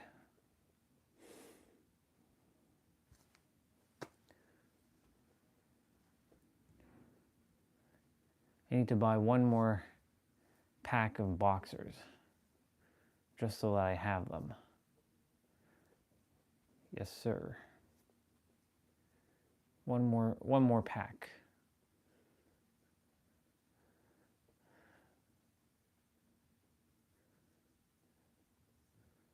It's always good to have an abundance.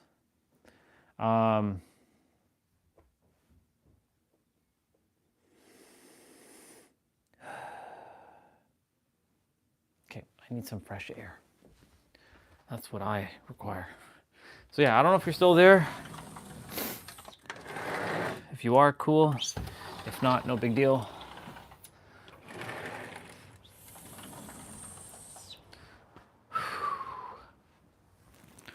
I do need to retie my head tie because I am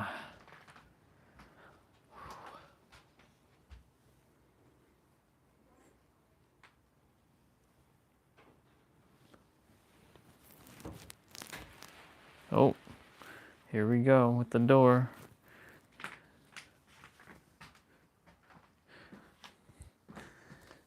Let's use one of these weights.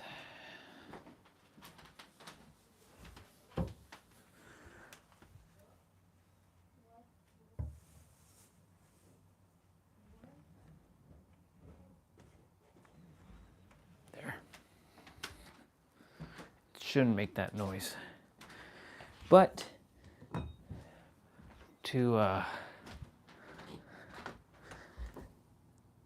I'm gonna have to move this anyways. I don't even know why I'm doing this right now. I'm gonna have to go use the bathroom.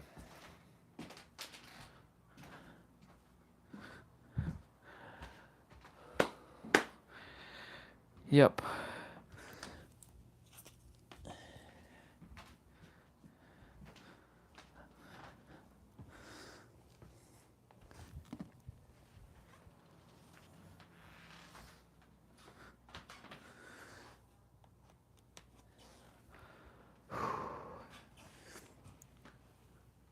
Let's go. Let's go, legend. What do we got here?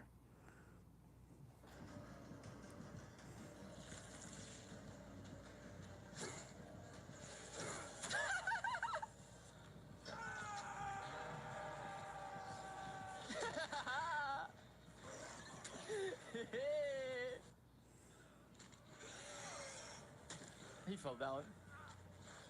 Yeah, I fell down 2 times. Okay. I can't give him a hit here. This is very important. Does this guy have 2 channels or what? Wait, I'm locked in. I'm locked out of heaven.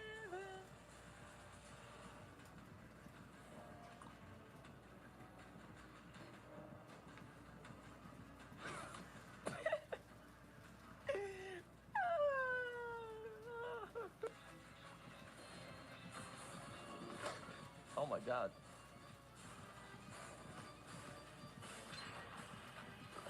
Oh my God. Everyone, how are y'all today? I thought it was a teammate. Oh my. What the hell happened there? Never mind.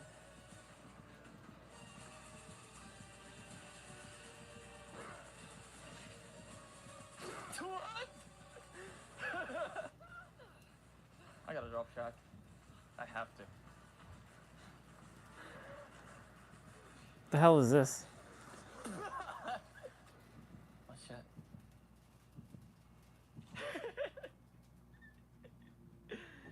Dude, he took him away. Alright, everybody watch this 5-inch chase. What is this? Lossless scaling plus emulation is wild. Hey everybody, this is Russ from Metro Game Corps. Let's talk about an app called Lossless Scaling. This is a tool that will allow you to do all sorts of neat things with your games, including upscaling resolutions and also frame generation. It's been around for years and it is constantly being updated, and it also comes in at a great price, $7 before any sales, and you can get it directly on Steam. The app is made for Windows, but there's been a recent plugin release that allows you to play it on SteamOS-based devices, things like the Steam Deck or the Legion Go S running SteamOS, or anything running BAANDIT or any other similar Linux firmware. And so in this video, I'm going to show you how to set it up on devices like the Steam Deck, and then we're also going to test performance for things like PC gaming and the surprising results that you can get in some emulators too. It's not going to work for every single game, but when it works, it's kind of magical, especially for games that have a predetermined frame rate cap. To give you a quick example, Wind Waker HD on Nintendo Wii U is a wonderful game, but it's locked at 30 frames per second, and for that reason, many people prefer the older GameCube version with additional mods added to it. However, with lossless scaling, it took me just a few seconds to make this run at 60 frames per second as well.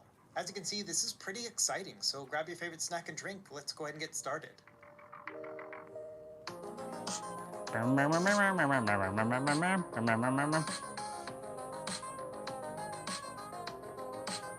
Now, as we jump in, let's talk about what lossless scaling really is. At its core, it uses AI and machine learning to do 2 separate tasks. The first is to upscale the resolution, and then the second one is to generate frames. Now, many modern games already have upscaling technologies built into them, mostly from various companies like AMD's FSR, Intel's XeSS, and Nvidia's DLSS. And the lossless scaling app does something very similar to those, but it's independent of the game itself, so you can use it on games that don't have it supported already. One feature that I really like is that you can force integer scaling, and that's really handy on the Legion Go 1. I showed that off in a video a year or 2 back, where you could play games at 800p resolution, and then use lossless scaling to boost that up to 1600p. And that's a really good fit for that particular screen because it's such a high resolution. Now, what we're talking about today is the frame generation properties of lossless scaling, and it's been getting a lot of buzz over the past year or so. Like with upscaling, there are some games that support frame generation, but it's pretty few and far between, at least as of right now.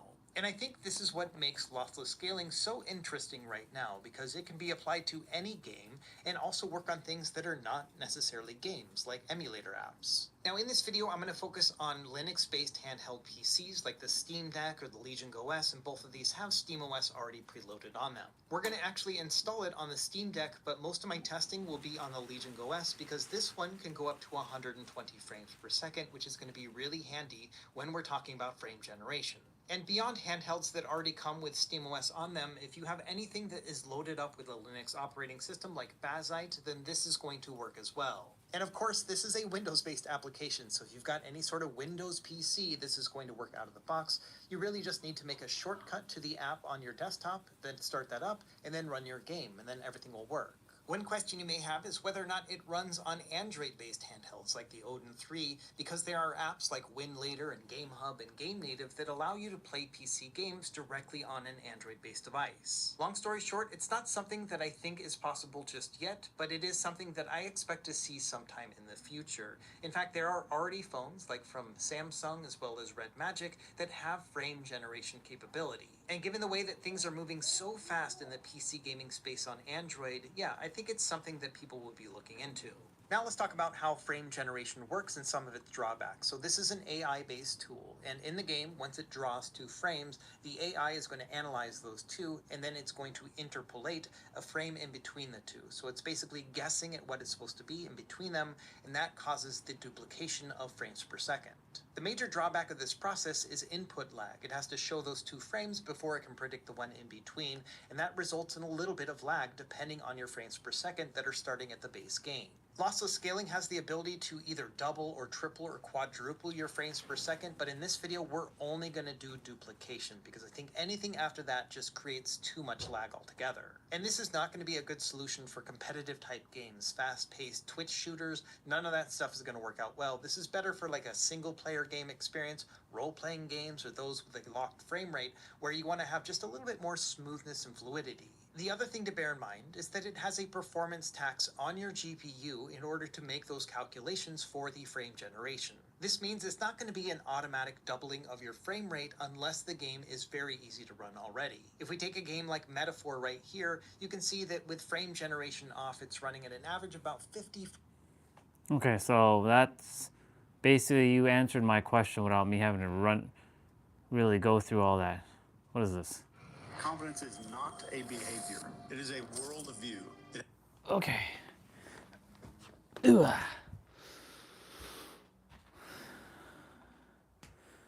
I need to go use the bathroom. I'll be back.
All right.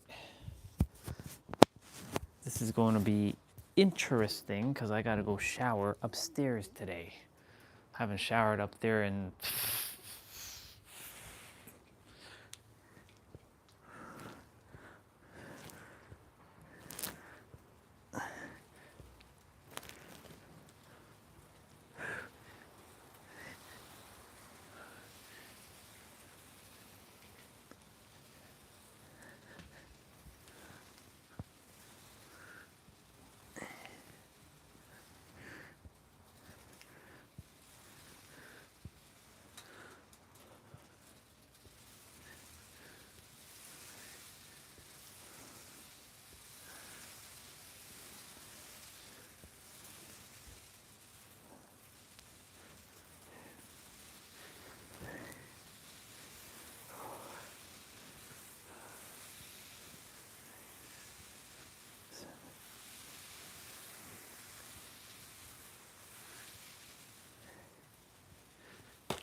what that sound is. That's hail.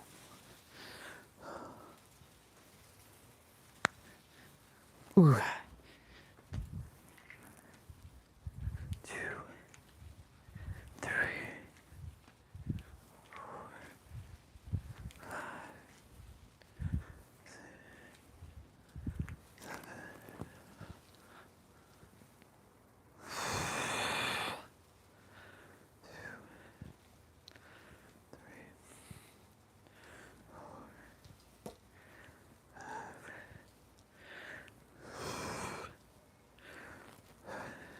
2, 3, 4, 5, 6, 7.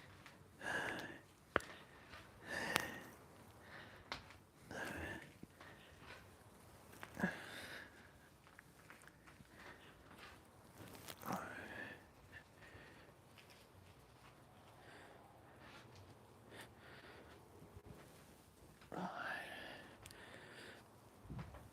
2, 3, 4,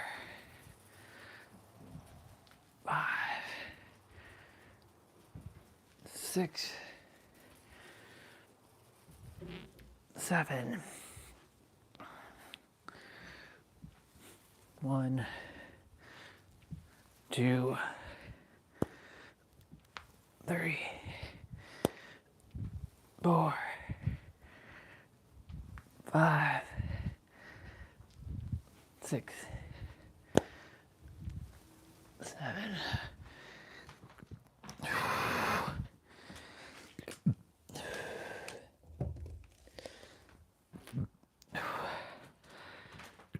Excuse me.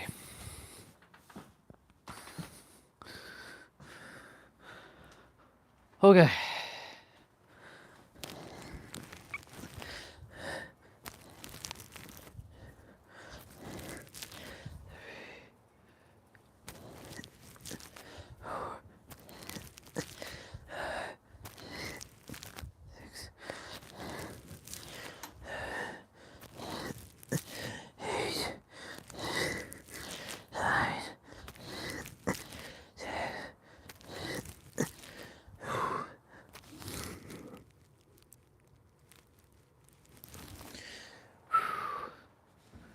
Okay. Yes, that's what I was gonna go check. The computer downstairs. The tab is probably... Let me see what's going on. Did the tab crash? No, it did not. Well, it's delayed. That one's better.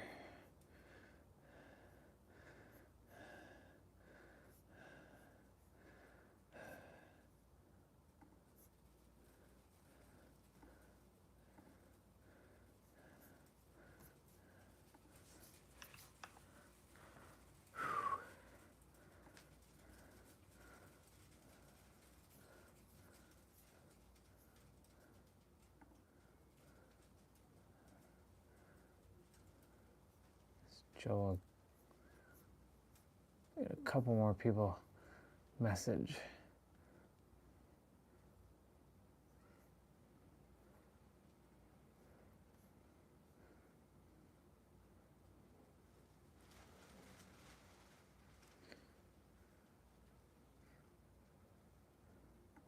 fuck is going on here?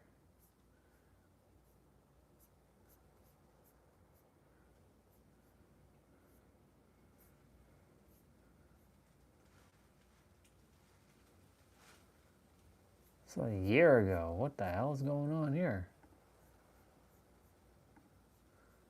What the hell is going on?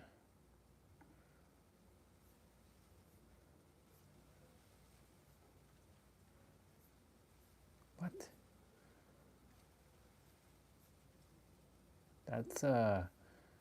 That's ridiculous.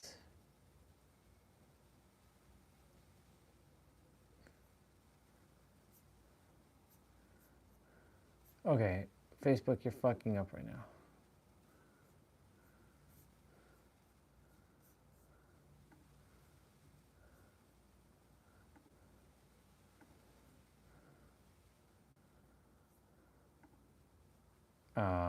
The fuck is going on with this thing?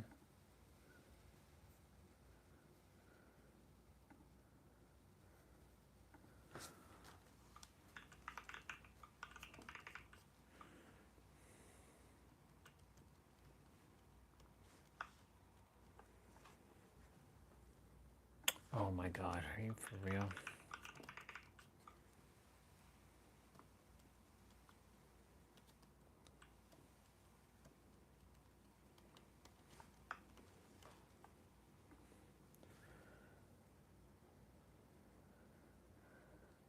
Continue. Give me a moment. What? Stupid.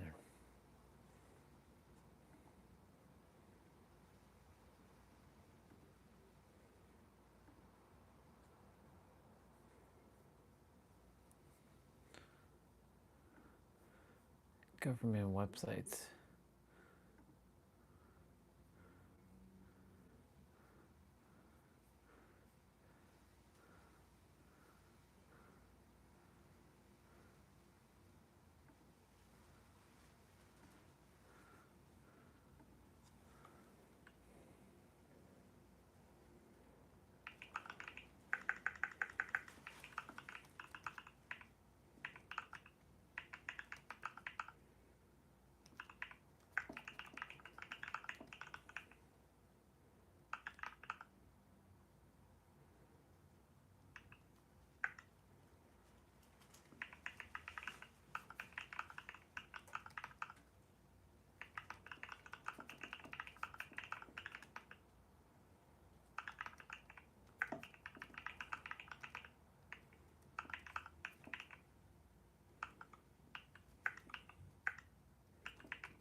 Cool. All right. Now I gotta restart my stream. Whew. All right.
Hadn't done this one in forever. Caution, not for beginners. All right. Well, it's time for us to do this thing. This one requires no equipment, no nothing, and there's no repeat. So this is 30 minutes cardio, HIIT cardio play out. So let's do this thing. Let's fix that. All right, let's go.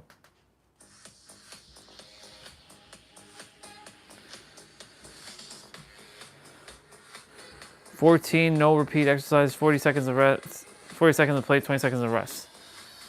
All right.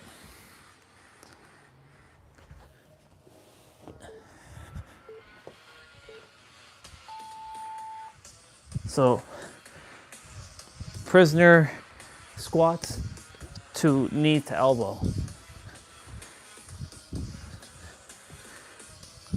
I didn't do my kicks. Oh well. I'll do them afterwards. It's fine.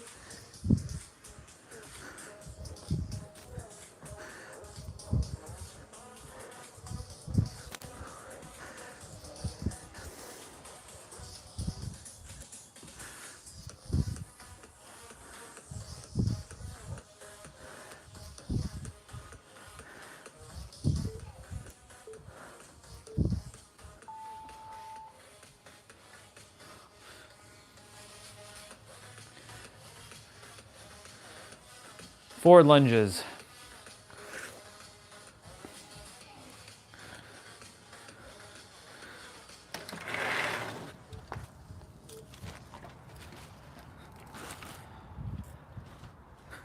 Forward lunges.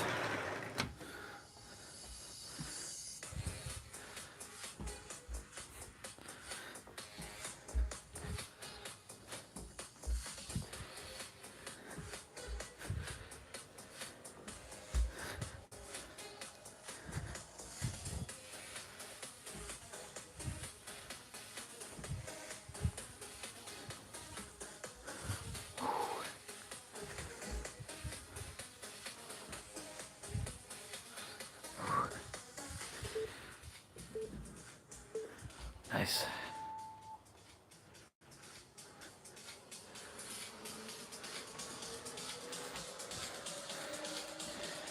Push up toe taps.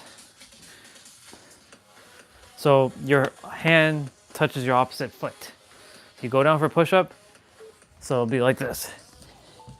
So push up, right hand to left toe, push up, left hand to right toe.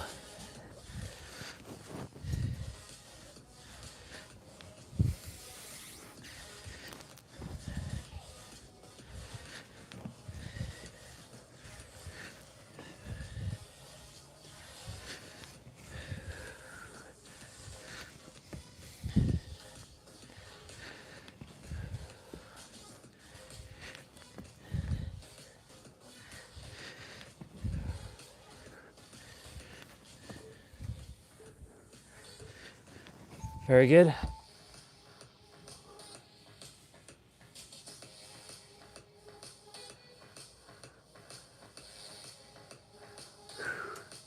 Shoulder taps.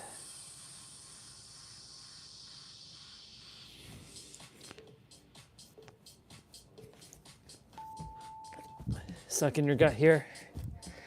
Make sure you're not twisting your body. You're keeping it static.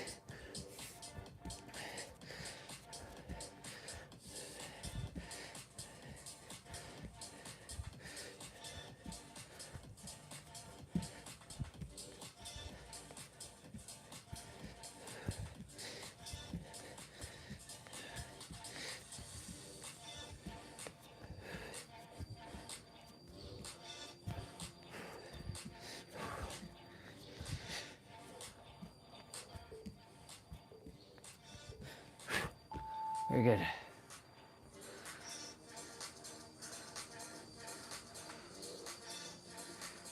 Low plank climbers. Okay, so this one's gonna be interesting. So you're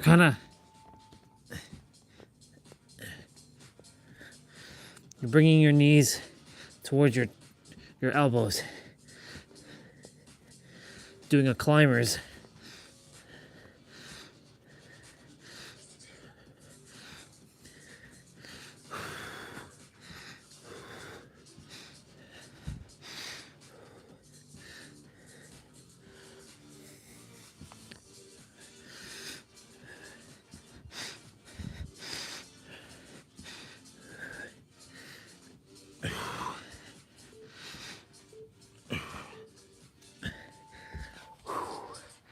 Very good.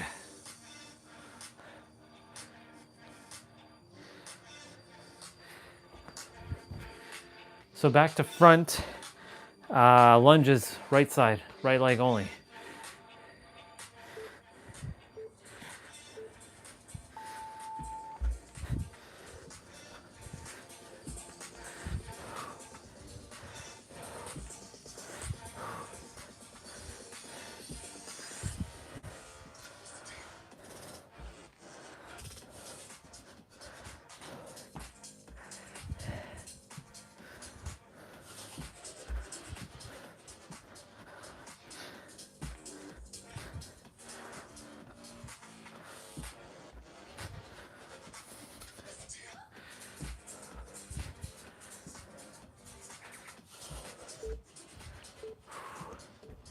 Very good.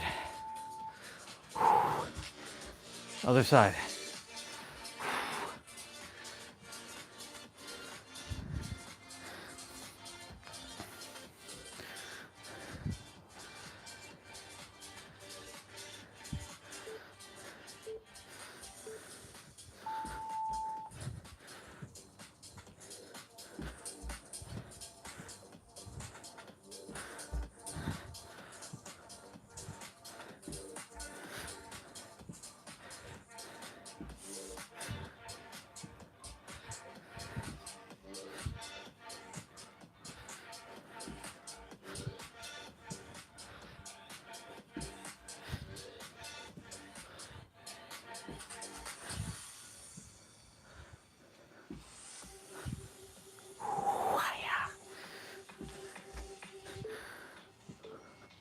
Very good. All right.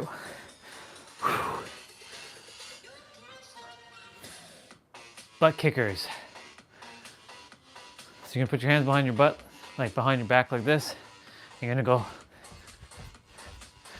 like that. So your heels are basically tapping your palms.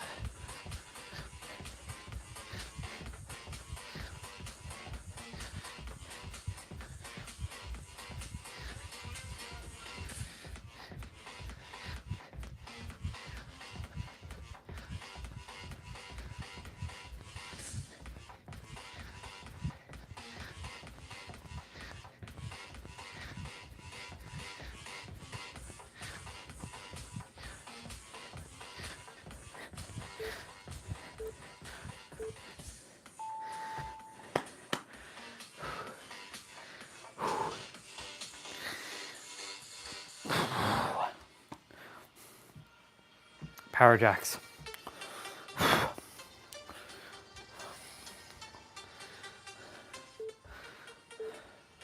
So power jacks looks like a jumping jack, and then you do that. So these are the power jacks right there.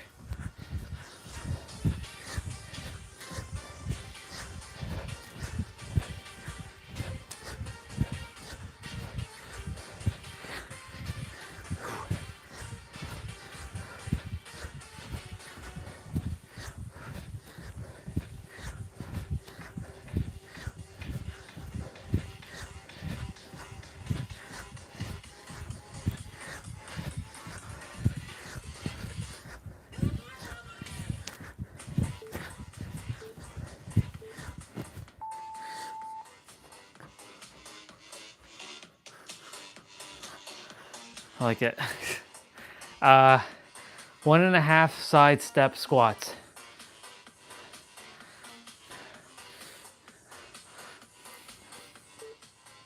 Okay, so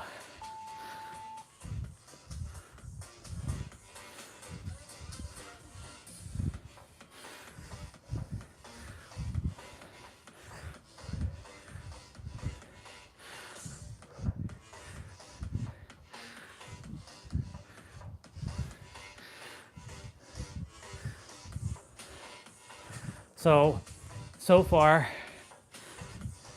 you know,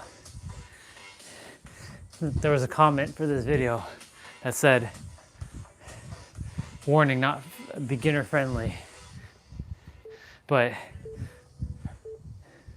that's the frequency that that person was on because they were a beginner. But for me, this is like child's play.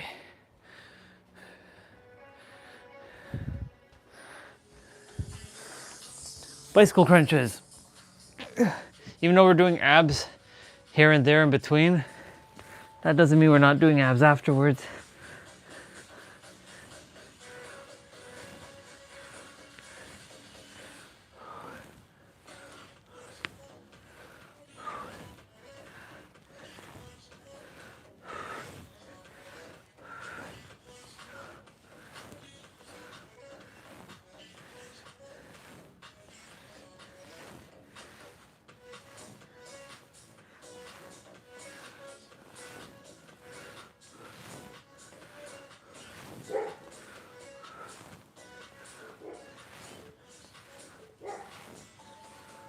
Nice.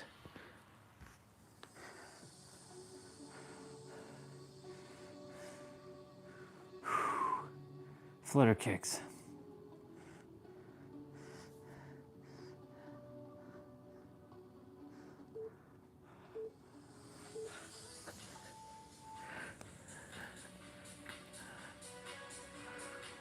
So I'm putting my hands underneath my butt for this one.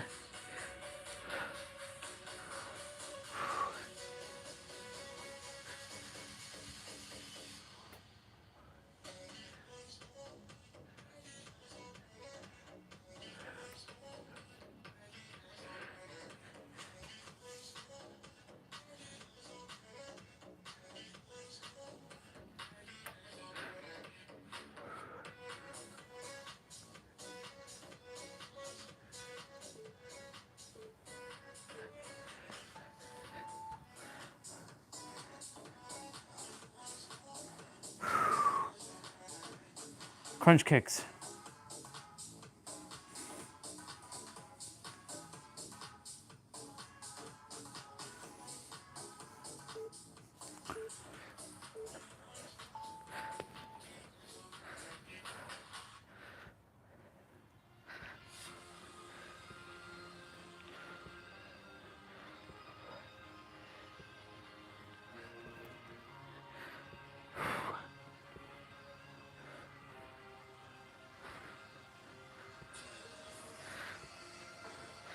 Doing good, y'all.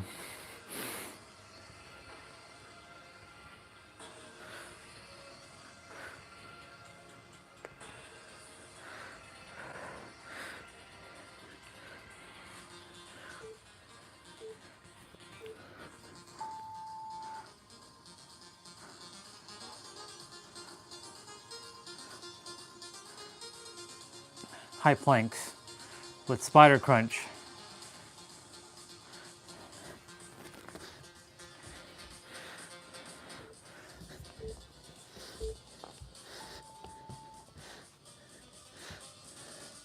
So this is targeting your obliques here. Make sure you're contracting your obliques. Gotta practice that deeper voice.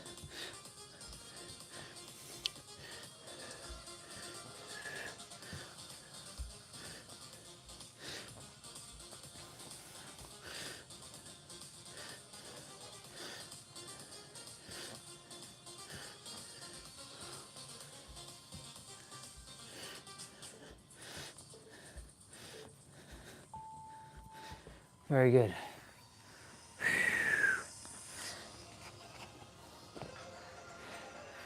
Oh, 10x mountain climber with burpee. Fun times. All right, let's go. So you count 1, 2, 3, 4, 5, 6, 7, 8, 9, 10. 1, 2, 3, 4, 5, 6, 7, 8, 9, 10. So it's 1 minute of this. 1, 2, 3, 4, 6, 7, 8, 9, 10. 1, 2, 3, 4, 6, 7, 8, 9, 10. 1, 2, 3, 4, 5, 6, 7, 9, 10. 1, 2, 3, 4, 5, 6, 8, 9, 10. 1, 2, 3, 4, 5, 6, 8, 9, 10. 1, 2, 4, 5, 6, 8, 9, 10.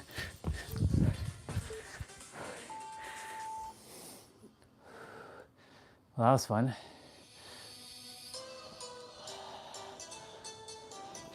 Reverse lunge. I think we started with forward lunge. No, we didn't start with forward lunge.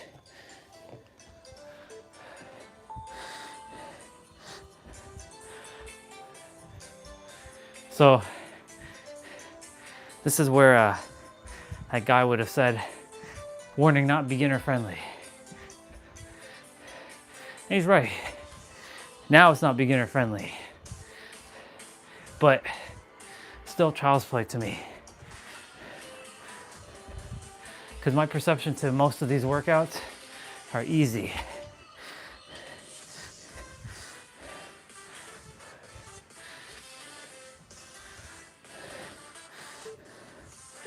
Three more days. And I reach another milestone. 4 million. No, 4 million's on the 18th. Starting 10,000 steps.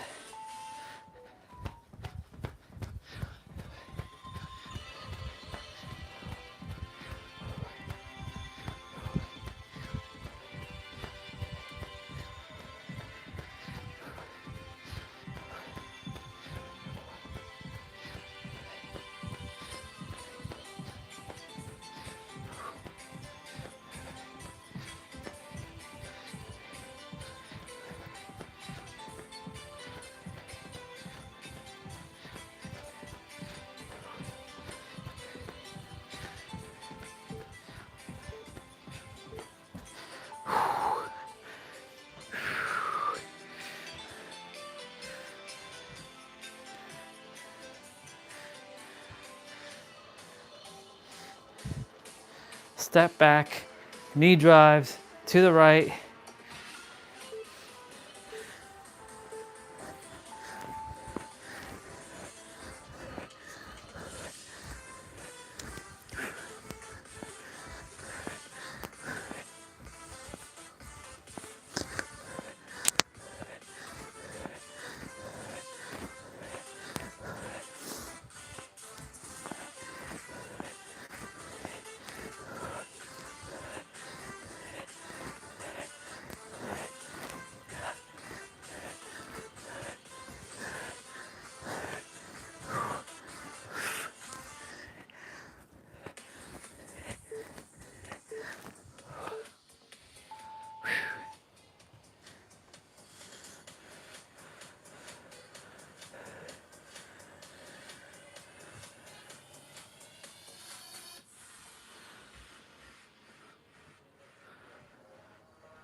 Doing it.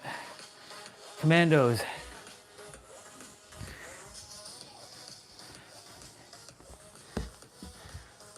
Doing wonderful, y'all.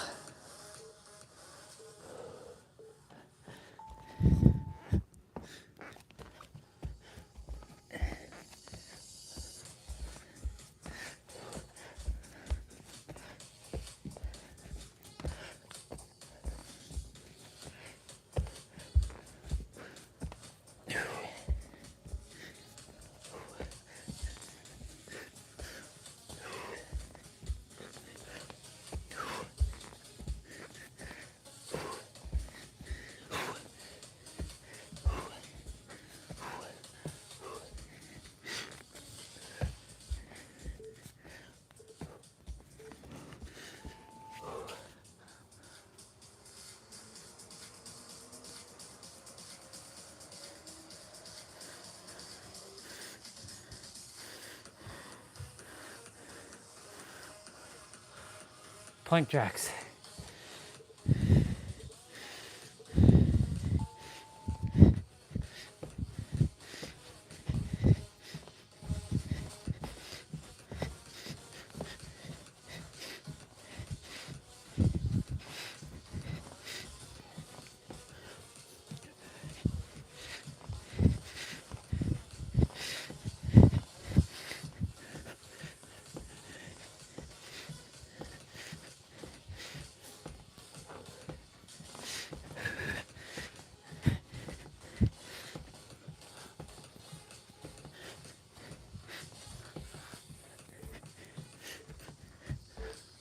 Very good.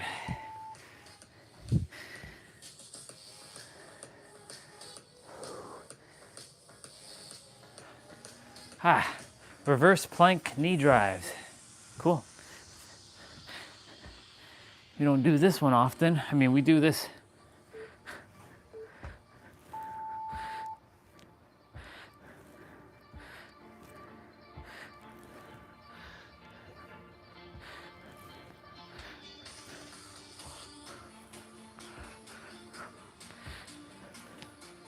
Oh, he's doing that. My bad. Oh, it's okay.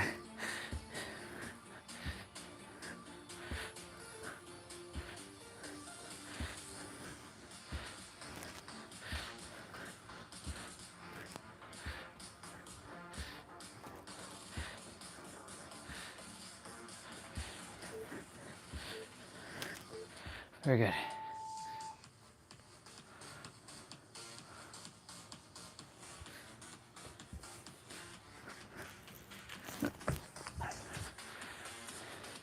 Pop squats.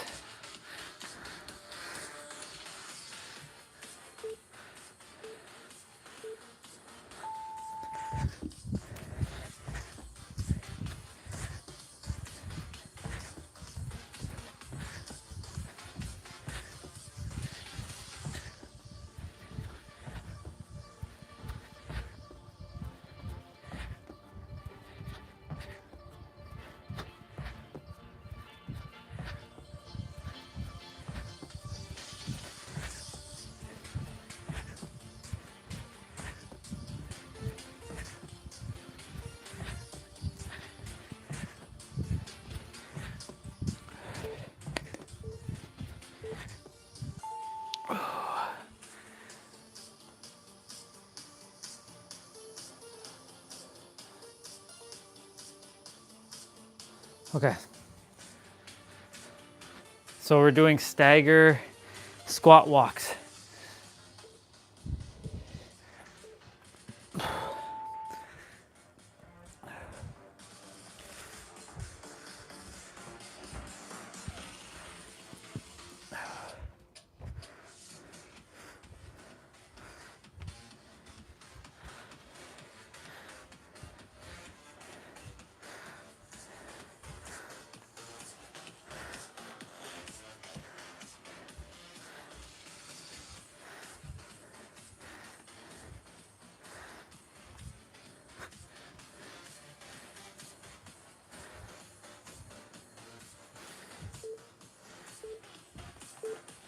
Cool. Cool beans.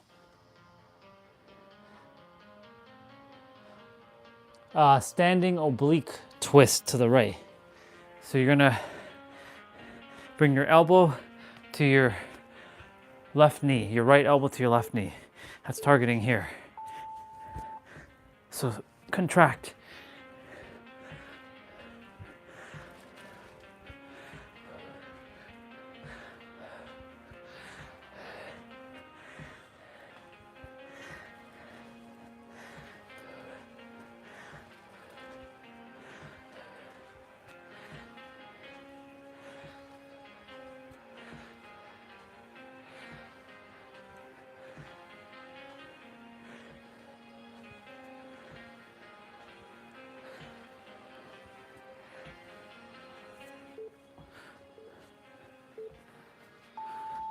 I grazed my beard.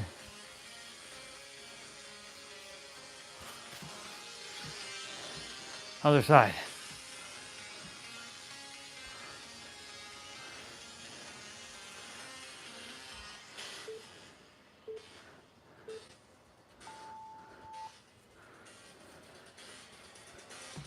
Oops.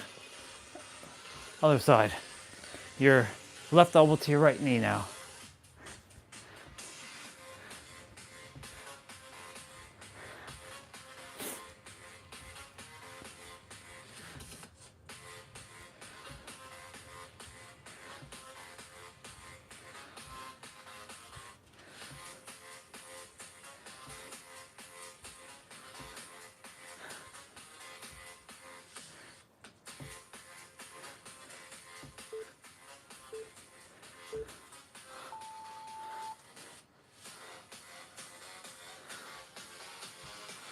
Cool.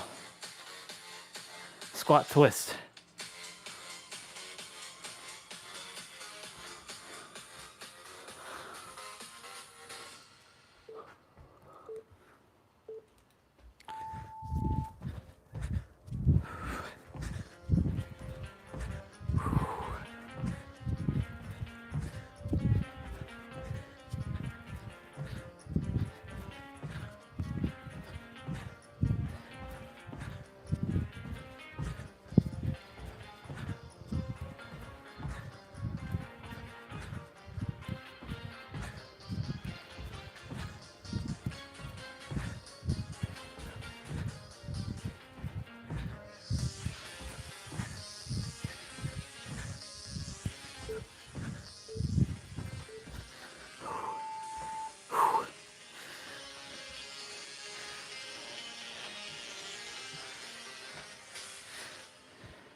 Guess what, y'all?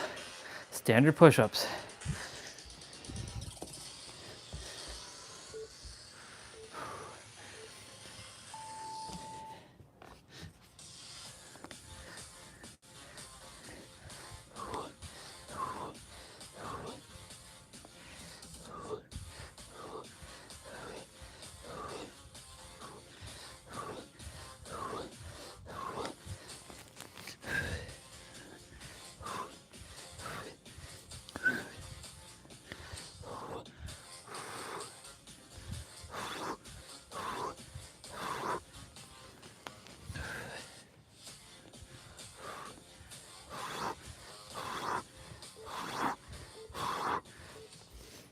Yeah.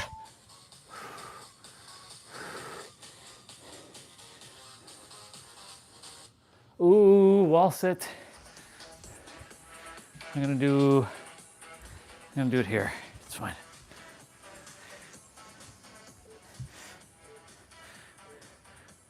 Good thing I get to practice this every day.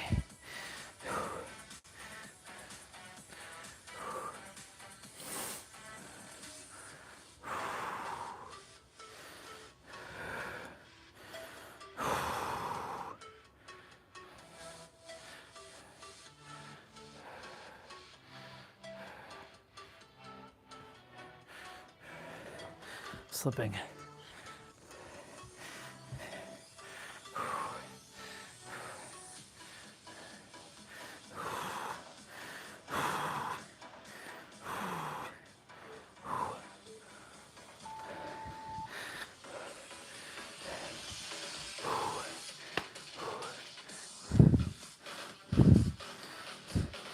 Ooh, here we go.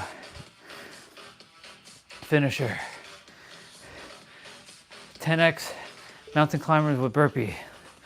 Let's go. 1, 2, 3, 4, 5. 1, 2, 3, 4, 5, 6. 1, 2, 4, 5, 10. Ooh, this one's longer.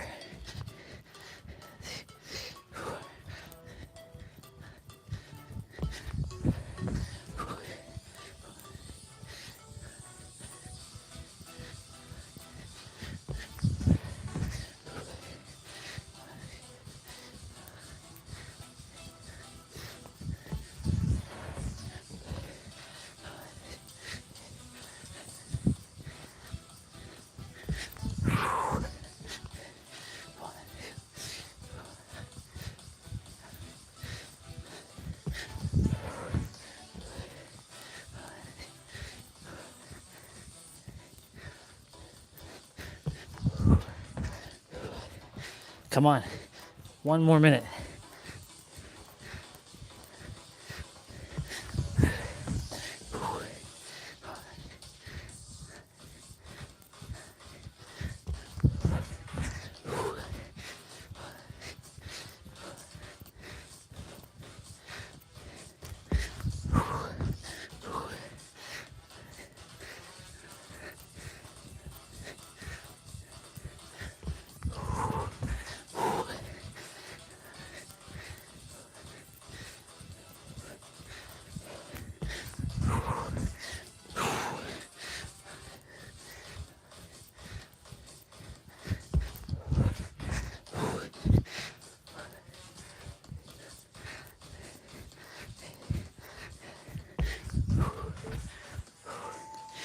Oh my God.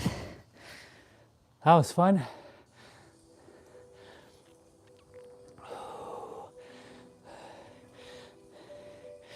That was great. Fuck yeah, let's go.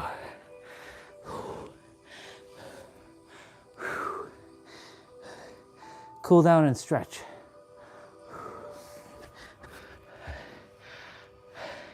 Well, y'all, we did the thing.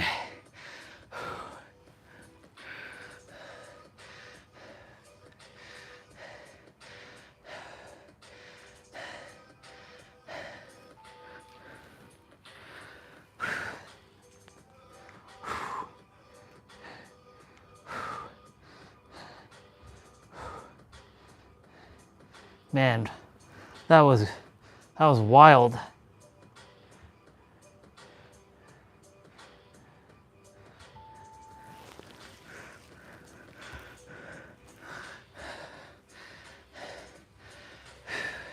You know, I expected the last, mountain climber and burpee to be just a minute, right? Because that's what the set was halfway through, just a minute. Because I looked at it, I'm like, wait a minute, we're at 50 seconds. So that means that was a minute. But when I saw this one, we were at 120 seconds. I'm like, oh shit, 2 minutes.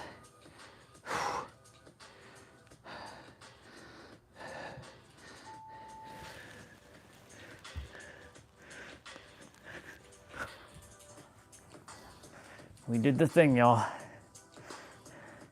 Now we just have abs to do and a couple of my stretches, and we're done.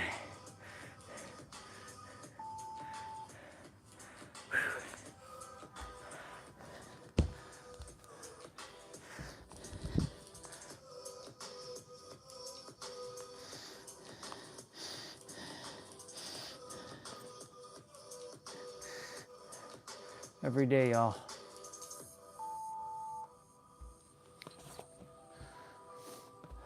Is somebody barbecuing? Or is that the food upstairs? I think it's the food upstairs. No one would be barbecuing in this weather. It's cold. It's kind of hailing and raining. I mean, you never know. People do barbecue at interesting times.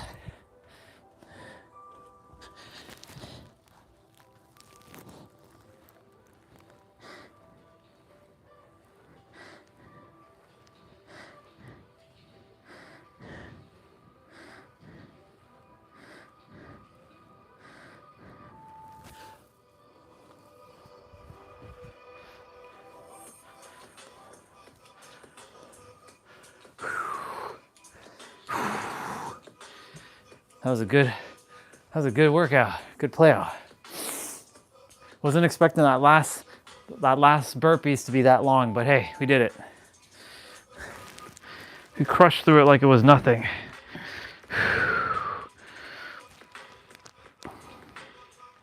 If the T-Bray is around, I'm going to be playing Dead by Daylight later on. Got to keep practicing my perk, refinements.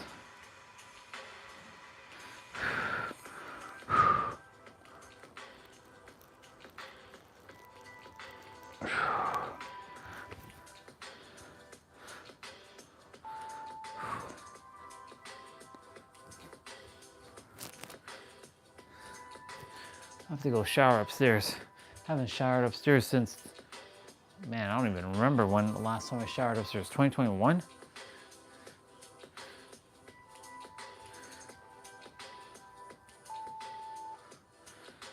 It's gonna be so foreign. It's like a whole new experience.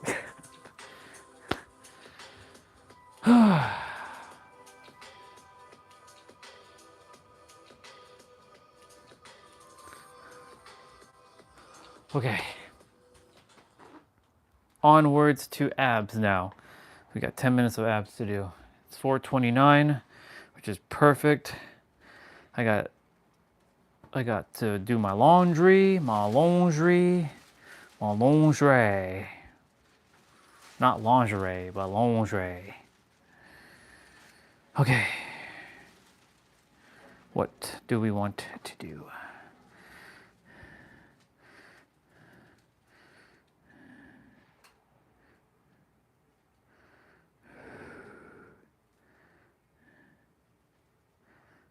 You know what? Let's do this one.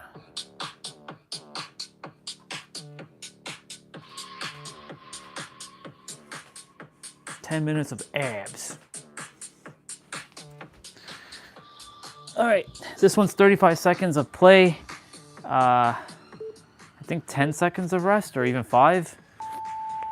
So leg raise to toe touch.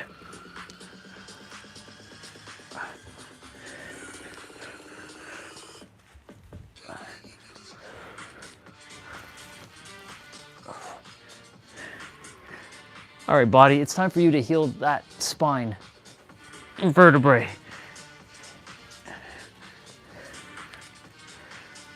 Enough.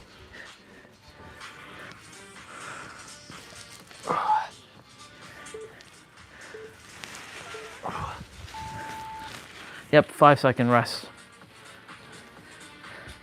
Scissors crossover.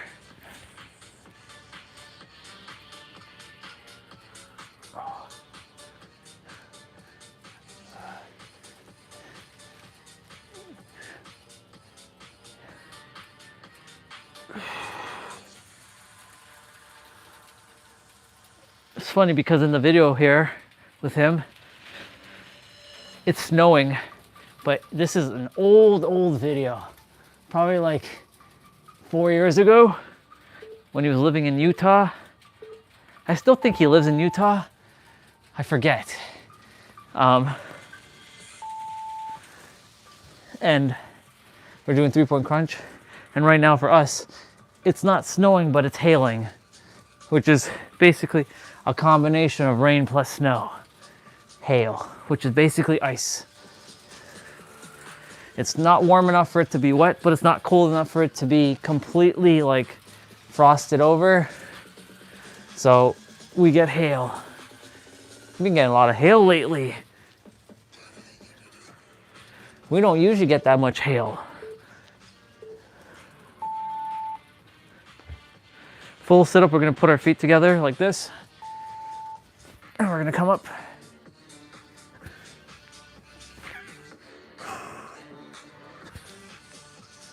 Oh yeah.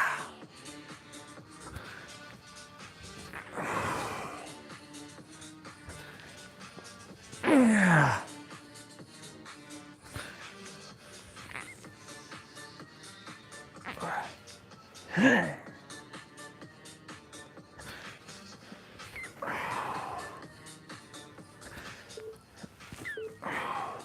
Reverse crunch is next.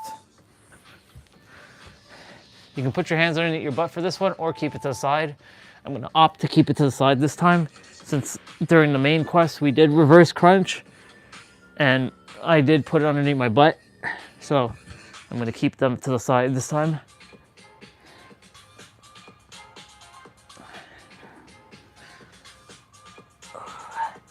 All right, vertebrae, you must heal. I don't adhere to a thing called time. It's already healed. There's a version of me who's fully contorted the entire body. I can put my head over my legs over my head. I can do that right now. I just almost did that. Yeah. Yeah. Be like those little kids in China where they put their feet over their head and they're contouring their body.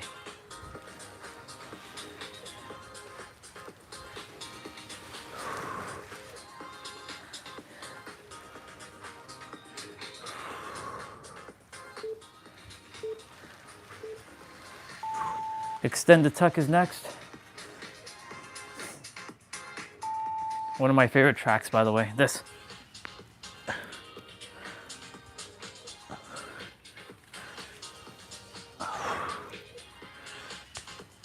Yeah, yeah.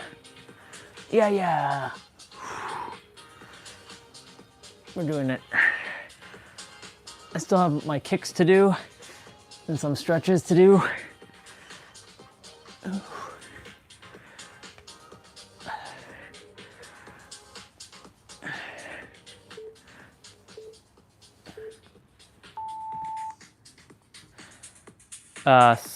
Single leg lowers.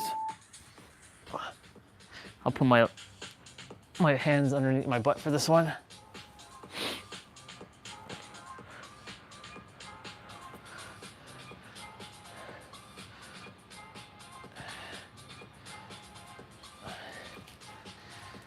My brother them should be probably waking up right about now.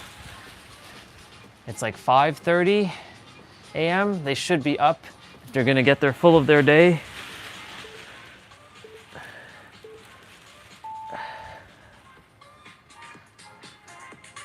All right, so we're doing butterfly sit-throughs. So this time, we're not coming up fully.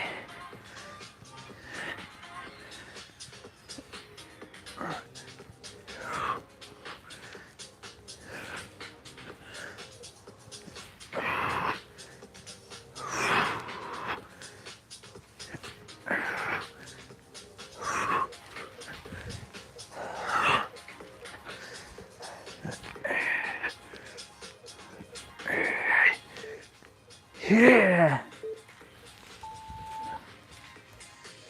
Prayer crunch.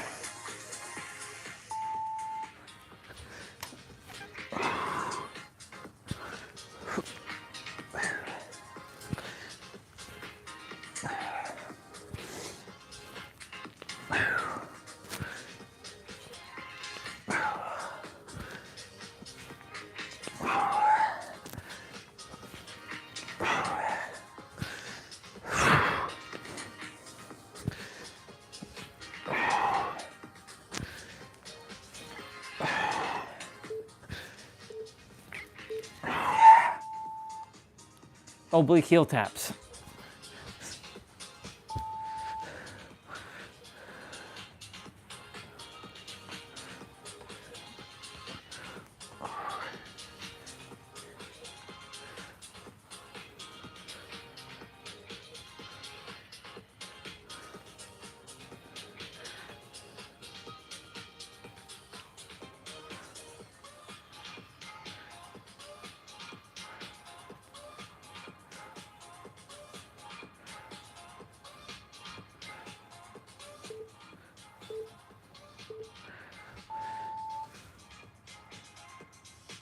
Starfish crunch.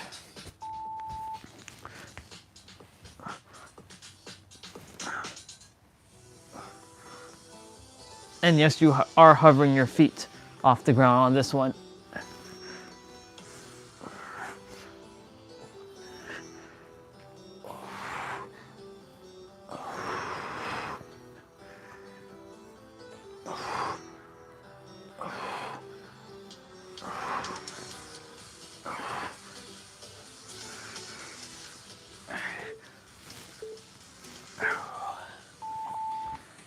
All right, we got plank knee drives to the right. Just to the right.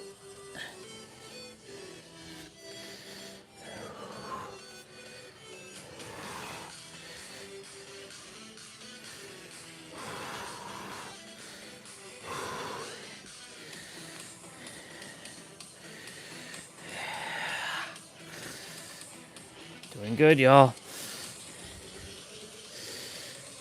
Even though my fingers are freezing.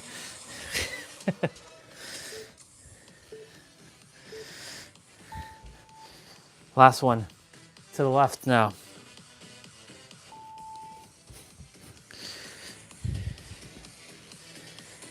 So our left leg is doing the work now.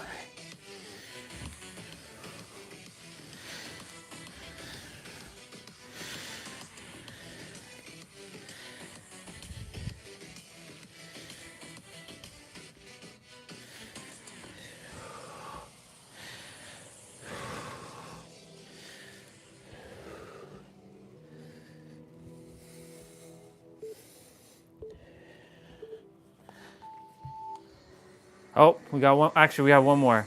Cross mountain climbers. So your right knee comes to your left elbow, and your left knee comes to your right elbow. So right to left, left to right. The microphone is dying.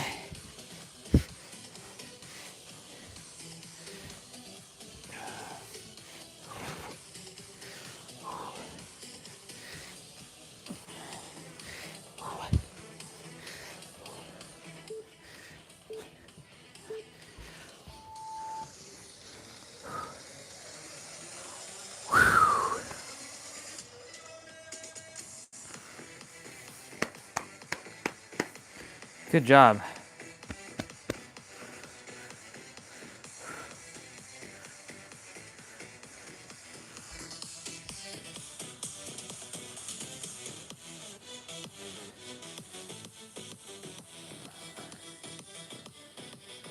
Do.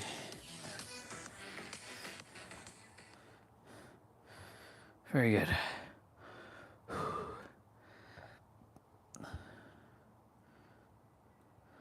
The discipline expert, 2,000 years of research proves success. Sure.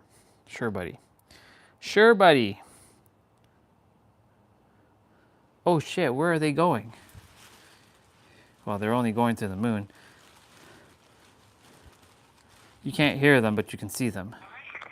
Houston Integrity, seats 1 and 2, rapid dawn complete. Copy, rapid dawn complete, seats 1 and 2, thank you.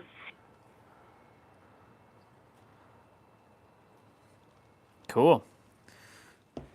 That call coming from Commander Reed Wiseman, NASA astronaut aboard the Artemis II mission, down to Capcom or Capsule Communicator Jenny Gibbons. The crew is conducting their Ox suit demo. That is the Orion Crew Survival Systems suit. And as you previously heard, a voice check from NASA astronaut Victor Glover, the pilot on the mission. He is in his seat. Wiseman confirmed the same and that the rapid suit. Integrity crew, low priority camera adjustment. We will take a tilt towards seat 3. That is more toward the Eclipse wall and the lockers if able. So Christina is setting them up. So Christina is setting them up right now. That's what she's doing. You can see. As part of this demonstration, 2 crew members were getting into their suits rapidly, and 2 were getting in at a regular pace. These are the suits the crew wears during a launch and re-entry, and they also could provide up to 6 days of a pressurized breathing environment if the crew needed it during a depressurization of the Orion spacecraft. Wow. We are taking advantage of this mission as a test flight to help us prepare for all future flights of astronauts aboard Orion. Aboard Orion, see? Mission elapsed time of Artemis 2 now 3 days, 22 hours, and 7 minutes. 3 days, 22 hours, and 7 minutes. Wow. It feels like they've been gone longer than that, but they haven't. Technically speaking, they should have been gone for 5 days. Unless that's a previously recorded thing, but I don't think that is because that's live. So I think, yeah, I don't know. I have no idea. All I know is they're far. They're really far from Earth. That's crazy.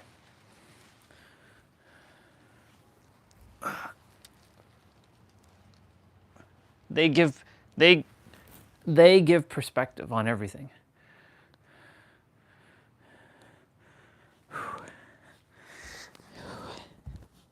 Okay.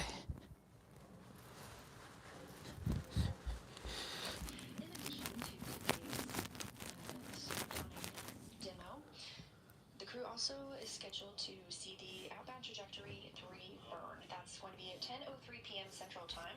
Those outbound trajectory burns are refinements of their trajectory around the moon. We did cancel the OTC 1 and 2 burns.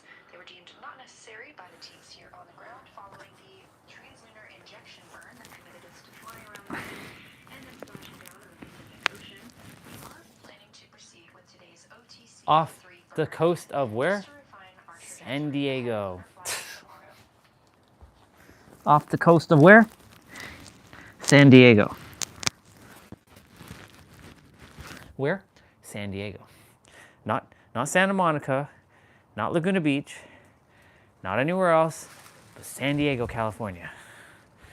Not Baja, Mexico. San Diego, California. Where? San Diego, California. Where? Near my home. Where? Right downtown. Near San Diego.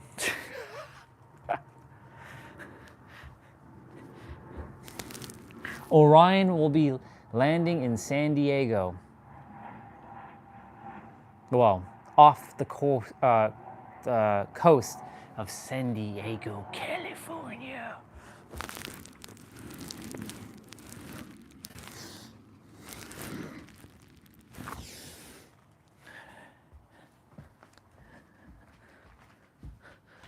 Okay, I gotta change and put my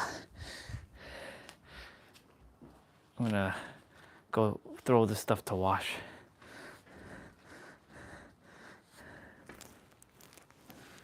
So let's change clothing.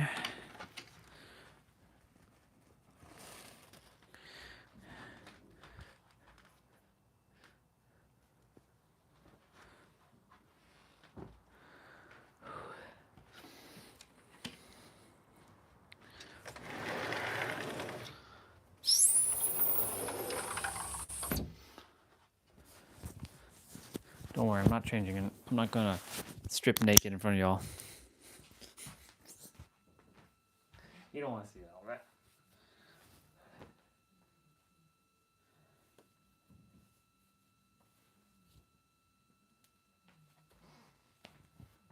I should move that away because the static will make YouTube think, oh, this live stream is all static now. We'll just end his stream.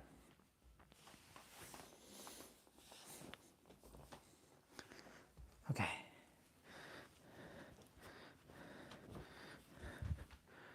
Let's go off camera for a moment. We got everything in our baggie.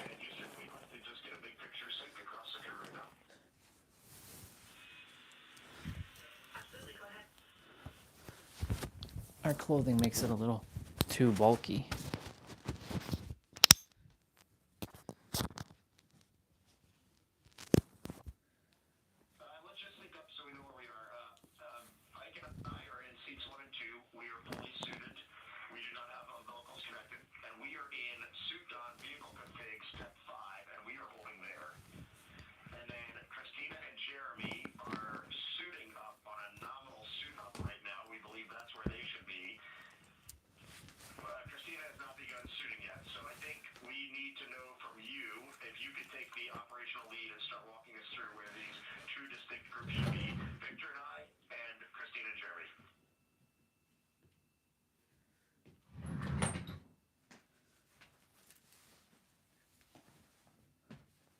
Changing still. Copy Integrity crew, you are all where we expected you to be. Jeremy and Christina can continue pressing with the nominal suit on, and we will have you and Victor pick up with commanding umbilicals to perform the first leak check with 2 crew members. And remember, I have a delta for you on the visor's open vent path. Oh.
That one was too tight.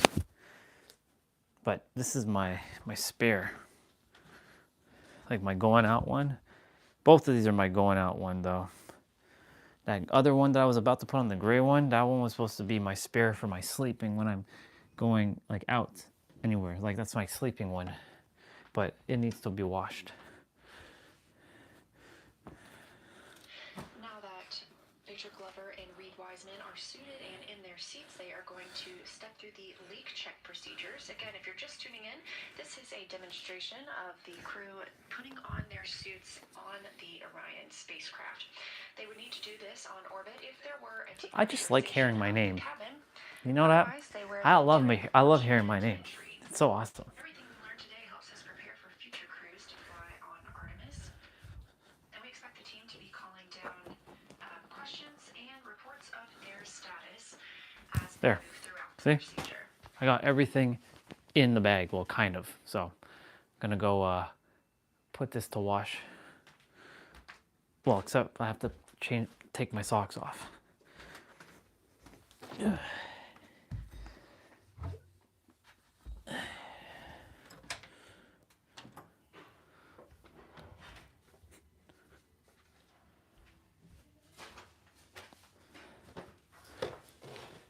It's okay to use the washer, yes?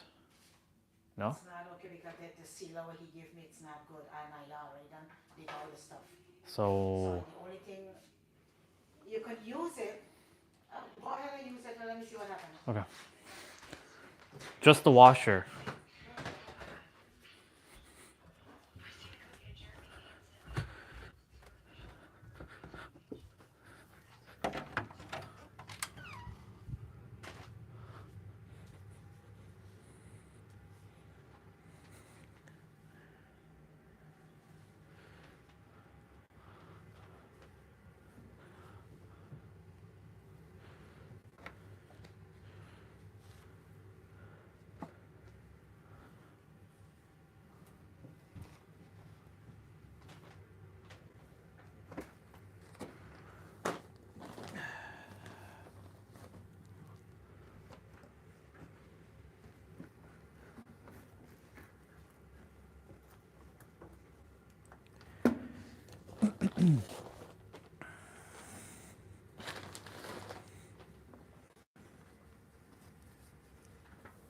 Should have no effect on the tub, but we'll see. We shall see.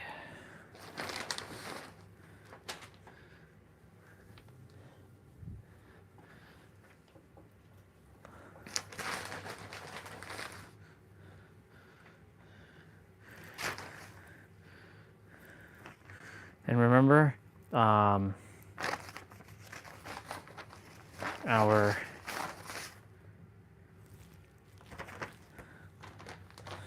what was it? One of our socks now, brand new socks,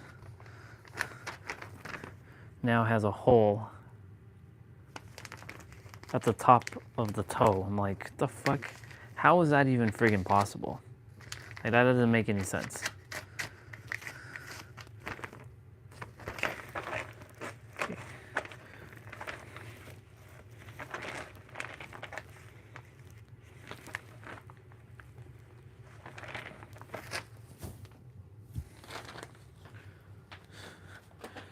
Okay.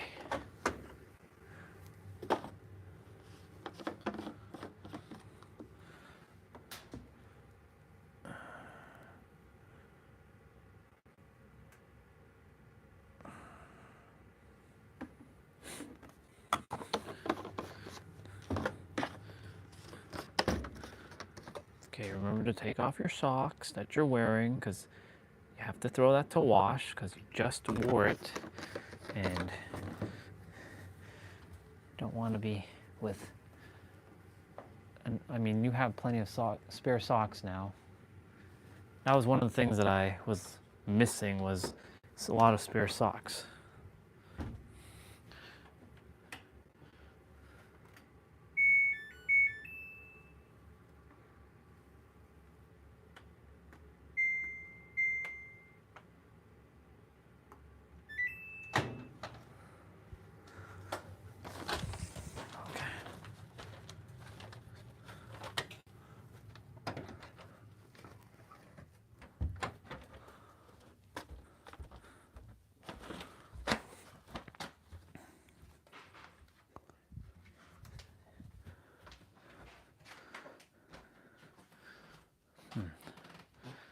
debating about something. If I were to put this here, nah, nope. Where I have it is perfectly fine, tucked in the corner. Keeping my bag in the corner is fine because it's out of the way. It's not.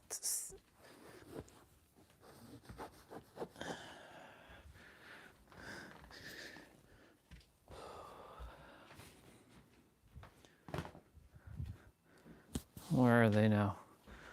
They're at the. They're showing the space center now.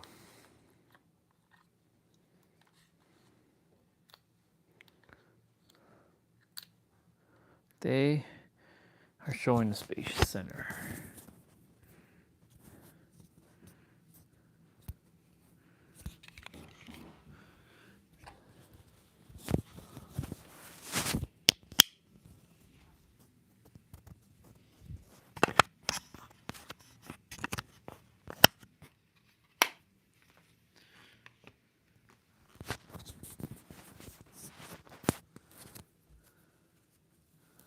Okay, we don't want to be hearing buzzes like this throughout the entire rest of the live stream, so I'm gonna put on something else.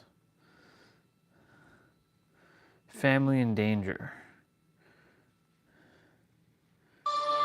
When I started my journey and people started calling me the dog whisperer, Caesar. We're gonna watch Caesar, but before we watch Caesar, there is a few things I got to do before I even eat. And that would be some of my mobility training. So let's just take a pause. Nothing playing in the background.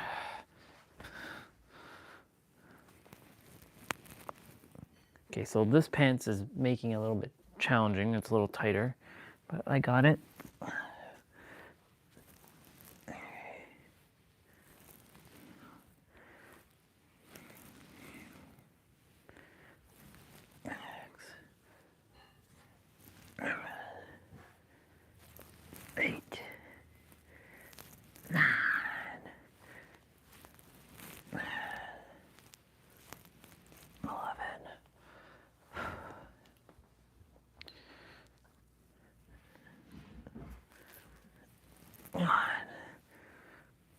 Yeah.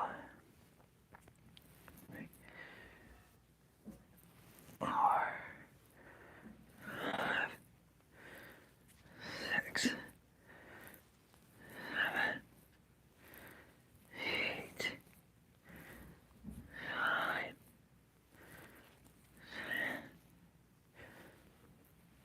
9, 11. Okay.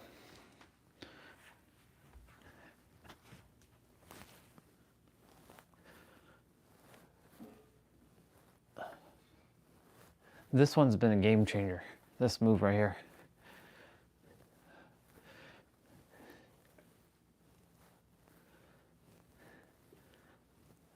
Because this one strengthens your wrist, your shoulders, your spine, your hips, your knees, and your ankles.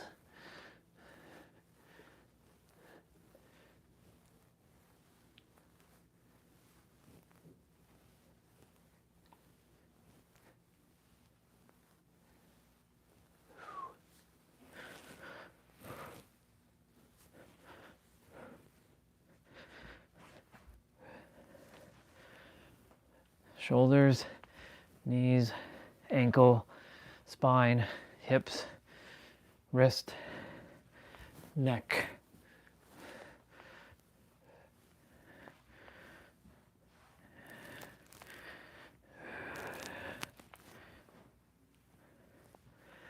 I'm glad I spent a lot of time last year barefoot restoring my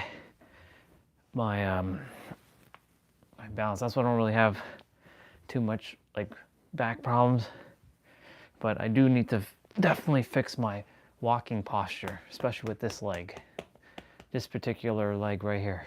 All those years spending with dress shoes Not good. All day, dress shoes is not good. Because unfortunately, like when I was working at the law firm, I had, well, here's the thing. I could have worn like just black shoes, but I wanted to look good. I wanted to feel good, you know what I'm saying? But when I was having to get under desk in my first year, and then of course, like in year 2, the same thing, going bananas, year 3. Year 4 and 5 is when I was able to sit at my desk and not have to move, and that's where all the weight came from.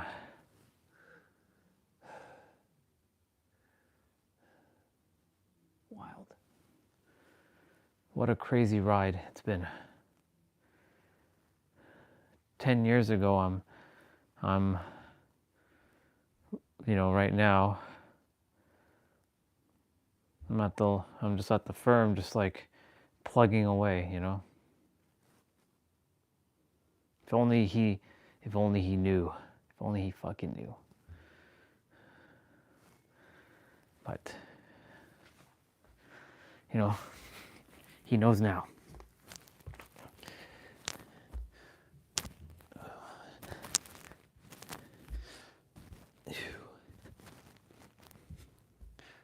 Three, 4, 5, 6, 7, 8, 9, 10, 11.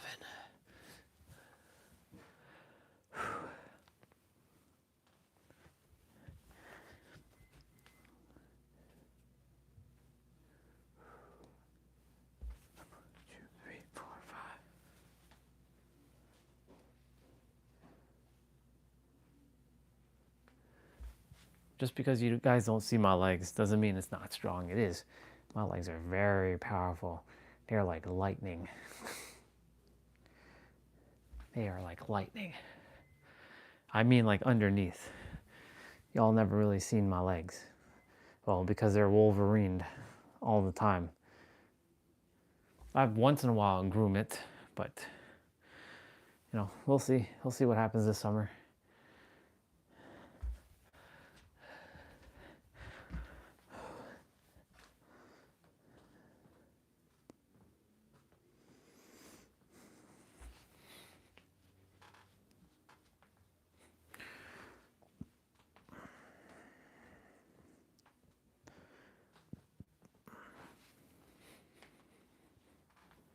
This one's good for your rotation of your hips.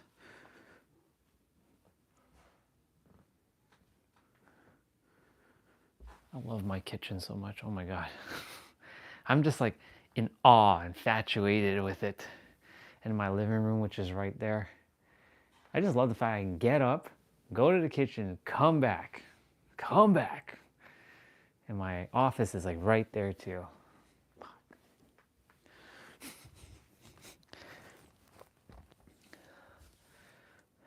The magic.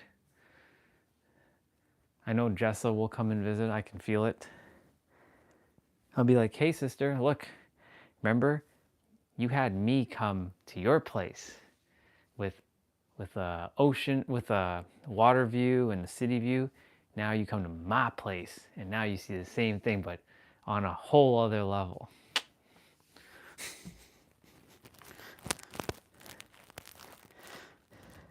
She'll bring the doggies, the bubbas, those bubbas. I'll make sure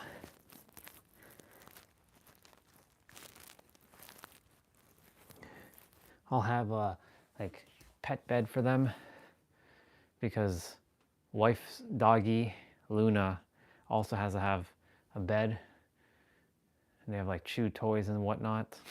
Those bubbas. Saturn. What a bubba. That doggy just like, he fell in love with me. I love him so much. And and Jupiter, but Jupiter was more, you know, just kind of leave me alone kind of thing. They have their own personalities. I remember the time when I was just like, I took a video, a small short video, and I sent it to her while she was on her speaking tour for a couple of weeks, and I'm like, look sis, here they are. She wanted to see them, so I'm like we video call. I'm like, look, one is in my lap, like literally his head is in, like I'm laying on the chair like this, like I'm like here, and he's like right here. He's right here, and the other one is right here, and the way he's laying, he's on his stomach like this, or he's on his back like this, and his paws are like this. I have a photo of them like that. I gotta find it though. It's definitely on my phone. It's actually on my computer. I should go and look up my folder and see if I can find it. Those guys. Those are my boys. I never thought I would ever say that I like doggies, but I do like doggies. But I call her dogs cats. Funny. That's the paradox, because her dogs have cat-like abilities. They have whiskers, like cats. Papillon. One was Mr. Lion, which is Jupiter, because he had a mane that looked like a lion, and then the other one was Cat Meow. And then one day, Jessa, this is the power of influence. One day she woke up, she was taking him to the walk, and she's like, come on, Cat Meow. And she caught herself. She's like, brother, you see what you did? Now you got me calling my own dogs cats. That's funny. That's too funny. I love it. I remember the first morning I woke up in New York City and Cat Meow was all over my lap. I'm like, you gotta be fucking kidding me right now. This. Of course, like, I didn't mind him sleeping with me, but like, you know, it's kind of, like now, I don't mind. Like, if I were to go back and see her, like, no, it'd be no problem. But when I first got there, I was like, oh man. Took a while. But every time I would do my exercises too, because she had a yoga mat, he'd always come on the mat. I'm like, yo, bro, come on, dude. Like, you gotta like, I have to like pick him up and like put him like I picked him up from his tummy underneath and put him. or I would like take him and slide him. I'm like, get off the mat, bro. I gotta get this shit done. You come back, and as soon as I'm like on the ground, you know what he's doing? Licking my face. I'm like,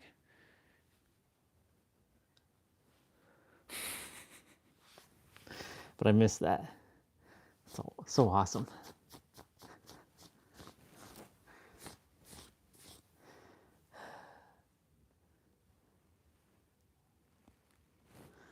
Okay.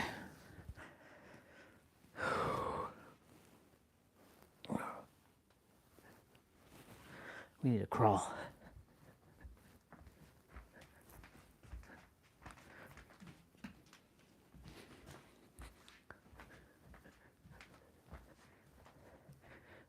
Left, right, left, right. This activates your cross-body connection, your left-right hemispheres.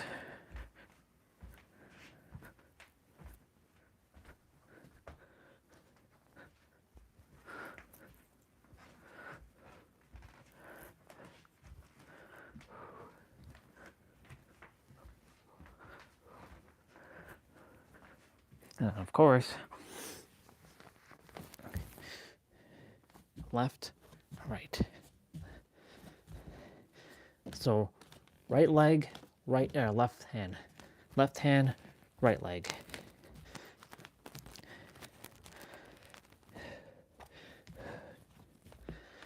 Short ones. Believe it or not, you do this for just a couple minutes and you will see how tired, how exhausting it is.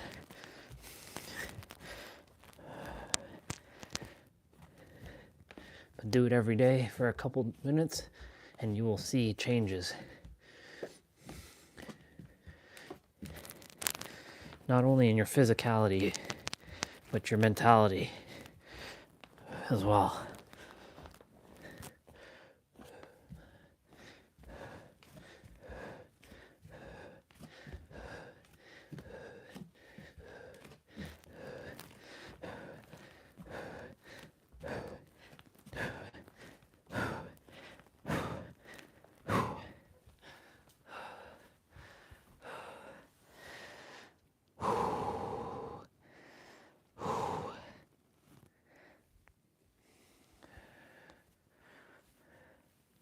Okay.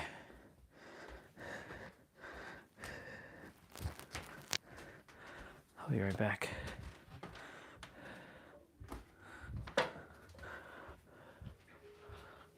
How many days will I not be able to use it? Only in a couple hours, because if I get the stuff do tomorrow, you can use it, but I don't have it, and that's what it here, it's dry up. So.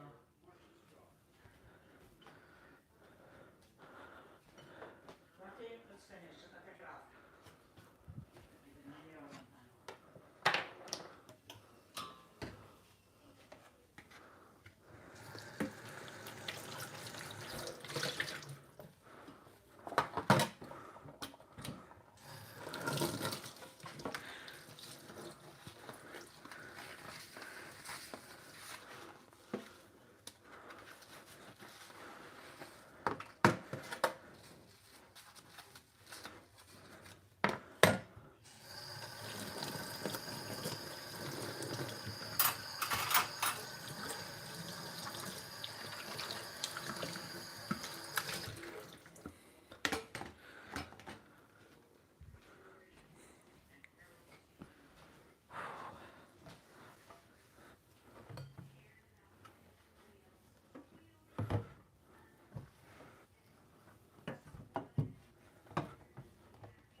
Let me warm up my chicken wings quickly.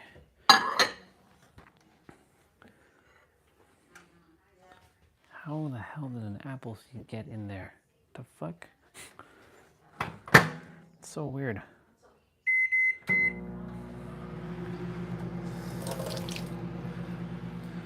All right, y'all. Just getting my meal.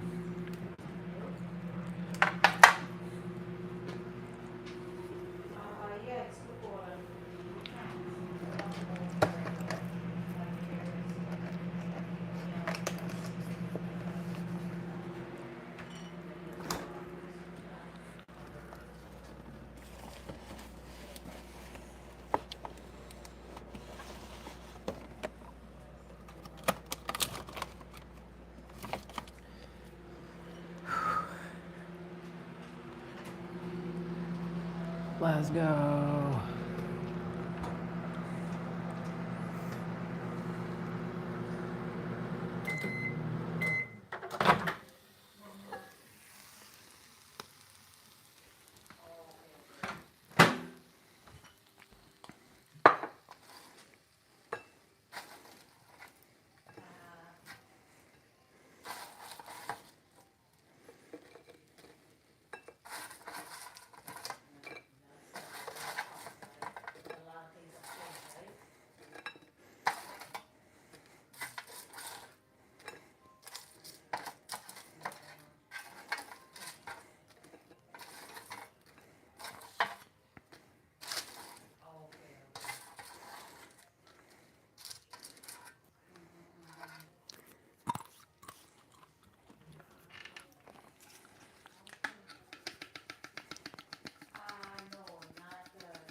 Cool beans.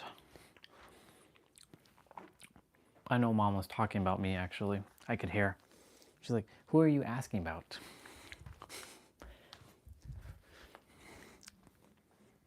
It's the same aunt, but me and her already chatted, so.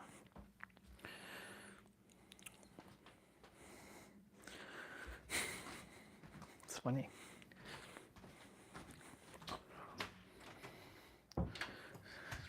It's too funny. Okay.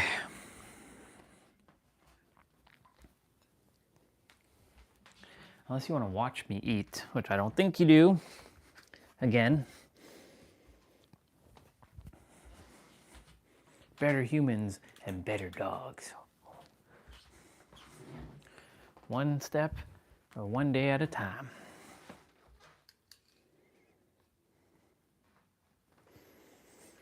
Oh the moment Mom said, Who are you asking about? I already knew they were talking about me. I could feel it.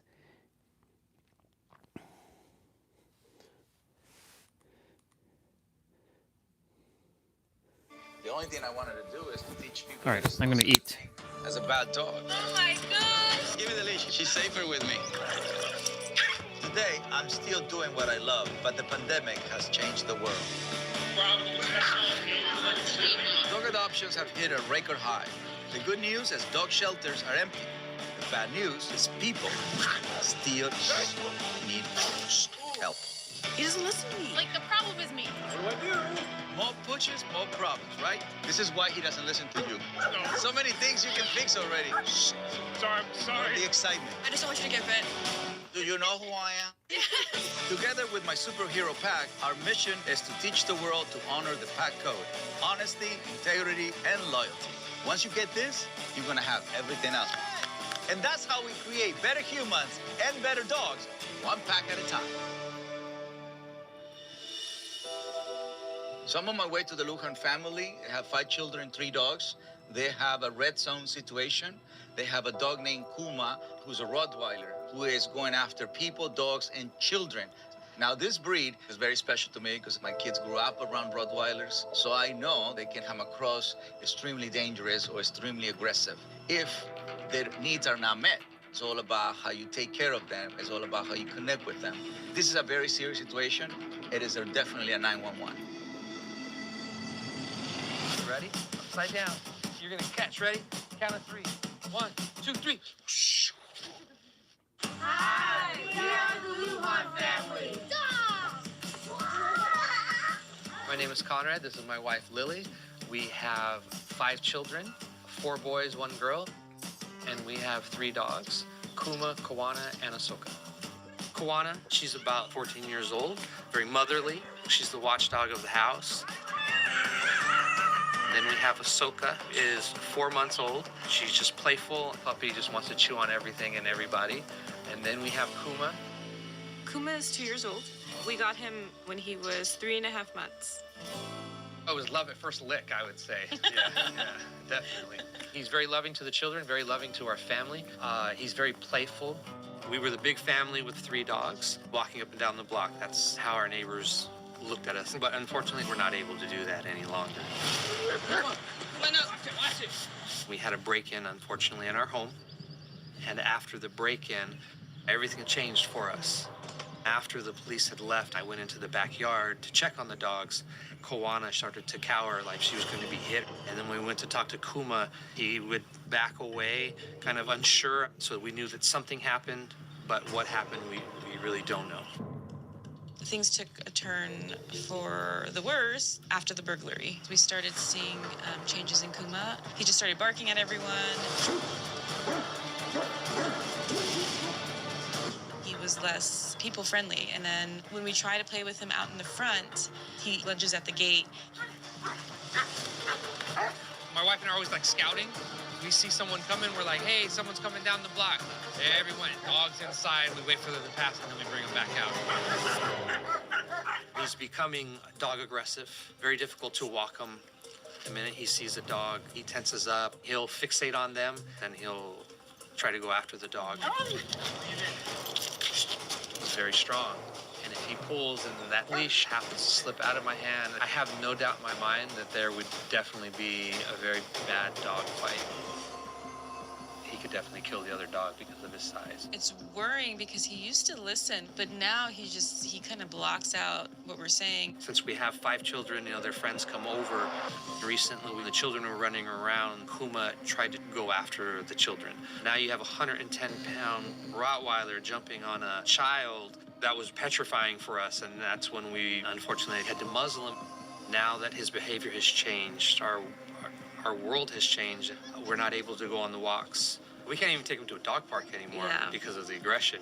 My children suffer from it because now their friends don't want to come over and spend time with them because everyone's afraid of the dog. So again, now we have to lock the dog up, and it just starts to change the whole dynamics of a family being together. We're so fragmented right now with everything that's going on with Kuma that we really just want to feel whole again. We've tried all the avenues that were available to us, and we really don't have any other roads to go. Oh, that's...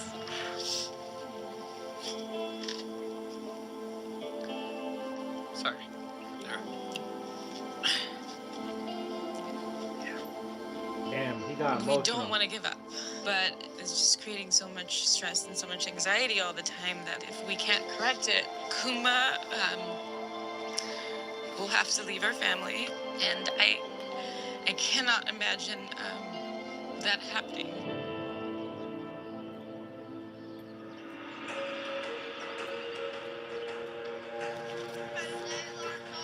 Hello, hello, hello.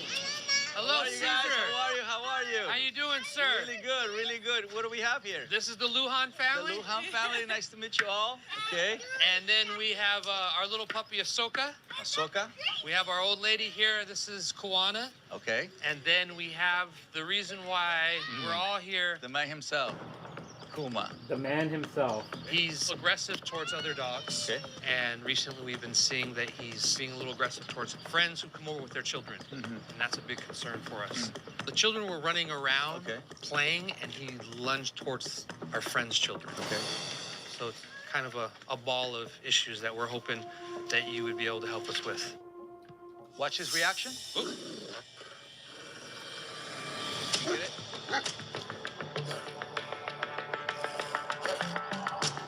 This is bad. We can't even walk him. We go on pack walks with our friends, and we can't even take Kuma with us because he's being a little too aggressive with the other dogs. Right. And I think that's, oh man, I think that's the hardest part is because since he's been a puppy, he's so, I mean, he's such a good dog, and then we can't take him outside of the gate, and it breaks our heart, like, all the time. Yeah.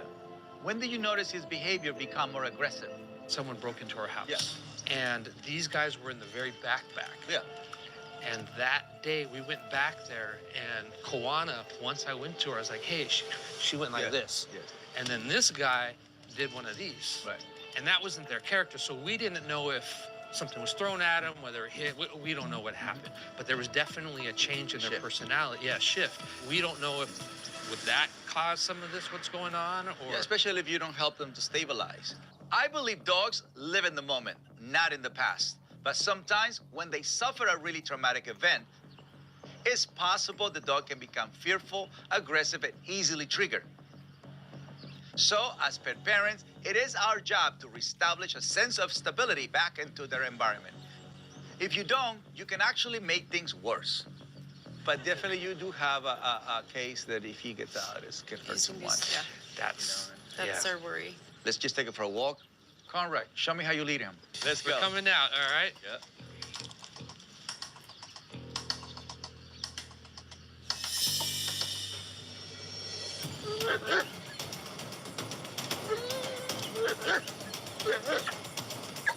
And relax. Whoa, yeah, he's really easily triggered.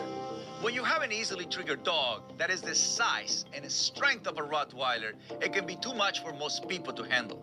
Conrad is a big guy, but it's not his fault he's unable to control all Kuma's power and volatility. I just need a minute with him. Let me take him down the block.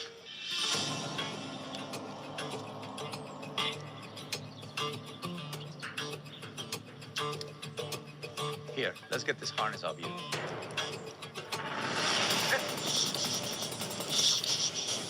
Okay.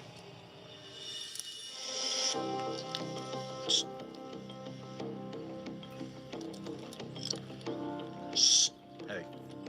This aggressive Rottweiler, which by the way, what you have is a territorial Rottweiler. Oh, okay. Right? Oh, okay. Yeah, so what he's doing is territorial. I can see now the real issue with Kuma. After the break-in, he has become very territorial, meaning he gets aggressive when he feels his territory is being invaded. Like when I'm moving close to remove his harness. Anything that gets near him, he wants to attack. It makes it dangerous because he's very territorial to anything. Dogs, cats, anything. Right. Okay. Because it's such a powerful pack, I need to bring them to the safety of my ranch to begin the rehabilitation. We have to keep working. This is something that I would like for you to do it as a couple only. Okay. You know, so bring the pack of dogs and leave the pack of kids behind. I'm so excited. All right. See you tomorrow. See you tomorrow. Thank you, sir. Thank you.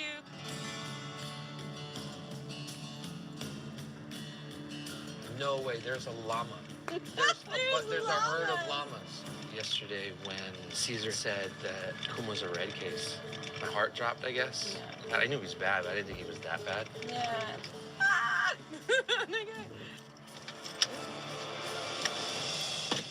Okay, guys, so this is a great opportunity. Every time you move a dog from one place to another place, the new environment gives them an open mind, so it's easier to get through to them. Okay. Everything we're doing with Kuma is to work on his territorial issues. Go through that door over there, look. Yeah. Take the leashes off. We want him to get comfortable in my dog park so he feels like it is his territory. Beautiful. Okay, coming in, guys. Then I want to introduce some of my most friendly, happy-go-lucky dogs in order to take baby steps teaching Kuma that not everything that approaches is a threat. Let me get that. Hey, hold on, come here. Wait, now they're both charging. Juana, relax. We have to correct her behavior first. Hey. I got it.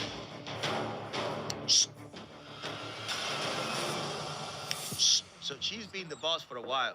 Juana. Yeah. So what we're finding right now is that she is the culprit. Taught them that. Yeah. Yeah. Now I can see that the old girl Juana has taught her little brother Kuma how to charge, which could lead to aggression. It's possible her behavior is also a result of the break-in, but right now, I just need to get her under control. Hey.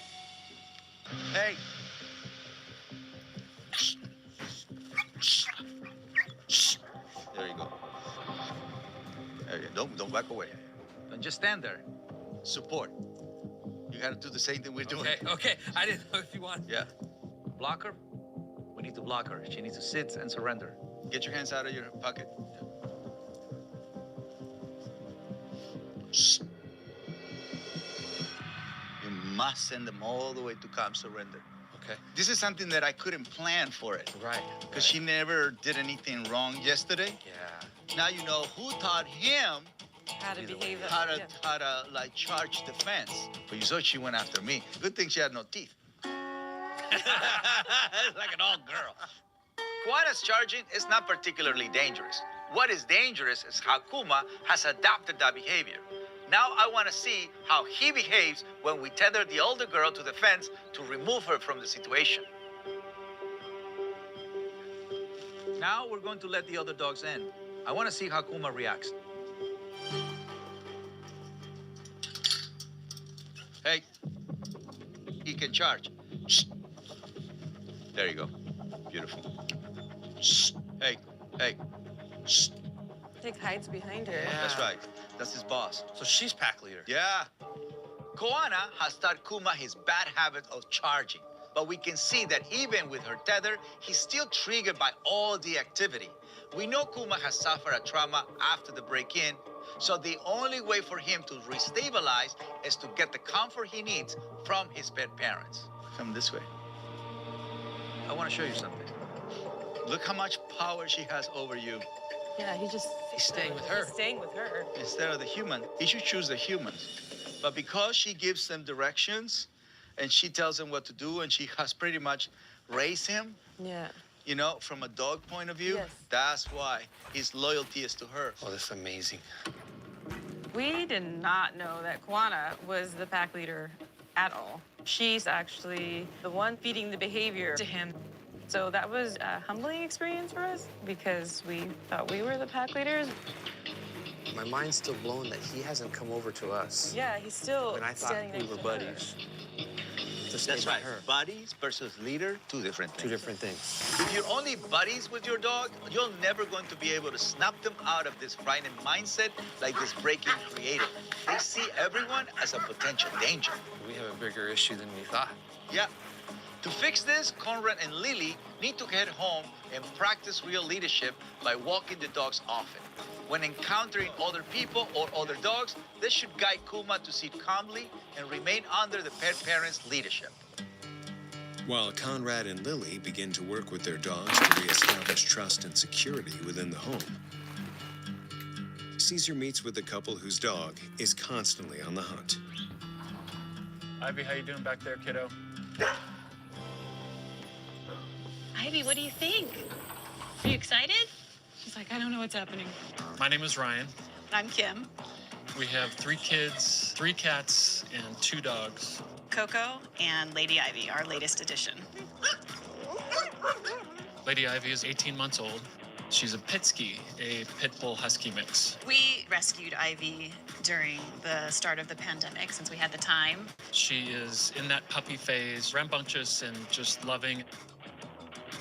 The kids really have gotten attached to Lady Ivy. They love her. Great dog. Interesting to see with Ivy on a ranch like this with squirrels and rabbits that are running around, see how she'll react to that. I'm excited to see what Caesar can do. Yes. Trying to get Ivy to not kill our other pets. That would be nice. We live on a property that is perfect for a large dog. Lots of wildlife on our property. But if she sees a squirrel, a bird, a rabbit on the street, She just takes off 110 miles an hour. Hey, stay with me, stay with me. It's this instinct that she has that really kind of takes over, and it's a bit scary. She does this leap in the air, pounces on the squirrel, and in one shake of her head, takes him apart. It's always a bloody mess. and now we're afraid our cats might be next. We've had Lady Ivy for 8 months, and that whole time the cats have been sequestered in our bedroom because if she does get near them, she tears off after them and chaos ensues. One time, a cat got loose from our bedroom, and they were sort of growling at each other, and Lady Ivy pounced just like she would when attacking an animal. And so I dove on Ivy, rolled her off, while getting bit on my arm, blood trickling down my hands and arms. The cat took off, and we kind of avoided disaster, but it was a close call. If you didn't close the master bedroom door, it could mean the cat's lives. We love her. She's so sweet and such a good part of the family. But if we can't get this to work out, we are going to have to rehome Ivy. So we're hoping that this works. We need a bit of a miracle. It would be very, very difficult to let this kid go. Ready, guys? We're going to meet Caesar. Here we go, guys. It's all good.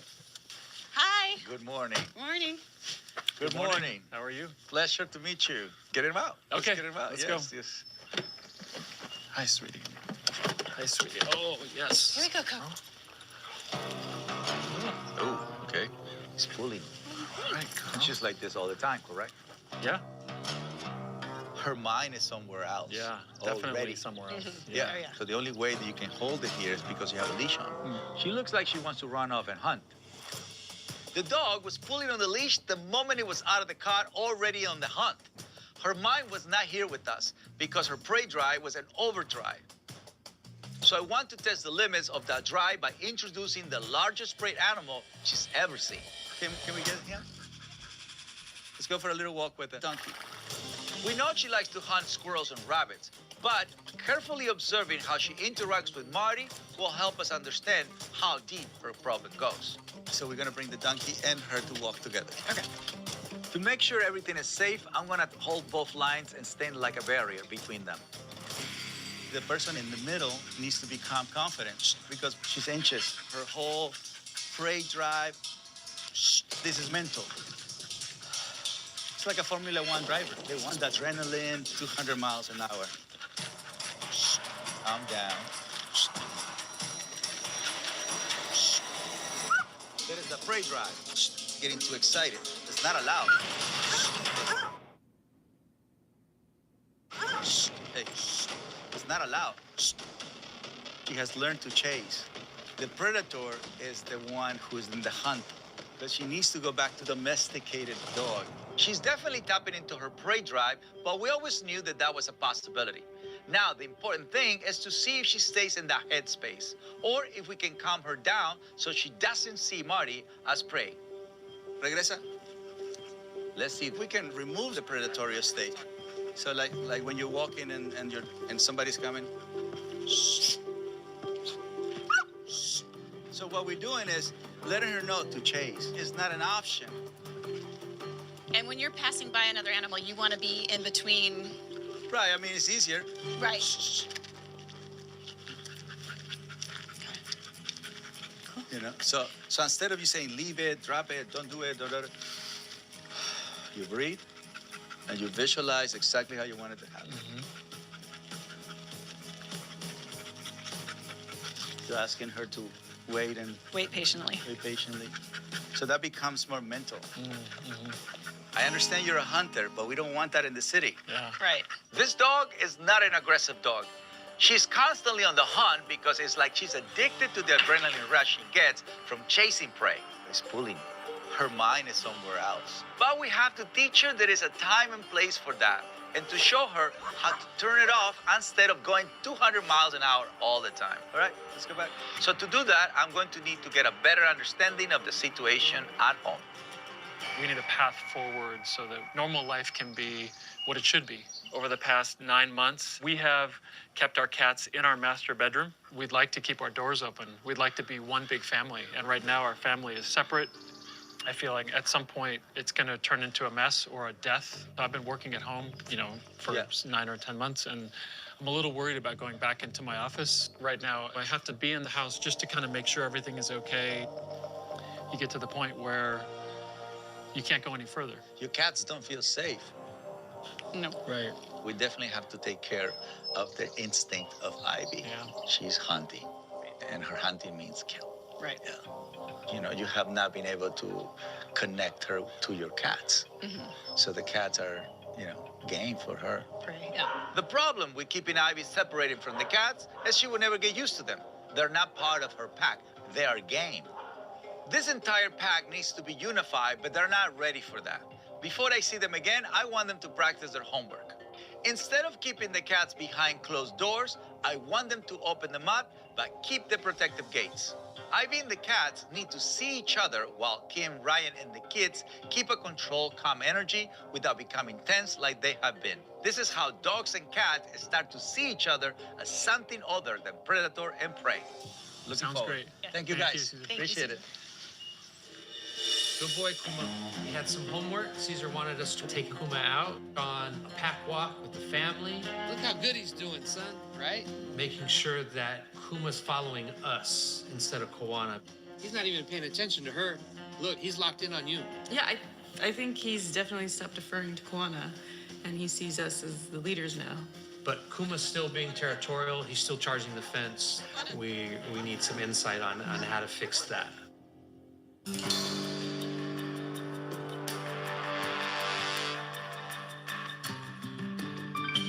Morning, sir. Unusual weather here at the DPC. It's nice and hot today. Yes. Listen, I can control animals, but I can't control weather. All right. Should we bring them out? Yeah, bring them out. After watching the homework, you can see Kuma is now following Conrad and Lily instead of Kawana. But his territorial aggression is a learned behavior, and he's been doing it whether the old girl is present or not. It's his most dangerous behavior. So to address it, we need to isolate him. Good. Let's go. There we go. In his dog park, Caesar will introduce large breed dogs that Kuma may feel threatened by. If the dog reacts aggressively, Conrad and Lily need to show leadership, using their energy to block him and snap him out of the territorial mindset. You can take the muzzle off. Come here, buddy. The reason why I ask you to take the muzzle off, because he's in a good state of mind. And the memory that he had here before, I want it back. Got it. Caesar tells us, let's take off the muzzle. But I'm nervous, not knowing how Kuma is going to respond. Let's get to work. We've never had Kuma without a muzzle around people or other dogs. All right, let's get him in there. So I'm definitely nervous. All right, let's get a dog.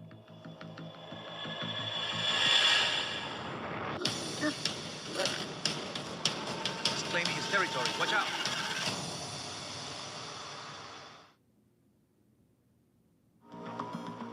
Let's go. Correct him.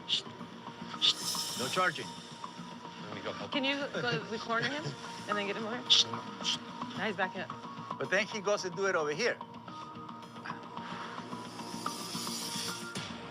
Okay, that's better. Come a little closer, Ariana. The brain's still over there.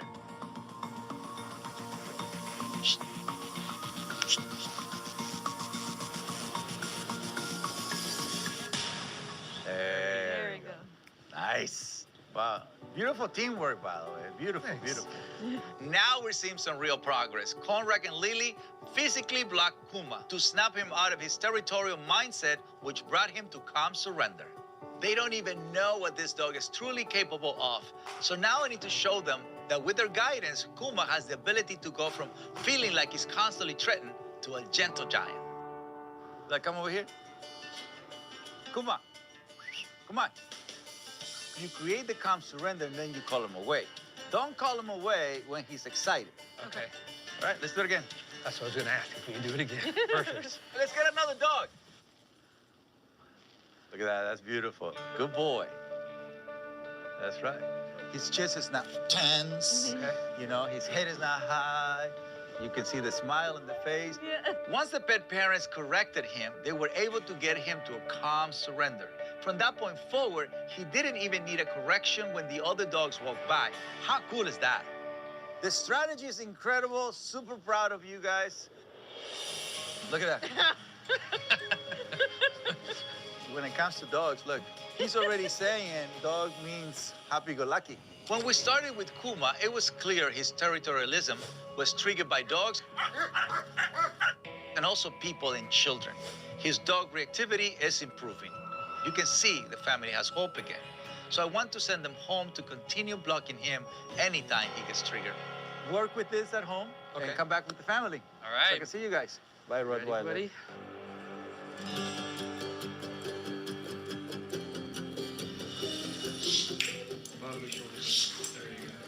Since working with Caesar, we've been doing a lot of work with Ivy, getting her to surrender and be calm. What do you think? We've seen little glimpses of her being in the right frame of mind to be able to meet the cats. Lady Ivy and the cats were making eye contact, and we've avoided disaster, but it was a tense moment. Mickey? Still nerve-wracking. It's really a life or death situation. Caesar welcomes Kim, Ryan, and their children back to the DPC to work on the next step of Lady Ivy's rehabilitation. This way.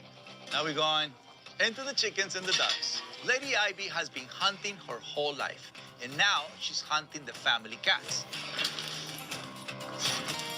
I say this is your classic case of dog versus cat, but Ivy is capable of some real damage. Now the COVID lockdowns are starting to lift, Ryan is heading back to the office soon, so Kim is the matriarch of the house. Today is all about changing her energy, which can be a little tense, into a calm, confident leadership. At the same time, we're safely lowering Ivy's prey drive by desensitizing her to the animals we know she normally loves to hunt. Now, don't let her stop. Just keep going. Okay.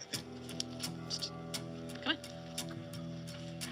She doesn't want to go. Come on. There you go. Then you go. Don't hesitate. Don't make it. Just make it Don't happen. ask permission.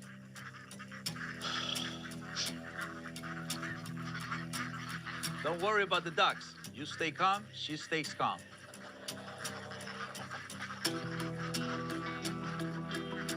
Keep going. Keep going.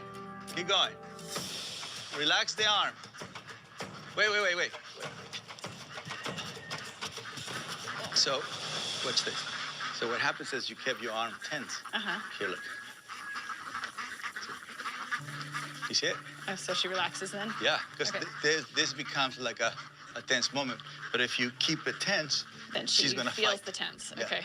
Kim goes from hesitation to tense, and the dog can feel this, which keeps her in an agitated or excited state and leads to adrenaline-seeking behaviors like hunting. Go around the dogs, right there. Go around again? Yep. Okay. Relax the arm.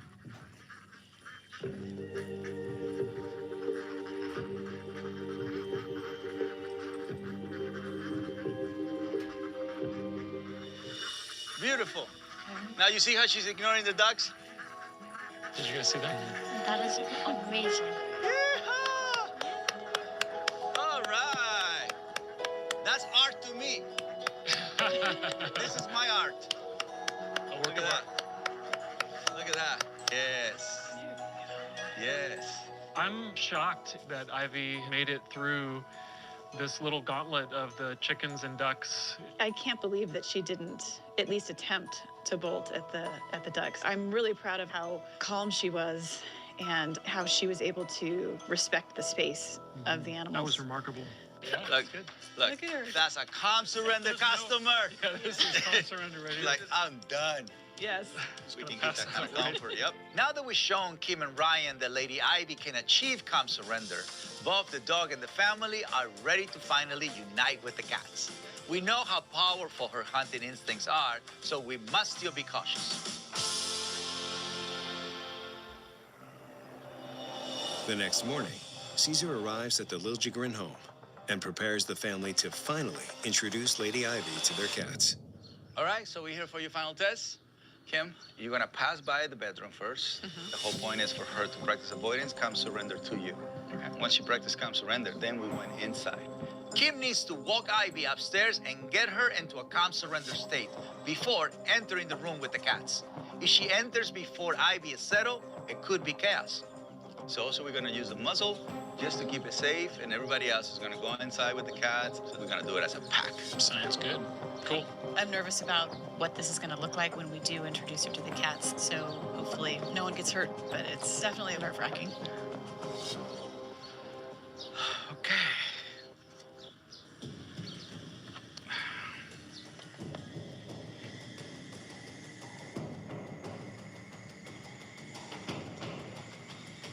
All right, Kim, let's do this.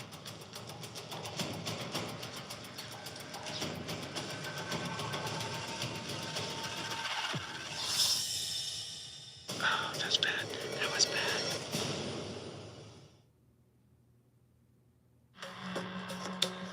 The danger has progressed around the cats. If we can't figure this situation out, we would have to rehome Lady Ivy at this point. Oh, that's bad. That was bad. That was bad. Lady Ivy, walk into the door and do that. So that should be snapped out of it. That's bad. She's alert, tense. You have to help Lady Ivy not to be so intense. You can see the tension. See, she's correcting her over there, but she's correcting her over here.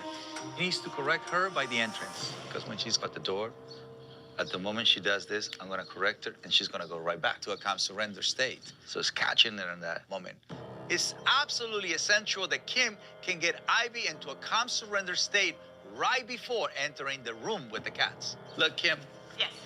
When she's coming in with the head high, ears forward. So that's not good. Kim needs to pay close attention to Ivy's ears and tail to make sure they're down instead of up. That's how she's going to know that Ivy is ready to enter the room. I just want you to... Watch the behavior. Yes. Yeah. The head low and the tail down. And that's what you want. Ready? So come down and come up? Yeah. Ready. Right there. Stop it right there. You have to sit there.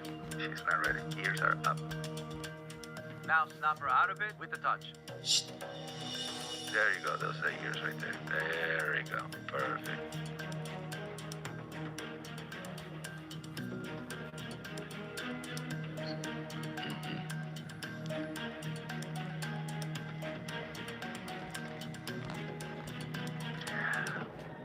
Yeah, Kim. Yes.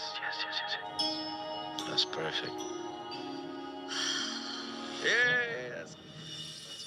Love that face. Yeah. I'm loving that calm energy, Kim. Good. Kim's energy is what made the difference today. When she started, she was tense, but she found the confidence to make a real connection with Ivy and calmly lead her into the room. Now, Ivy is not hunting the cats. There we go. Just showing respect to the distance. Eventually, she wouldn't even need the muscle. That's how you transform an adrenaline junkie hunter into a calm member of the pack. You can see it, right? The body language is good. It was great having everyone in the room together and working together all with the kids and the cats and just getting that unity of the whole pack, the whole family, and help Ivy be assimilated into the family instead of being on the outside. Oh yeah, I'm really happy we don't have to rehome Ivy. She's my favorite dog. Caesar, thank you so much for giving us all these tools to work with Ivy so that we can have harmony in our home.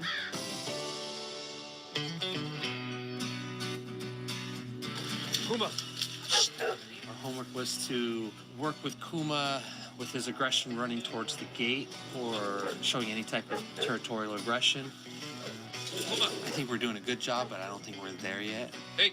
It's just hard sometimes because he's so big and he's so strong, so I feel like I'm a little scared to get in front of him because I feel like he's gonna tumble me over, so I think I need to work on that. The following day, Caesar welcomes back the Lujan family and their 2-year-old Rottweiler, Kuma. All right, guys. Welcome to new ones. Say hi. She Say is I've here. arrived. The queen herself is here. When they first met, Kuma showed territorial aggression towards strangers and members of his own pack, including children. For the family to trust the dog has transformed, Caesar must put him to a final series of tests. Coming in. You guys ready to cheer up Daddy? So we created this little obstacle course for you, brothers. Okay. We're gonna have some distractions. Okay. The kids are gonna be some of the distractions. We're gonna have That's a big distraction. some dogs as well, and some bikes. Let me explain to you what we're gonna do. This is home. My front yard. Okay. I need you to stay focused no matter what. Okay. Calmness is key. Okay. You're gonna have Kuma. Okay. Coming with you. You're gonna have him on the leash. Okay. You're gonna put him here. All of this is part of it. For the final challenge, Conrad needs to guide Kuma through an obstacle course overrun with distractions. I want kids, dogs, chaos everywhere. So then Kuma's gonna come here. You can ask him to sit down. Okay. Then with the leash, you're gonna go around. We need to surround Kuma with everything that wants to trigger him to ensure that he can be trusted and that Conrad can provide the calm, confident leadership this dog needs. I'm gonna go get the pack. All right, Lugan family? No touch, no talk, no eye contact. Okay? Pack. I'm adding my pack to the environment to see how Kuma responds to humans and dogs in his space. If Kuma's territorial behavior has not been refocused, it will be exposed in this final exercise. He's getting too excited. Go also around him. Block him, block him. Kuma, hey. Help. Kuma, hey. Before we can even begin, Kuma is triggered by all the activity. Got it? Help, help. Corner. Hey. All right, ready? I got you, son. Okay. Nope. That's beautiful, but he needs to go all the way. Wait for him to sit, right? You can also push a little bit back.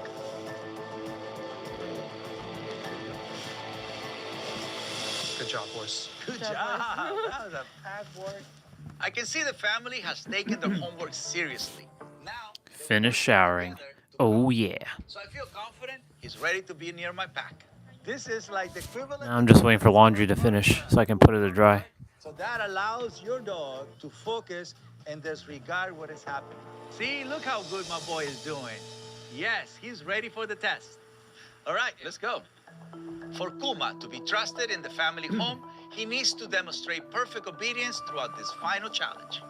These dogs, they all understand social distance. The obstacle course is set up as one hurdle, followed by a resting platform, and so on. Conrad must keep Kuma perfectly focused despite of all the activity and chaos. 0 triggers, and we got a rehabilitated Rottweiler.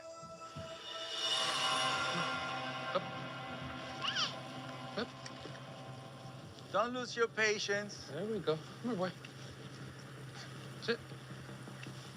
There you go. Epa. There we go. Yes. There you go. Come here, boy. Come here. Up. Sit. Sit. Back.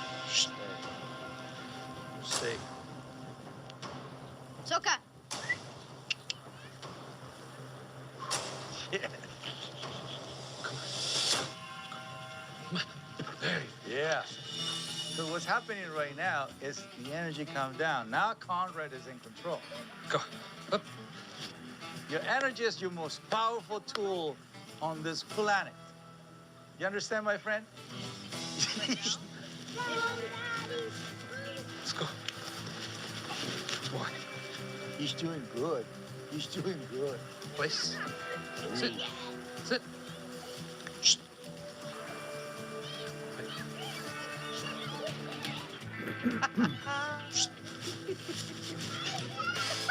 Ready?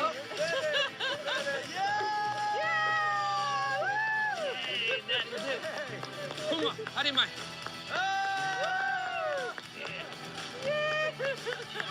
That was fun. That was serious, brother. Right now, I feel really excited. That was a big achievement for me. And we're all excited for you. Oh, thanks. Huh? Say go, Daddy. When we first started, Kuma was looking at Juana as pack leader, taking his cues from her. He's staying with her. He's staying with her. Instead of the human, he should choose the humans. And now he's completely focused on Conrad and Lily, who have reestablished themselves as leaders of this pack. Now the surprise for the princess. The whole pack is gonna come with us, and my boy is gonna pull the card. Oh. Yes. So the card is the extra challenge. Rottweilers are car dogs. They can pull things. They were bred for that. This is how we reward.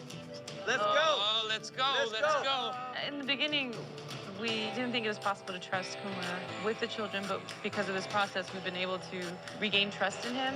You know, we're still working on that. We'll continue to work on it, continue to build that trust. We're learning and we're growing. I think it was quite successful. Both of you. I'll give it to Kuma. Kuma did a good job. Good job, Kuma! Look at that. Good boy. There is no quick fix for a case like this, but seeing the commitment Conrad and Lily had made to stabilize Kuma after that traumatic break-in, that tells me this family will conquer any challenge if they do it together. Good job, Kuma!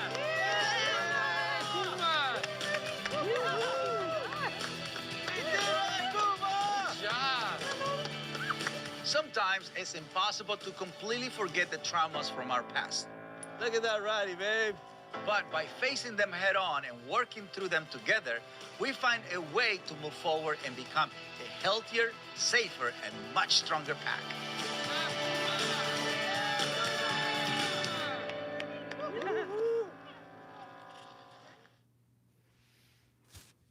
I love I love it.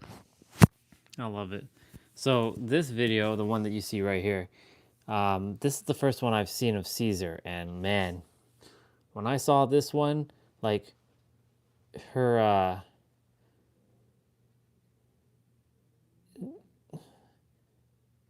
is this the one I think it is?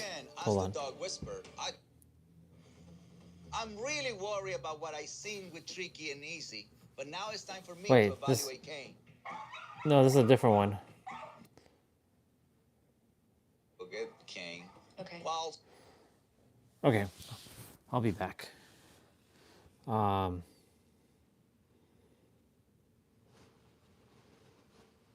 this is a different one. There is one. I'm gonna just go downstairs quickly. I'll bring you all with me.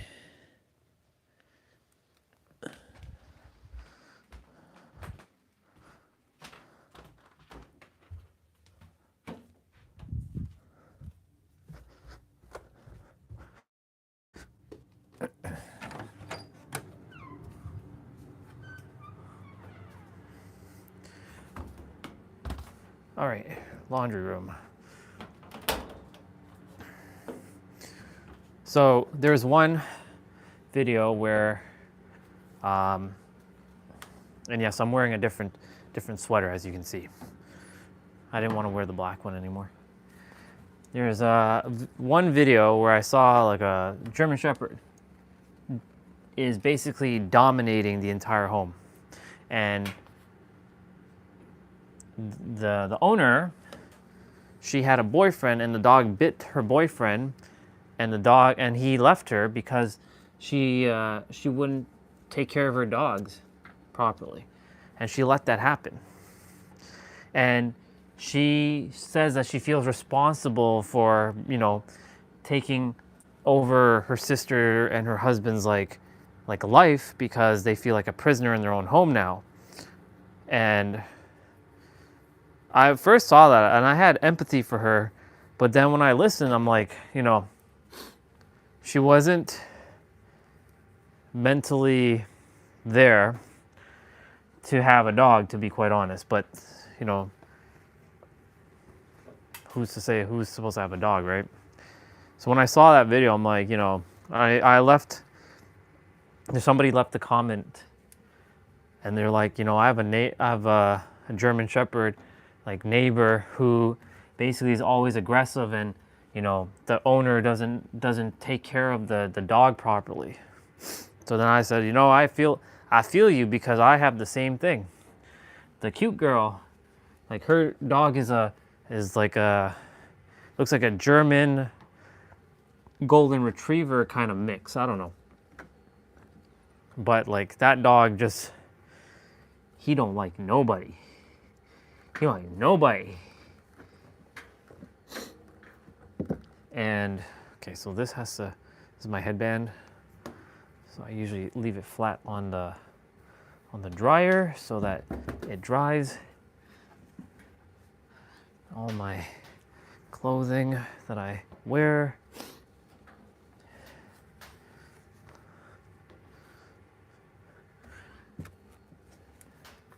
So my gloves also, I need to buy new gloves. But I'll buy them at some point, not right now. They're good enough to do what I need it to do. My pillow cover.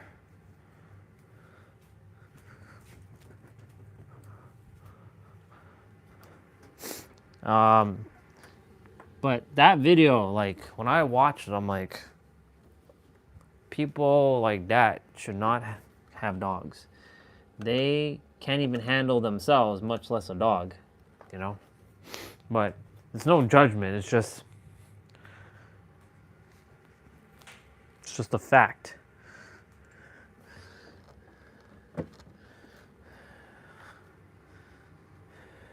It's funny how most of my clothing now is Reebok. Like my undergarments, Reebok and Uniqlo combination. Yep, here it is. Here's Mr. Sock that has the hole now at the top of the toe. That was the day I got angry at my dad, because he's like, or at this character's father, because you know he was like creating all kinds of unnecessary obfuscation. I'm like,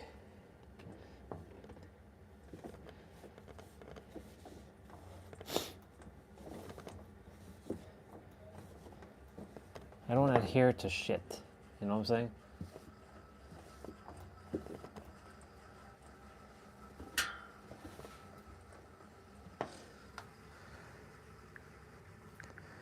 See, if I don't do this, nobody takes care of the washer ball things, because they collect hair very quickly.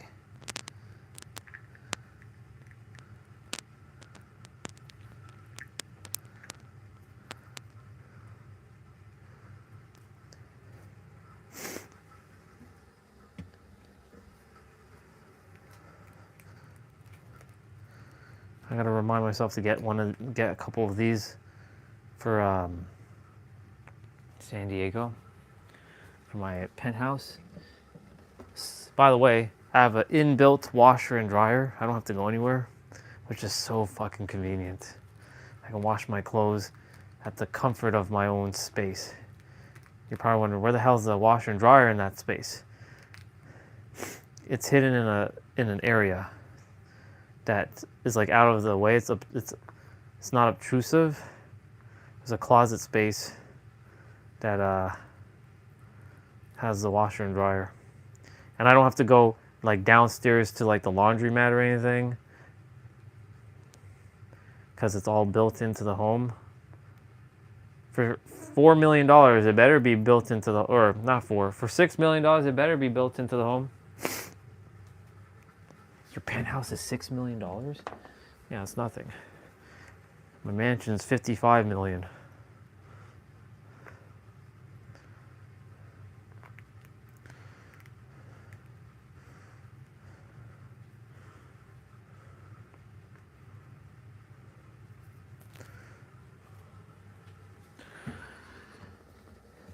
clean the dryer as well, or the washer. See, like this one has just a bunch of, this is like not my hair whatsoever. I should have actually, you know, cleaned these before I put them to wash, but whatever.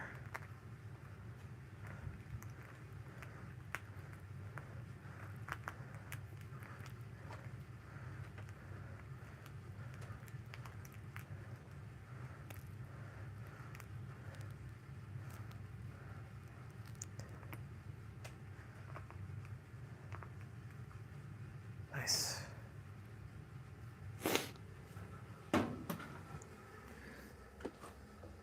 That one's good.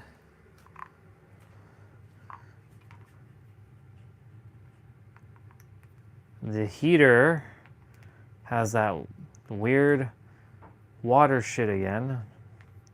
This house is like just falling apart, y'all.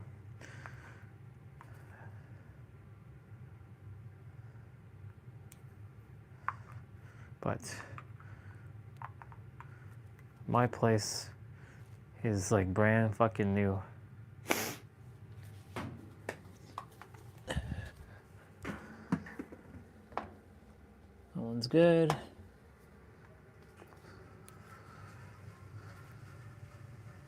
See, like that's not supposed to sound like that.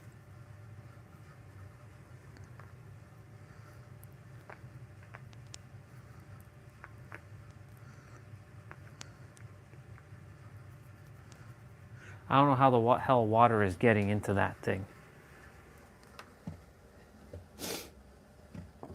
It makes no fucking sense whatsoever. And I'm gonna have to call the people in again, and they're gonna like be like, what the fuck? You guys just had a new motor change like a couple months ago. Yeah, I don't know what the fuck's going on. It better not be because I'm opening the door, because that's the only thing that's changed. And I hope that's not causing the problem, because like it shouldn't. But I don't know. But I had to, since we've changed it, the door's been open every day. So don't know what the fuck is going on with that.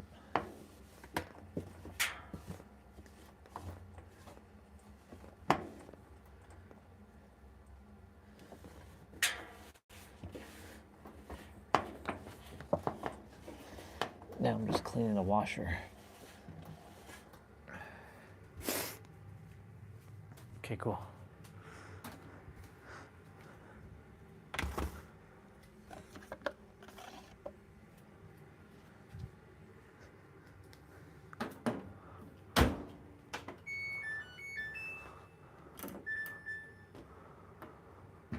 Whew. Wrinkle prevent.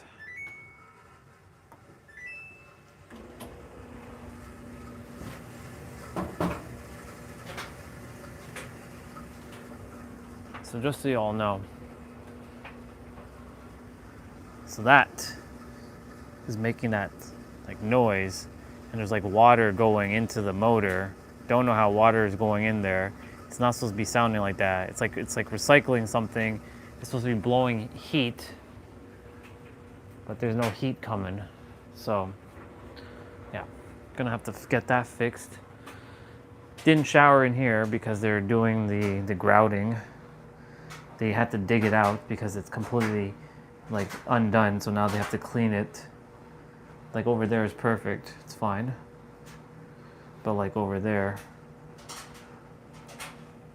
so can't use my shower until it's like done. Felt weird to shower upstairs, not gonna lie.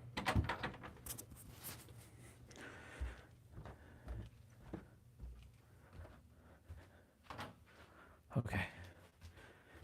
My clothes is gonna be done in about an hour and 20 minutes.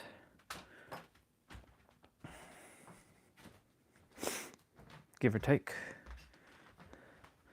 Well, it's 6:15, so my clothes will be done before or after the live stream is done.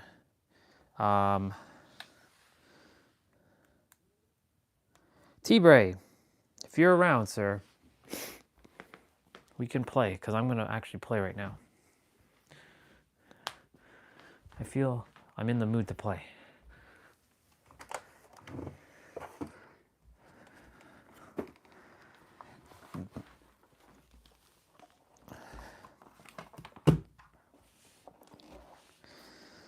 My frequency is moving out of here already, or has moved out, with everything like in flawless condition, nothing broken, everything is just perfect.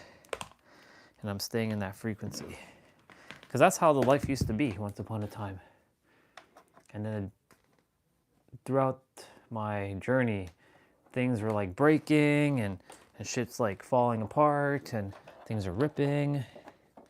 And I'm like, what the fuck is going on? Because my shit has never been broken, never been scuffed, always been in really, really, really good condition. And like everything of mine has been scuffed, broken, damaged within a year. And that's all on the live stream. So it seemed like it was bad luck, but you know, I came to realize it's my frequency. And so I started to change that again. Not that we had to overcome anything, but you know.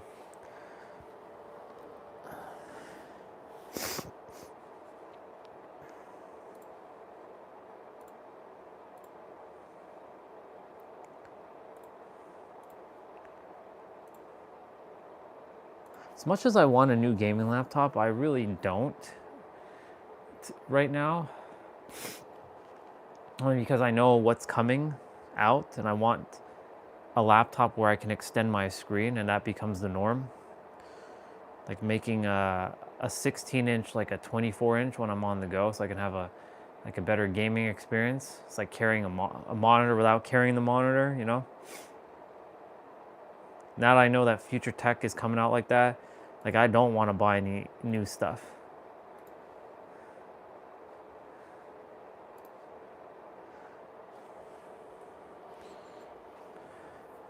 $618. It's almost $619.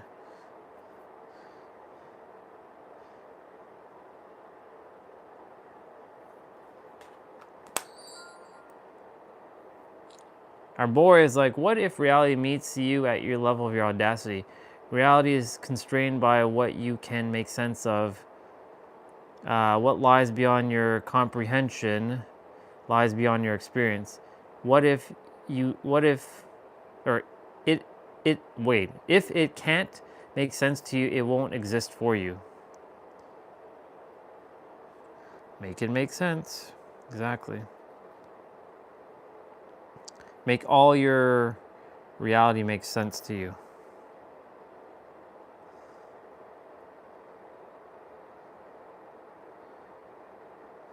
Is what we call the opposite of delusion, probably common sense. It's kind of crazy to me how many business owners. Jamie sees.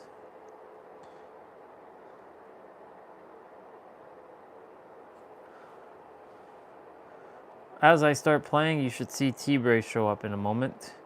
He'd be like, you playing? I'd be like, yes, sir. Information on clearing cache files for Dragon Ball FighterZ. What the hell is going on here? Thank you for your continued support for Dragon Ball. We have confirmed that some users of the Steam version and Windows PC versions are experiencing errors when launching the game or during online matches in certain environments. The issue may be caused by automatically generating cache files. Please try these following steps below as they may resolve your problem. Windows key R, press run, app data, easy cheat 183, select all files in the folder and delete them, restart your PC and check if the issue is resolved. Discussion.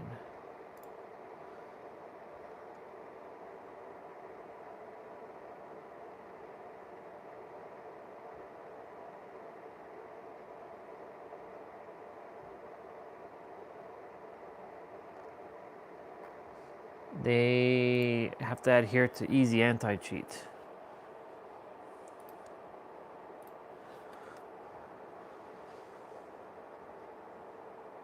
Okay, so is that my notification? Like,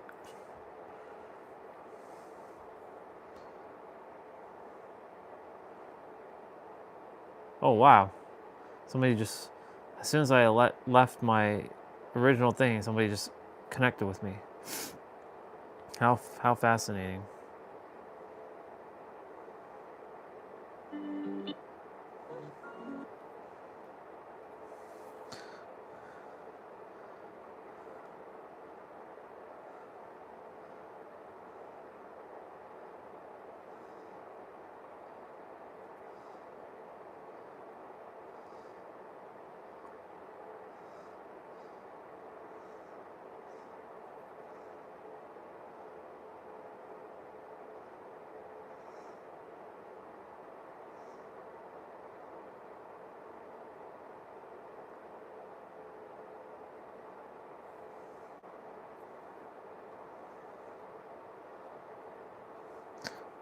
Okay, game, launch.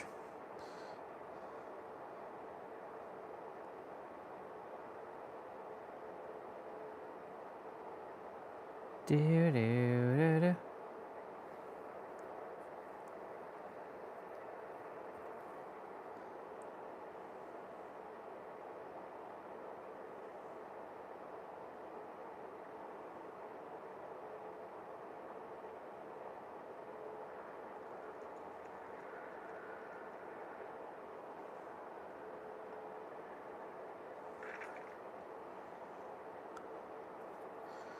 Okay, so I just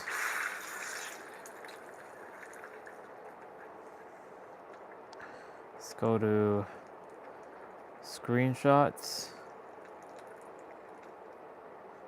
Let's put our boy's photo.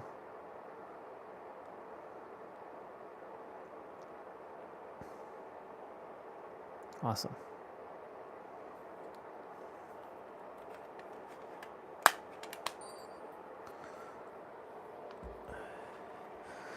Ooh.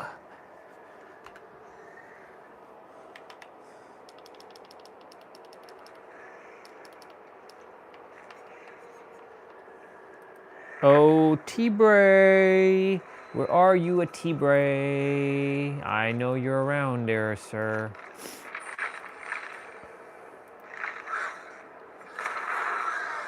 All right. I know what I want to do.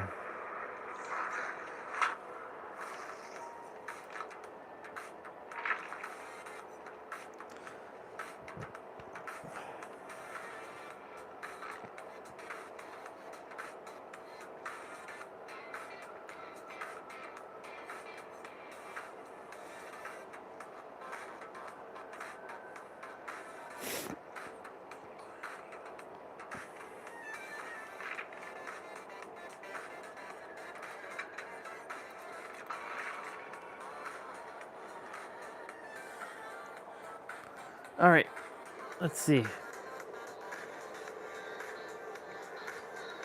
Bow, bow, bow, bow.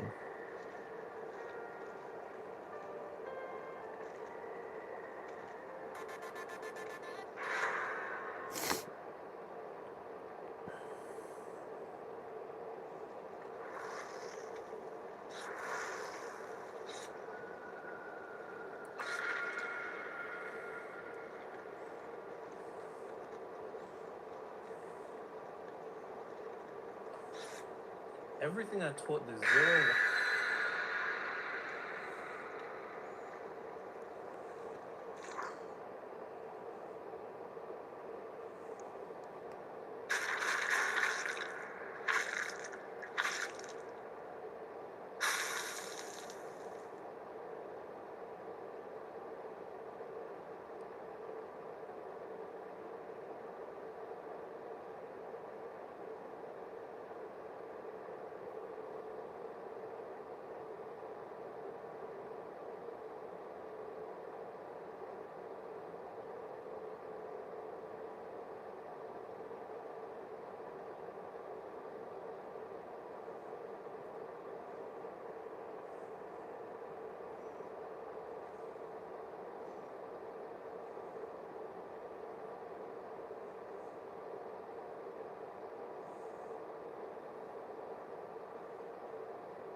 Cool beans.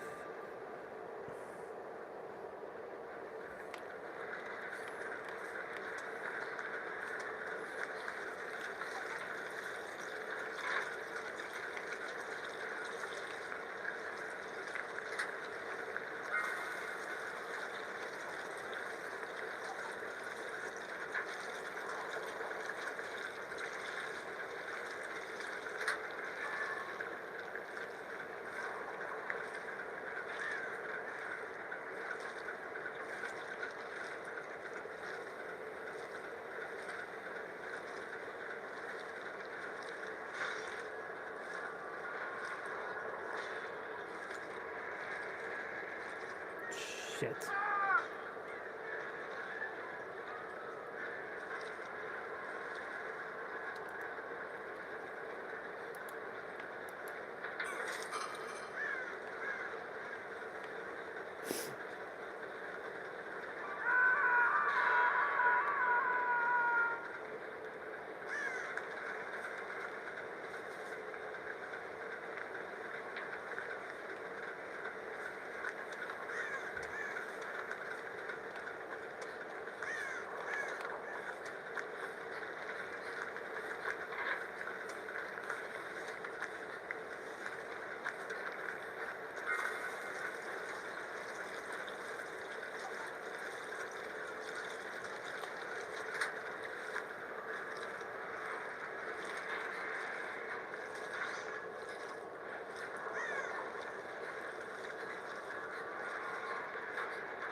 Shit. Oh my God.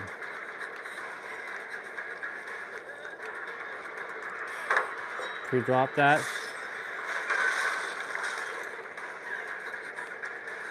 Oh, damn. Ah, he got me. He got me. He good. He got me. He got me. That was good. He got me.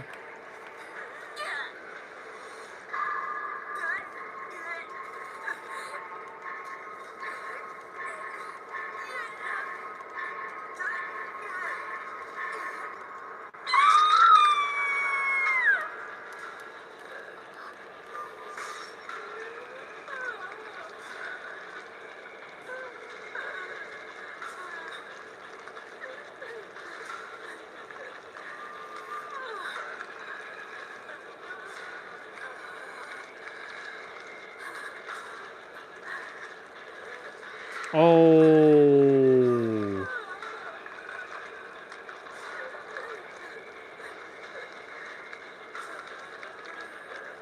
That's fine. Do what you gotta do.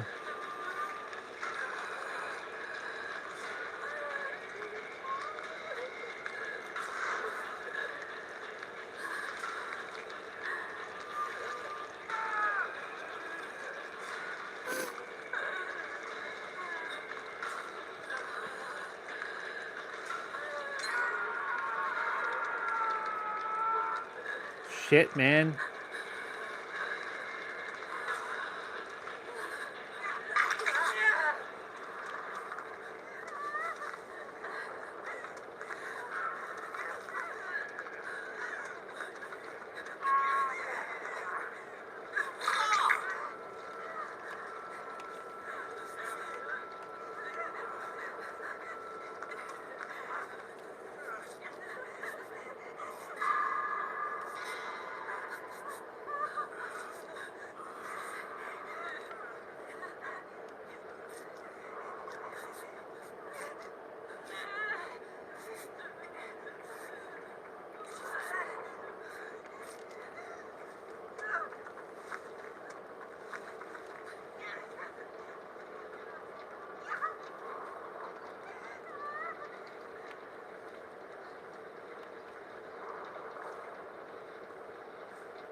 The fuck?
So weird.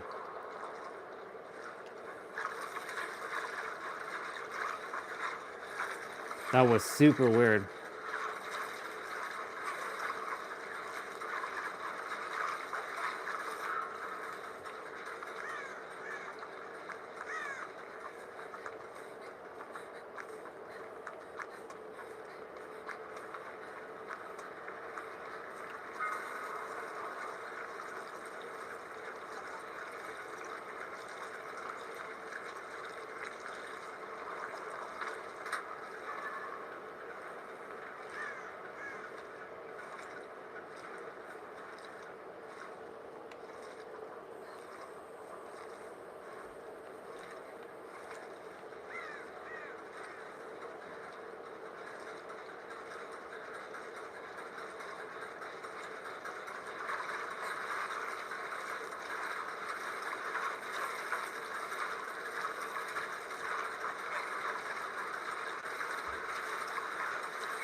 The fuck?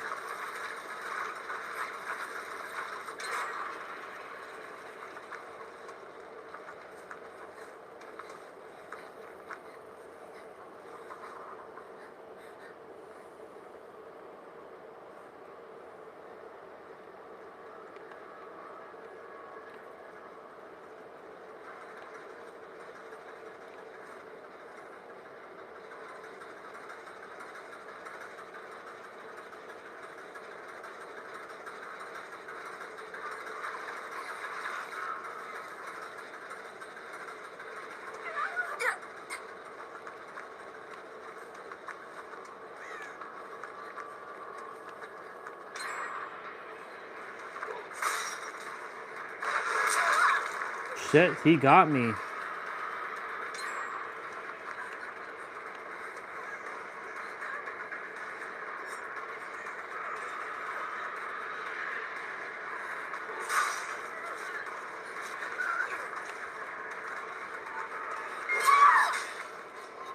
It's fine, it's fine.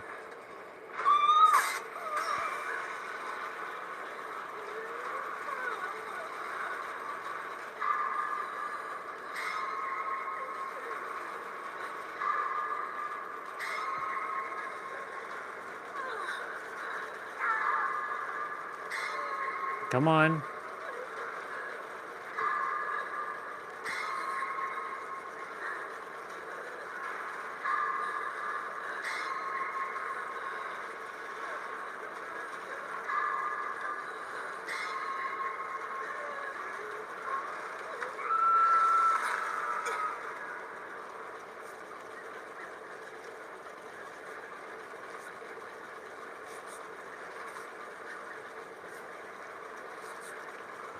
I mean, truth is, I don't really need to bring, I can just bring iron will.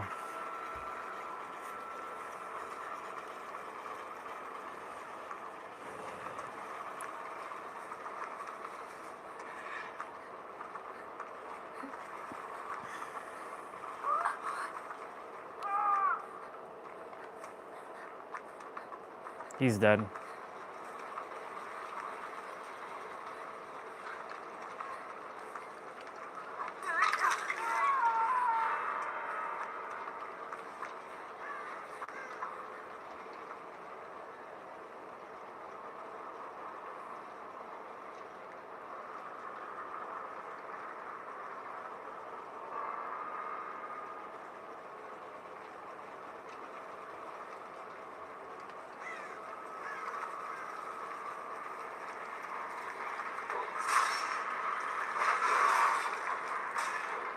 Not this time, dude.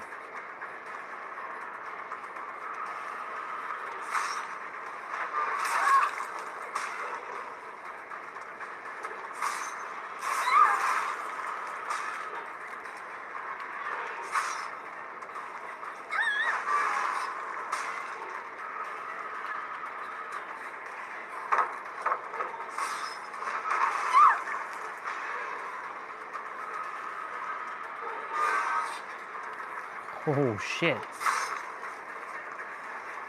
Oh my God. Shit.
I know where she's doing that, Jen.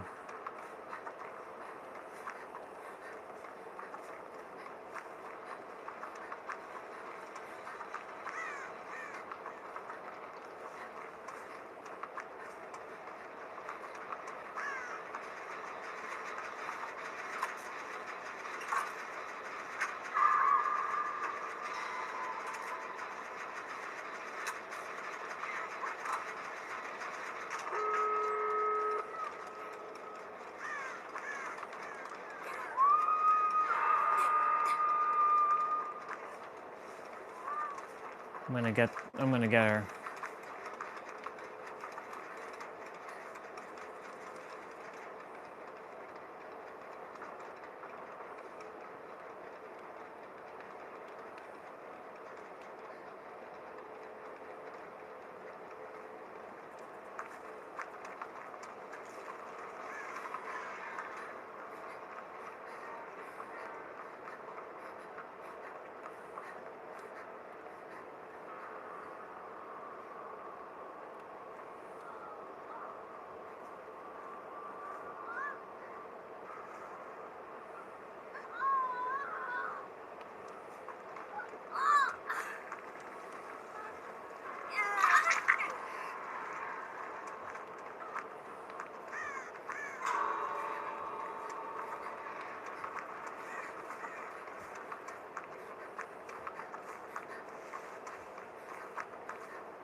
She better not get caught.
All right.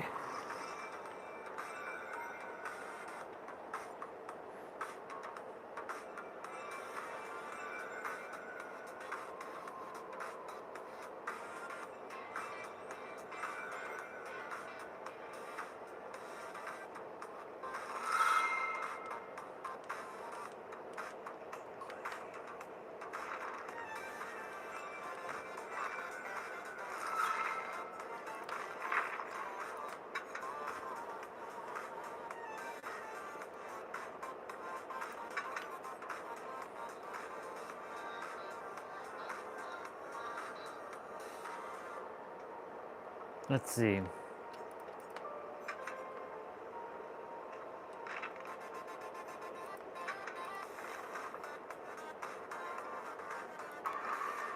Wonder if T-Bray is around. Is that you, dude? I'm gonna play a match with Iron Will, but a med kit.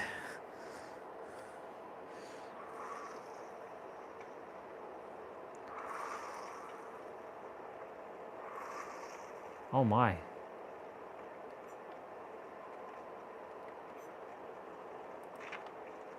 Well.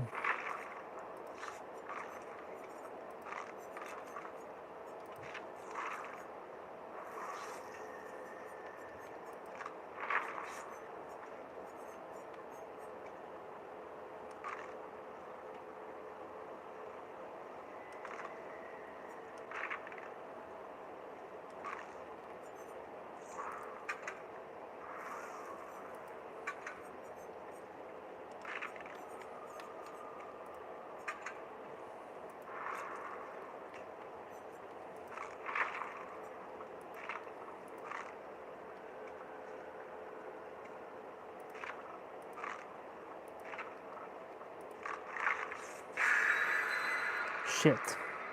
I wanted to change my outfit. We got a Kate run.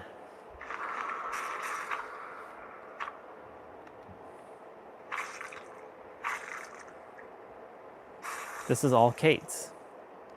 You know, we get lucky with the all Kate match.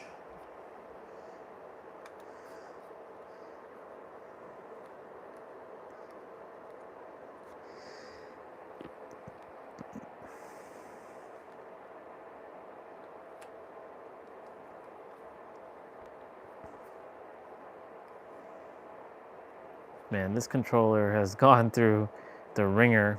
It's crazy. Good controller, but I would never pay this amount ever again for a controller like this. All right.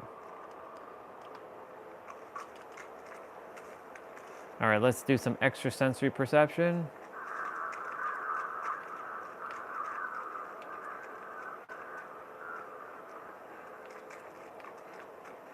Ooh. Killer already on this. Wow.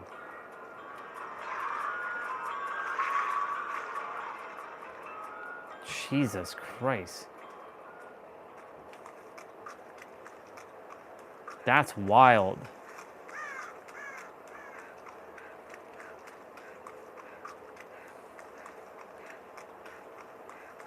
Gas pump.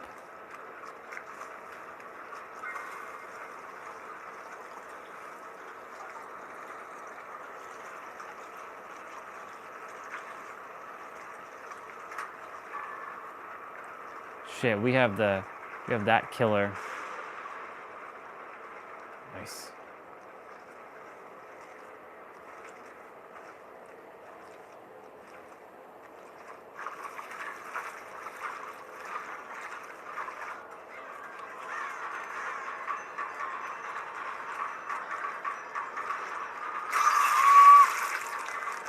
You suck, girl.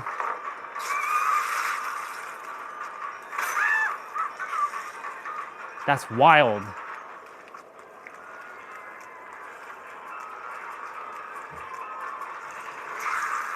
Holy shit. That's right. she can do that bullshit. Wild.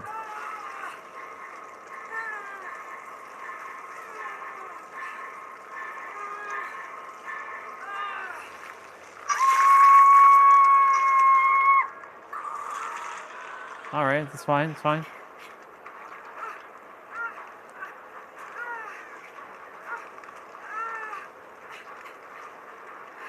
Oh, other Kates are here.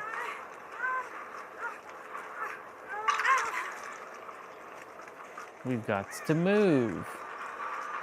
You gotta be kidding me. Are you for real right now? No way.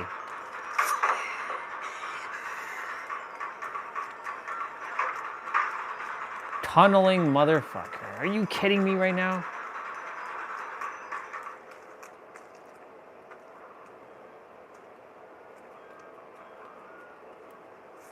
So this is where I have to use my self-care, my med kit.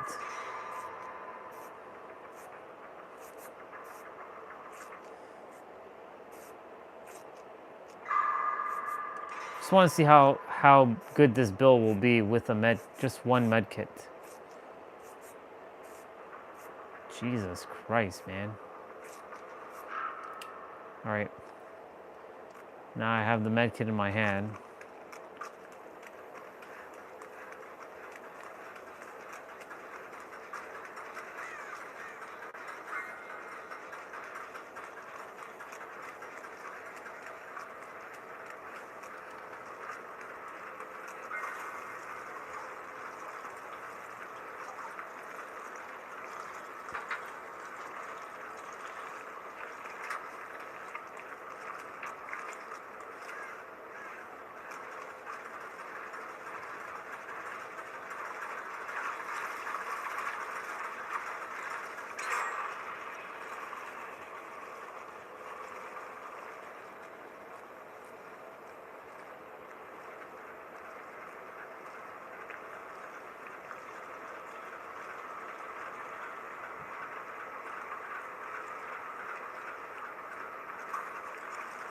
Oh, damn, all the way over there? Fuck.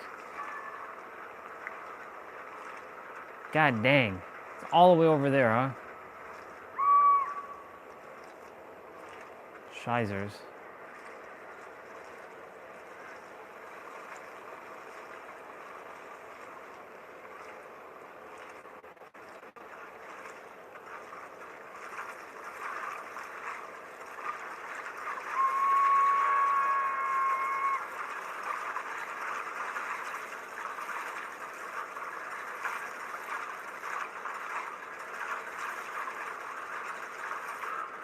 Oh my God, for real?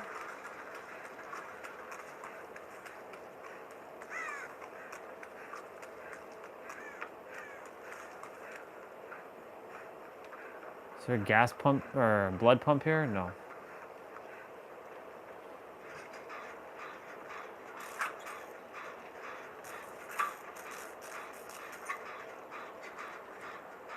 Putting on that pressure.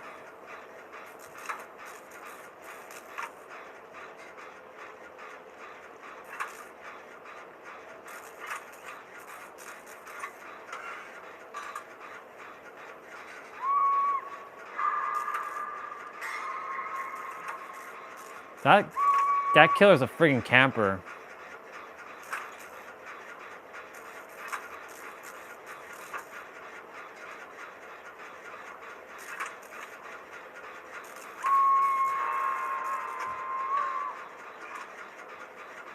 Girl, finish your gen.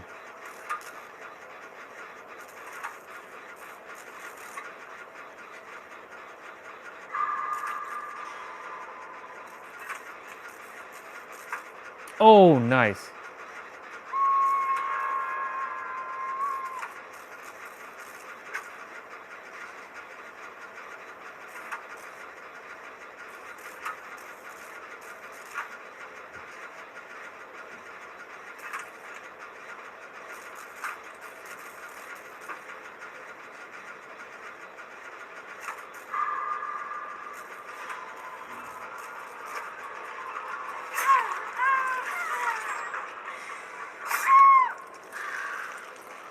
Good. I had to finish that gen. I had to. I fucking had to finish that gen.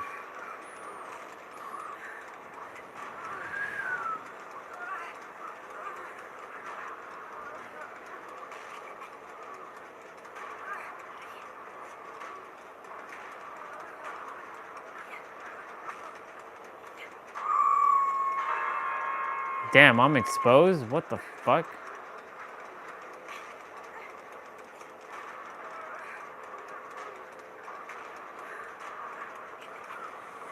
So Iron Will only kicks in when I'm not on the ground like that.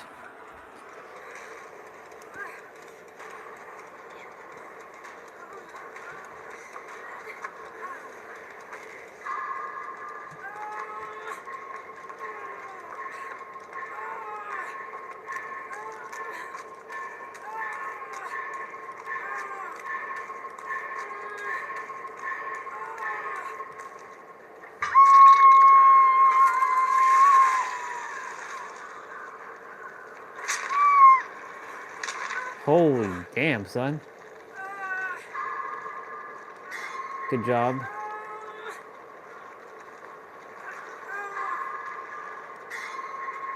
She being chased? Yeah, she's being chased. We need to get on track, y'all.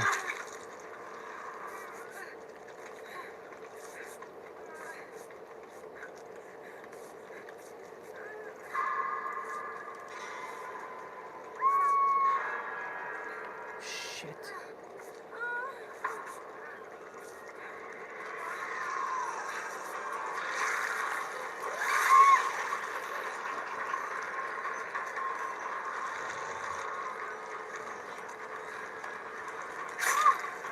Dude, what the fuck is going on here? Camping piece of shit. Oh my god, you suck. Wow. Man, that sucks. It's fine. Whatever. Is this a console player?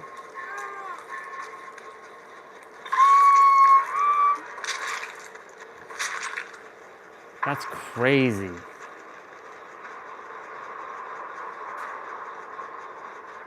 I mean, I got 2 gens done, so...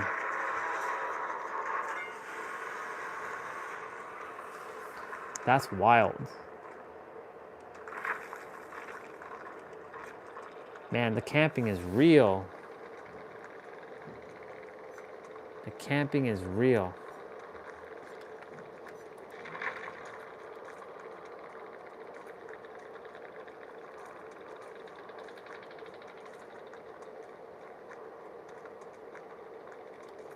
Do they even do this? Like, let's see.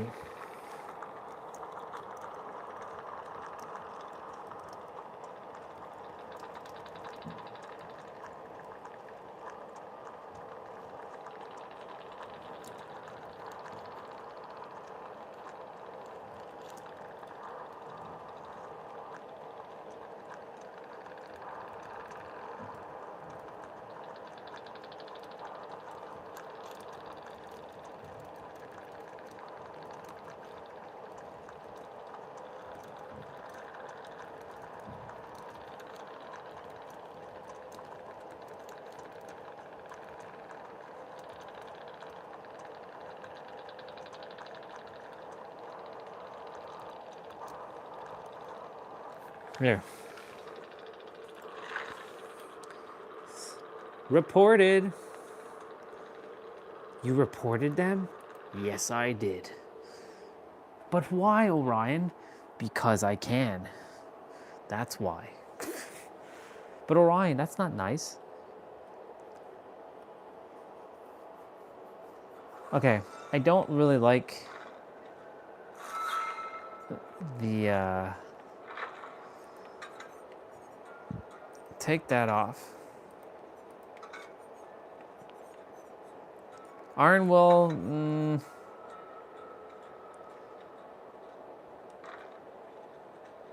Strength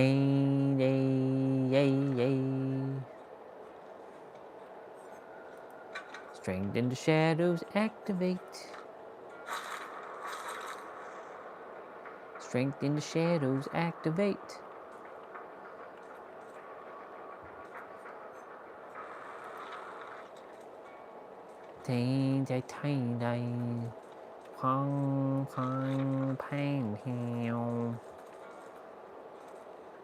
Starts in 3 days? Well, I'm already... I don't think I can even buy anything at the present moment.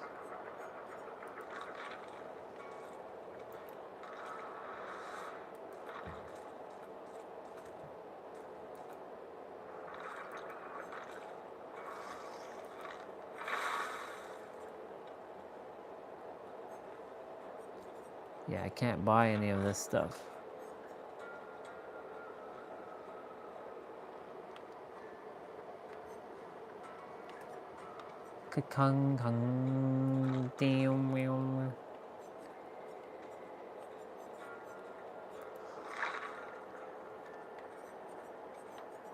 Extra sensory perception. So it's good, but I think I have to use strength in the shadows because that's where, yeah.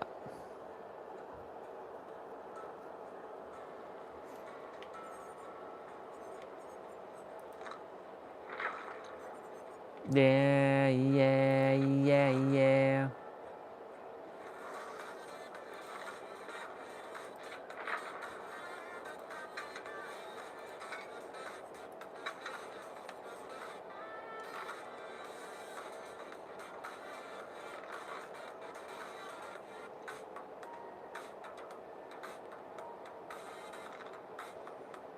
Technically speaking, this could help me find the basement.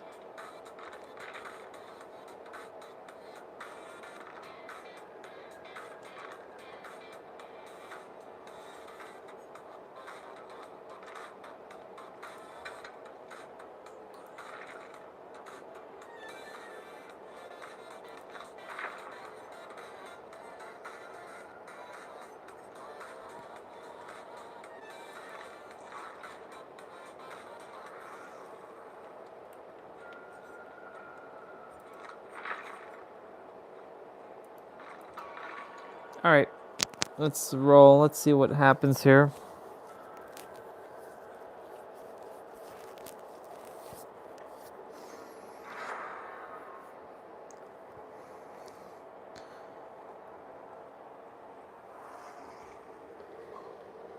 Yeah.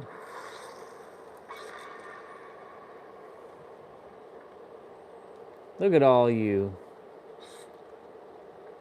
I'm the one that sticks out like a sore fucking thumb.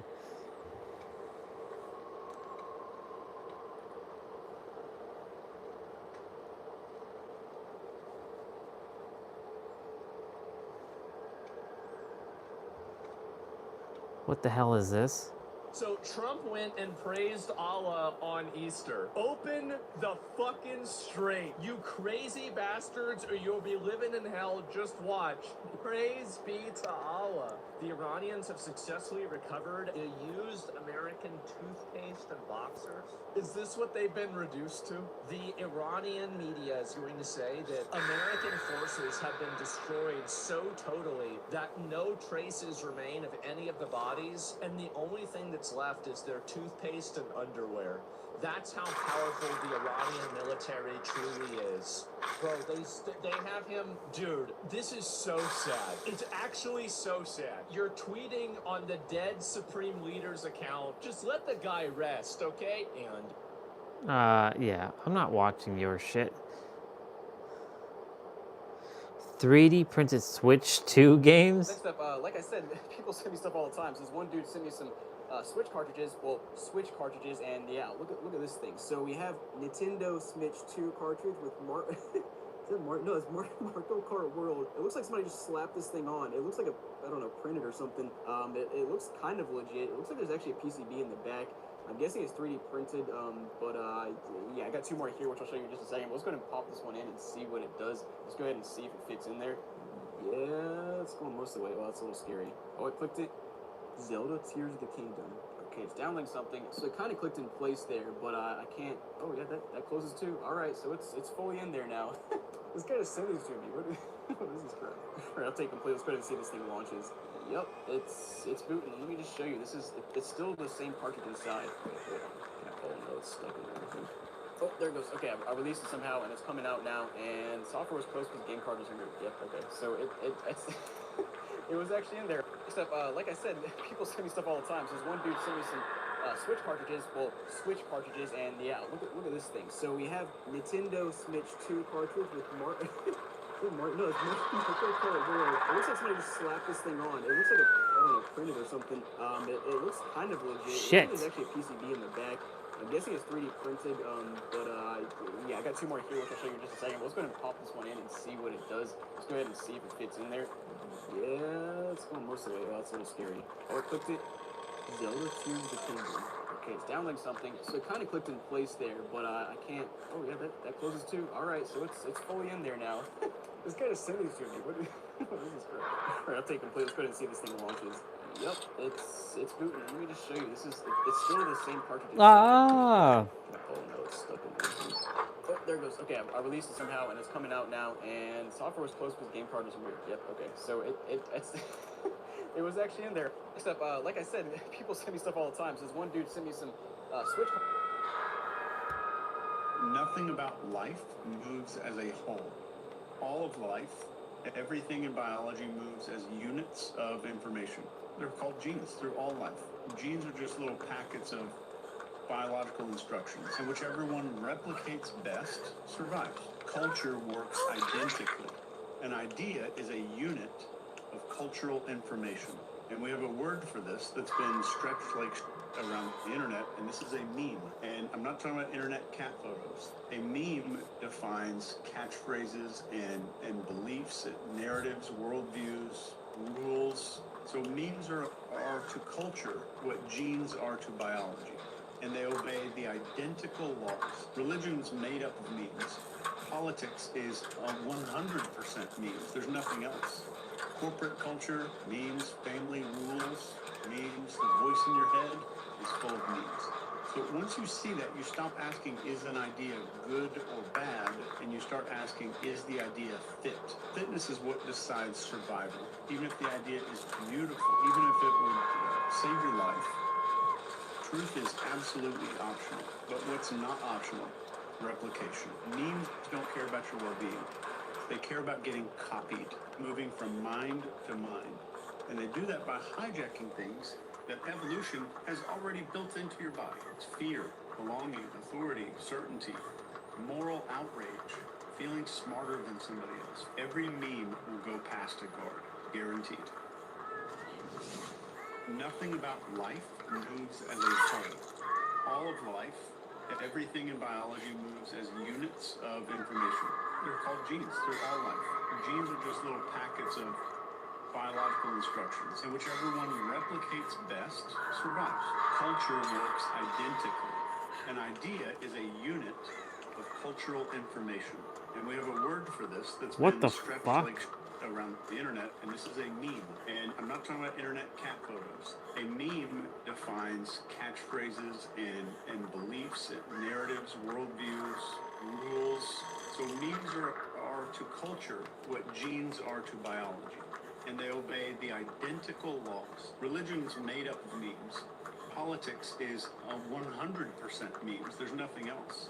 Corporate culture, memes, family rules, memes, the voice in your head is full of memes. So once you see that, you stop asking, is an idea good or bad, and you start asking, wow, is the idea fit? Fitness is what decides survival.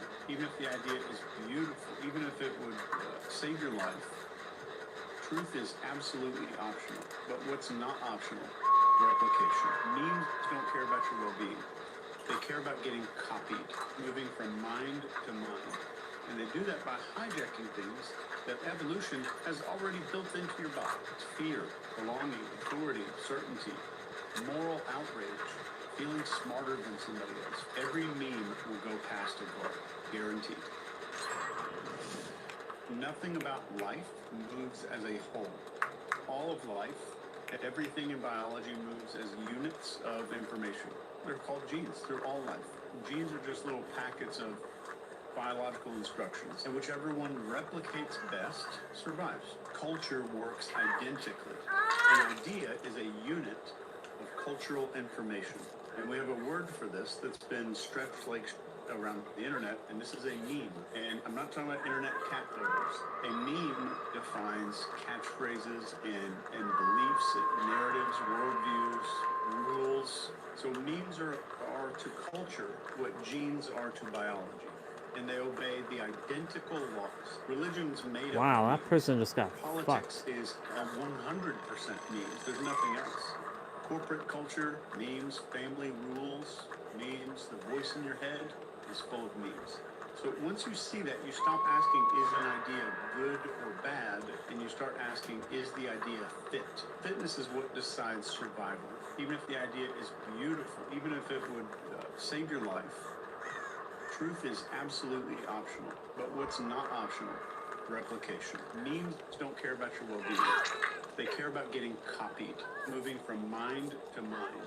And they do that by hijacking things that evolution has already built into your body. It's fear, belonging, authority, certainty, moral outrage, feeling smarter than somebody else. Every meme will go past a guard, guaranteed. Nothing about life moves as a whole. All of life. All right, y'all.